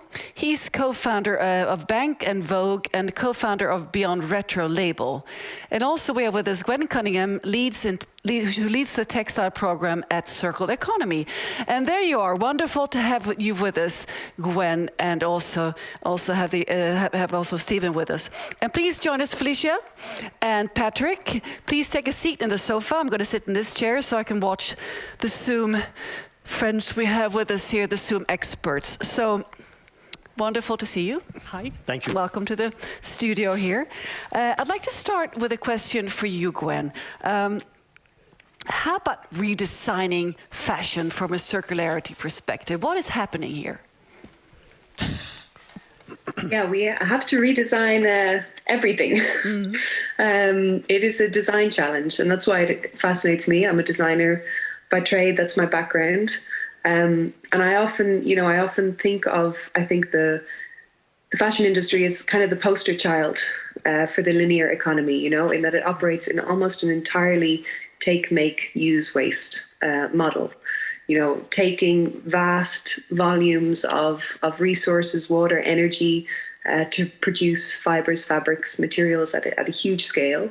Then, of course, making huge volumes of product. We know that we passed an incredible and kind of devastating number a few years ago, where now we make over 100 billion new items of clothing per year. Numbers we can't even comprehend, but you have to remind ourselves that we have 7.9 billion people on the planet, and then 100 billion new items of clothing per year. And then, of course, using product for an increasingly short amount of time. We know that clothing utilization is really taking a nosedive the past decades. And then, of course, you've got that waste phase, which has always been what fascinated me the most as a designer. I think it was Jonathan Chapman, one of my heroes, who said that that waste is nothing more than the failed relationship between a product and the consumer. And again, that strikes me as a bit of a design challenge. How can we redesign the kind of context and the conditions of that relationship to design out waste from the outset? And then, of course, waste, we'll see later when we look at the other panelists and the work that they're doing, but there are so many different types and profiles of waste, from post-industrial factory clipping waste at a manufacturing stage, through to that pre-consumer waste, the dead stock, the defect, the return goods. It's kind of the dirty little secret of the industry that we don't talk about nearly as much as we should. And then post-consumer waste, what you and I, say goodbye to. And the vast majority of that, of course, is, being landfilled or incinerated, often not even collected. In Northwest Europe, 70% of post-consumer waste is just going into the regular household textile bin and being lost in the system. So we have this, it is a design flaw in and of itself, the linear system. And then, of course, it's in a kind of a hyper-acceleration mode right now. We are seeing this especially in fashion. Between 2000 and 2014, garment production doubled. And the average consumer is buying now 60% more, but also keeping their product for half as long as they used to. So that's more stuff being made, more stuff being consumed, and then quicker to that end of use phase. And of course, all of that comes with impact. And I think we're now realizing more and more the link between this linear system and especially climate. So for instance, we saw recently, I think about a year ago now, the McKinsey report telling us that the fashion sector in 2018 was responsible for about 4% of global emissions. And that's the same, or the equivalent, of the economy of Germany, of the UK, and of France combined. And it also made a really clear and quite powerful point that, if we want to stay within that 1.5 degree pathway that's been set out for us by the IPCC, we are going to have to really, cut those emissions by 1.1 billion metric tons of CO2 equivalent by 2030. But with the current growth trajectory of the industry, because we are growing, we are set to outpace and to overshoot that target by almost twofold. So we are, in many ways, we're heading in quite a stark wrong direction. So there is an urgency to change and to redesign the way we design, the way we produce, the way we sell, the way we use, and the way we dispose of textiles. And that is a design challenge. So when we talk about circularity for textiles, what does it mean? Well, it means making a switch in our raw materials towards renewable, towards recyclable, towards safe inputs. And of course, we're going to hear later on about how that's happening with new textile-to-textile, high-value textile-to-textile recycling, which is a very exciting space at the moment. But materials are not going to cut it, materials alone. We also need to design our products so that they have that end of use or that end of life moment already in mind, so that we are anticipating how and what could be the barriers to extended life, to repair, to reuse, to recycling. And as designers, we're designing out those barriers from the outset. So that's designing for durability, whether that's physical durability, emotional durability, designing for recyclability. And this is obviously something that brands have a lot of influence over. And then we have to also build the business model, build the system to ensure that those products are, in fact, actually kept in use, kept in the system. And that's where you get to things like resale, like rental, and these new emergent circular business models, which, of course, have a potential to, increase that utilization that I spoke about before. So make sure that we're really making best use of the products that we have in the system. But also the big intention there is that over time, we're going to displace the need for new production and for new consumption. And that is really key, because one of the big challenges we have in this industry is volume. And we need to start looking at that elephant in the room. And then all of the above, I think it always bears mentioning, all of the above has to happen in such a way that we're not only keeping materials functioning at their highest potential, at their highest value, but we're also keeping the people along the value chain functioning and thriving at their highest potential. So it needs to be built to be a just and an equitable circular system, which I think we need to constantly keep top of mind. So this is a design challenge, and I think rightly so. You said, we're seeing a big shift at the moment away from an understanding of why is it needed towards how do we get there. So we've got great movement happening within the industry with the UN Fashion Charter, with the G7 Fashion Pact, with many pilots that are gradually coming more to scale. We also have movements at policy. We saw the EU strategy being released in March, which holds huge promise and also hopefully can be a bit of a stick in the mud or a kind of a point for other countries to look at as also an inspirational case. But yes, we need to kind of hurry up, because the other precious resource that we don't have in great abundance is time. So we really need to drive this change quicker. And I think that's, speaking from my part with the textiles program in circular economy, this is what we're trying to do. We're trying to move towards the practical implementation of the circular economy. And for us, it's all around reducing the existing textile waste momentum that we have, by kind of building up the technology, the data, the infrastructure that we need to valorize that waste stream, but also at the same time proactively preventing textile waste from happening. And that's through circular design and through circular business models.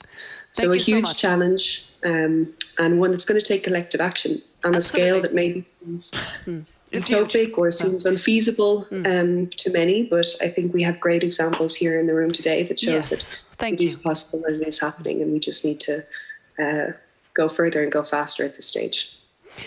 Thank you very much, Gwen. We'll move on to the other experts here. Thank you for setting the scene here. Stephen, you are co-founder of Beyond Retro, which is a big brand in terms of vintage and second-hand. And would you agree with me when I say that vintage and second-hand is really increasingly becoming mainstream and more than a trend? Yeah, and let me back up by saying, because you never want these panels to be a love fest. So I'm going to take the issue with the word waste. Secondhand garments are not waste. What they are is a real opportunity in front of us. And when you walk into a Beyond Retro, whether it be on Drottninggatan or in Triangula, really, I like the words that Gwen used, which is emotive. I think that for sure there's an insurgence right now and we're happy to see more and more customers in Stockholm donning the doors of Beyond Retro. We just opened a new store in Uppsala last week. We've opened 4 stores within the last 12 months in Sweden, with the confidence that Swedish customer, the customer is loving our offering. And it's not just a small segment of super trendy people that are doing it. You'll see amazing, some 70-plus-year-old lady who's going out to a cocktail party will don our doors to get a sparkly dress. And so for us, that's an amazing moment, and really, I think a great flag for vintage, secondhand, reuse is shining a really bright light in the city of Stockholm at Beyond Retro. So, you know, is it a trend? Is it people are aware of it? I think people walk in and see value in what we're doing, and I'm excited about it. And it's not waste. It's another opportunity for another night out in a beautiful evening party on a dress. Thank you very much. Let's turn to Patrick. Renewcell, we saw your short video here. How about the circularity of materials? Give us a sort of flyover what's happening here and what it holds, what promises it holds to be able to break down the textile fibers and make something new. Yeah, first and foremost, I'd like to explain that I fully agree with the former speakers. I mean, we know our place in the value chain here. We agree that, you know, we should use our clothes longer. We should also use it for secondhand. But eventually, clothes are going to be so discarded or so damaged or out of fashion that nobody wants it, and that's where we come in. We create circularity in the fashion industry. So what we do is we take cellulose-rich textiles, which is cotton or viscose type of materials. So your old jeans, my old jeans, all of your old jeans, and we take that into our production. We shred it down, and we make a dissolving pulp out of that. That dissolving pulp we then sell for viscose mills to make new fabrics, and then we can actually make new clothes out of that. That feels new, and customers can buy it with a clear conscience. So you know, it's an existing technology, but the novelty lies in that we are able to make dissolving pulp out of 100% cotton. We don't cut down any trees in order to do the dissolving pulp. So how are you collaborating with Siptex? I know I'm from Malmö, a city in Malmö where we have the Siptex factory, where we were able to separate the fibers. Are you taking fibers from those streams, or how are you getting your clean streams of fiber? We actually buy that from all over the world, including Siptex. Okay.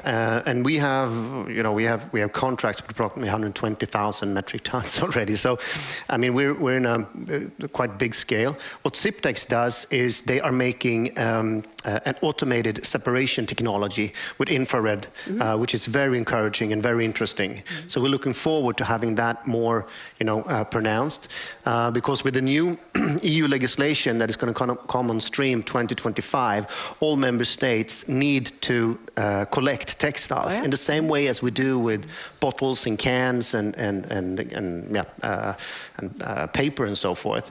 And all of the textile is not supposed to be put on landfill or being incinerated again. So then my question is, okay, what we're going to do with all that? And we're going to be there in order to do what we can, but it's going to be a lot of waste available. And there, you know, companies like Renewcell are actually recycling these clothes, and also Siptex and other sorters will be very important. And I think it's a huge industry being developed around this right now. And of course, you have to make sure that this is not a huge emitter in terms of chemicals, in terms of energy emissions that are not clean, etc. How are you safeguarding this? Well, we're building our plant. The current plant that we're building it was for 60,000 metric tons. We're now building 120,000 tons in the city of Sundsvall in Sweden. And there we're using renewable energies, so Swedish hydropower. We're also using chemicals that are being used in the process. Ozone, for example, is O3. Now I'm talking a bit of chemical language here. And O3 breaks down into oxygen. And you have peroxide, for example, and other type of materials. Peroxide is H2O2, so breaking down to water and one hydrogen. So we're using very environmentally friendly chemicals, which are being used in the pulp and paper industry today. So we're trying to walk the talk and do good all the way. So yeah, there's always areas. I mean, we're using energy, yes, but we're using renewable energy and so forth. So we're really trying to make good on our promise to the brands that we have a sustainable material all the way through. So Felicia, thank you, Patrick. Felicia, in terms of consumers, you represent a huge brand. Some might say fast fashion brand, but I know you're trying to transform this into something else, step by step. So in terms of getting the consumers on board, are they willing to pay more to get, for instance, textile? Well, clothes that are made from recycled and renew-celled factories and textile? I would say yes and no. Probably some are, but I believe that the customers today, they have high expectations on brands. They expect, it's more of a hygiene factor actually, that we should take responsibility. And I believe that everything that Gwen said in the beginning, it's true. These are responsibilities that we have to take, and we also have to make it easy for the customer to actually enjoy and experience circular fashion. And if it's repaired, or if you're reusing it or reselling it, I also agree secondhand is not waste. Even ripped jeans are not waste. Or if it's recycled. I mean, we have to help with that and make it affordable to all customers, and that they can enjoy this dress from Circuloise, for example. So how about your goals from this huge company's side? When will you be circular, 100%? I mean, it's a long journey. We have many parts, and like Gwen said, I mean, it starts with the design. We have to look at designing for circularity, that they have another purpose if you're repairing it or reusing it and so forth, and then the whole customer journey if you're reselling it. So there are many parts, and we're working with all aspects, and of course then with RenewCell, which is an important partner in this journey as well.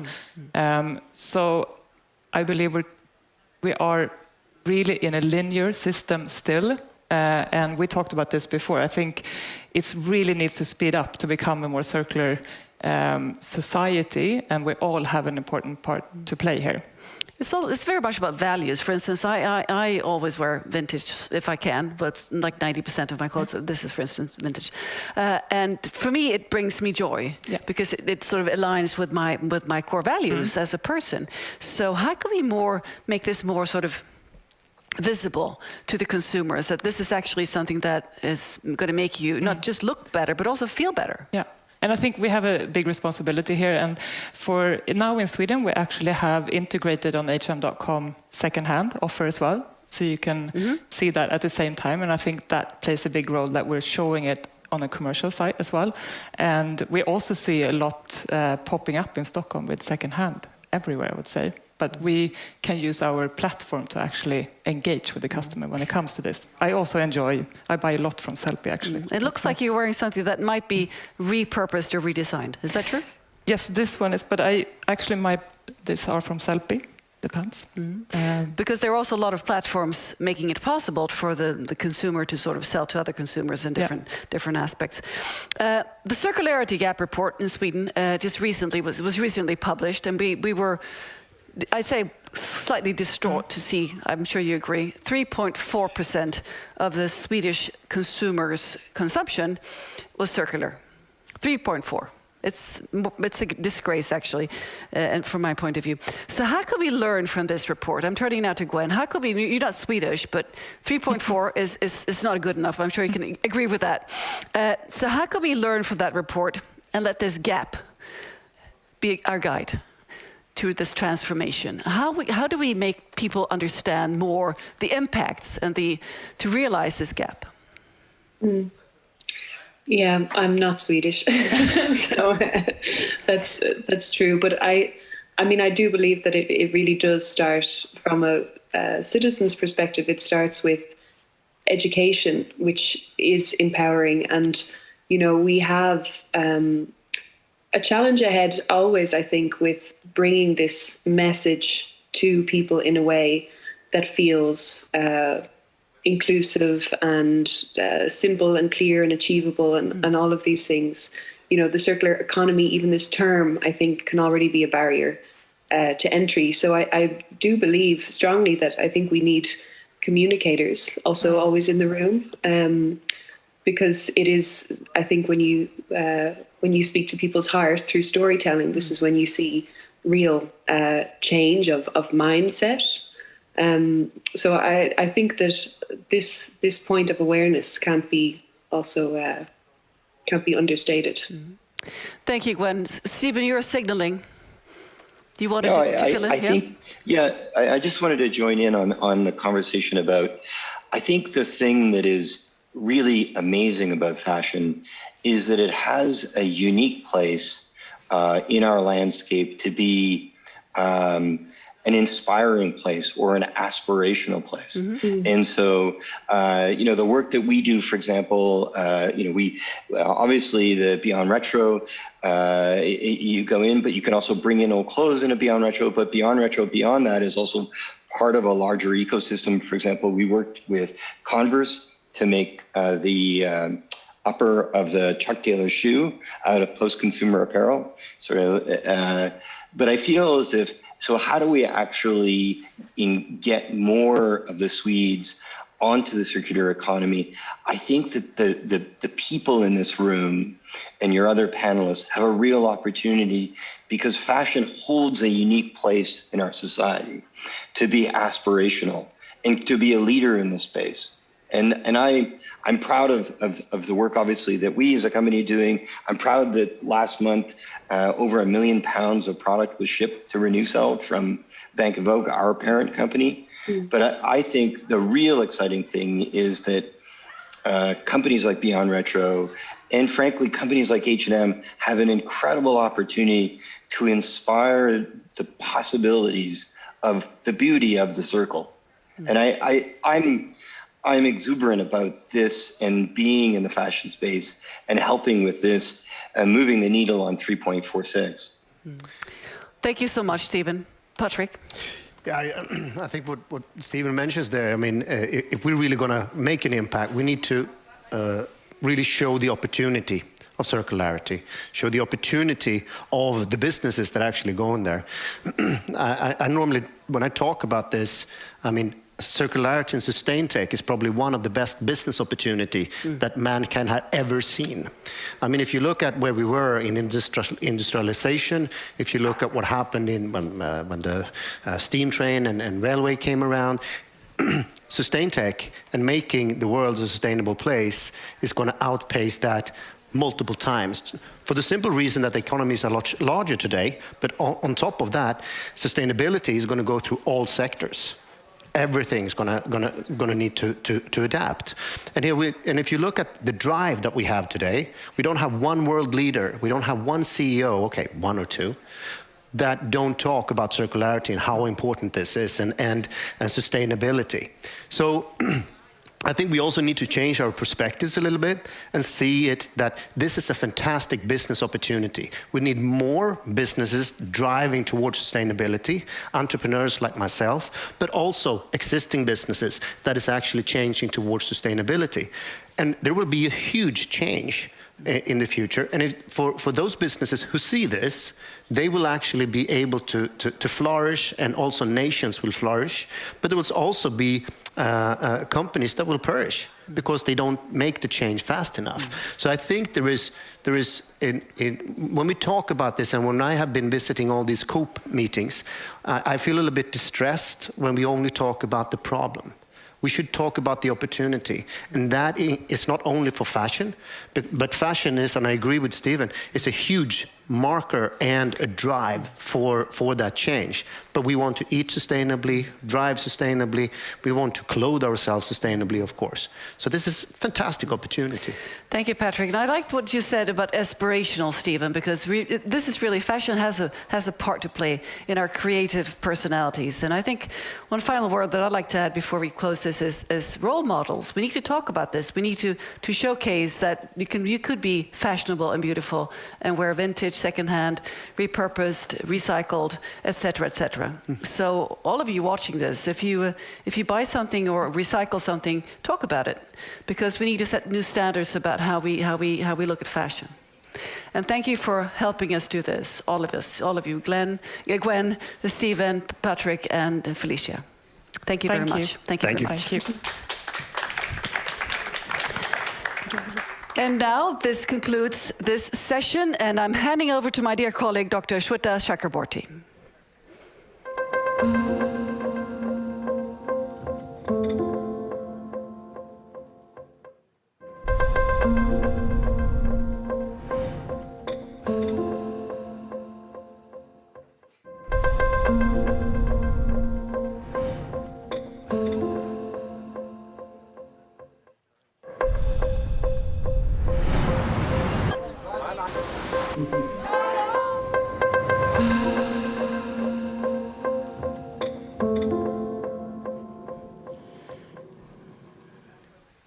While high-level policymakers meet in Stockholm with the intention to further progress towards our carbon emissions ambitions, the war in Ukraine rages on. Irina Stavchuk, the Deputy Minister of Environmental Protection and Natural Resources of Ukraine, shares with us the devastation that the war in Ukraine has taken on not the people, but the environment more broadly. Let's watch. Since the beginning of the full-scale invasion, the Russian military has fired more than 2,000 missiles into Ukraine.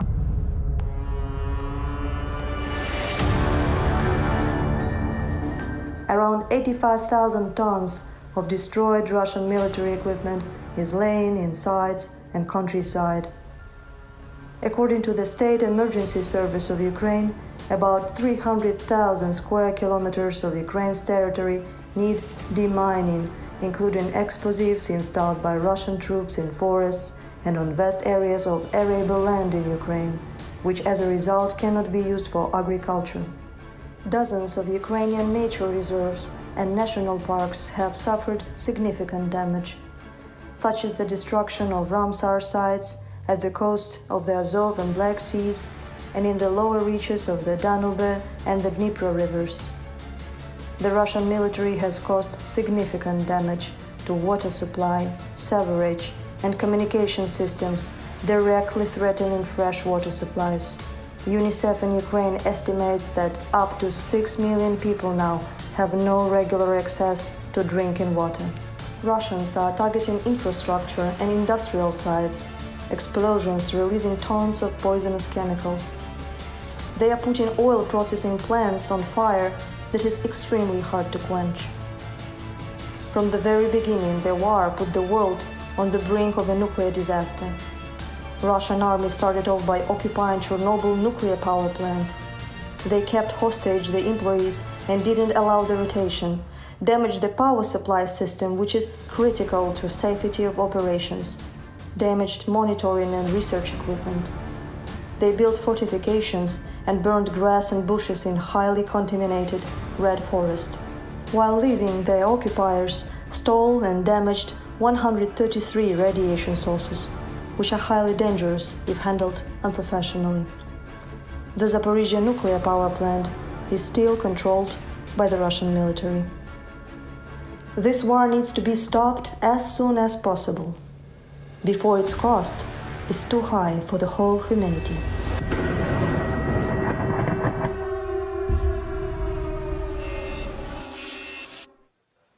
Joining me on stage is Johnny Dabrowski, an Earth Day Youth Ambassador and Fridays for Future activist. Please come up on stage, Johnny. We will also welcome back Ingmar Renshag, CEO and founder for We Don't Have Time, who needs no introduction at this stage, and Nick Nuttall, who is one of my co-hosts, of course, and has also previously worked with Earth Day. So please join me on stage. Thank you very much. I'm going to pose this question first to Ingmar and Nick, because this was a joint effort between We Don't Have Time and Earth Day to really bring the impacts of the Ukrainian war on the environment to light. Why is it so important for us to highlight the impacts of this war? Ingmar, let's start with you. Because we don't have time for war, and war is doing two very, very bad things besides the human tragedy, and that is it's delaying the transition to a fossil-free society. We don't have time for war, and the other thing that is we're destroying nature when we need to do everything we can in order to protect nature, and it's stupid with war. I mean, we're living on the same ship. We can't fight each other and destroy the ship. We need to repair the ship instead. We definitely don't have time for war. And the impacts to the environment are devastating. Talk to us a little bit about this, Nick. Well, I think, obviously in times of war, our first response must be for the people who are suffering. And it's absolutely clear we need medical help there, we need food and lots of other things, clothing, particularly when it's cold. We need to care about the people right now, but after this conflict is over, there's going to be a huge environmental legacy in the Ukraine. And if you are going to recover that country so that it's fully livable for its citizens, then we need to address the environmental impacts of this war. I understand that the Ukrainians have already requested support from the United Nations Environment Programme, who have a post-conflict assessment unit. They've covered many, many wars across the globe, including in Iraq and in Syria and other places, and Lebanon. And they will come in, hopefully, when the time is right, to do a full assessment of what exactly has happened and make recommendations how to recover that environment. It's going to be polluted water, right? It's going to be toxic chemicals in lakes and river systems. It's going to be other issues. What exactly happened at the Chernobyl nuclear power plant? Is it really a risk or not? Yes or no? We need the yes and no answers afterwards, and then we need a full recovery package for the people, for the environment of their nation. Thank you for sharing those thoughts. So we would not be in this situation had we not been supporting the war machine that is oil and gas. And if we move to a clean energy future, we could potentially be ushering in a more secure future as well. Johnny, let me turn to you. How do you think about energy and security? Well, I think they are inseparable. Every country needs energy, every country needs food, and it's not a new case, it's always been like that. Nowadays, the biggest economies of the world are built on a lot of energy. And I think that a country which cannot supply energy for its own is not fully independent. And this is what we can see right now very well. And we were talking about the war in Ukraine. I think it's a really good example where you can see how oil and gas rules the situation, but also how we can reverse it and how energy impacts policy.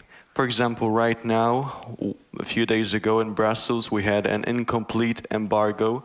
Incomplete, I want to mark that. Incomplete embargo on oil and gas.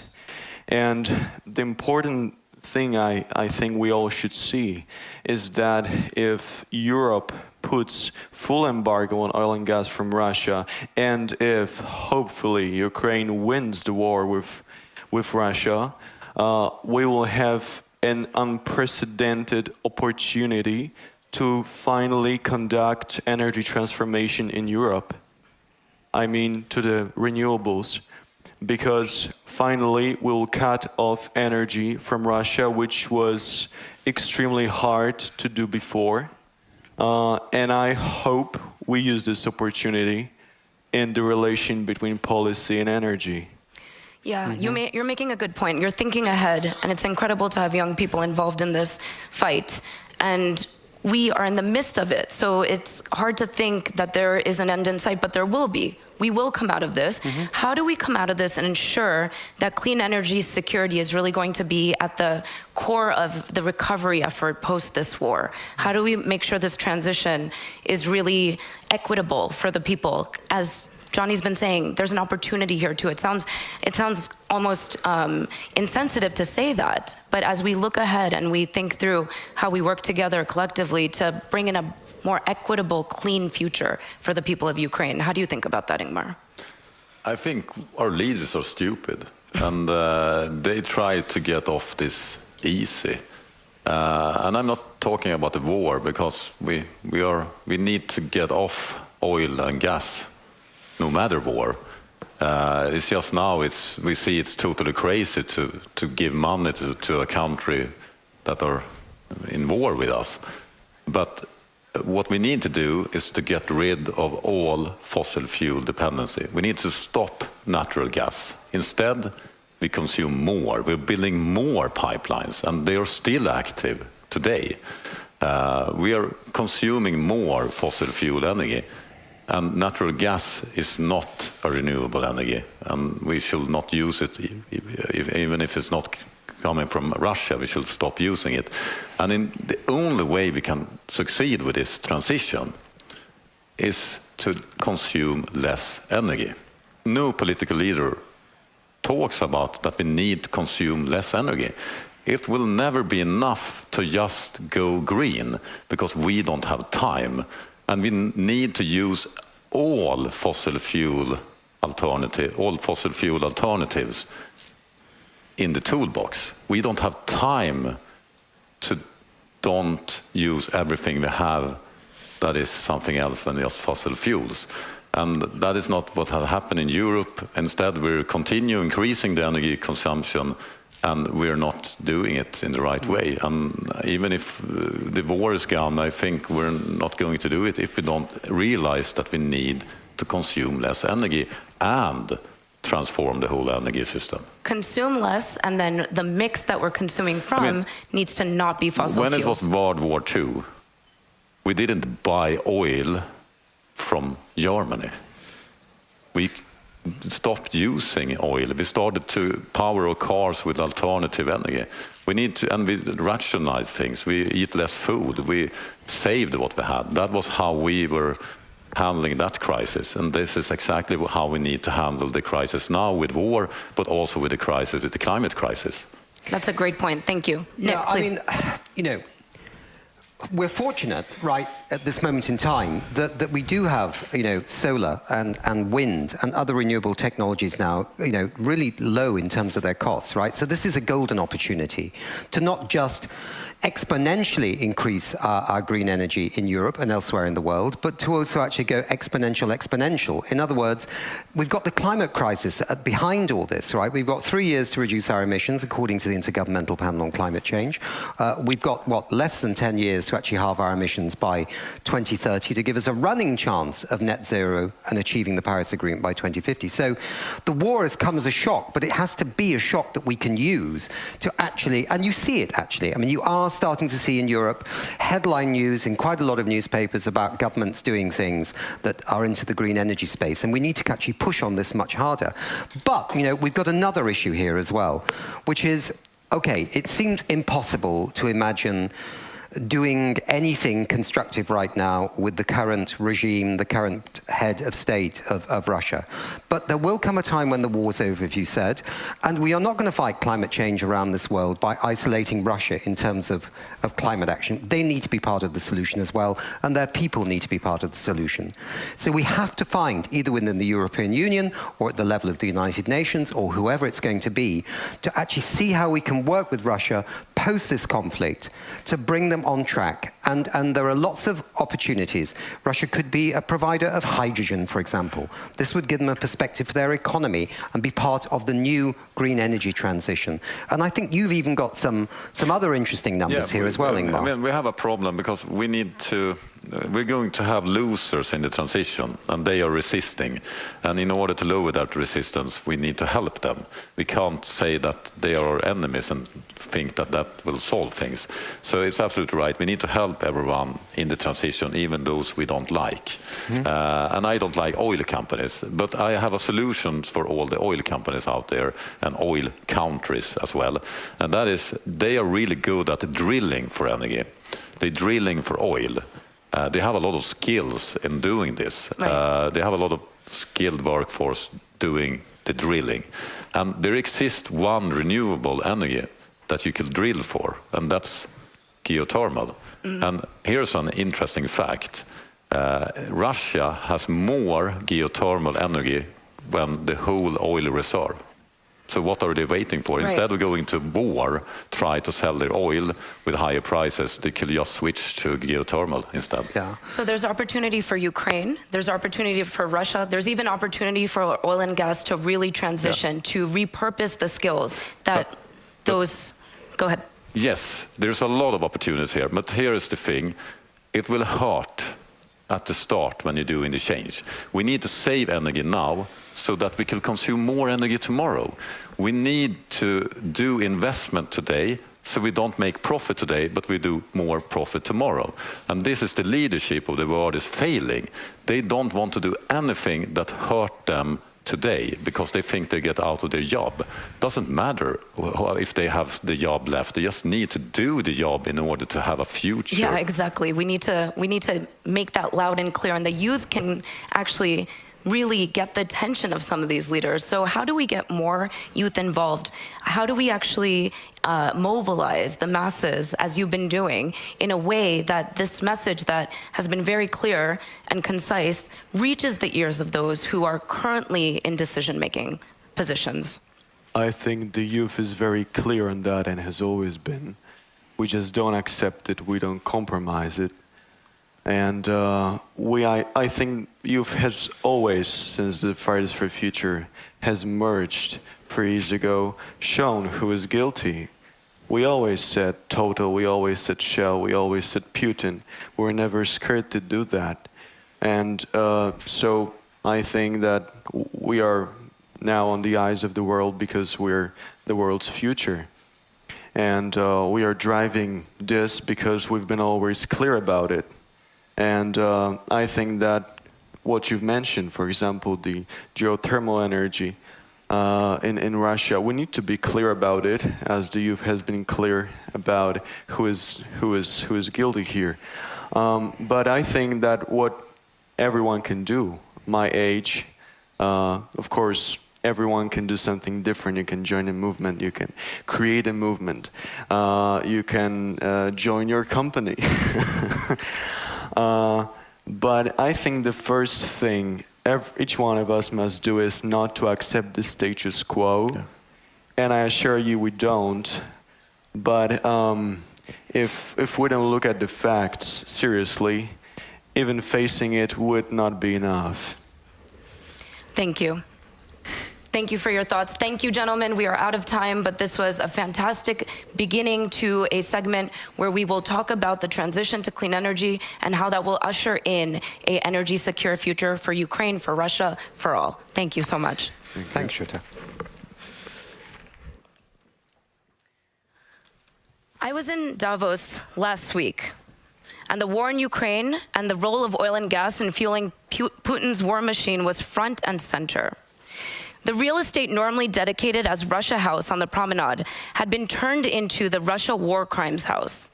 The view on Russia at the gathering was that we must relinquish our reliance on oil and gas, and this oil and gas is holding the world hostage because we have not yet been able to usher in clean energy at scale. So how do we achieve energy security? How do humans live energy-rich lives? I asked these questions while in Davos to Daniel Aguirre, chair of Armada Investment AG.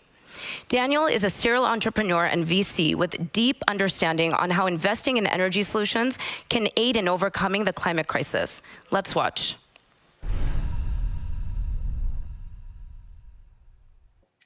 So as promised, I am here with Daniel Aguirre, who is the CEO and chairman of Armada Capital. We are here in Davos. You can see the proof of that with Daniel's background. And we are so excited to have this conversation, especially at this key moment in time at Stockholm +50, which really finds itself between COP26 and COP27. So I'd like to kick it off to you, Daniel, with our first question, which is looking at the big picture. Where are we with energy now? There's all these ambitions for companies and governments to reach net zero. And that means in a lot of cases that we are encouraging less consumption of energy. Is that how you see it? How do we actually reach our ambitions, but still have these energy-rich lives? Exactly. I think that's super important. I think there are so many people on this planet who deserve to have access to energy-rich lives that do not have that today. And we can't tell people in India you're not allowed to buy a washing machine because we don't have the CO2 budget for that. So that is a clear issue that we need to figure out how to really solve that. And which basically means we need clean energy and we need plentiful of clean energy. Which basically means we have to start turning off the worst, which is coal, and then move on to the most sustainable and most clean source of energy and scale all those that can be scaled, and especially scale those sources of energy that give us baseload and that give us a reliable baseload supply 24/7, 365, and do not emit CO2. And in order to do that, we need to rethink some things. We need to rethink some long-held beliefs and be willing to open up to allow all technologies to contribute to solving our joint problems here.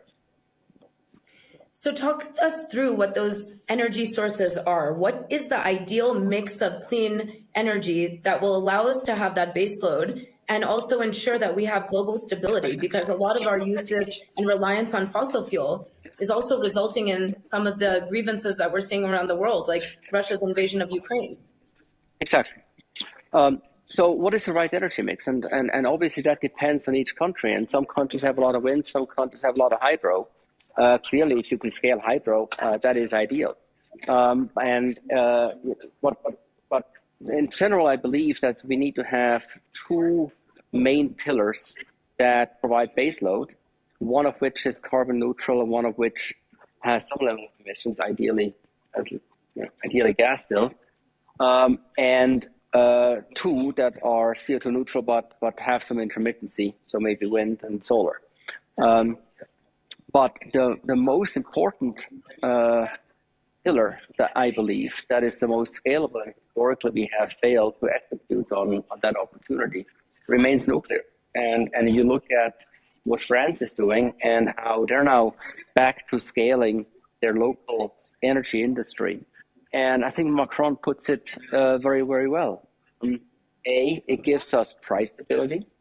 B, it gives us reliability of supply. C, it is CO2 neutral. 4, it gives us a domestic industry that provides high-paying jobs.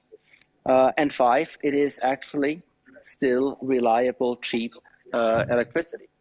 And I think when people say, oh yeah, but it's not that cheap, it's not as cheap as solar, I think we have a huge fallacy that we compare apples and oranges when we compare the price of baseload to an intermittent source. And I think we just need to shy away from that. Both have a role to play, but clearly we cannot do it without baseload. So what is it that Armada Capital is doing to see that come into reality? Because there are some real challenges in ensuring that we have that baseload and that we're able to transition fully to a clean energy future.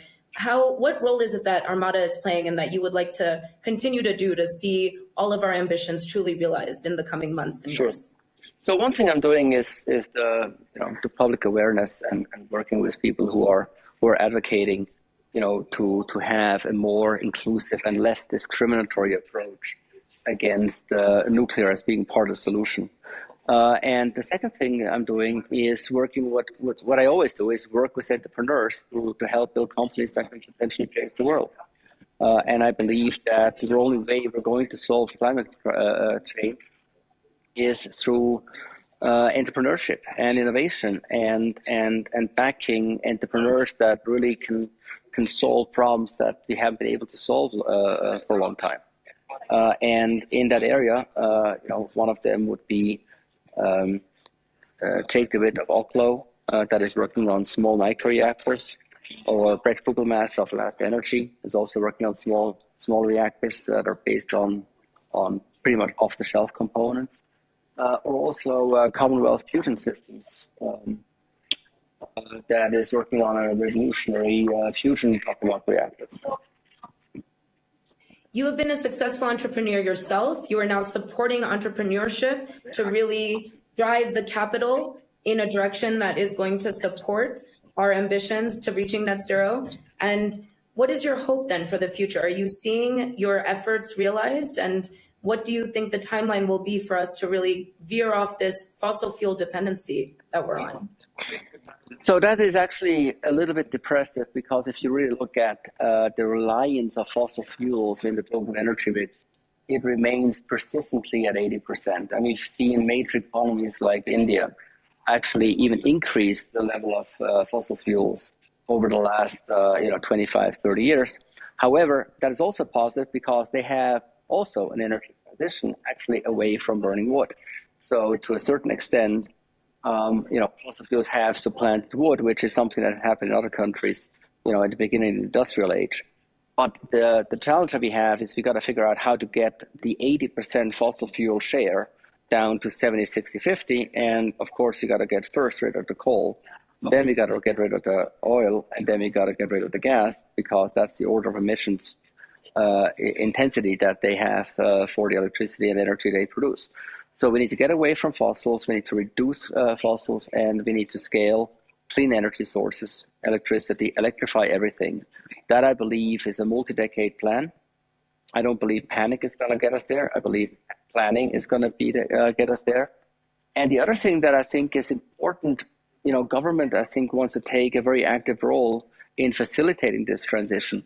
And sometimes the most important role that government can take in facilitating these kinds of innovations, I'm afraid to say, is to get out of the way and not to over-regulate a nascent industry. Now, of course, you think about nuclear reactors, how these things take too long to build. And you got to ask yourself, well, wait a minute. Did we build these things in the 60s, 70s, and 80s in 4 or 5 years? Why is it now taking 15? I thought it's an emergency. Why can't we do it in 3? Why can't we really mass manufacture them like we manufacture, 747s and big aircrafts, and produce them by the hundreds and live in a 4,000 reactor world that really is going to allow for nuclear to be 20-30% of the global energy mix. That I believe is possible, and I believe it is both fusion and fission that offer those opportunities, but it requires several decades to get there. It requires both government support as well as government understanding that sometimes we need to let the entrepreneurs that have the ability to come up with new solutions, we need to let those animal spirits flow.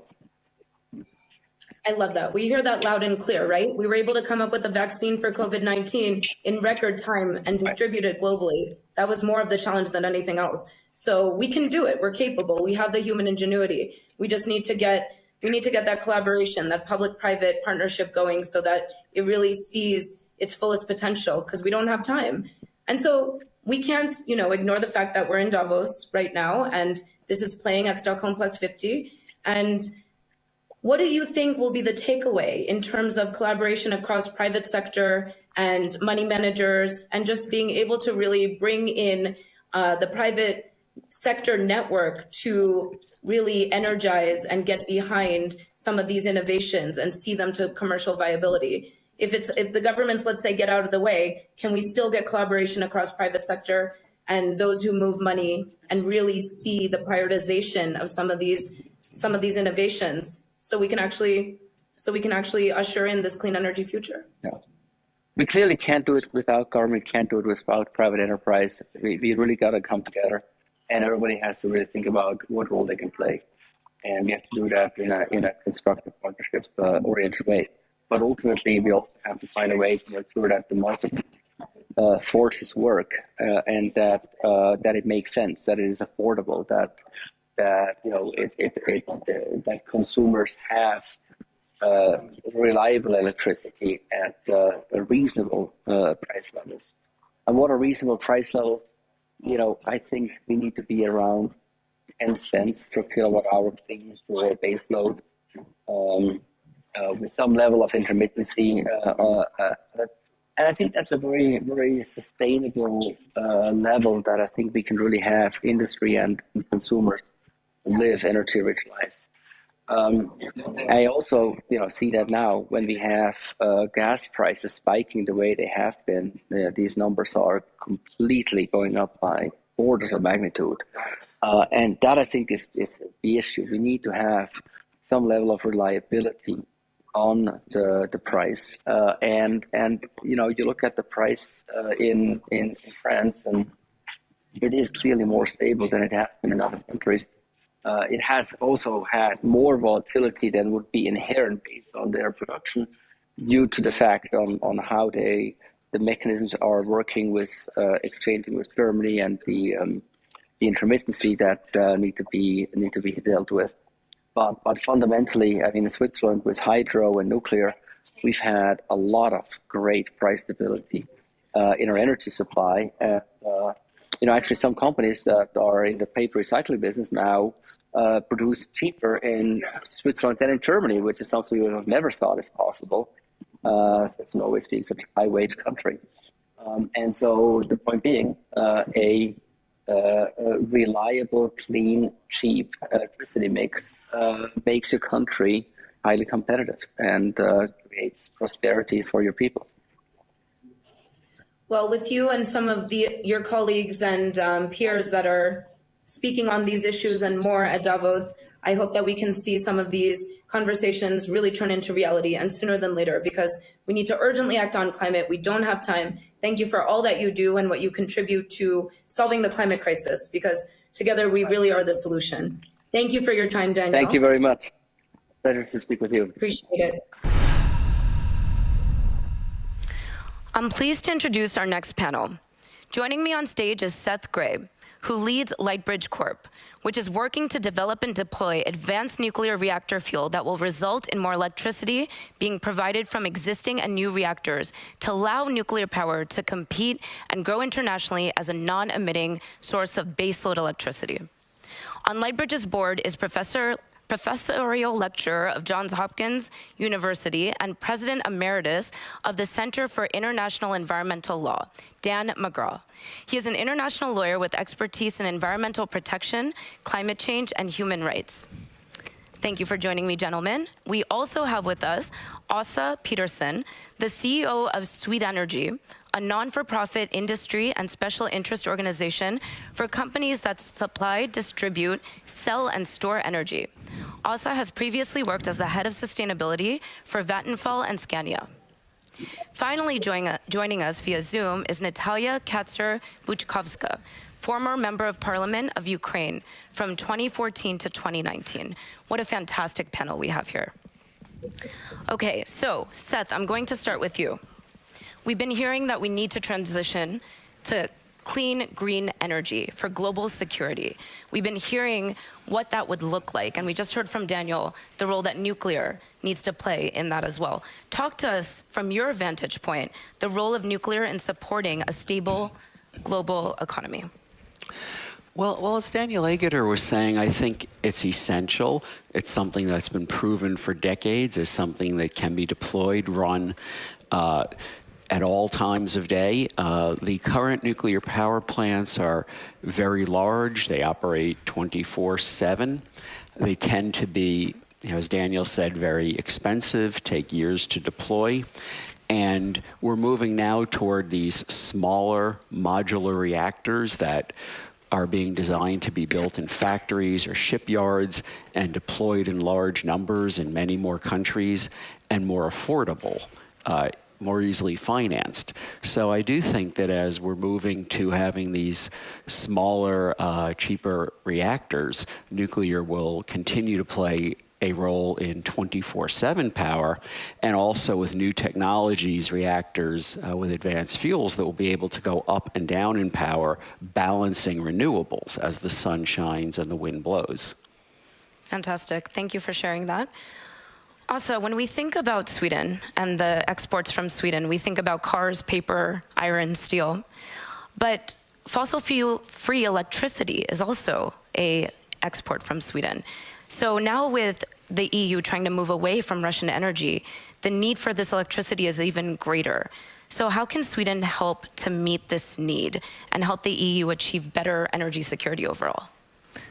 Thank you very much. Very relevant question. Yeah, Sweden has today in the electricity mix around 98–99% fossil-free electricity. So indeed, that's a very good starting point. And as you say, I mean, we're an integrated electricity market. There is a potential to export this, but there is, of course, an even greater potential to use this electricity to make fossil-free products and export the products.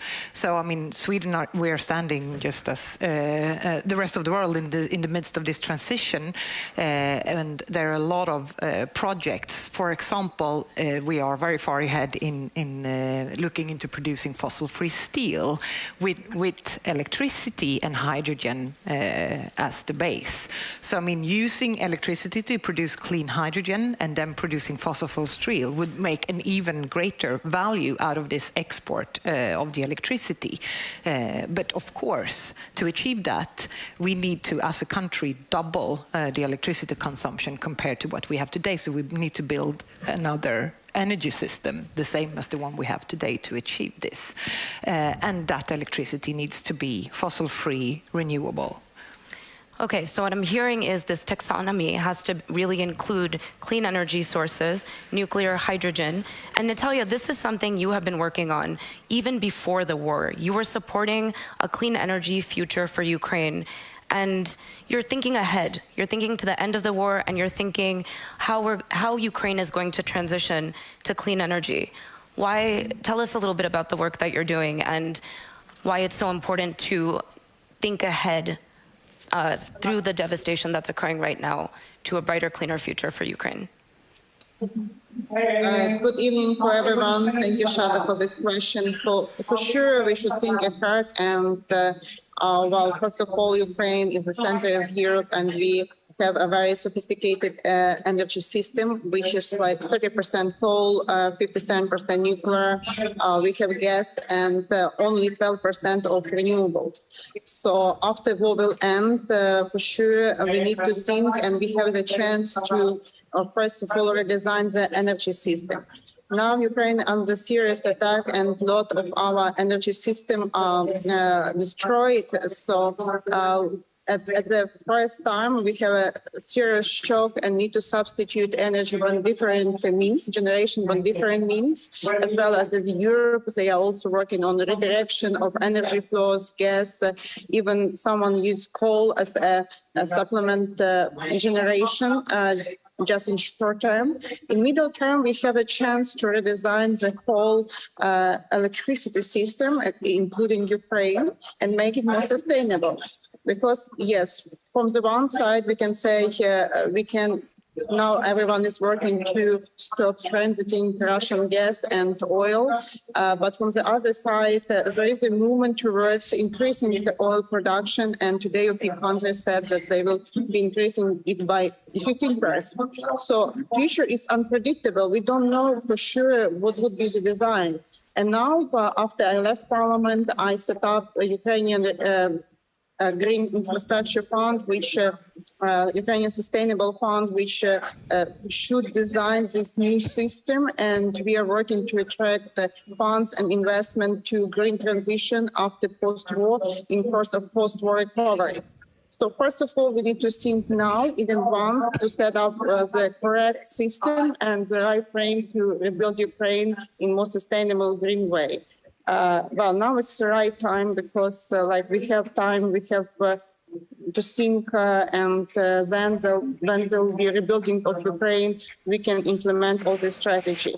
So why don't we think about now and like use this opportunity also to start something green and new and to rebuild Ukraine in a sustainable way? Incredible. And Natalia, you've been a politician, you've been in a position of decision-making, and we're talking about something very close to your heart, your own country. And so thank you for sharing that with us. And we're coming back to you to hear more about your experiences in Ukraine as well.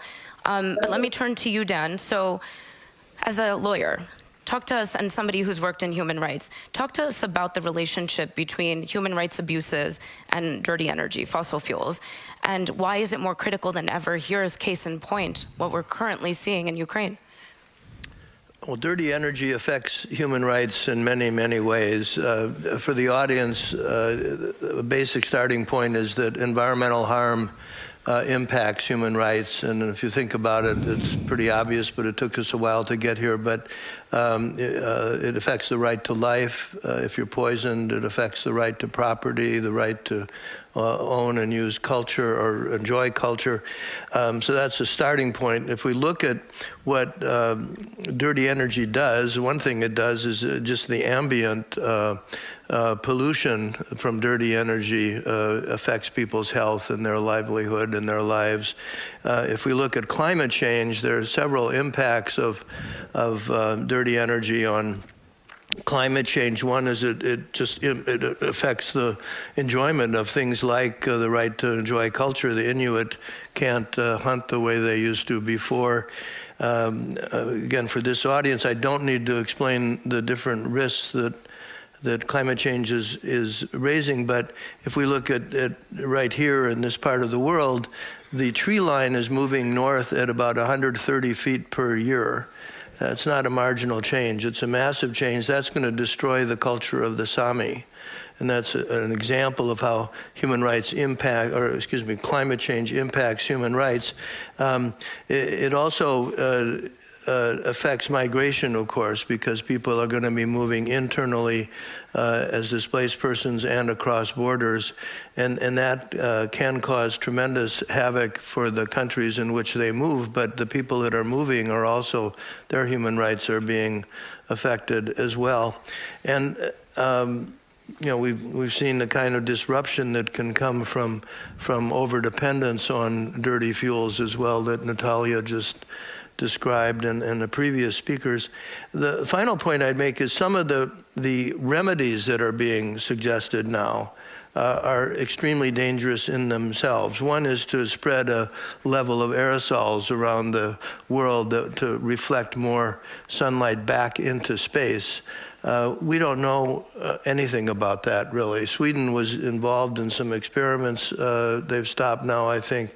But that kind of idea is extremely dangerous and could easily affect the production of food around the world, especially for small holders, and then impact the right to food. So that's just an example. Wow, thank you. No, great information. We need to make sure that we are able to put these innovations, not the ones that are dangerous, but the ones that have a lot of promise. We need to make sure that they reach commercial viability. But some technologies don't even get there because of public perceptions and pushback. And there's these perceptions around nuclear safety and proliferation that you contend with on a regular basis, Seth. So what is Lightbridge and the wider sector doing to address this, and what can nuclear's role actually be in clean electricity? Well, nuclear safety and proliferation are a major focus of the nuclear power industry and every company in it.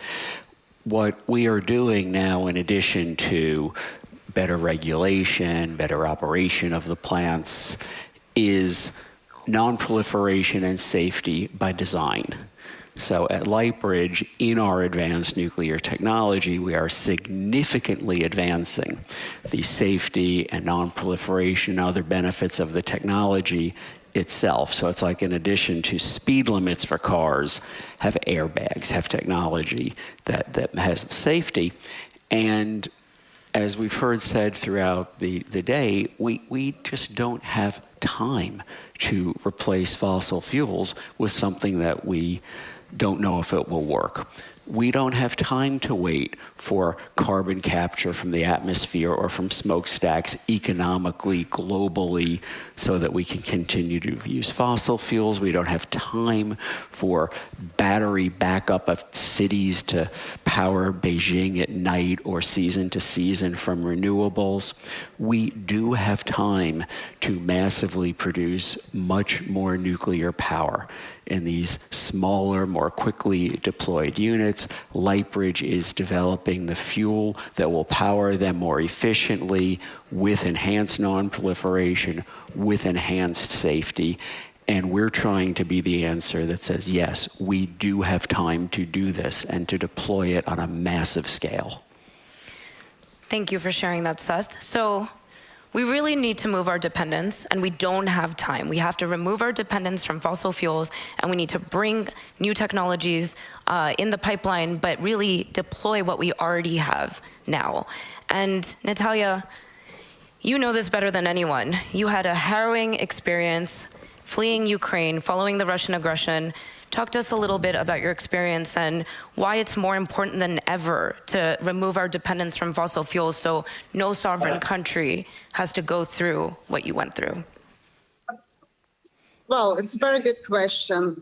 So, you know, that now we face, as Ukrainians, we face this tremendous challenge. We are going through the active phase of hybrid war.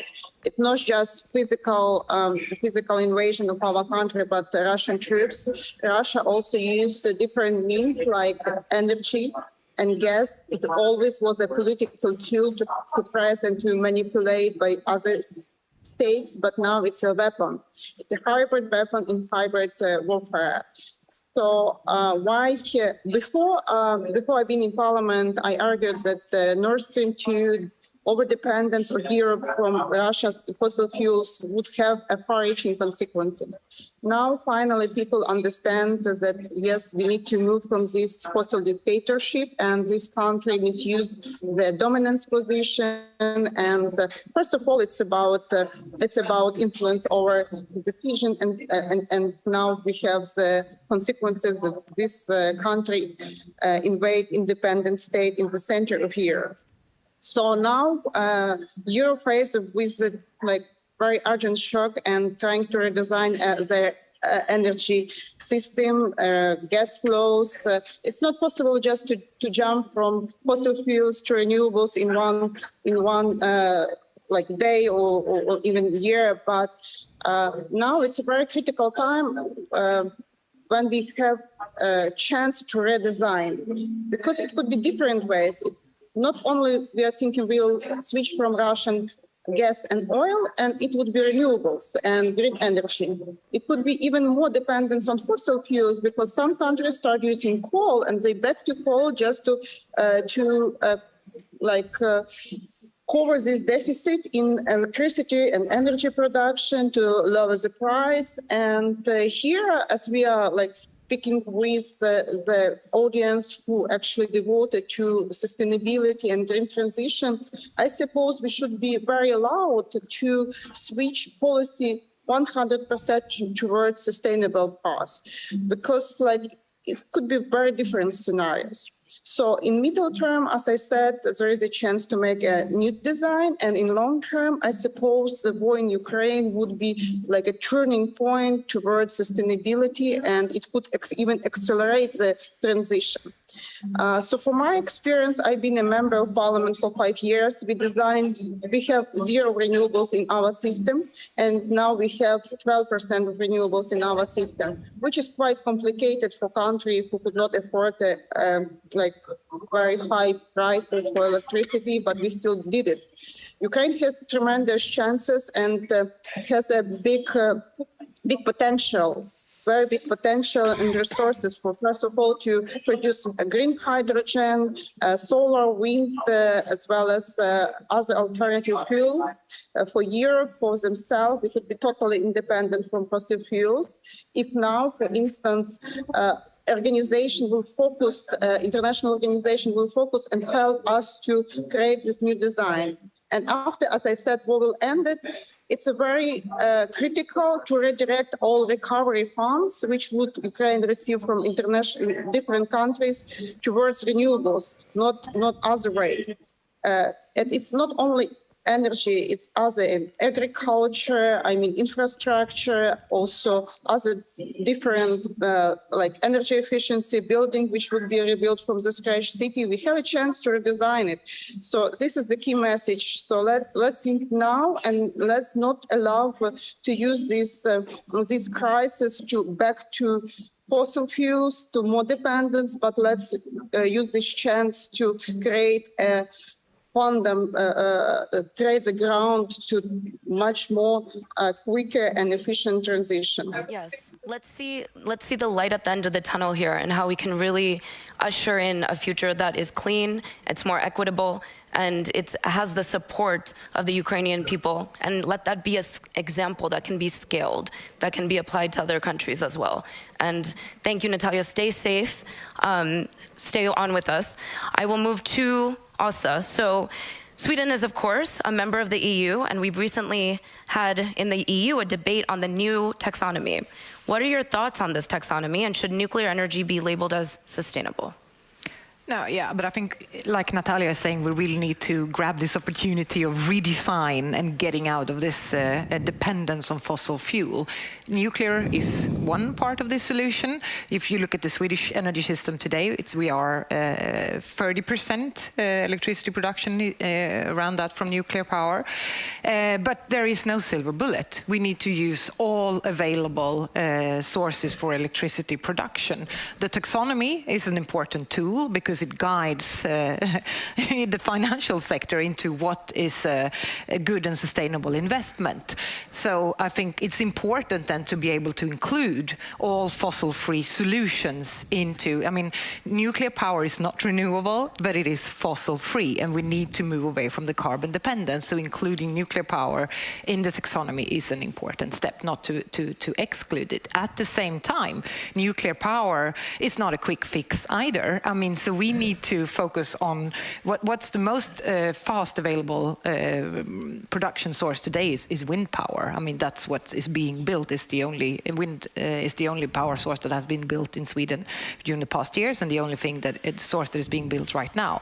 And so we need to enable the build out of wind power. We need to not put up obstacles for nuclear power. We need all the solutions. Hydropower, as you mentioned in your interview from Davos. I mean, all these solutions need to be at hand because we need them all. And actually, the biggest hurdle here is not the discussion on what source to use, is the permitting processes. It is right. This very, very concrete hurdle. It takes too much time to get permits to build anything at all. And like we've been repeating so many times in these panels, we don't have that time. So actually, it's not about not having time for that or that source. It's about not having time for these permitting processes. And that goes both for the production and also for the grids, because we need the electrical grids.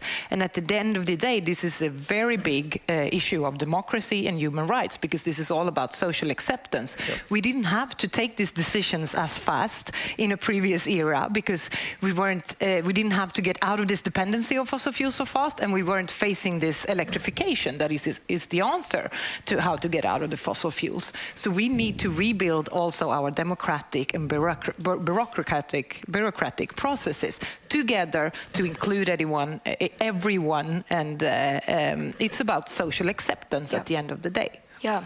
No, thank you for sharing those thoughts. And Dan, I know you have reflections on what we've been talking about, and you agree. Well, I'd love to hear your thoughts as we close out this panel. But really, will this happen? Can we actually usher in a clean energy future that is equitable? We can, and the ideas have already been mentioned: accessibility, affordability, acceptability, sustainability. We have to keep in mind that climate change, although it's an existential threat, is only one of the big problems. So it's a matter of political will, and that may have to be supplied by the youth. We'll see. I was expecting a little bit more as a lecturer at Johns Hopkins University, but I love how concise and to the point that was. Appreciate each of you contributing your expertise and your time. Thank you, Dan. Thank you, Asa. Thank you, Seth. Thank you, Natalia, my friend. Stay safe. And thank you.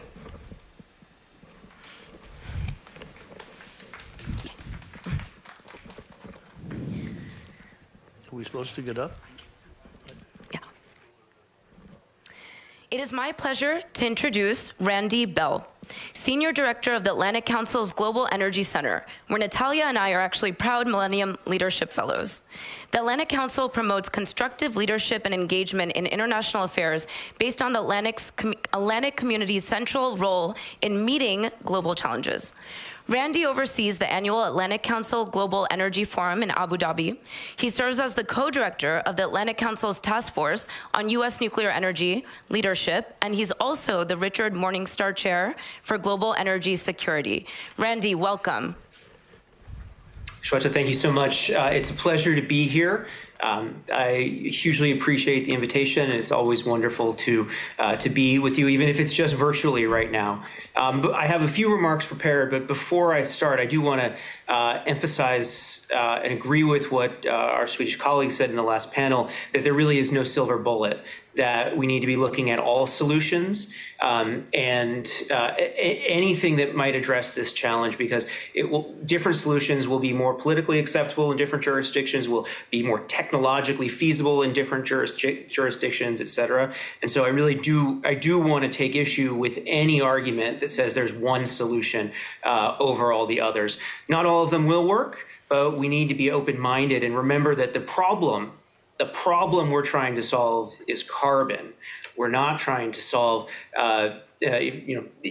fossil fuels being the enemy. The enemy is carbon. And so carbon capture, for instance, is going to be, all scenarios suggest will be a crucial part of this system going forward, any decarbonized energy system. So with that, let me begin my remarks. And what I want to talk about is the intersection of climate and energy security, and really thinking about climate and energy security together, and how important that is to think about them together. Everything changed on February 24th with the Russian invasion of Ukraine. And I hadn't heard the phrase "everything has changed" since right after September 11th. This is a new world we're living in. Things that seemed impossible just days prior were now all of a sudden possible and becoming reality. So Nord Stream 2 was shut down. Finland and Sweden are looking to join NATO. And now we have at least a partial ban on imports of Russian oil into the EU. Now, of course, energy is a huge part of the Russia-Ukraine story, with global and particularly European dependence on Russian energy really limiting the way in which we can act as a global community vis-a-vis Russia. And now, I think it's really important, energy security is back on the global agenda in a way that it hasn't been in years. It's really been missing from the conversation. And it's unfortunate that it's come back in this way, but it's back, and that's probably important for, if we're going to solve the climate crisis. Now, as discussed in the previous panel, energy security has been at times framed as intention with climate action. So, that climate action and energy security, you can't focus on both problems. You have to focus on one or the other. Now, some of that argumentation is opportunistic and cynical, but some of it is, in fact, sincere and has at least a reasonable analytic backing. So I want to talk about that a little bit and give credit where credit's due, because we want to think through this well to get to the right solution. So just like any energy policy, a bad decarbonization policy can be in conflict with energy security. And the type of policies that focus on simply the elimination of production of fossil fuels without really focusing on providing other types of energy, and I think really, really importantly, without focusing on the demand side, are not going to work. No matter how you feel about the oil and gas industry, leave it in the ground is not good policy for energy security. And frankly, it's not great climate policy either. You really need to be focusing on the consumption of that oil and gas. If you move away from internal combustion engine vehicles to electric vehicles, oil and gas demand will go down automatically. That's just how demand and how economics works. So on the flip side, focusing on supply of clean energy and changing the demand, say from gas heating and, as I said, internal combustion engines, is great energy security policy, and it's better climate policy, because instead of focusing on the sort of negative, on shutting down the old economy, it really puts its focus on building the new economy. And that's where I think we're going to be much more successful if we focus on building the new and providing a vision for a future that is even more dynamic and vibrant than the one that we have right now. Now, this sort of big picture think is all fine and good, but in the short term, oil and gas prices are incredibly high. They're driving inflation, potentially causing real economic damage, and this hurts folks on the lower income side of the equation much, much worse than it does high income people. And as I mentioned earlier, it's also limiting our ability to act against Russia. So it's really crucial we act right now. Now, there's some interesting potential tensions here, because as we've seen, the U.S. administration, as well as other governments, have been actively encouraging more oil and gas production from OPEC, from U.S. producers, from others, really trying to get more oil and gas on the market. Now, some observers have called out this as a policy shift and said it's hypocritical, given the focus on climate just a year ago.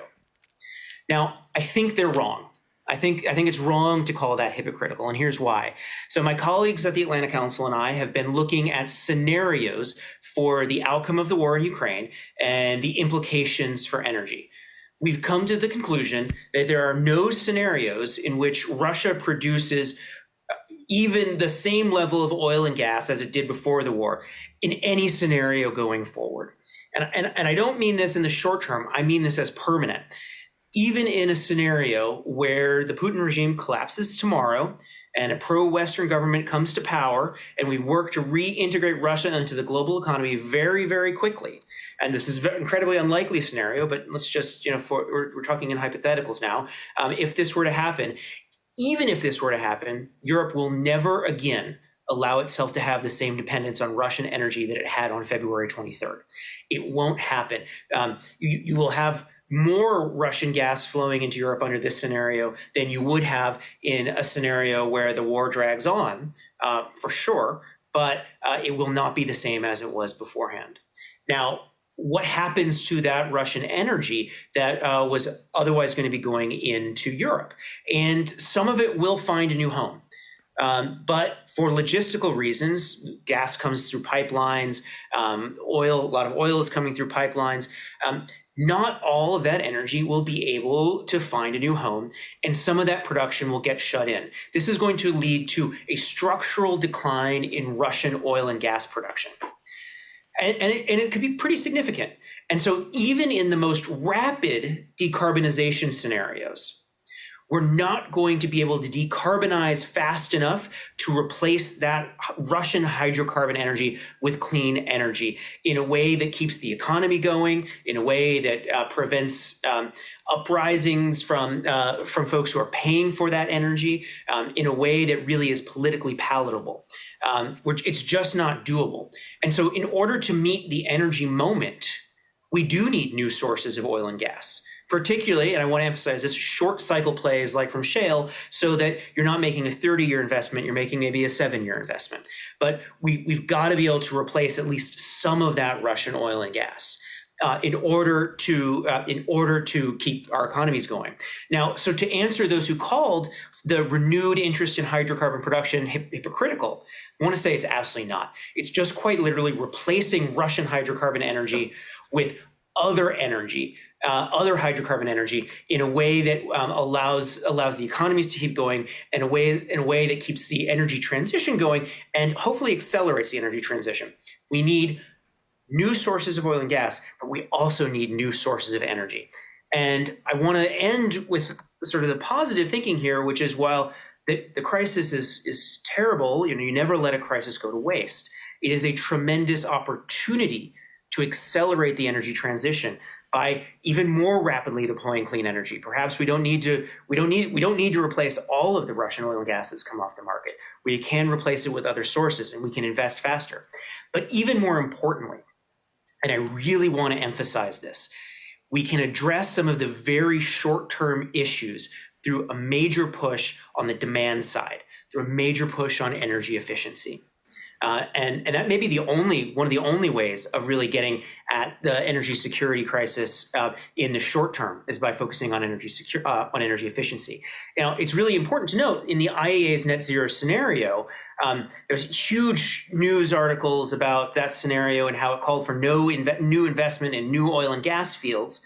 But less noticed in that scenario was its emphasis on energy efficiency. And it noted that in their scenario, the world uses less energy in 2050 than it does today, but it has 2 billion more people, and all those people have greater access to energy. So what you're seeing is just a massive, massive need for energy efficiency. And it really is the unsung hero of climate action.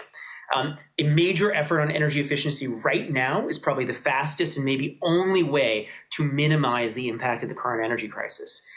Energy efficiency efforts usually pay off for themselves, and there's no question they would do so in this energy price environment.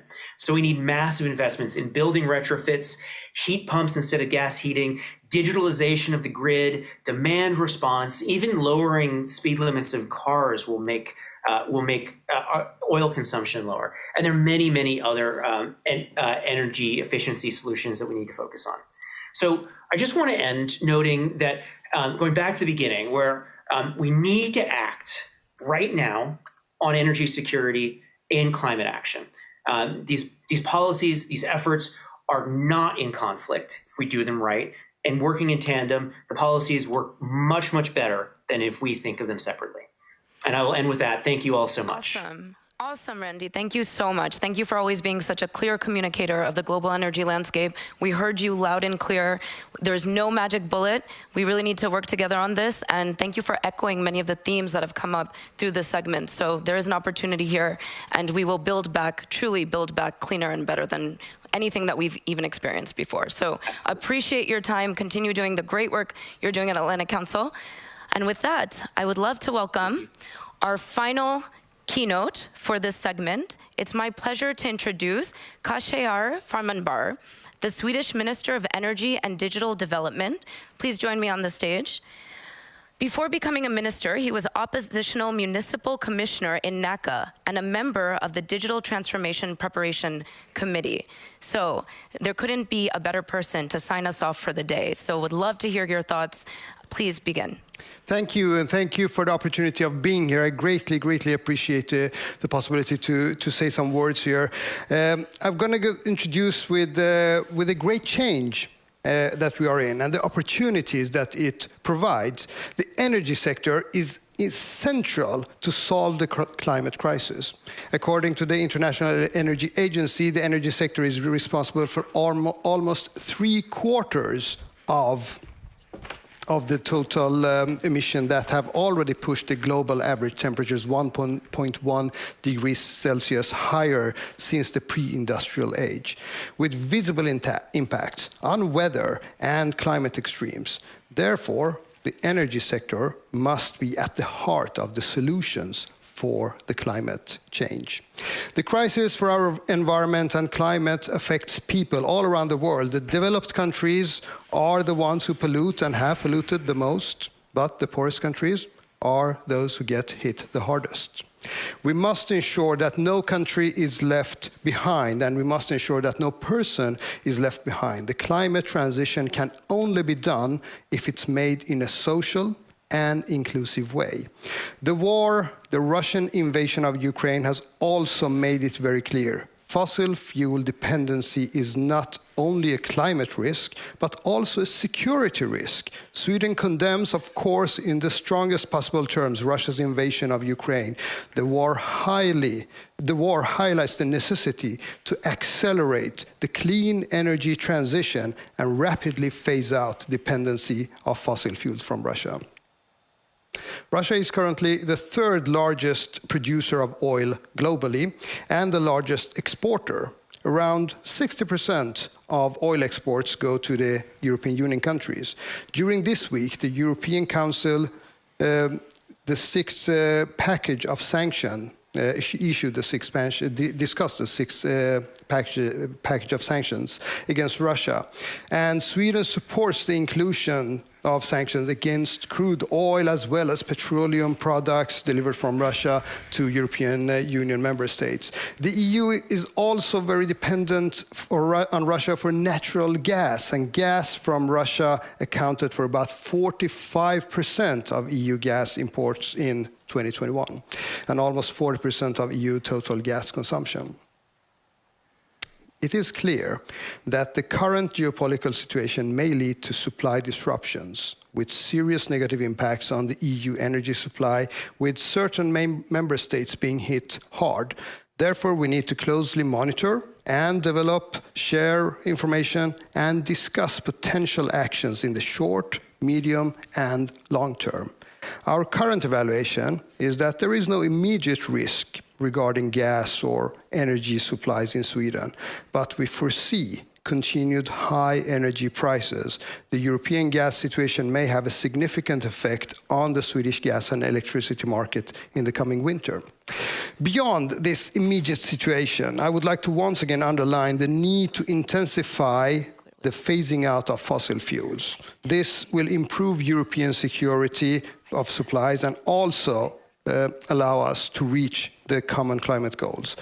All domestic fossil-free energy sources, including wind, nuclear, bioenergy, should be able to contribute, and we need to speed up that process.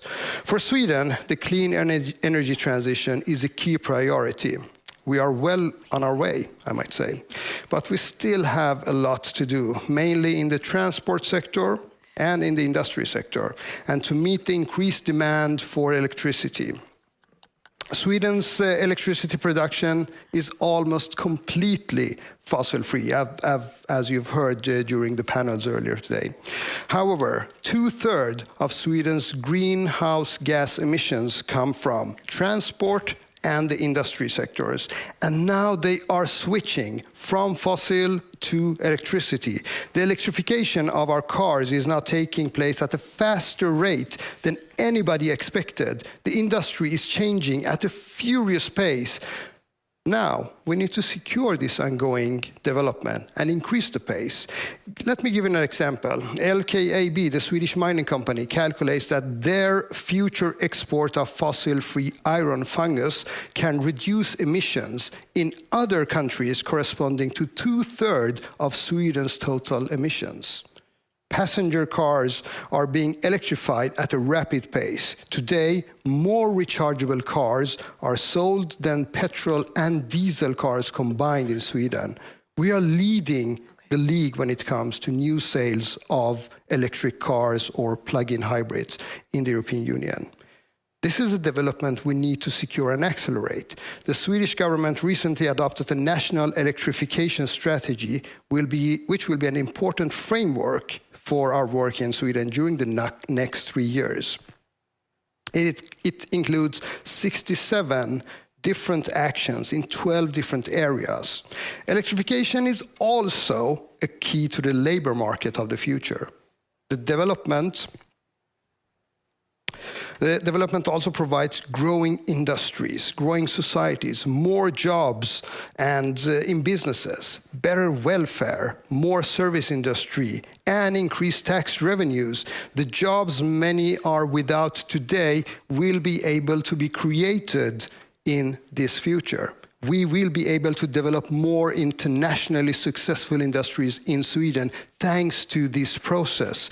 There was a time, and I'm sure you all know about this and recognize this. There was a time when some would say that we need to get rid of our industry and growth in order to meet the climate challenges. They were wrong. And there were others, unfortunately some of them are still heard today. They would say that you are exaggerating the climate challenges. We cannot let our climate ambitions hinder the growth of our economics. They were wrong, and they are dead wrong today. Sweden and our ongoing green transition, the green industrial revolution that we're seeing all over Sweden, is showing the way. We are the living proof that growth, welfare, and social ambitions can and arguably must go hand in hand with the green transition. When Sweden and companies in Sweden are forerunners, it also means the export of climate-smart products and new technology solutions that can greatly reduce emissions in other countries. In Sweden, the electricity use has been more or less constant for the past 30 years, but the amount of energy that today comes from fossil fuels will come from green electricity. Therefore, we see a large increase in electricity demand by 2045. We are now greatly strengthening our electricity grid throughout the country through triple investments in the main grid over the next years. This is a comprehensive challenge which requires everything from shortening permitting times that we've heard earlier and creating acceptance for new electricity production, educating more people to work in this industry, and also having better public acceptance for this process. So to conclude, we see that this green transition is essential for, one, creating well-paying jobs for people all over the country, or arguably all over the world. It's good and it's essential for helping us to reach our climate goals so that our planet remains hospitable for the humankind even in the future. And third, it is how we see the green transition is essential for creating energy security and reduce our dependency from energy imports. So I would invite you all to come and join this green industrial revolution, and let's together work on creating a better world. Thank you. Amazing. Thank you so much, Kasher. Thank you for those words. You know, through this segment, we've been talking about a crisis that's devastating, and we're all paying witness to it.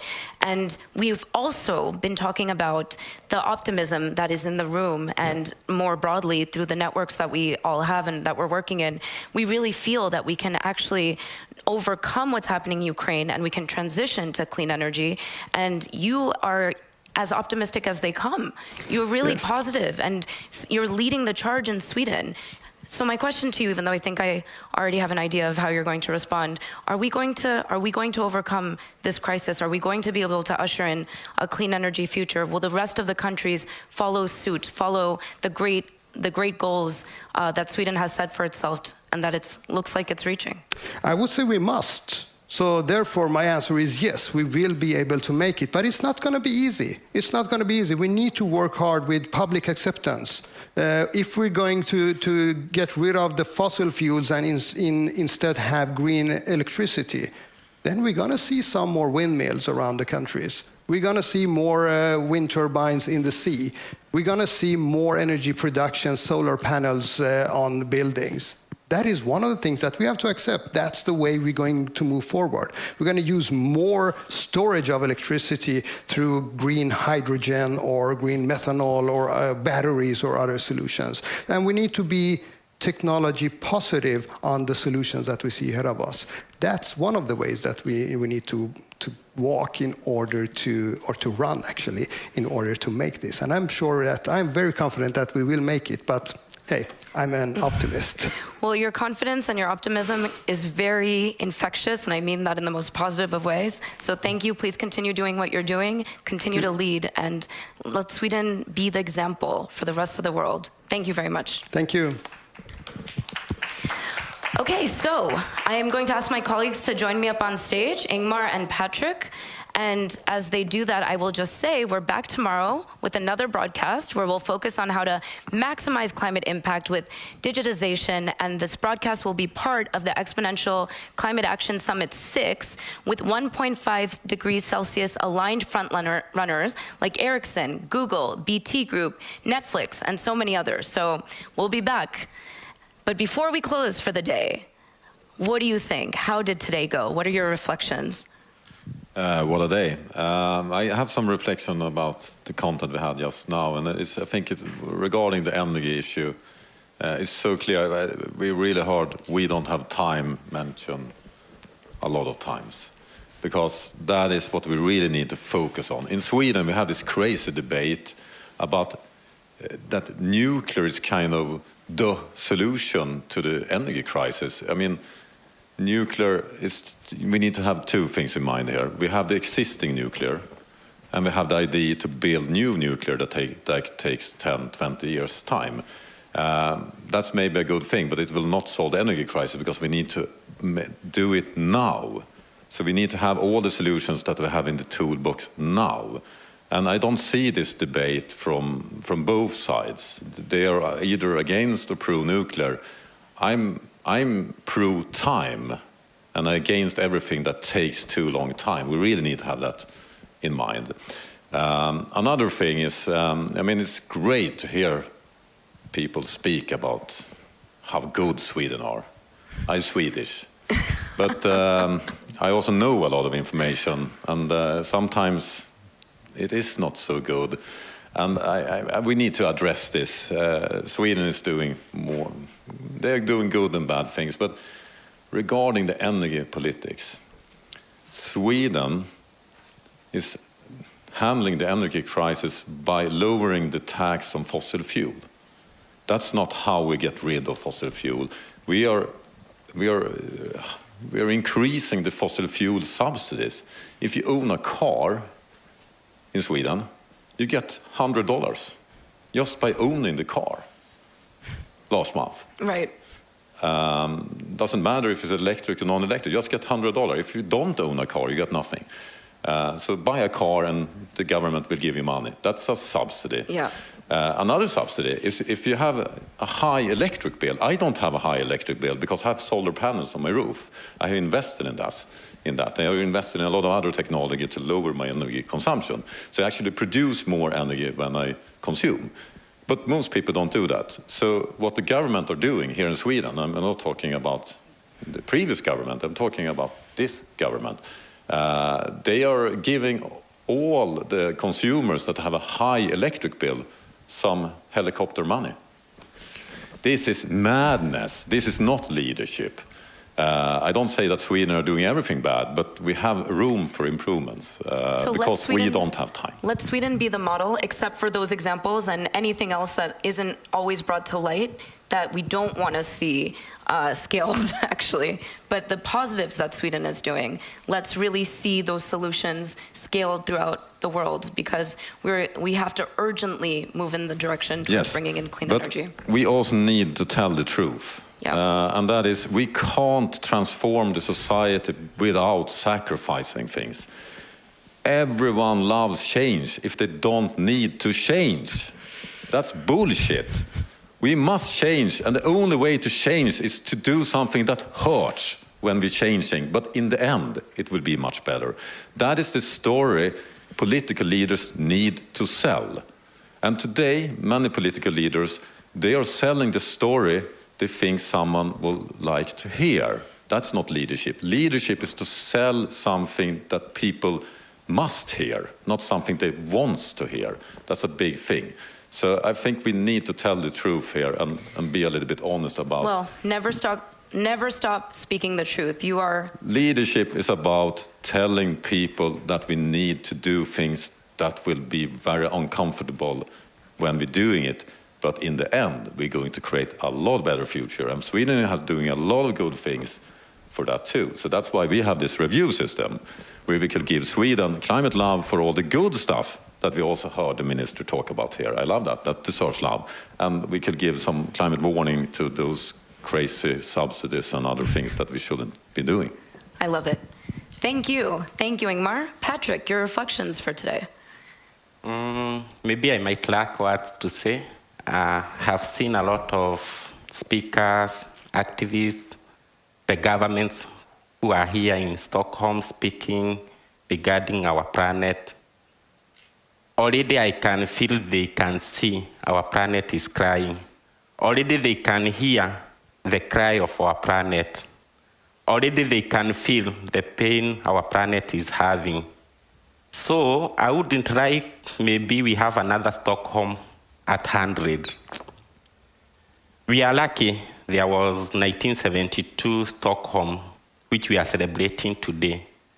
So walk the talk. I think that's all we need. We might be leaders from Africa, from America, from all corners of the world who have gathered here for one voice. Let's be that voice. And we don't have time, you say, together we are the solution. I believe whoever came wherever he have came up to here, he is here for that togetherness. So be that voice. That's all I can say. A lot of speakers have said so much today, activists, youths, our mothers from different villages from all over the world. Now it's that time to take that bold action, and collectively, I think we can win this battle.